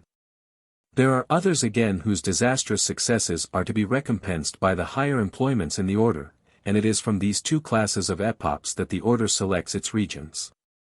It is also for their instruction that the legislator descends into all the gubernatory minutiae of his Illuminism. His instructions are comprised under 4 different heads. I. General system of government for the order. 2. Instructions for the degree of Regent. 3. Instructions for the prefects or local superiors. 4. Instructions for the provincial. I have, it is true, been obliged to anticipate many parts of this code when unfolding the artifices of the lower degrees. but as a confirmation of what has already been exposed, in order to bring the different objects within one point of view, and to show the dangers of his disastrous combinations. Let us attend to the legislator when treating of the whole collectively. What particularly endeared this degree of Regent to Weishaupt was, that part of his instruction which takes a general view, and which lays open the progressive plan to be observed in the government of the brethren. The reader perusing the instructions in the same order in which Weishaupt has written them, will more easily conceive the cause of his predilection. Instruction A. Plan of the General Government of the Order. I. The most high and excellent superiors of the illustrious order of true Freemasonry do not immediately attend to the minutiae of the edifice. They must not, however, on that account be considered as contributing less to our happiness, by their counsels, their lessons, their plans, and the many and powerful resources with which they furnish us. 2. These excellent and most gracious superiors have established a class of Masons to whom they have entrusted the whole plan of our order. This class is that of the Regents. 3. In this plan our Regents hold the first dignities. Until admitted to this degree, no person can hold the office of prefect or of local superior. 4. Every country has its national superior, who holds an immediate correspondence with our fathers, at the head of whom is a general who holds the helm of the order. v. Under the national and his assistants are the provincials, who each govern their circle or their province. 6. Every provincial is surrounded by his councillors. 7. Each provincial also commands a certain number of prefects, who may in like manner have their coadjutors in their districts. All these, as well as the dean, belong to the class of regents. 8. All these offices are for life, excepting in cases of deposition or ejectment. 9. The provincial is to be chosen by the regents of his province and the national superiors, and approved by the national. I do not understand how the code distinguishes between the several national superiors and the national in chief, unless it be, that it denotes in this place as superiors those who are called a little higher up assistants, Geholfen, of this chief. X. The whole success of Illuminism depending on the regents, it is but just that their domestic wants should be provided for. They shall therefore be the first supplied from out of the funds of the order. 11. The regents of each province form a particular body immediately under the provincial, whom they are to obey. 12. The offices of Illuminism not being considered in the light of dignities, nor of places of honor, but as mere employments freely accepted, the regents must be always ready to labor for the good of the order. Each according to his situation and to his talents. Age is never to be set forth as a title. It may often happen, that the youngest is chosen provincial, and the eldest only a local superior or councillor, should the one live in the centre, while the other only inhabits the extremity of the province. Or, should the former, on account of his natural activity or his station in life, be more fitted for the place of superior than the latter, though far more eloquent. In many cases, for example, a regent is not to think it beneath his dignity to offer himself to discharge any of the lesser offices in the Minerval churches, lodges, in which he may be useful. 13. That the provincial may not be overburdened with too extensive a correspondence, all the cabus licets, and all the letters of the regents, shall pass through the hands of the prefect, unless the provincial gives orders to the contrary. 14. But the prefect shall not open the letters of the regents. Those he must transmit to the provincial, who will forward them to their proper destination. 15. The provincial has the power of convoking the whole of his regents, or merely those whom he may think proper, considering the exigencies of the province. He who cannot attend according to his summons must give the proper notice at least 4 weeks prior to the meeting. Beside, he is always to be ready to give an account of what he has done for the order until that period, and show willingness to fulfill the intentions of his provincial and of his high superiors. The convocation of regents must take place at least once a year. 16. The following instruction, b, will point out more particularly to the regents those objects to which they must chiefly attend. 17. It has been already observed, that great attention is to be paid to the gradually procuring of funds for the order. This may be accomplished by attending to the following rules. Each province is to be entrusted with the expenditure of its own monies, and only remit small contributions to the superiors for the expenses of postage. Each lodge also is to enjoy the full propriety of its funds, Eigenthumlich, when for any great enterprise the assembly of the regents levy contributions on the funds of the different lodges, they shall be considered but as loans, and shall be made good to the lodges with full interest. Has the Illuminizing legislator then forgotten that it was property which gave the first deadly blow to equality and liberty? Certainly not. But more than one great enterprise will be necessary to prepare the last, which is to annihilate all property whatsoever. Meanwhile the order is glad to enjoy its own, and to make the inferior lodges believe that they are not to be pillaged of anything that belongs to them. The provincial has no fund allotted to him, but he has an exact return of all those of his province.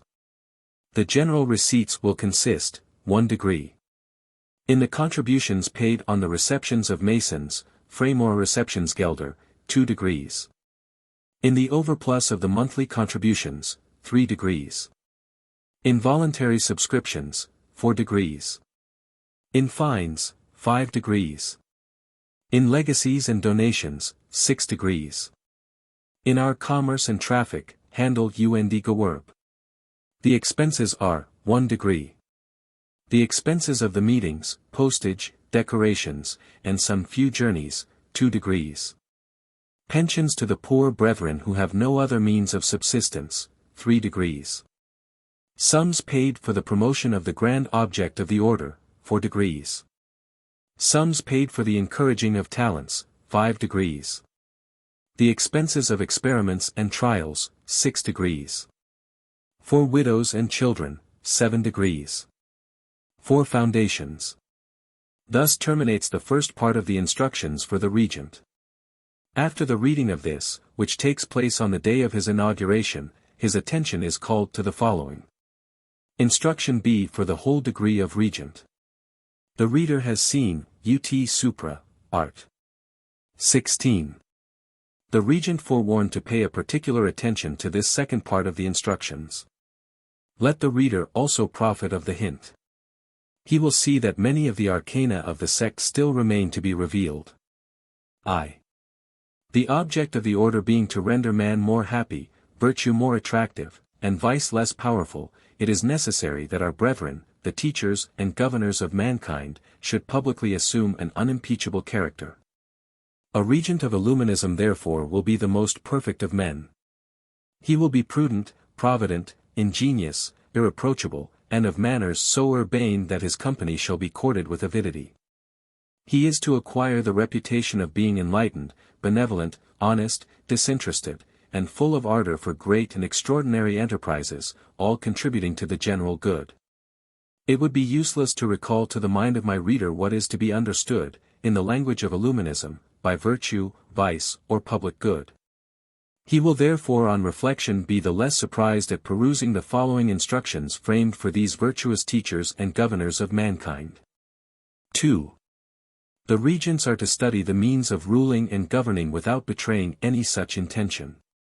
Under the mask of humility, but of a real and candid humility, grounded on the persuasion of their own weakness, and on the conviction that their whole strength rests on our union, they must exercise an absolute and boundless dominion, and must direct everything toward the attainment of the views of the order.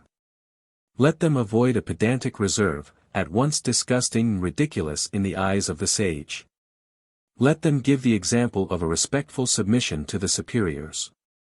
Should they be possessed of the advantages of birth, it will be an additional reason for showing their obedience to a superior born in a lower station of life. Let their conduct vary according to the persons with whom they have to deal. Let the regent be the confidant of one, the father of another, the scholar of a third, very seldom a severe and inexorable superior, and even on such occasions let him show with how much unwillingness he exercises such severity. He will say, for example, that he sincerely wishes the order had given so disagreeable a commission to some other person, and that he is weary of acting the part of schoolmaster with a man who should long since have known how to conduct himself. 3. The grand object of our sacred legion spread throughout the universe being the triumph of virtue and of wisdom, every regent must endeavor to establish a certain equality among men. Let him take the part of those who are too much debased, and humble the proud. Let him never suffer the fool to lord it too much over the man of wit, the wicked over the good, the ignorant over the learned, nor the weak over the strong, though the latter should in reality be in the wrong. 4. The means of acquiring an ascendancy over men are incalculable. Who could enumerate them all? They must vary with the disposition of the dines.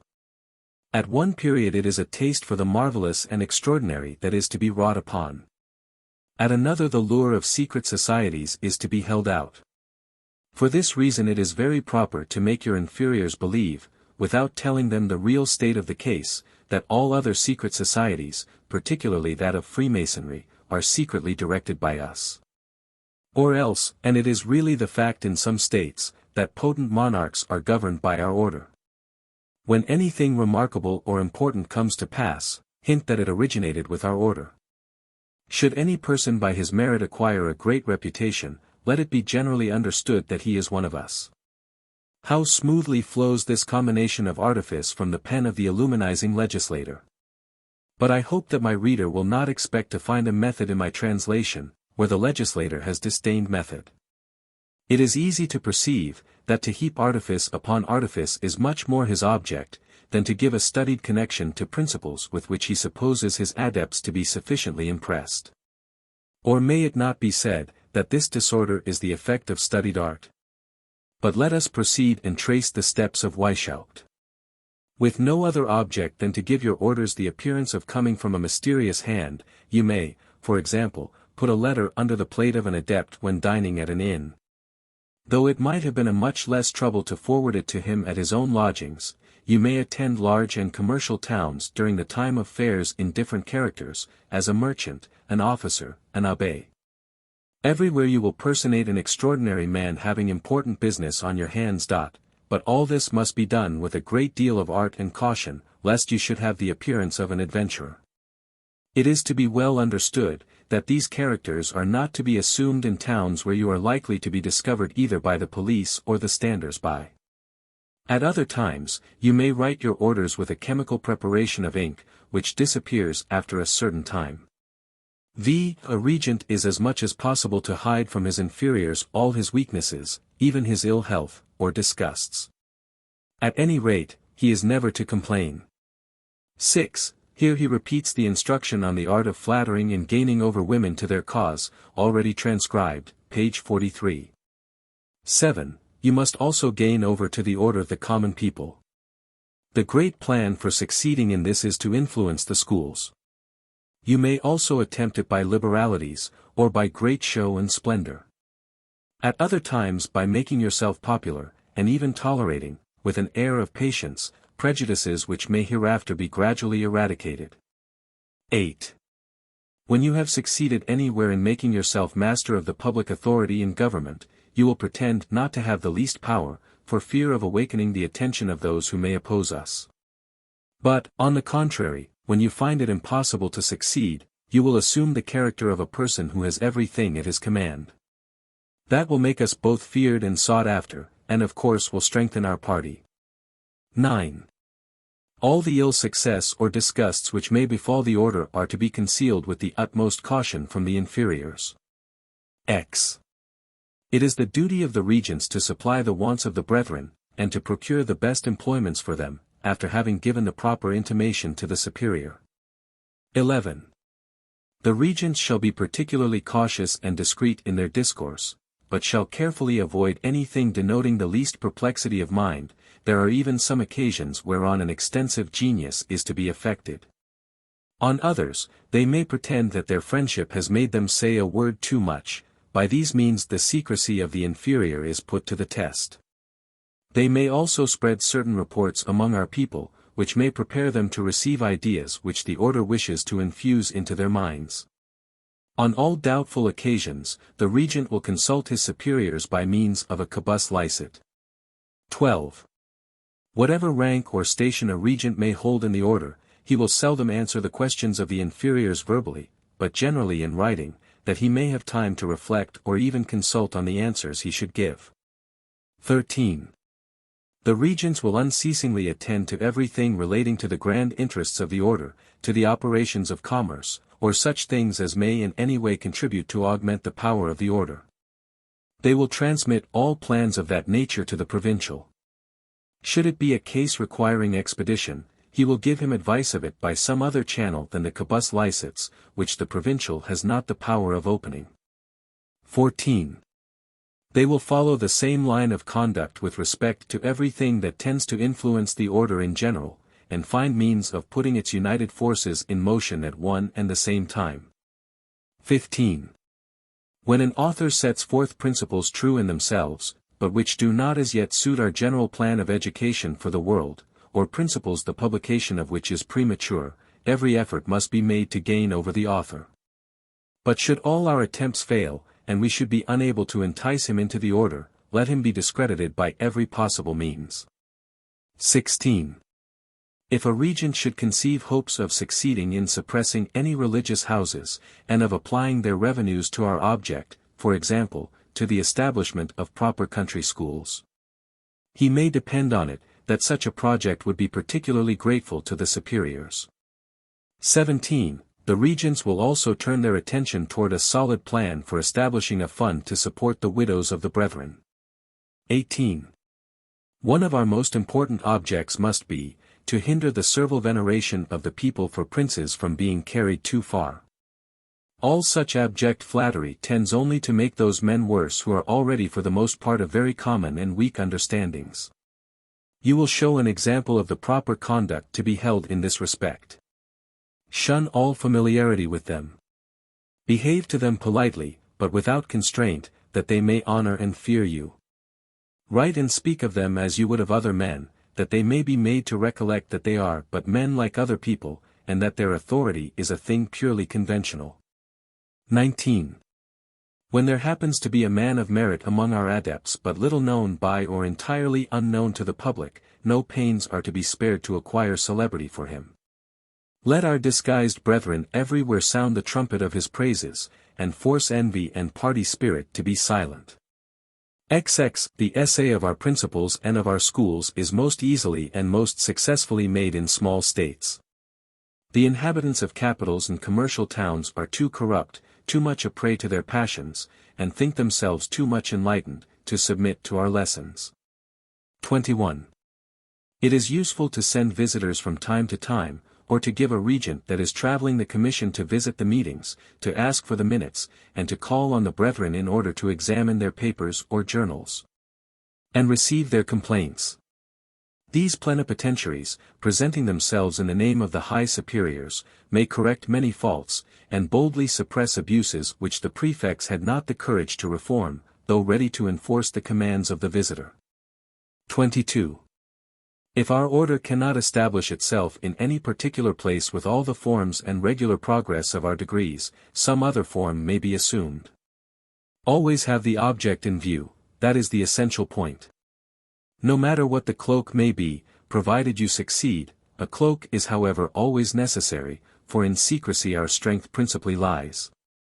XCI, for this reason we should always conceal ourselves under the name of some other association. The inferior lodges of Freemasonry are the most convenient cloaks for our grand object, das schicklich Kleid für unser hohes Zweck, because the world is already familiarized with the idea that nothing of importance or worthy of their attention can spring from Masonry. The name of a literary society is also a proper mask for our first classes. Under such a mask, should our assemblies be discovered, we may confidently assert, that the reason of our holding secret assemblies was partly to give a greater interest and charm to our pursuits. Partly to keep off the crowd, and not to expose ourselves to the bantering and jealousy of others, in short to hide the weakness of an association as yet but in its infancy. 24. It is of the utmost importance for us to study the constitutions of other secret societies and to govern them. The regent is even bound, after having obtained leave of his superiors, to gain admittance into those societies, but he must not undertake too many engagements. This is an additional reason why our order should remain secret. 25. The higher degrees must always be hidden from the lower. A person more willingly receives orders from a stranger than from men in whom he gradually discovers a multitude of defects. By this precaution one may keep the inferiors in a more proper awe. For they naturally pay greater attention to their behavior when they think themselves surrounded by persons who are observing them. At first, their virtue may be the effect of constraint, but custom will soon make it habitual. 26. Never lose sight of the military schools, of the academies, printing presses, libraries, cathedral chapters, or any public establishments that can influence education or government. Let our regents perpetually attend to the various means, and form plans for making us masters of all these establishments. 27. In general, and independent of their particular employment, the grand object of our regents must be an habitual and constant application to everything which can in any way add to the perfection and to the power of our order. That it may become for future ages the most perfect model of government that can enter the mind of man. Or, in other words, that it may be hereafter said, such was the famous association which, by perpetually perfecting its laws and governments, at length taught mankind to cast off every law and every government. It would be useless for me to think of adducing farther proofs to demonstrate that such is the real object of the pretended perfection of Illuminism. The mysteries of the sect have been too clearly laid open for us to harbor the smallest doubt of their intention.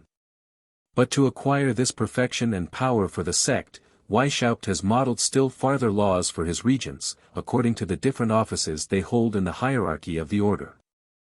16. Continuation of the instructions on the government of the Illumines, laws for the local superiors. Great as the authority of the major Illumines over the minor Val academies may appear at first sight, no person of the preparatory class is in fact entrusted with any real authority.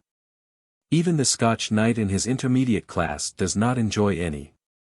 The order recognizes as real superiors none but those who have been initiated into the class of the mysteries. Even in that class the adept must have attained the degree of regent before he can be named prefect for the Scotch knights, or dean of his district.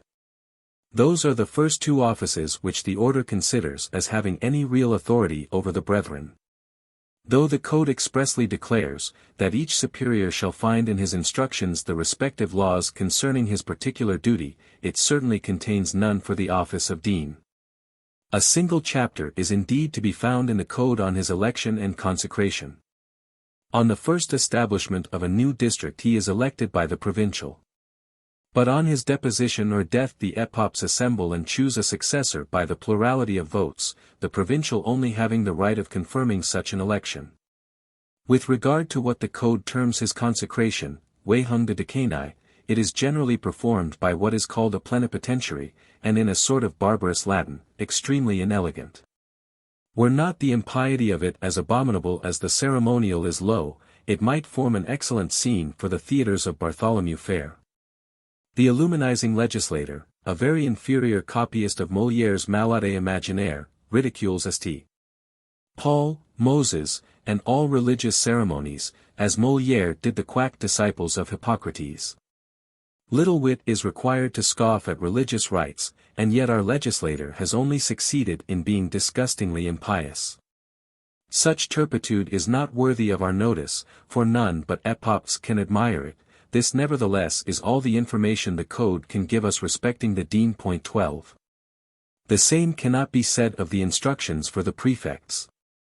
These local superiors may have as many as 8 lodges at a time under their command, partly Minerval, and partly Masonic.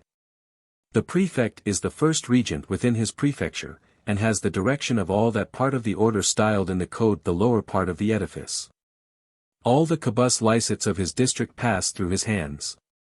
He opens those of the Scotch knights, and the solis of the novices and minervals, but everything else he transmits to the higher superiors.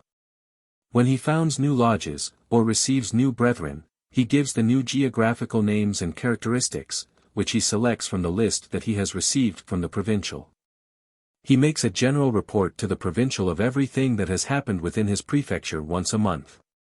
And every 3 months transmits the reversal letters, the tablets sent by the scrutators with notes on their political and moral conduct, and an exact return of the state of the funds belonging to each lodge.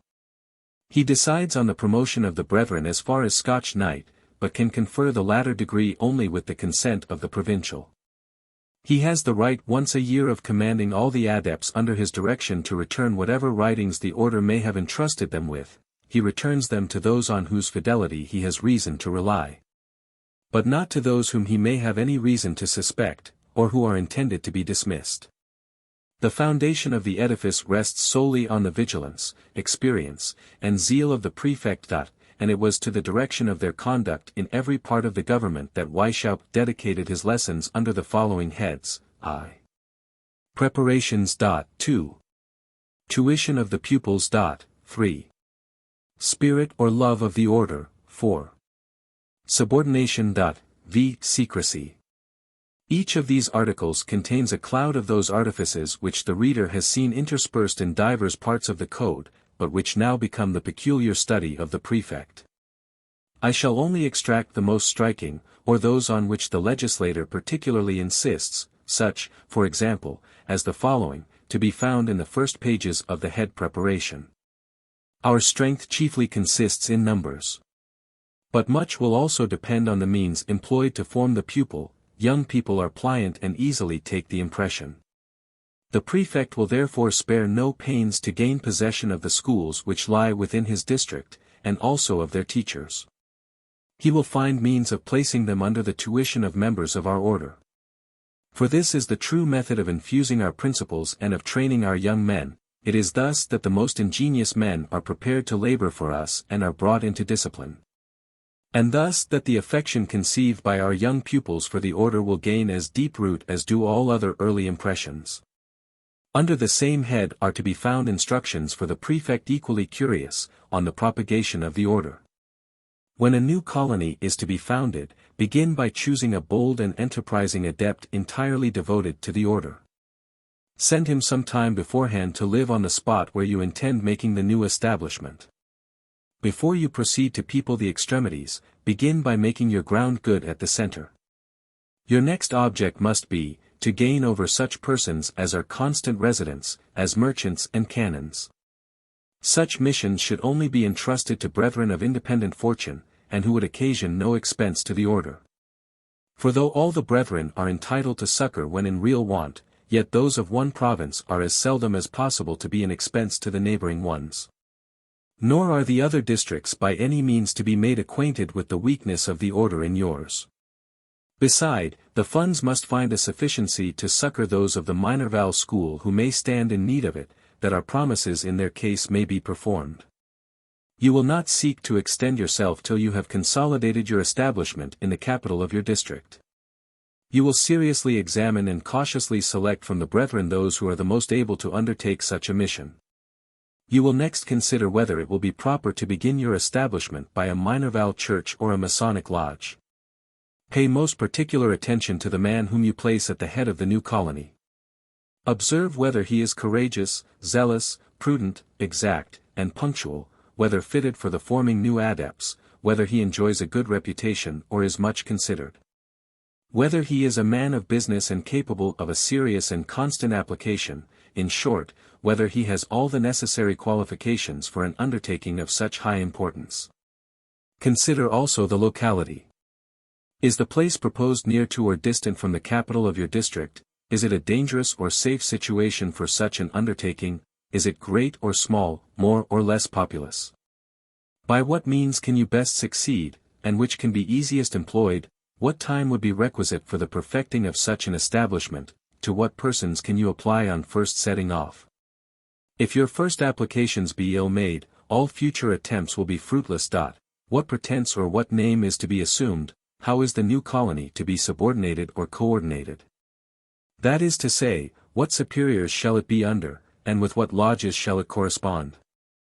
When you shall have acquired sufficient strength in your new colony, and particularly if our brethren enjoy the first dignities of the state, if they may freely and openly show themselves formidable to their opponents, and make them feel the painful consequences of counteracting the views of the order.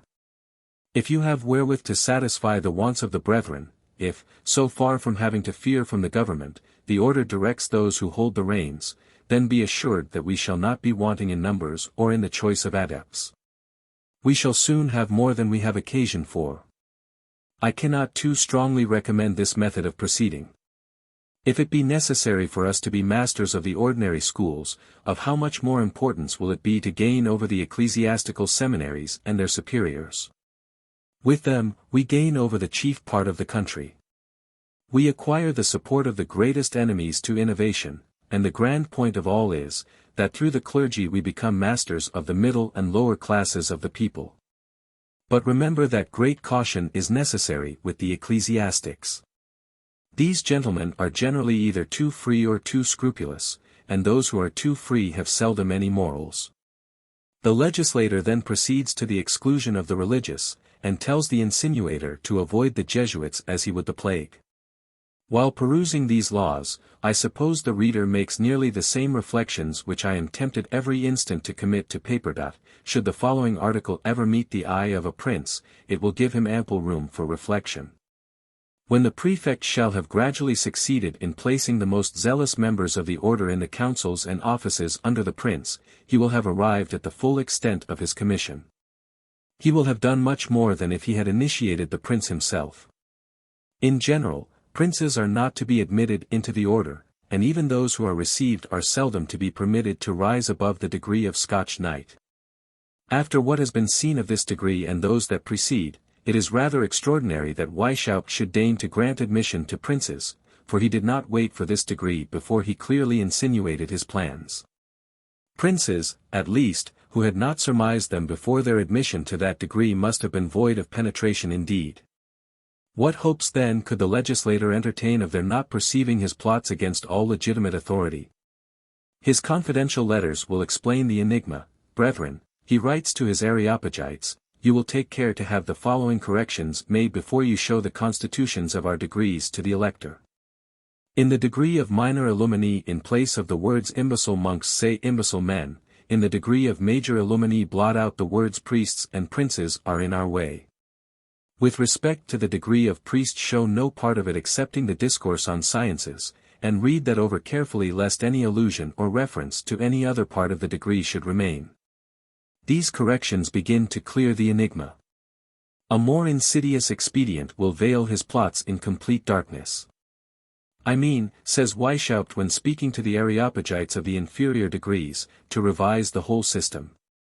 Then, attributing to the Jesuits his own immorality, he says, I mean that it should be a complete Jesuitical piece, not a single word shall be found in it that can in any way be cavilled at by religious or political governments. Let us act with caution, do nothing without a reason, things must be prepared and brought on step by step. The adept who has given us the most complete and candid account of the degrees of Illuminism assures us, that he had seen a discourse for the degree of Epopt in which everything respecting religion and government was omitted. Here then we find Weishaupt not only correcting but even forming fictitious degrees to dupe the princely adept, and to persuade him that the dark and mysterious recesses of the hireling crew have been laid open to him. While the real adept smiles at his credulity. Such artifice certainly aggravates Weishaupt's criminality. But will that excuse the princely adept?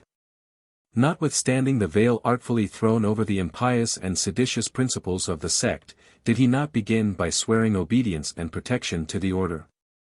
His court soon swarms with illumines. He thinks he reigns over them, but is no more than their stately captive. And should he fall their victim, will it not be said that he met with his just fate? What strange madness can induce princes to inscribe their names on the registers of secret societies? Have they not duties to fulfill toward the public?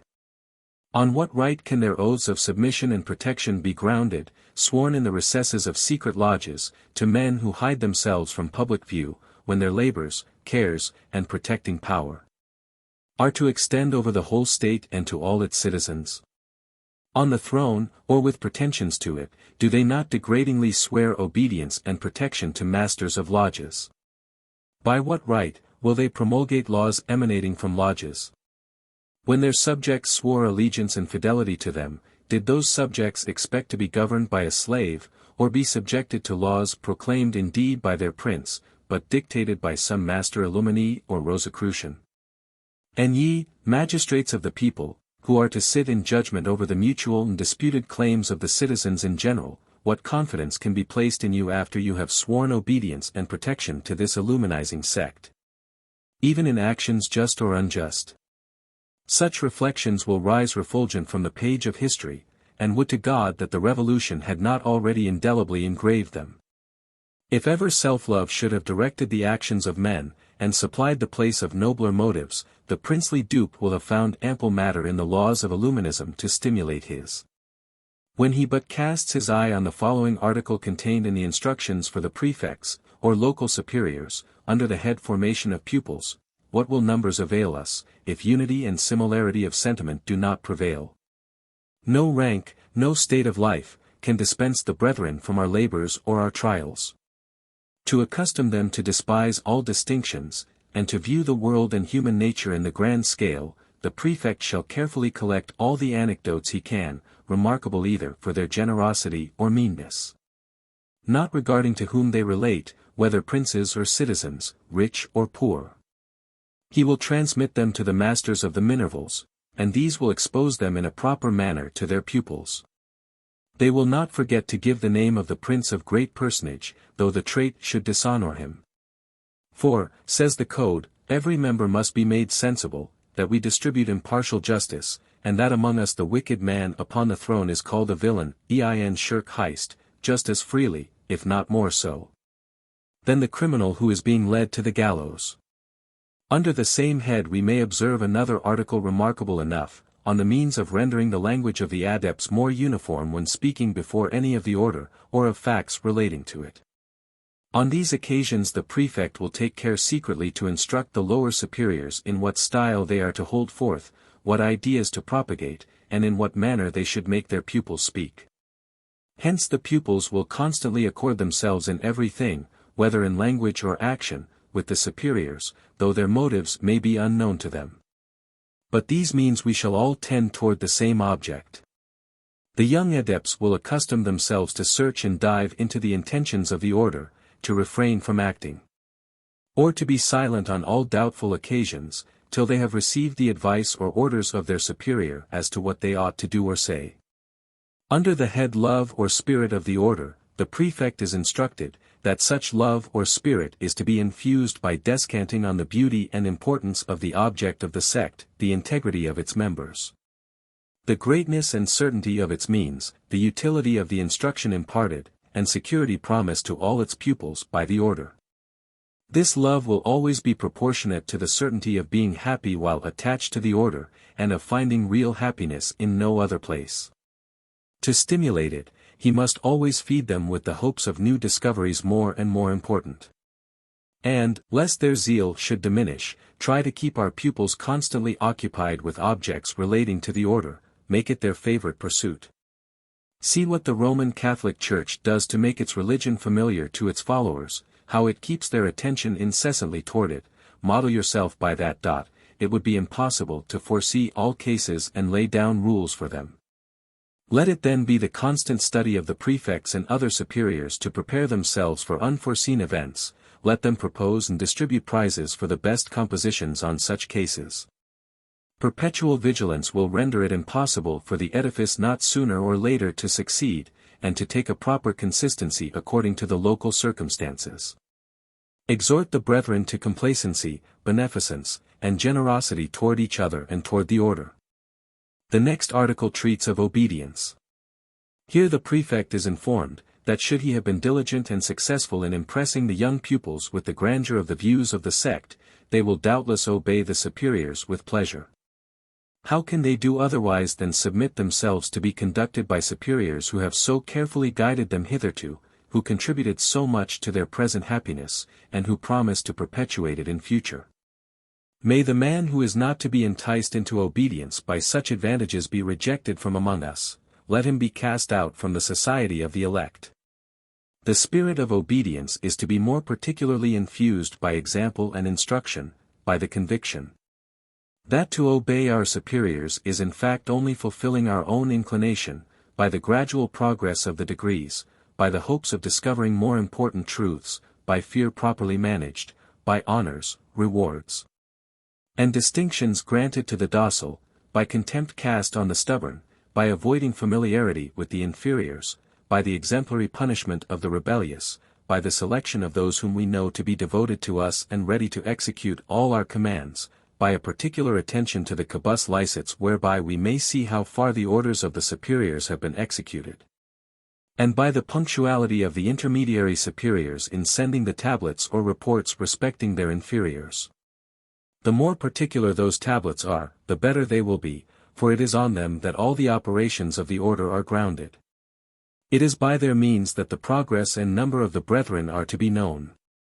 That the strength or weakness of the machine, and the proportion and adhesion of all its parts are to be calculated, and that the promotion of the brethren, the merits and demerits of the assemblies, of the lodges, and of their superiors, are to be judged. When treating of secrecy, the prefect is informed that this is the most essential article. And it is on that account that even in countries where the sect may have acquired sufficient power to throw off its mask, it is to remain veiled in darkness. The prefect is always to hide with dexterity the real object of his views according to local circumstances. Let him agree with the provincial on what shape he shall assume to conceal the order. As in the religious institutions of the Roman Church, where religion, alas, is but a pretext, exactly so, only in a nobler manner, must we enwrap our order in the forms of a mercantile society, or some other exterior of a similar nature. In vain would the reader ask me, whence the Illuminized code had taken the idea of religion being only a pretext for the religious institutions in the Catholic Church. It has not come to my knowledge, that the most barefaced sophisters have ever advanced a calumny of this sort. I have seen the religious founders, such as Saint Francis, Saint Benedict, or St. Basil, and other founders of orders, described by the sophisters as superstitious enthusiasts. But even among the apostates who must have been acquainted with the orders they had lived in, we have never heard one pretend that religion was only a pretext either for the institution they abandoned, or for their ancient brethren. Did any of them ever assert, that ambition, avarice, or any pretext beside religion, had given rise to the foundation of the order of the Capuchins, Friars, Benedictines, or Carmelites, and of so many other convents destined for men or women? This, however, is not a calumny originating with Weishaupt. It is not to be found in his instructions sent to Nig, and on which the latter formed the code of laws for the regents and local superiors, though he subjoined many of his own ideas. Nig was totally ignorant of everything relating to religious orders. Weishaupt was born a Roman Catholic, and might indeed, in his impiety, have repeated the ideas of many apostate sophisters, or have left this strange comparison of his Illuminism with the religious institutes. Since it was in the code, but I should be truly surprised were I to find that it was a calumny of his invention. He knew too well how much he stood in need of darkness to envelope his designs, and he also knew, that in the Roman Catholic Church no religious institute was adopted, until it had been made public and examined by the constituted authorities. After this absurd calumny follows a recapitulation of everything we have already exposed to our readers in the first chapters of this volume, on the necessity of hiding the proceedings and even the very existence of the lodges. But I find the following additions in this place. Lest the number of the brethren should expose them to discovery, by their assemblies being too numerous, the prefect will take care that no more than 10 members shall assemble in the same Minerval church. Should any place contain a greater number of pupils, the lodges must be multiplied, or different days of assembly must be assigned, that all may not meet at once. And should there be several Minerval churches in the same town, the prefect will take care that those of one lodge shall know nothing of the others.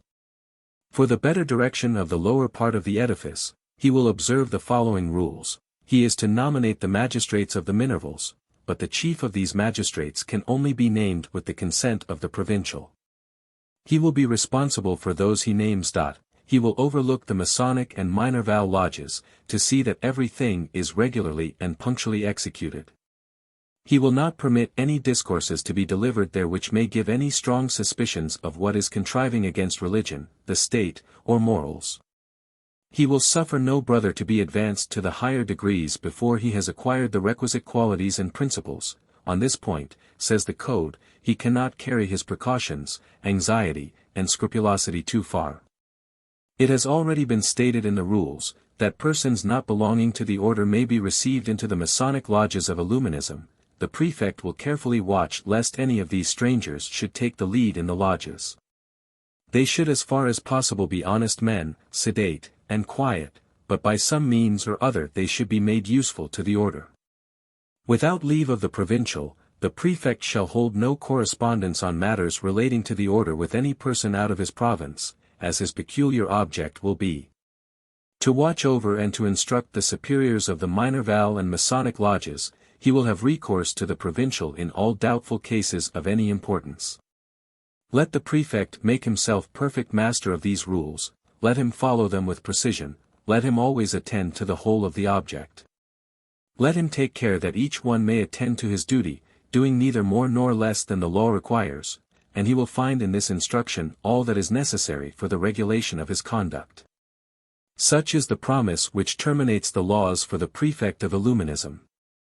The 5 articles treated of in these regulations are prefaced by a far more pompous promise. If, it is said, we have exactly foreseen everything relating to these 5 articles, nothing will be impossible for us in any country under the sun.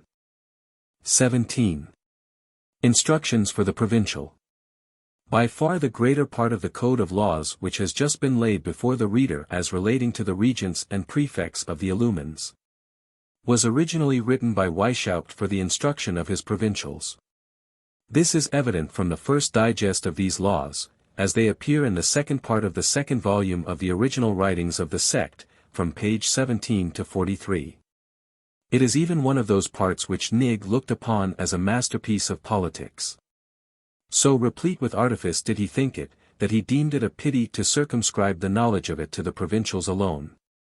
The reader has seen what use he has made of them, thoroughly persuaded that the regents in general, and particularly the local superiors, could greatly benefit the order by attending to them. The Areopagites in general consented to these new dispositions, but the following part of this chapter remained appropriated to the provincials. The provincial shall make himself perfect master of the whole constitution of the order. The system of it should be as familiar to him as if he had invented it. 2. As a guide for all his actions, he shall adopt the whole government and the instructions already laid down for the regents and local superiors, not neglecting a single rule. 3. The provincial shall be chosen by the regents of his province, and be confirmed by the national superior. 13. The high superiors, the Areopage and general, have the power of deposing him. 4. He shall be a native of, or at least be thoroughly acquainted with the province under his inspection. He shall be engaged as little as possible in public concerns, or in any other enterprise, that he may devote all his time to the order. 6. He shall assume the character of a man retired from the world, and who only seeks rest. 7. He shall fix his residence as nearly as possible in the center of his province, the better to watch over the different districts. 8. On his being named provincial, he shall leave his former characteristic, and assume that which the high superiors shall give him. The same superiors will send him the impression of the seal he is to bear, and he will wear it engraved on his ring. 9. The archives of the province, which the regents will have taken care to seal up and carry away on the demise of his predecessor, are to be entrusted to him on his nomination. X. The provincial will monthly transmit the general report of his province to the national inspector immediately over him. As he himself only receives the reports of the local superiors a fortnight after the month is up, he will necessarily be always a month behindhand, making, for example, the report of May about the end of June, and so on. This report will be subdivided into as many parts as he has prefects under his inspection. He will carefully note everything of consequence that has happened in any of the schools or lodges, also the names, ages, country, station in life, and the date of the reversal letters, of each new adept. The high superiors wishing to have no further information concerning the new adepts until they come to the class of regent, unless on some particular occasion. 11. Beside this monthly report, he is to apply to the national superior in all extraordinary cases which are not left to his decision. He is also to send in his personal tablets every 3 months. And he will undertake no political enterprise without having first consulted 12. He has nothing to do with the other provincials. Let things go on well or ill in a neighboring province, it is no business of his. If he wishes to ask anything of the other provincials, let him apply to the national inspector. 13. If he has any complaint to make against the inspector, he will direct his letter soli or primo. 14. All the regents of the province are his counselors, they are to second and help him in all his enterprises. If it be convenient to him, he should have 2 of them near his person to serve him as secretaries. 15. He confirms the nominations of all the superiors of the inferior degrees. He also names the prefects, but they must be approved by the director, who can refuse his sanction. 16. He has a right to send the brethren who are pensioned by the order, and to employ them in those parts of the province where he may think them most useful. 17 and 18. He transmits the characteristics of the brethren and geographical names of the lodges to the prefects, as he receives them from the high superiors. 19. He is also to send the names of the excluded brethren, that an exact list may be preserved in all the assemblies. XX. When he has any reprimand to make to a brother, whom it may be dangerous to offend, he will assume an unknown hand, and the signature of Basil. This name, which no member of the order bears, is peculiarly preserved for that object. 21. He will sometimes write to the inferior degrees, and on the proposition of the Epopts he will decide what books are to be put into the hands of the young adepts according to the degrees they are in. He is as much as possible to promote libraries, cabinets of natural philosophy, museums, collections of manuscripts, and in the most convenient parts of his province, these, it may easily be conceived, are only intended for the adepts. 22. The provincial opens the letters of the minor and major illumines which are directed solely. He also reads the cabus licets of the epopts and primos of the novices. But can neither open the primo of the minor vow, the soli of the knight, nor the cabus licet of the regent. 14. This gradual power of opening the letters of the brethren according to the degree they belong to, plainly indicates that some mark peculiar to each degree is made use of, but I have not been able to discover that mark. The reader will have observed, that all the letters, even the cabus licets, are opened by brethren of a higher degree than that of the adept who writes. And consequently he can never know who it is that answers him, as the rules of this hierarchy are only made known to the brethren in proportion as they rise in dignity. The provincial himself can only form a conjecture as to the persons who open his letters and those of the other brethren which he is not permitted to open himself. 23. He shall raise no brother to the degree of regent, without having first obtained the consent of the national inspector. 24. He is to inform the dean of the branch of science which each new adept has made choice of on his admission into the Minerval Academy. 25. Lest any of the archives should be mislaid, he will take care to form but one bundle of all the tablets, reversal letters, and other documents relating to the same adept. 26. He will apply himself to procure as many co-operators as possible for the order, in the scientific branches. XXVI, he will transmit to the deans all remarkable treatises or discourses, and everything relative to the degree of Epopt. For example, the lives historical or characteristic, dissertations, and 28. If among the Epopts any men be found endowed with great talents, but little fitted for the political government of the order, the provincial must devise means of removing them from such functions. 29. When the chapters of the Scotch knights are composed of more than 12 knights, he will raise the ablest among them to the degree of Epopt. XXX, in each chapter he will have a confidential Epopt, who will be his secret censor or spy. 31. The provincial will receive his letters patent from the national superior.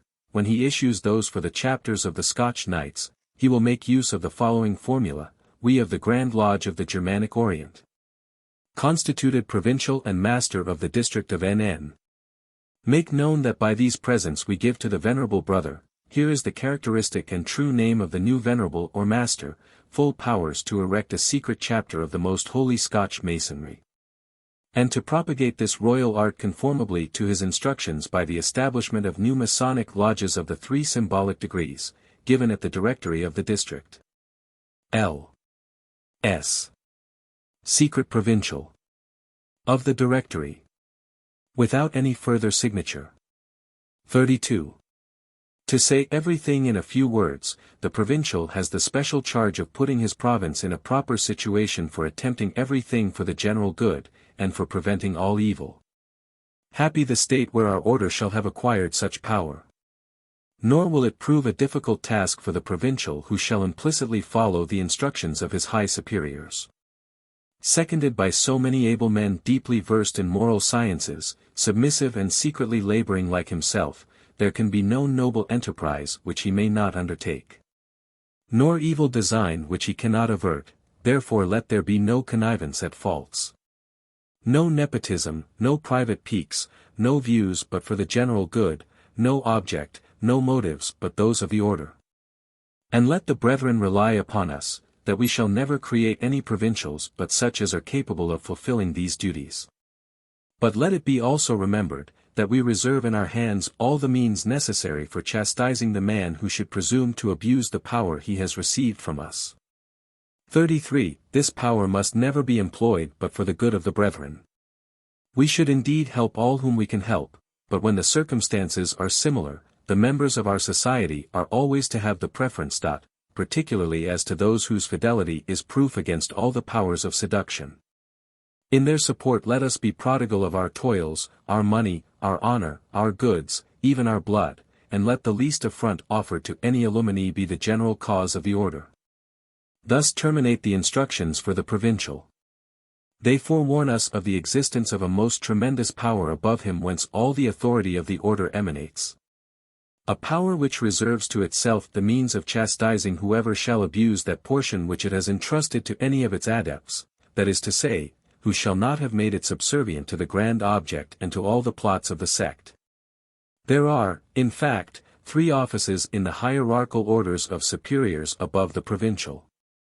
First, the national directors, then the Supreme Council called the Areopagites by the sect, the authority of which extends over the illumines of all nations, and that is presided over by the general of the order.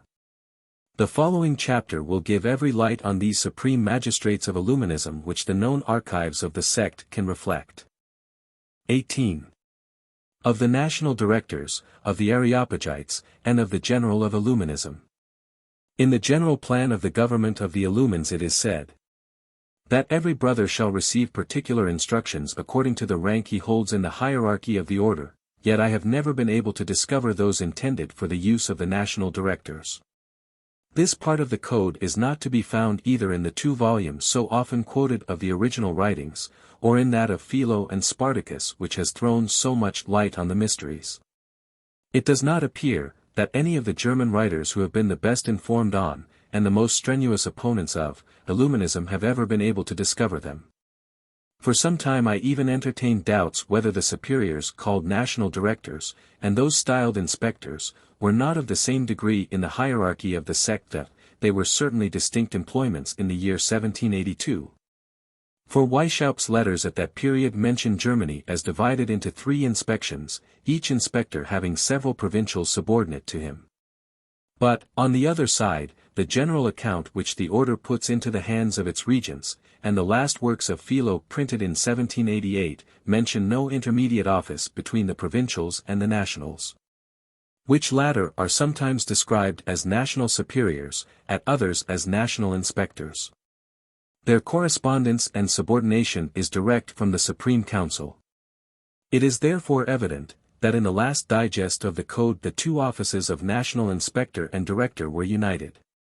But in vain would the sect conceal the instructions which it has appropriated to the functions of these national superiors. The denomination alone testifies the importance which attaches to their office. And if the precise nature of their duties be wanting, it is easy to supply the deficiency, by what has already escaped the vigilance of the sect in the foregoing parts of the Code.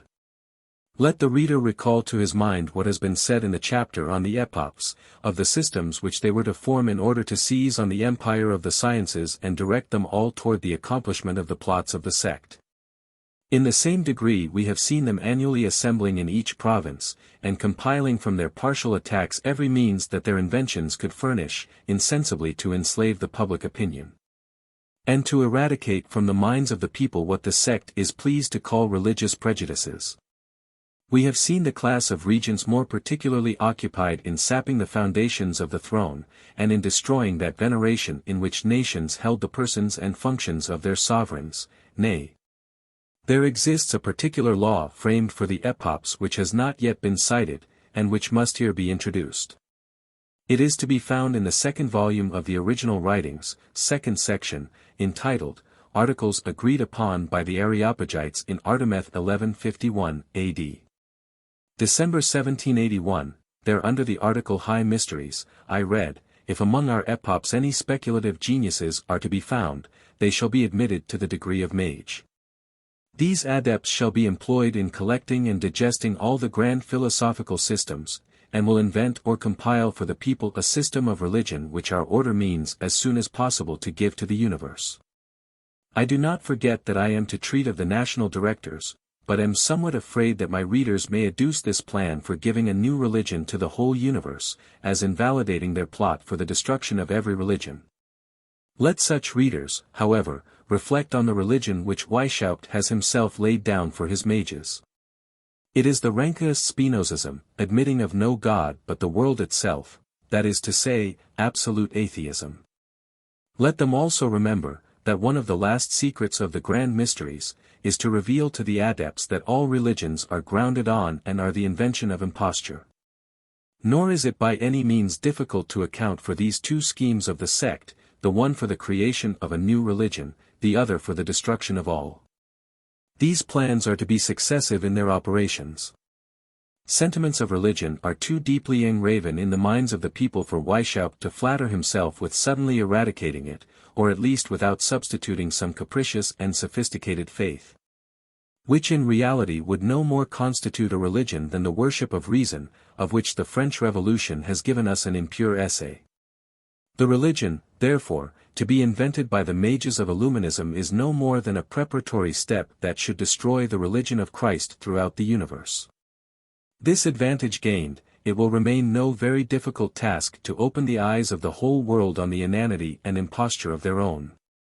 And thus it will have served as a scaffolding which naturally disappears with the edifice that is to be pulled down.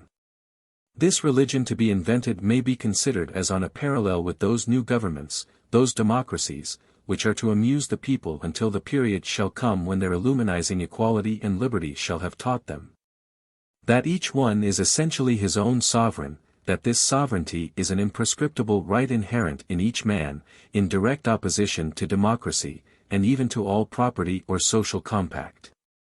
Such is the general tenor of the systems to be invented and prosecuted by the sect, for attaining the grand object of these conspirators.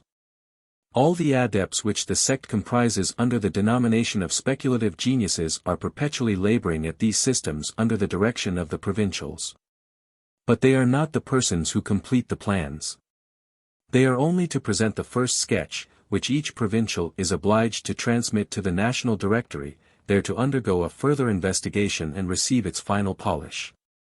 One of the first duties, therefore, of the National Director will be to collect all these anti-religious and anti-social systems, to pass judgment on them, and to declare how far they can contribute towards the universal disorganization. But even these could not alone suffice for so great a work. They are surrounded by the elect of the nation as the provincial is by the chosen of the provinces. This council of the elect, after mature deliberation, declare which are the systems that are worthy of being adopted by the order. And they will make all the additions and corrections that they may conceive conducive to the success of the general plan. Thus corrected and digested, these systems of impiety and disorganization are deposited in the archives of the Director, which now become national. It is to these that the provincials have recourse in all their doubts. And hence flow all those lights which are to expand themselves throughout the nation. It is hence also that the National Director will take all the new regulations which he may judge necessary for the better combination and concordance of the efforts of the national brethren. But the sect does not confine its views to one nation. It has formed within itself a supreme tribunal, which has subjected all nations to its inquisition. Composed of 12 peers or fathers of the order, it is presided over by the general. And, under the name of Areopagites, it becomes the common center of communication from the adepts of all nations, as the national is the center of one particular nation, the provincial of one province. The local superior of the lodges of his district, the Minerval master of his academy, the venerable of his Masonic lodge. And, finally, as the insinuator or recruiter is of his novices or candidates. Thus, from the first step to the pinnacle of the order, everything is connected and gradually ascends by means of the quibus licets, solis and primos. Everything that happens in each nation gradually ascends to the national, and from these directors all is transmitted to the center of all nations, to the Supreme Council of the Areopagites, and the General-in-Chief. The universal director of the conspiracy. The grand point, therefore, to be observed in the code concerning the national director is, his direct correspondence with the Areopagites. It is evident from the terms expressed in the general plan of the government which the sect reveals to its regents. In every nation there shall be a national director associated and in direct communication with our fathers, the first of whom holds the helm of the order. This accounts for the injunction given to the provincial, to make frequent and exact returns to the national director of everything that may take place in his province. To have recourse to him on all doubtful occasions, or in cases of especial importance, and never to take any step in politics without having first consulted him. This explains why the choice of those adepts which are to be advanced to the political degree of regent, or to the prefectships of districts, is left to the option of the national, or even the nomination of the provincials.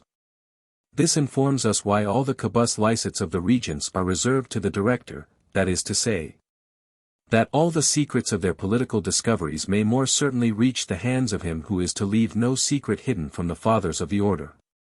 Such then are the rights of, such the laws for the national inspector of Illuminism, and so great is the importance which the sect attaches to this office.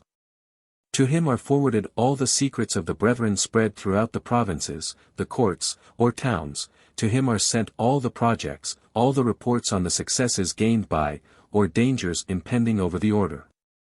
On the progress of its plots, on employments, dignities, and power to be acquired for the adepts, on the candidates to be rejected, the enemies to be crushed, the councils and state offices of princes to be seized. To him, in short, are reported all the means which can retard or accelerate the fall of the altar and of empires, the disorganization of every church and state within his inspection.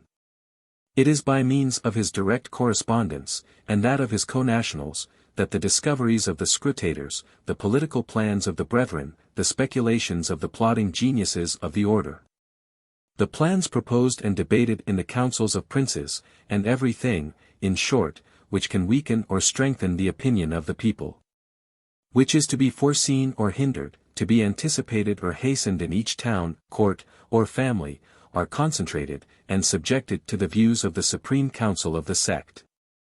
Hence no sovereign, no minister of state, no father of a family, no man in the bonds of the most intimate friendship, can say, my secret is my own, it has not, it will not, come to the knowledge of the Areopagites. By means of these same national directors too, we behold all the orders of the Illuminizing peers gradually descending to the adepts of all nations, of all provinces, academies, and lodges, whether Minerval or Masonic. And immediately reascending through these same nationals an exact statement to the Areopagites in what manner each command has been executed. It is by the nationals too, that the Supreme Council is informed of the negligent brethren who need to be stimulated, of the transgressors and stubborn adepts who deserve punishment, and stand in need of being reminded that they have sworn to submit both their lives and fortunes to the commands of the high superiors, the unknown fathers, of the Areopagites. In vain would the sect strive to conceal the laws which the code lays down for these inspectors. After what the reader has already seen of the laws of the order, he must naturally conclude that such are evidently the mysteries comprehended in those words. There shall be in each empire a national director associated or in direct correspondence with the fathers of the order. With respect to the laws and interior economy of the councils, it is easy to be conceived, that the sect has succeeded in encompassing them with impenetrable darkness. Some few rays of light, however, have been cast on it, and that by the fathers themselves. In the first place, we see Philonig, in his Apology, speaking as follows of these supreme magistrates of Illuminism: their labors, with regard to the parts purely speculative, were to have in view the knowledge and the tradition of all the important, holy, and sublime discoveries to be made in the religious mysteries and in the higher philosophy. 12 Areopagites only are to compose this tribunal, and one of them is to be the chief. When any one of the members dies, or retires, his successor is chosen from among the regents. This general idea given by Nig of the Supreme Council is indeed mysterious, but he could scarcely be expected to publish more, knowing as he did the fate which awaits those who betray the secrets of the sect. He has, however, at least said enough to give us clearly to understand, that all the religious and philosophical or rather impious and sophisticated speculations of the Epopts, perpetually perverting the sciences and operating the extinction of all religious ideas, are concentrated within the council of the Areopagites. We have seen them combining, digesting, approving, or rejecting those plans of a new religion which the mages are directed to invent, and which the sect means incontinently to give to the world. In his familiar correspondence, Spartacus speaks more openly and with greater latitude to his beloved Cato. Therein it appears, that anti-religious systems do not alone employ the meditations of the fathers. For, soon after having mentioned the object of those cabus licets in which the young adepts were to give an account of the prejudices they might have discovered in themselves, which of them predominated, and how far they had succeeded in destroying them, he proceeds to say, "It is by these means that I discover such of our order as have the proper dispositions for adopting certain special doctrines, and more elevated, on governments and religious opinions." He then continues, "The maxims and politics of the order are completely explained in the end. Here, in the Supreme Council, they project and examine the plans to be adopted for gradually enabling us to attack the enemy of reason and human nature personally, auf den Leib." Here also the mode of introducing such plans into the order is discussed, and it is decided to which brethren they are to be entrusted, and how far each one can be employed in their execution, in proportion to the insight given to him. The reader is already too well acquainted with the maxims and policy of Illuminism, not to join with me in saying, here then is the grand object of this Supreme Council of the sect.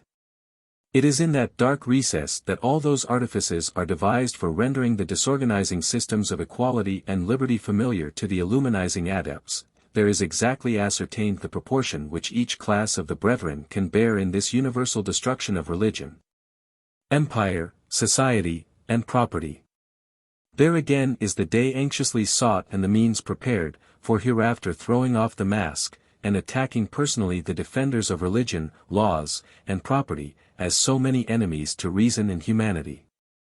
There concentrate all the declarations, the reports, the plans of all the brethren dispersed throughout the universe, that the sect may judge of its own strength, and compare it with that of the friends to the altar and the laws.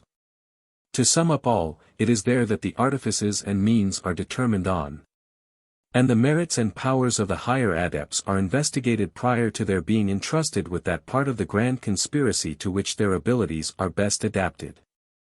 Let the reader remember, that it is not a stranger to the sect who has thus described the Areopage, it is the grand legislator of Illuminism himself. Can we any longer stand in need of the regulations for this council? No. We well know what they must be. We know that impiety, and the most consummate arts in seduction and sedition, are to be their leading features. We further know, that its members must resemble Weishaupt himself, before they can be permitted to sit with him in council. What other bond of union do they need, beside the machination of the most hideous plots, the just or unjust means of forwarding the interests of the sect as much as circumstances will permit, and the ensuring of success by the blackest and most profound artifices that depravity can invent?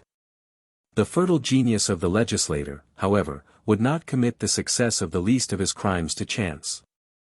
He attempted to sketch a code of laws for his Areopagites, and for any future Spartacus that might succeed him. The code contains but a sketch of what he calls laws ad interim. It is to be found in the 9th section of the first volume of the original writings, and is addressed to the Areopagites. Many other passages of his letters relate to the same object. I have transcribed the following articles. The Areopagites shall form the Supreme Council, literally, the Supreme College. Their occupations shall relate to affairs of the greatest importance, and they shall pay little or no attention to such as are less essential to, they may recruit, it is true, conon sies war recrutiren. That is to say, they may entice candidates into the order, but they must leave the care of their instruction to some intelligent adept. From time to time they will visit these candidates, to inspire them with fresh ardor. To stimulate their zeal, they will be particularly careful in seeing that the progress and method of our illumines is everywhere uniform. They will more particularly watch over Athens, Munich, the principal lodge after that of Ingolstadt, where Weishaupt resided at the time he wrote these instructions. They will make no reports concerning that lodge to any body but Spartacus. They will send monthly a statement of all the principal events, a sort of gazette, eine Art von Zeitung, to the brethren, Contii. That is to say, to those only who are initiated in the last secrets. But, continues Weishaupt, nota bene, this gazette as yet has been no more than our common journal, the Contii must compose one for the use of the Areopagites. These latter will labor at projects, ameliorations, and other objects of a similar nature, which are to be made known to the Contii by circular letters. They are the people who are to bear a part of the weight of the general correspondence. They are not allowed to open the letters of complaint, die litteras gravatorials, that is to say, those containing any complaints against them. These are to be transmitted to the general, to Spartacus, as a sure means of informing him that they fulfill their duty. This instruction being only provisional, and relating solely to the Areopage, shall not be circulated. But the council will take a copy and send back the original to Spartacus. The assembling of the council is to be regulated according to the feasts marked in the calendar of the order. Noc dem calendario illuminatorum and ordens fessen. But this was soon found to be insufficient, and Weishaupt exhorts his Areopagites to meet in their senate every post-day, and at the hour of the delivery of the letters. Short as this sketch of a code for the Areopagites may seem, it clearly denotes the essence of their functions, and shows how they are to act as a central point for the whole sect. A grand question was still undecided when Spartacus gave these laws to the council, which was nothing less than, whether Spartacus was to preserve a legislative and sovereign power over the members of this council, similar to that authority which they were to exercise over the rest of the order. Great conspirators will seldom brook control even by their fellows. They will be equal among themselves and in their dens of conspiracy. Spartacus-Weishaupt was naturally of a despotic disposition. His Areopagites for a long time complained of it. But he contended, that as founder, he had the indefeasible right of giving to the association those laws and regulations which he judged necessary for its perpetuation. He soon, indeed, repented of the decision he had given against himself in favor of his senate, that the plurality of votes should dictate the eternal laws of the sect, lex semper valetura, notwithstanding these complaints of the Areopagites. However, he speedily found means of reinstating himself in that authority, the privation of which only thwarted his artful conceptions, by subjecting them to the opinions of persons less consummate in the conspiring arts than their master. He sometimes submits to the justification of his conduct. But that is the very moment in which the reader should observe him artfully reclaiming all the rights and pretending to the exercise of unlimited despotism, though his cant appears to reject the very idea of it. Addressing his opponents in the shape of his pupils, he recalls to their minds the monstrous services he has rendered them in their youth, as so many benefactions of the most tender friendship. And asks them, of what they can in their consciences complain. When, says he, did you ever observe harshness or haughtiness in my conduct, with respect to you? When did I ever assume the tone of master? Is it not rather with an excess of confidence, of goodness, of openness with my friends, that I may be reproached? When in this manner Weishaupt has captivated his Areopagites, he comes to the point, read then, he says, my letters over and over again. You will therein perceive that the grand object of our society is not a thing of small consequence for me. That I know how to view it, and treat it also, in the most serious manner, that I have always aimed at the establishment of order, submission, discipline, and activity, as the sole means that can lead you to the grand object. In undertaking a work of such vast importance, was I not obliged by prayers, exhortations, and advice, to maintain and stimulate the ardor of my dearest companions, on whom everything depended? If I wish to keep the supreme direction in my own hands, hear my reasons, which are most certainly of great weight. In the first place, I must necessarily know with whom I have to deal, and must be ascertained of the fidelity of our people. And, to effectuate this, I am not to receive reports from a sixth hand, or perhaps one still more remote, on the execution of my plans, which have been approved of by the elect of our mysteries. In the next place, am I not the constructor of this grand edifice? Is there no respect due to me? When my system shall be completed, will it not be necessary for me to inspect the whole, and keep every man at his station? It is a great and radical defect in a society, where a superior is dependent on the inferiors, as it has been attempted to render me.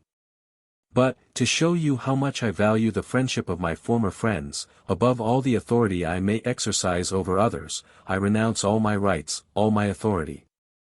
Accept my warmest acknowledgments for all your past labors and patience. I flatter myself they have been hurtful to nobody, and that many have acquired from me lights on secret societies which they would not easily have found elsewhere. The purity of my intentions is my consolation and my recompense. From this instant I betake myself to obscurity and repose, where I shall not meet with zealous and envious opponents. There I shall be my own master, and my own subject. The Illuminizing despot thus artfully pleaded his cause. The Areopagites were impatient of his authority, but at the same time felt the want of so disorganizing a genius, and that they might not be deprived of its cooperation they reproached the legislator with the extinction of his zeal. The fire, however, was only hidden beneath the embers. They once more submit to the yoke of their former chief, who, inflamed with zeal, dictates the conditions on which alone he will deign to place himself once more at their head. Everything is worthy of being remarked in them. The haughty spirit in which they are conceived, the nature, object, and extent of the power he assumes over the supreme council and elect of the order, are all worthy of our attentive notice. I begin, says he, by telling you beforehand, that it may not any more be a subject of surprise, that I will be more severe than ever. I will not overlook a single fault, and shall in that respect be much more strict toward persons whom I know rather than toward those with whom I am not so familiar. My object and views require it. And to whom would you have me address myself, if not to the chiefs of the order, since they alone are in direct correspondence with me? That things may succeed, it is necessary that we should be actuated but by one opinion, one sentiment, and be acquainted but with one language. And how can this be accomplished, if I cannot freely speak my mind to our people? I will then reassume my post of general on the following conditions. That you will execute neither more nor less than what I shall command. I shall expect it in future. At least, should any change be thought necessary, I am to receive previous notice of it. 2. I expect that every Saturday a proper report shall be sent to me of everything that has taken place during the week, and that it shall be in the form of minutes signed by all the elect present. 3. That I shall be informed of all the members that have been recruited, or persons that are to be recruited, with an outline of their characters, and let some particulars concerning them be added when they are admitted. 4. That the statutes of the class in which you labor be punctually observed, and that no dispensations be granted without previous investigation. For should each one take upon himself to make such changes as he pleased, where would be the unity of the order? What I exact from you, you shall exact from those that are subject to you. If there be no order and subordination in the higher ranks, there will be none in the lower. It was on the 25th of May, 1779, that Weishaupt dictated these laws to his Areopage. A fifth condition seems to have made them merely provisional, and to have entrusted the despotic power in Weishaupt's hand only until the order had acquired a proper consistency, but he took care not again to lose the newly acquired supremacy. Though the Areopagites still regretted the loss of their aristocracy, and the being reduced to be the mere agents or prime ministers of the Spartacus of the order. But let us attend to that Spartacus, who has always represented the most legitimate authority as an outrage on human nature. Let us hear him invoking Machiavel in support of that which he wishes to exercise over the order. He pleads his own cause with Zwack, who is also jealous of his master, by showing all the disorder it occasioned, by everybody wishing to introduce his own ideas into the order. And then quotes the following passages from Machiavel: "It must be laid down as a general rule, that it seldom or never happens that any government is either well-founded at first or thoroughly reformed afterwards. Except the plan be laid and conducted by one man only, who has the sole power of giving all orders and making all laws that are necessary for its establishment. A prudent and virtuous founder of a state, therefore, whose chief aim is to promote the welfare of many rather than to gratify his own ambition, to make provision for the good of his country, in preference to that of his heirs or successors, ought to endeavor by all means to get the supreme authority wholly into his hands, nor will a reasonable man ever condemn him for taking any measures, even the most extraordinary. If they are necessary, for that purpose, the means indeed may seem culpable, but the end will justify him if it be a good one. For he only is blamable who uses violence to throw things into confusion and distraction, and not he who does it to establish peace and good order." After this long quotation which Weishaupt has made from a French translation of Machiavel, chap. 9, Discourses upon the first decade of Livy, he continues in a sorrowful tone, "But I have not been able to obtain so favorable a decision. The brethren have viewed that which is but a necessary law in the art of governing, in the light of ambition and a thirst of dominion." In the midst of this contention for power, he felt himself so superior in the art of governing conspiring associations at least, that he did not hesitate at writing to his Areopagites, "As to politics and morality, gentlemen, you must confess that you are as yet at a great distance behind me." He at length succeeded in persuading them, that it was necessary that the general of the order should also, as president of the Areopagites holding the helm of the order, be the absolute director. Weishaupt, who left nothing relating to the disorganizing arts in an imperfect state, must, no doubt, have composed instructions to guide his successors in the exercise of their supremacy, and to teach them how to make the same use of it which he intended. But the reader will easily conceive, that these never could have escaped the vigilance of the sect, nor pierced the dark cloud with which it had enveloped itself. It may even be possible that Weishaupt had not sufficient confidence in his Areopagites to entrust them with the entire plan. Throughout the whole hierarchy of Illuminism the lower degree is entirely ignorant of the particular instructions of the superior degrees. And why should not Weishaupt, who wished to perpetuate his disorganizing genius in all the succeeding generals, have followed the same plan? He undoubtedly dictated laws and rules for their conduct, gave them rights which were to maintain both themselves and their Areopagites in their hierarchical superiority, and second them in the pursuit of their grand object. And these were entitled instructions for the general of the Illumines. No historian can flatter himself with the discovery of such a code of artifice and cunning. The most unrelenting wickedness and hypocrisy had invented it. And genius alone can pretend to dive into such secrets. The historian can only pretend to collect those articles which are to be found in Weishaupt's familiar correspondence, or in other parts of the code or writings of the sect. Were we to throw this compilation into the form of instructions, the following might be nearly the result of our research. The general shall be chosen by the 12 peers of the Areopage, on the plurality of votes. 2. The Areopagites can only elect one of the members of their senate for general, Einaus ihrer Mitgewaltsoberhaupt.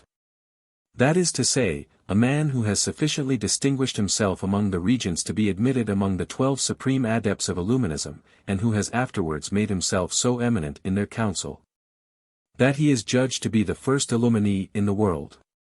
3. The adept is supposed to possess qualities requisite for a general in consequence of those he may have evinced before he was called to the supreme council. As he is to preside over the whole order, he must, more than anybody else, be impressed with the principles of the founder, and be divested of all religious, political, or national prejudices. The grand object of the order must be more particularly inculcated into him, namely, that of teaching the whole universe to set aside all government, laws, and altars, and he must perpetually attend to the grand interests of human nature. His zeal is to be stimulated at the sight of every man who is subjected to any authority. It is to reinstate the inhabitants of the earth in their original equality and liberty that he is constituted general of all the illumines that are or will be spread over the world during his reign, all laboring at the accomplishment of the grand revolution of the man-king. 4. The general shall have immediately under him the 12 peers of the Supreme Council, and the various agents and secretaries which he shall judge necessary to second him in the exercise of his functions. V. The better to secure himself from the notice of the civil and ecclesiastical powers, he may assume, after the example of the founder, some public office under the very powers the annihilation of which is to be his sole object. But he will be only known to the Areopagites and to his agents and secretaries in his quality of general. The better to conceal the residence of the general, the town where he has fixed will have 3 names. The common name known to all, the geographical one peculiar to the order, and a third known only to the Areopagites and the Contii or elect. 6. Our success greatly depending on the moral conduct of the Areopagites, the general will pay particular attention to prevent all public scandals which might hurt the reputation of the order. He will represent to them in the strongest colors how much bad example will contribute to alienate from the order the kinds of persons who might otherwise prove its most useful members. 7. The better to preserve that respect which virtue commands from inferiors, the general will assume the character of austere morals. That he may always have the grand object present to his mind, and be wholly occupied with the duties he has to fulfill.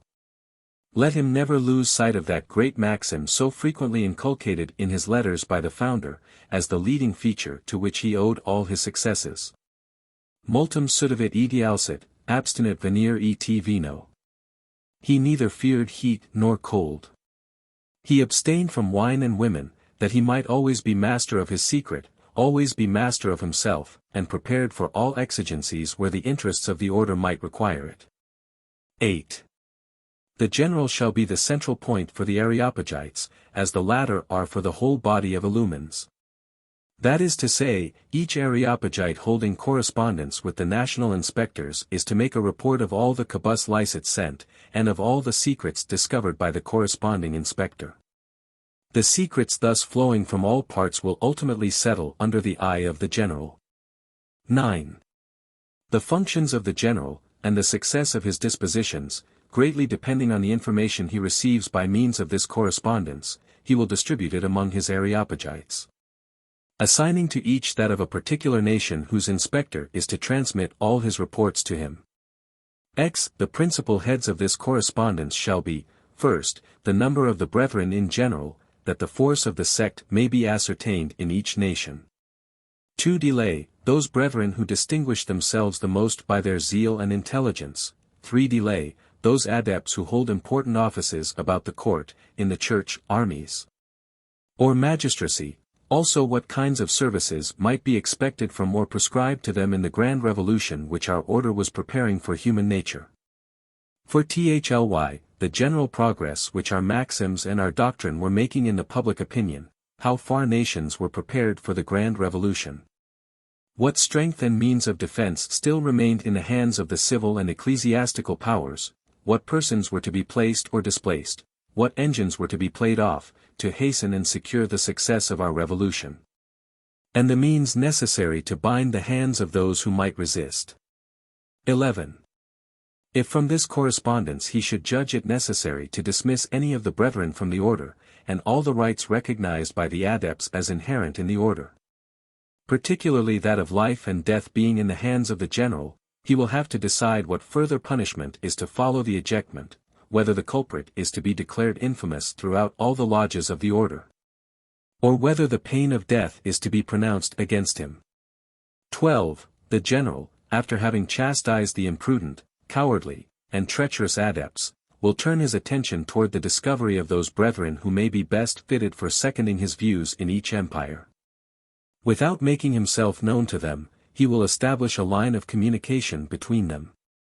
He will himself prepare the links of this immense chain after the manner laid down by our founder as the grand means of governing, from his mysterious center, all the diverging ramifications of the sect to the extremities of the earth.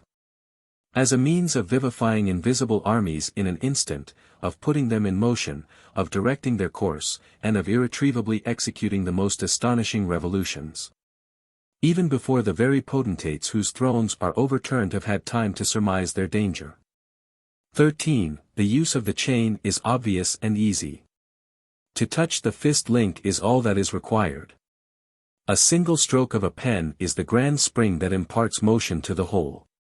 But the success depends on the choice of the time. In his hidden abode the general shall meditate the means, and catch the propitious moment.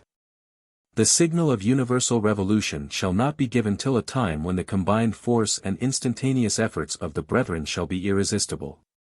The illuminizing general who shall have managed this chain with the greatest art, who shall have spread it both far and near. Who shall have imparted to it a sufficient power of action to bear away and overturn at a single effort every throne and every altar, all political and religious institutions. And shall strew the earth with the ruins of empires, he will be the creator of the man-king, sole sovereign of his actions as of his thoughts. To that general is reserved the glory of consummating the grand revolution which has so long been the ultimate object of our mysteries. Whatever proofs I may have adduced, that must naturally lead my readers to such a conclusion, it may nevertheless be an object of surprise to them to see that Weishaupt had really planned this long chain of subterraneous communications, by which himself and his successors were empowered invisibly to actuate thousands of legions, which instantaneously, on a day prescribed, might burst into existence armed with pikes and torches, and all the horrid implements of universal revolution. Let my readers then cast their eyes on this series of progression, which Weishaupt has with his own hand traced in his letters first to Cato's Wack and afterwards to Celsus Bader. The explanations are his own, and let them be particularly attended to. For the present, direct nobody to me but Cortes, that I may have some leisure to digest my speculations, and determine each one's place, for everything depends on that. My operations with you shall be directed by the following table. Immediately under me I have 2 adepts, into whom I infuse my whole spirit. Each of these corresponds with 2 others, and so on. By this method, and in the simplest way possible, I can inflame and put in motion thousands of men at once. It is by such means that orders are to be transmitted and political operations carried on. A few days after he writes to Celsus Bader, and tells him, I have sent to Cato a table, schema, showing how one may methodically and without much trouble arrange a great multitude of men in the finest order possible. He will probably have shown it to you. If he has not, ask for it. Here is the figure, then follows the figure. The spirit of the first, of the most ardent, of the most profound adept daily and incessantly communicates itself to the 2 A. By the one to B, by the other to C, B and C communicated to the 8 following, these to the next 16, from thence to the 32 and so downwards. I have written a long explanation of it all to Cato. In a word, every man has his aid major, by whose means he immediately acts on all the others. The whole force first issues from the center and then flows back again to it. Each one subjects, as it were, to his own person, 2 men whom he searches to the bottom, whom he observes, disposes, inflames, and drills, as it were, like recruits, that they may hereafter exercise and fire with the whole regiment. The same plan may be followed throughout all the degrees.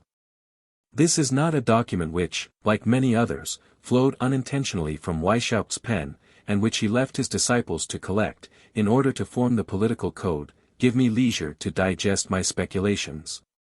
And to determine each one's place. It is by such means that orders are to be transmitted, and political operations carried on. These words evidently demonstrate, that it is not a provisional law which he is about to pronounce, but a premeditated one, that is to last till that fatal period when whole legions, fired with his spirit, are to be led to that terrible exercise for which he had so long been drilling them.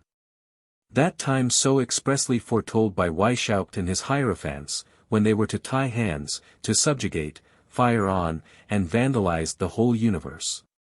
When this fatal law shall be fulfilled, then will the last Spartacus sally forth from his baleful den, and triumphantly claim the sanguinary palm of murder and destruction from the old man of the mountain, who would scarcely have been worthy of being his precursor. The earth loaded with the ruins of laws and empires, mortals blaspheming their God, nations lamenting over their conflagrating towns, their palaces, public monuments, and arts, and even their cottages, all overthrown, society weeping over its laws. Such shall be the sight which the last Spartacus will contemplate with joy, when he shall exultingly exclaim, "At length, my brethren, the long-wished-for day is come. Let us celebrate the name, and dedicate this day as sacred to the memory of Weishaupt, our founder. We have consummated his grand mysteries, no laws shall exist, but those of his order. Should nations be ever tempted to return to their wickedness, to laws and society, this code, which has once destroyed their bonds, may do it again.